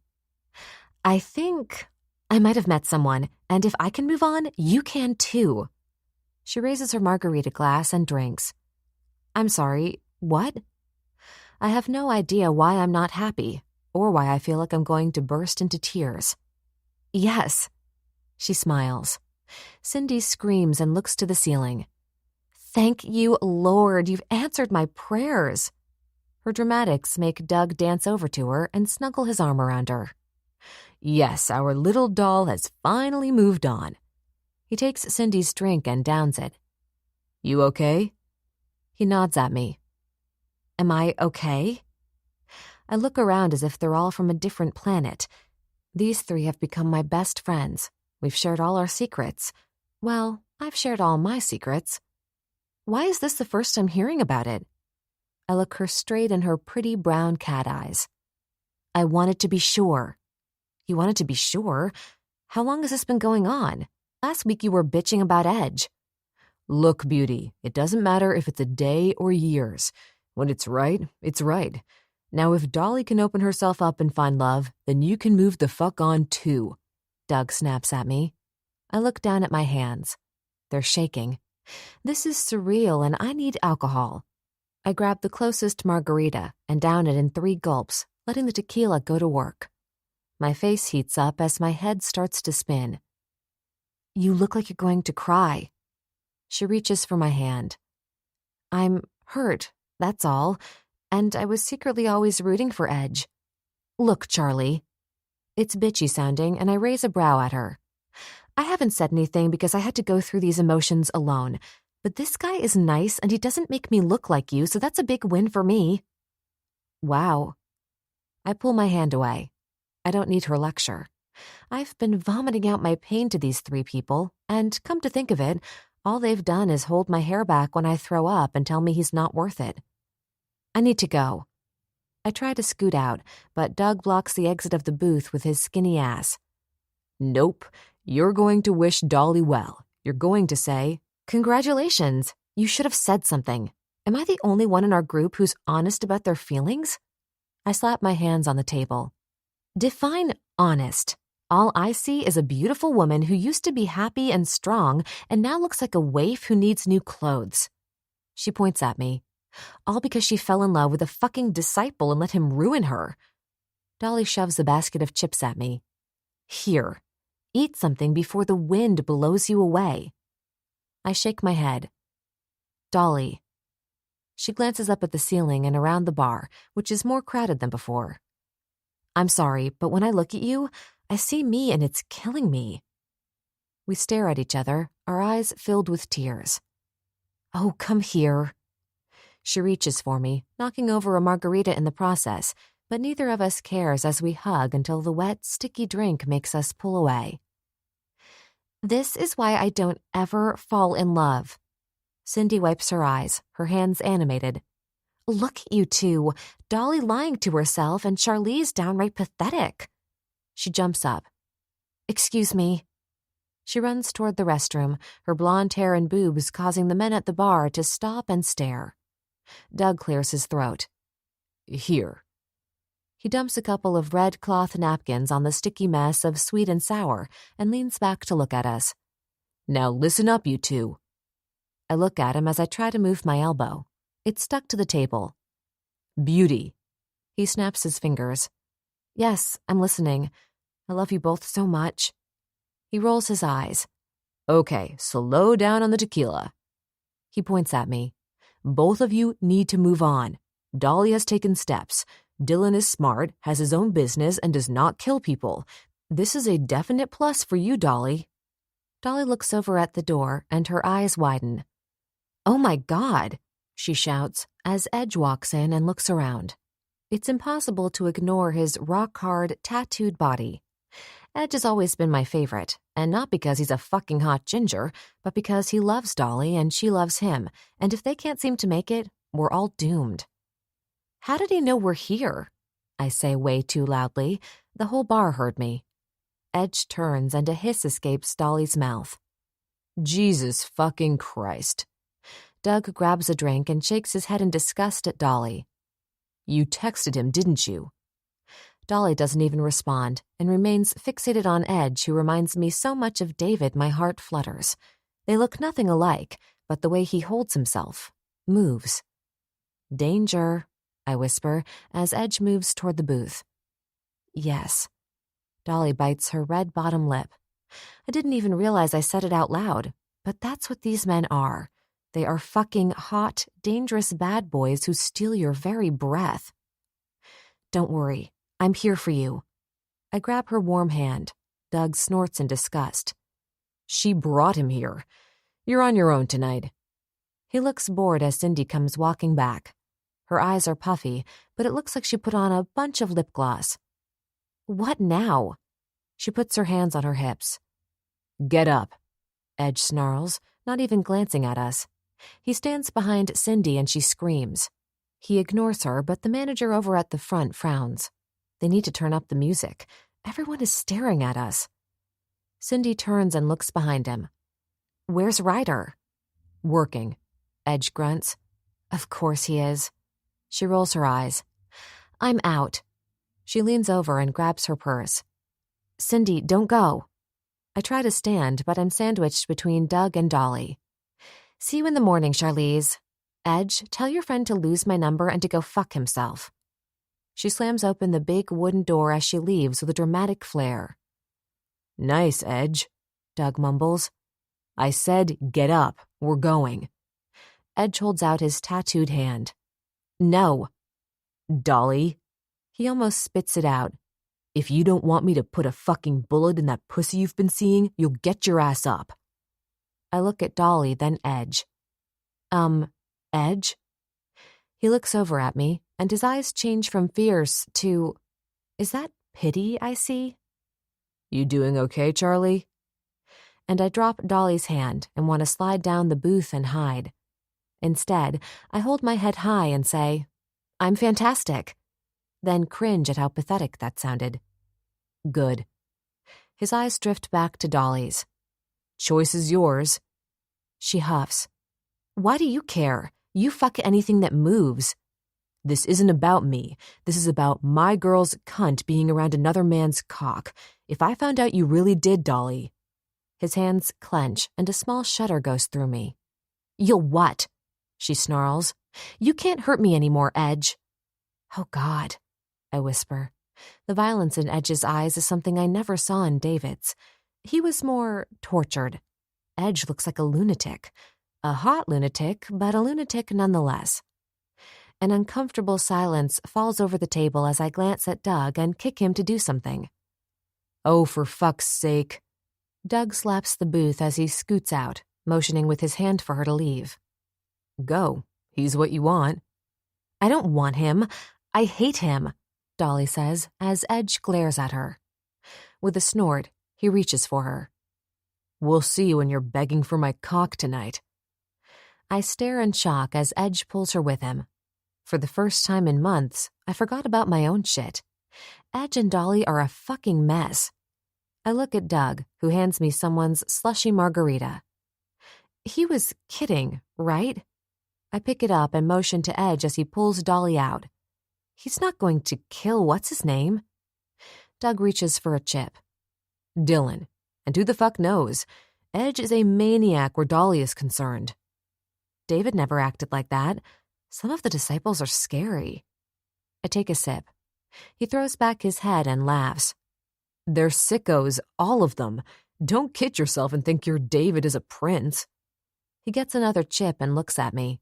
And relax. Dolly didn't fuck Dylan. Wait. My eyes narrow on his. You said Dolly had moved on and found someone else. Basically, you both said she fucked him. Chuckling, he shakes his head. Look, we had to. You're a shell of your former self, and since Dolly didn't go through with it, maybe you should consider having dinner with him. I freeze. Are you for real? You can't be serious. He keeps shoveling chips into his mouth, spilling crumbs all over his black t-shirt. Absolutely. This might be a blessing in disguise. You need to get laid. This guy is straight. He points a chip at me as he raises an eyebrow. A non-criminal who more than likely won't fuck you in the ass and leave you. He winks. I never should have told you that. You absolutely had to. Whatever. I play with a chip on the table. David ruined me. I'll never be the same. Those fucking tears I hate so much start to form, and I grab a margarita and slam the whole thing. Doug shakes his head. Yeah, the damaged, tortured ones always fuck so good. You might be ruined for others. He adjusts himself as I frown at him. What? My dick is hard just imagining him and you. Stop! I slap him in the chest. Just stop while you're ahead. Let's get drunk and you can sleep at my place. Oh, yes, please. You know I love our sleepovers. He looks over at the bartender. 2 shots of Patron in the check, please. 33. David, poet. Seville, Spain. I lean my head back and let the sun bring its healing warmth into my skin. My eyes see dots even when they're closed. The sounds of the small cafe make me relax. I'm outside drinking a coffee and eating a Spanish omelet. I have been in Spain about 3 months, and not a day goes by that I don't think I hear her laughter, see long dark hair, and wish that somehow she has found me. It's ridiculous, but then again, we can't help our thoughts. My eyes blink open as I glance up at a man staring down at me. God, you're a fucking pain in my ass. Reed pulls out an iron chair and sits. How the fuck did you find me? I can't help but smile. Wearing a white button-down Oxford shirt rolled up at the sleeves and mirrored aviators, he stares at me. You look every bit the billionaire playboy, I smirk. I had business in Germany and Paris. Otherwise, I would have been here 2 weeks ago. The waiter stops by and Reed orders a coffee and water. He leans back. You look healthy. I feel good. I look around the streets and gesture. It's hard not to be happy here. Look around. Reed glances around as if nothing much impresses him. I had to have Jay hire a couple other guys to track you down. Still not into the whole having a phone thing, huh? He reaches over and starts to eat my omelet. I lean back and laugh, shutting a notebook, which is filled with my poetry. He looks over at it, his green eyes curious as he points with his fork. You writing again? I am. It's the best therapy for me. Nothing that I would publish. All of these are only for me. Nice. So when are you going to grow a pair and come home? Jesus Christ. I'm saved by the waiter setting down Reed's coffee and water. He raises an arched brow. It's time. I look down at my clenched hands, thinking that it's not the first time I want to throttle him. This is my home now. He throws back his head and laughs. I thought you got therapy and shit in rehab. You sound like such a fucking pussy. I want to punch you. I grab for my backpack and start shoving all my stuff into it. Reed is going to make a scene, or I am, so I need to pay and go. Pulling out my wallet, I toss way too many euros on the table. Nothing. You've got nothing for me. You gonna sulk off? Be the tortured, misunderstood poet? Or are you a biker here? He takes a sip of coffee. I stop and sigh. Reed, I have done a lot of work over the last months. Meetings, therapy, exercise. Hell, I even went vegan for a week. I look up at his expressionless face and grit my teeth. Silence fills the space between us, and I almost get up to leave. So I have to tell you, she's doing okay. I sit back as if he'd gut-punched me. What? Charlie. Tess and I have had her over a couple times, and I thought you should know that she's okay. He stretches out his long legs and crosses them at the ankles. My Charlie? I must look crazy. Maybe you should have some water, Reed says. I stare at him and he stares back, a silent battle. You love her? He's not asking. Yes. My voice sounds like someone dumped a spoonful of sand in my coffee. But loving her was never the problem. I sit back, almost winded.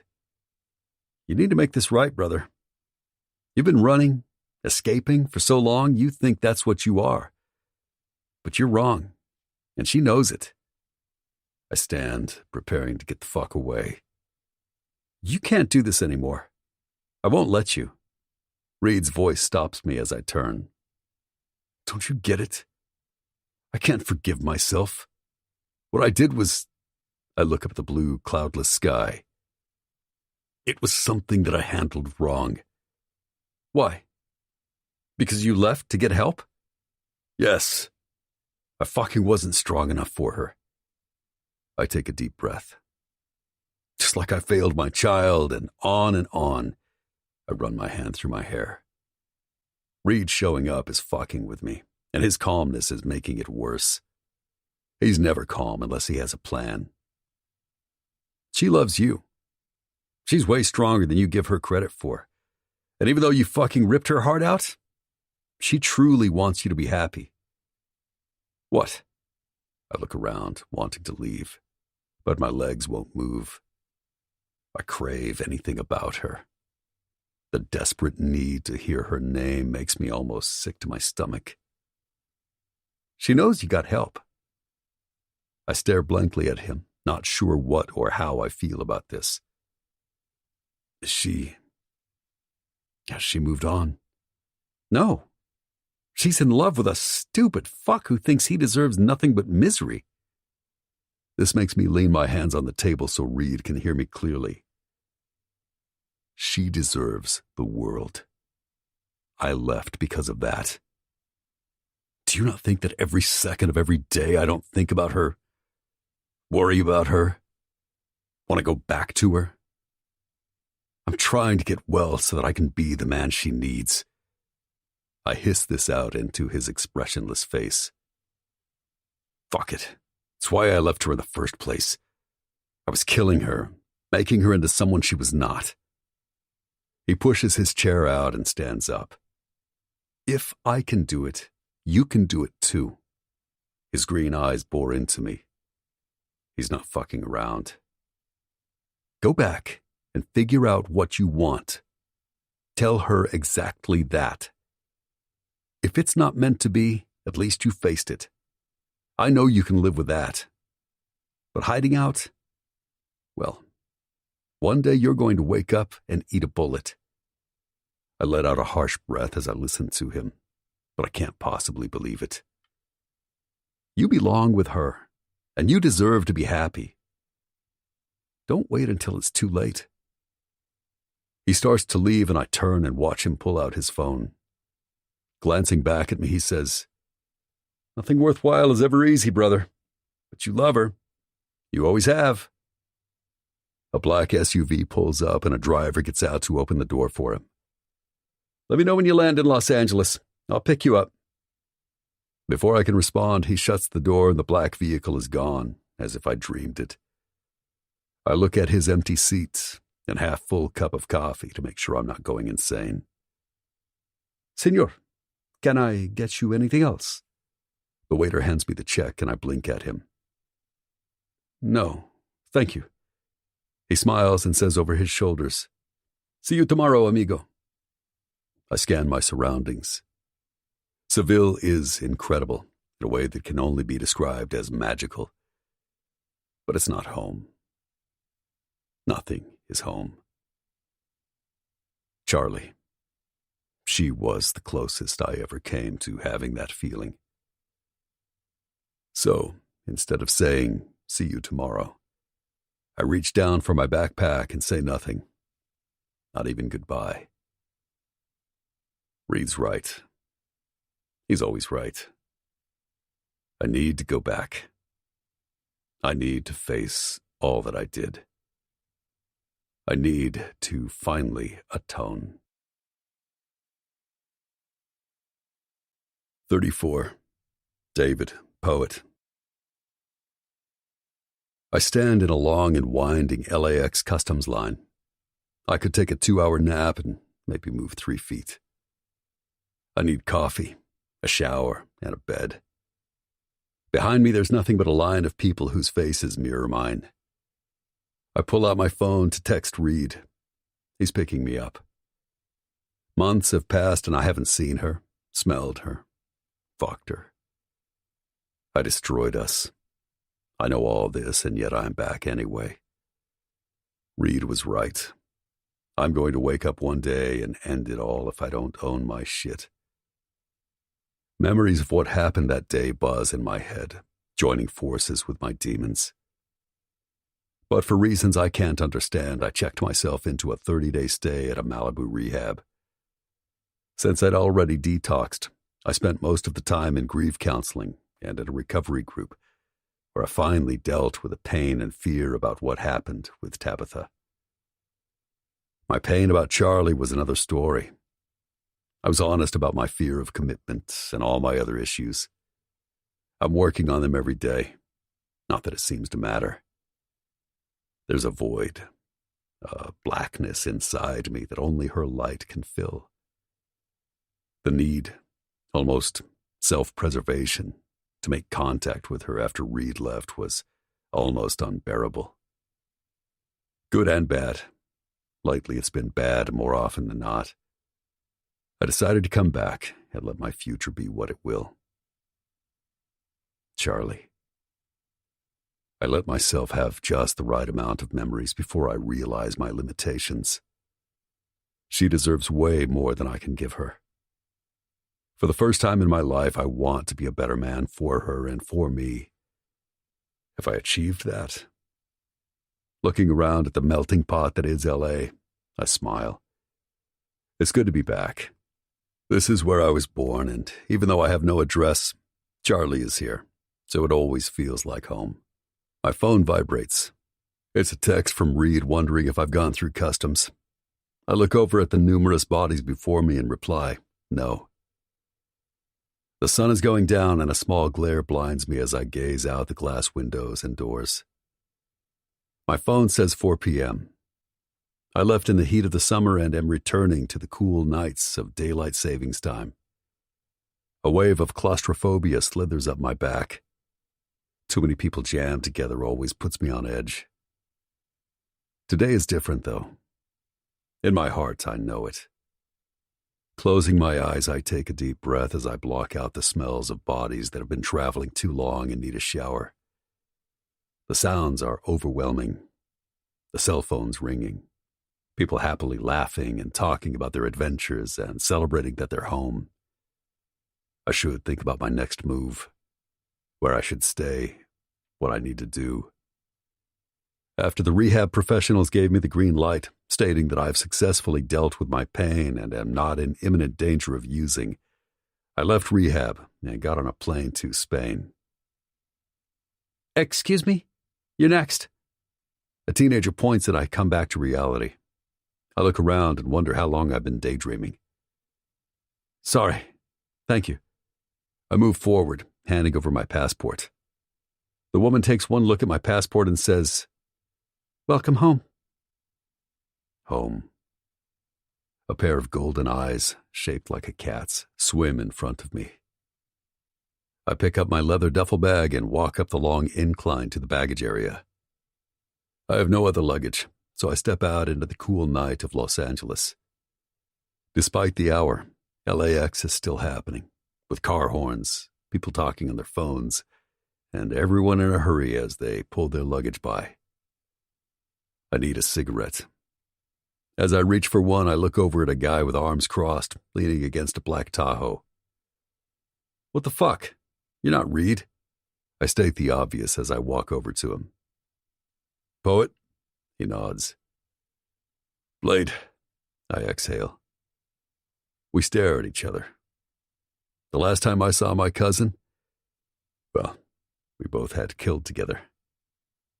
He pushes off the vehicle and looks me over. You look good, man. Spain must have treated you nicely. It did. I open the passenger door as Blade climbs into the driver's side. He starts up the truck and I roll down the window, watching Century Boulevard blow by. I should keep the conversation light, but it's stupid and uncomfortable enough already. Eve doing okay? At the very least, I should ask. Blade smiles at the mention of Eve. Yeah, she's ready to pop any day. You made it home right in time. We're having a girl. A girl. Blade and Eve are having a baby girl. With blonde hair and big blue eyes, I bet. But instead of feeling angry, I let myself smile and say, That's the best news I've heard so far. I'm really happy for you. He looks over at me, an eyebrow arched. So you're back? Reed wants you to stay with him. What are you going to do? I keep smoking as we merge on the freeway. Fuck if I know. David, he sighs. We need to talk about what happened. No. Blade's eyes dart to mine. Who the fuck are you to say no? I'm pissed. We had a plan. As soon as you killed Lucky, you completely forgot that we still had other shit to do. He looks at his mirror as he starts to speed. Thank fuck Reed was involved. Without him, it would have been messy. He got the FBI to take down Satan's seeds after the lab blew up. He looks over at me. Reed's a genius and a billionaire. It helps. I reach into my pocket for some gum. What do you want from me, Blade? I sound tired because I am. He's right. I did fail them. Getting pissed isn't going to change it. He snorts. How long are you staying? Shrugging, I say, I'll live in the moment. Shut up. He hits the steering wheel. Pull your head out of your ass, man. Get it together and make it right with Charlie. My heart automatically aches. If only it was that easy. Look, man, I don't want to fight with you. I already heard the lecture from Reed. I move around, my skin starting to crawl at where this conversation is headed. He shakes his head in disgust. You love her. Yeah, I love her. I lean my head out the window, letting the cool breeze kiss my face. But she deserves better. Love is not the problem. I get you, David. We're more alike than you think. I wasted so much time fighting my feelings for Eve. It's fucking juvenile. Blade. I turn my head to look at his profile as he weaves in and out of traffic. I'm not you. Charlie wants things that... I clear my voice as I tell him my fears. Charlie wants and deserves things that I'm not sure I'm capable of giving her. What can't you give? He frowns as if he truly is confused. Everything. Kids, a house, and knowing Charlie, a dog.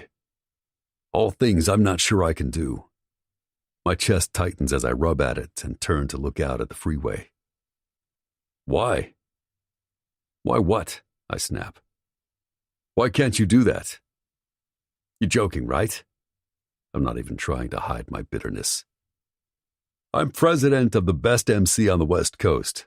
I do all that. I snort and rub the back of my neck. There's a big fucking knot in it. I'm not you, not even close. I shouldn't have come back. He looks at me with a stupid grin on his face. I have faith in you, man. If I can get it together, something tells me you can. Ha! You sound like Reed. Not everybody gets a happily ever after. Some of us get fucked. He ignores me and exits the freeway, heading toward the clubhouse. Before I can even ask why, he says, "We're having a welcome home party for you, asshole." Blade turns down the long gravel driveway, the dirt and rocks crunching as I smell the citrus trees and smoke from the huge bonfires. Music is pumping from the outdoor speakers as we pull up. Blade slams into the park and turns. David, besides my wife and kids, you're the last of my blood. I think you should stay. Get your woman. Make a life. A slam at the front door makes me look up at the clubhouse porch as Axel comes out holding James Dean's hand. I blink and lean forward. Is that Axel with your kid? Axel laughs at something James Dean says like they are best buddies, even though James is not yet two. Yeah, it's fucking Axel. I swear to God he's got some kind of bond with my kid. I keep telling Eve he needs his own. He grumbles as he exits the Tahoe, moving toward them. Clapping his hands, James Dean runs right over to him, and again, that squeezing in my chest reappears. Blade lifts him and throws him in the air as his chubby legs kick and he lets out that addictive baby laugh that makes you laugh uncontrollably. Axel looks over at me. I ignore him. This place holds so many memories. Good, bad, but there is not a space, corner that I don't know. I guess this is my home. It has all the people I love, so why am I moving in slow motion? Why am I looking for the one thing I can't have? So, you're still alive. I turn to stare into Axel's startling blue eyes. Some people just don't die. I reach into my pocket for another cigarette. Well, if they keep trying, eventually they'll succeed. He walks away, grabbing a dark-haired girl and bringing her into the house. Fucking Axel. I clutch my pendant. The warm metal makes me take it off to look at it. Closing my eyes, I ask for her forgiveness for the 1,000th time. But this will be my last. I shove it into my pocket. Smoke, burgers, and citrus fill my senses, and it's at this very second that I know what I need to do. All the ghosts still reside within me. They will always be my friend or my foe. They don't take over anymore, but remind me that every second matters. Go do it. Get it over with. My eyes jerk to Edge's. We're silent, letting the magnitude of his words sink in. It's time, man. You're never getting over it. Trust me, I've tried. Go do it. He tosses me the keys to his bike. As I catch them, I realize this is how it was always supposed to play out. I'm not scared. Edge has always been the one to understand me. Always gets that sometimes things don't happen the way you think they should.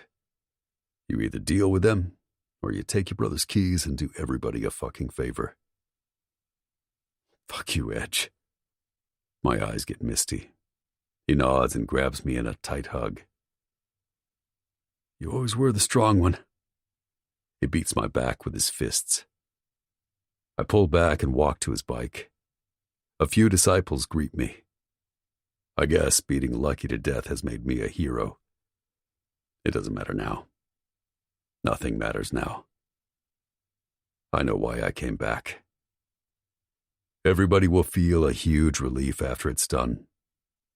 It should have happened 10 years ago, but I'm finally fixing it now. Edge's bike roars as I start it, and I twist the throttle a couple of times. My eyes find his. Brother to brother we nod, and I drive away, heading into the darkness, heading for my peace. 35. Charlie.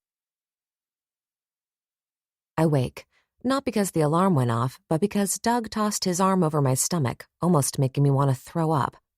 Shit. I sit up and push his arm off me as I rub my temples. We probably did not need those last 2 shots of Patron on our way out last night. It was girls' night again, and Doug slept over like he does almost every girls' night. As I reach for the phone, the screen shows it's earlier than I need to be up.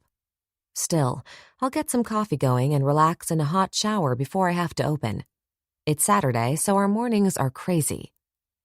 As I push the button on the Cuisinart, I search my fuzzy memory. I'm sure I asked my mom to come in early in case Cindy and I need help. God, I hope I did. Yawning, I strip out of my clothes from yesterday. Guess I passed out still wearing them. Doug must have done the same. He rolls over still in his black tee and pants. Although, come on, he's still wearing his Converse. I shake my head as I start the shower and do some stretches to get the blood pumping. But I need Advil, coffee, and not to keep drinking tequila. When I step in, the soothing heat makes me sigh. If Doug wasn't passed out in the other room, I'd masturbate to take the edge off. It only makes me feel better for about a minute. I'll close my eyes and see him, and that's usually all it takes. God, I groan. I'm slightly hungover, but let's face it, I'm depressed. I miss him. I don't even hate him anymore, but I wish things were different. I know he's alive, and I know he got help. That should make me feel better, yet nothing does. You don't simply fall out of love even if you know that person is never coming back. After showering, I step out and look at myself in the mirror. Doug and Dolly are right.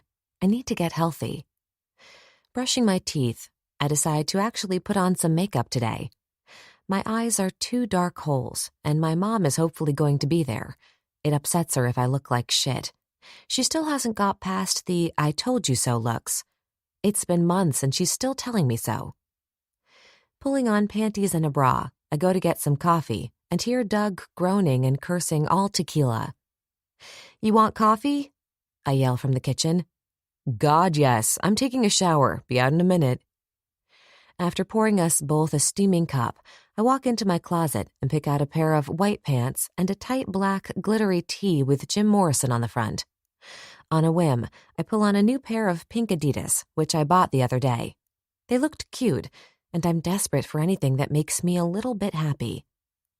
Walking out, I find Doug sitting in the kitchen vaping and drinking his coffee as he reads on his phone. Dolly wants to come to the diner for breakfast. He doesn't look up, so I grab a cup of coffee and call over my shoulder. I'll be ready in 10 minutes. 2 hours later, the breakfast crowd is almost cleared out, and it's mostly our regulars. Dolly and Doug sit at the counter arguing about the pros and cons of sleeping with Edge. Charlize? I look over at my mom, who motions that she needs to take a phone call. I nod as I stand at the counter getting ready to print out our sales. Holy Mother of God. Cindy drops a cup. I look over as she stands frozen, eyes wide, and I frown. You okay? She doesn't move. Her eyes do, though. Oh my God, Dolly breathes out, causing Doug to look up. Well, motherfucker, there really is a fairy godmother. Doug shakes his head as if he's seeing things. My eyes scan the room, and whatever has my friends freaked seems to have captured the whole counter's interest. Goosebumps form on my arms as I try to catch my breath. Oxygen thief. Strong hands wrap around my waist, pulling me back into his hard frame. Smoke and spice are all I smell as warm lips find my neck, and I grab the counter so as not to fall. I swing around to look into silver eyes that are filled with something I have only seen in a few precious, guarded moments. The world has ended. Or maybe I'm just dead. How else is he here? David is standing in front of me, cupping my face, holding me prisoner as I vaguely hear my mom scream and Cindy's calm voice as she tries to reassure her. What are you doing here? It sounds ridiculous. He doesn't answer, but brings his mouth to mine. His lips are warm, and he pulls my face closer to his. Our tongues tangle, and I taste smoke and cinnamon. It's relentless, as if he's scared to let me breathe, and we groan into each other's mouths. My hands find his neck as he lets go of my face to deepen the kiss. I'm swimming on shock and hope. Oxygen thief. It rings in my head as I taste my own tears. Finally, he lifts his head. His thumb wipes away my tears as I hear a person ask for a check and Cindy shushing them. David stares down at me, his eyes open, clear, and not holding anything back. I love you. I left to become a better man for you, but I'm just a man. He leans down to kiss my lips, and as he talks, he steals my breath, then gives it back. I want to tell you everything is going to be perfect, but all I can tell you is that you are my light, my very reason for standing here today, and if you will have me, I'd like to spend every day with you for the rest of my life. The diner is silent as I hear my breathing. I will myself to stop crying and start to think. Beautiful? I look up into his eyes, and I'm trapped, ensnared. Nothing matters, only this. All of our pain and sadness can heal as long as I have this man looking at me this way. I've loved you for as long as I can remember, I say at last. It took you long enough. He grabs my face and kisses me again as he whispers, You ready? I want you on my bike.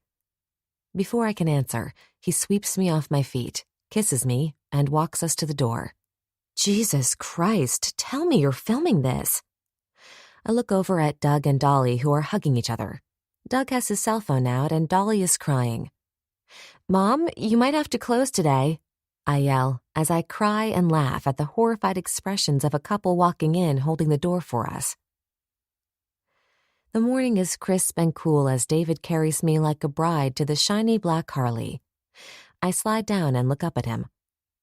I almost didn't do this. His voice cracks. I almost decided that I wasn't worth it. Not trusting myself to speak, I simply nod. But I am beautiful. I fucking love you and I want it all with you. Kids, a house, maybe even a dog. I want that too. Still crying, I throw myself at him. He pulls me close. Let's drive to Vegas and get married. Really? My heart pounding, I'm almost scared to look around the parking lot for fear this has all been a dream and I'm going to wake up late for work.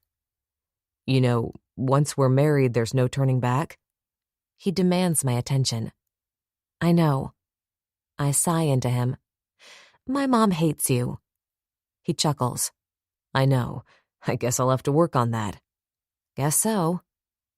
I climb on the back of his bike. When's your dad coming home? Who knows? His eyes caress my face as his hands move to my neck. His silver eyes darken, and again, my breath stutters. Maybe we should make a pit stop at your apartment, he says slowly as he climbs on the bike and starts it up. I thought you wanted Vegas, I yell. I want you, beautiful. Only you. Epilogue. David, poet, 1 year later. It's 5 a.m. as I bury my nose in my wife's neck. I do this sometimes when the monsters try to come out and play. I snuggle into her light and let her zap them away. Grinning, I roll to my back and visualize Charlie as my fantasy superhero. She always has nothing but biker boots and a lacy black G-string that matches her wild raven hair. Her red lips are glossed with poison that only my lips have immunity to. Her real power comes from her heart. It's a deadly light that can melt any monster or demon that wants to fuck with me. I snort back a chuckle, causing my beautiful to groan and turn on her side. My hand reaches out to caress her ivory skin. She wiggles her ass against my hard cock as I caress her stomach, which carries our baby. Charlie is 6 months pregnant with my son. A son. I breathe in her vanilla scent as I let my hands slide up to full breasts and start to rub and pinch her rock-hard nipples. David, she moans as she arches her back like a cat. Her full tits fill my hands as I attack her neck like the vampire I am, sucking and whispering how much I love her. Keep your eyes closed, beautiful. I bite her earlobe, causing her eyes to pop open. I can't help but grin at how absolutely perfect she is. Close, I whisper as I lick her ear, my hand leaving her delicious tits and sliding down her belly until I'm at my favorite spot. Open, I command. Yes, she purrs as she lifts her leg. My 2 fingers find her ripe clit. She's wet. Her arousal is constant. Pregnancy hormones make her greedy, and I love every fucking minute. I finger fuck her as she rides my hand until she pulses and jerks all over my fingers. That's it, beautiful. I lean over her as she turns to her back and my mouth goes right to her ripe nipples. Charlie hates her tits, so having them swell during pregnancy excites her beyond belief. I suck and lick one, pulling it lightly with my teeth, careful since it's sensitive. Oh, David, she sighs. I love you. Fuck. Spread your legs wide, baby. I'm going to make you see stars. Her legs immediately spread and I have to make myself breathe. My wife is so stunning, so magnificent that I need to worship her for a moment. I want to open my eyes, she pants, her chest flushed with excitement. I grin.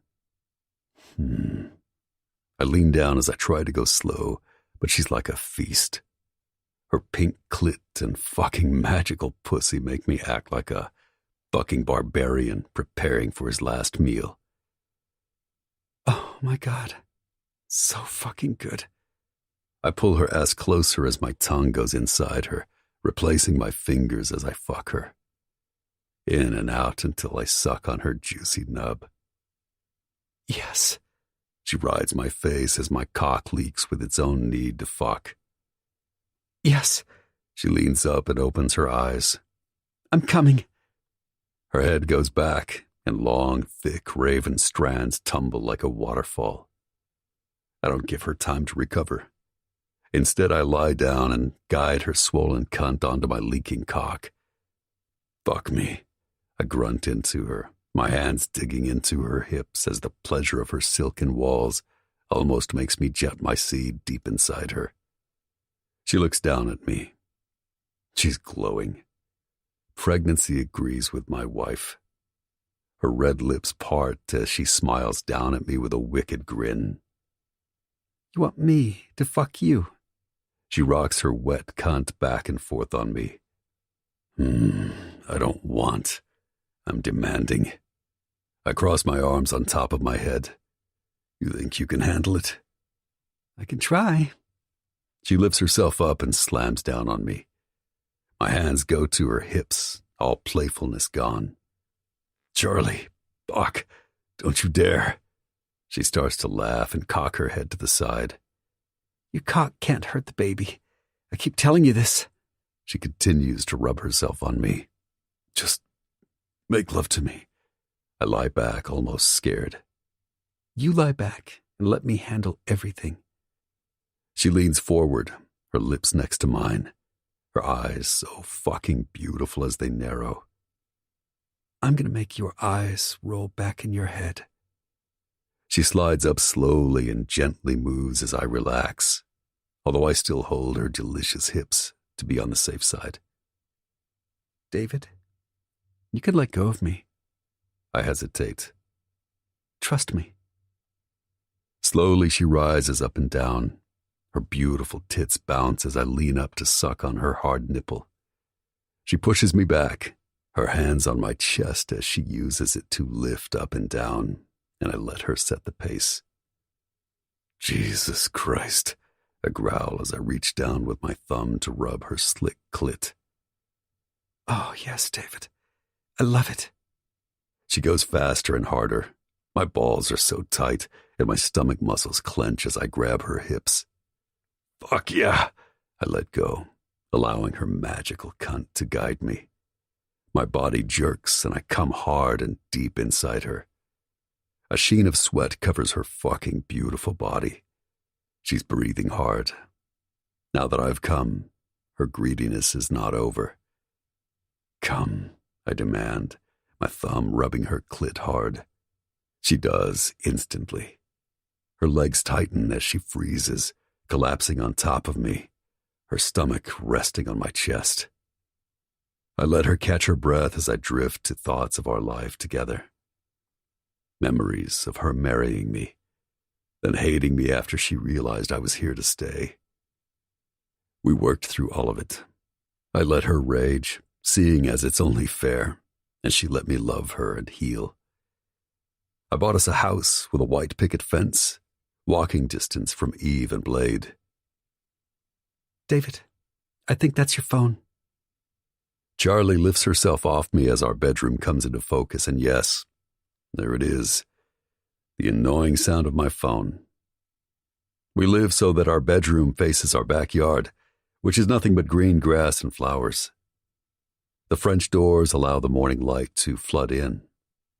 I kiss her lips as her phone starts going off as well. A slither of dread comes over me. It can't be past 6 a.m. Nothing good comes from phone calls at 6 a.m. Charlie's eyes are huge as she blinks at me. Relax. I reach over and grab my phone and look at the missed call. My eyes meet hers as it starts to ring again. Her breathing is shallow as I bring the phone to my ear. Hello?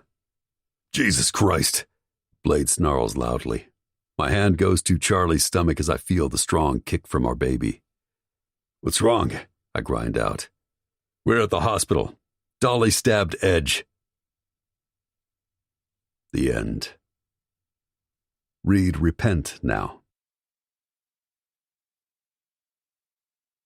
This recording of Atone, the Disciple Series, Book 2, was presented by Dreamscape Media, LLC. Narrated by Veronica Parker and Troy Duran. Produced by Rin Krause. Text copyright 2020 by Cassandra Robbins. Sound recording copyright 2020, Dreamscape Media, LLC. Thank you for listening. Please check dreamscapepublishing.com for Dreamscape's latest releases.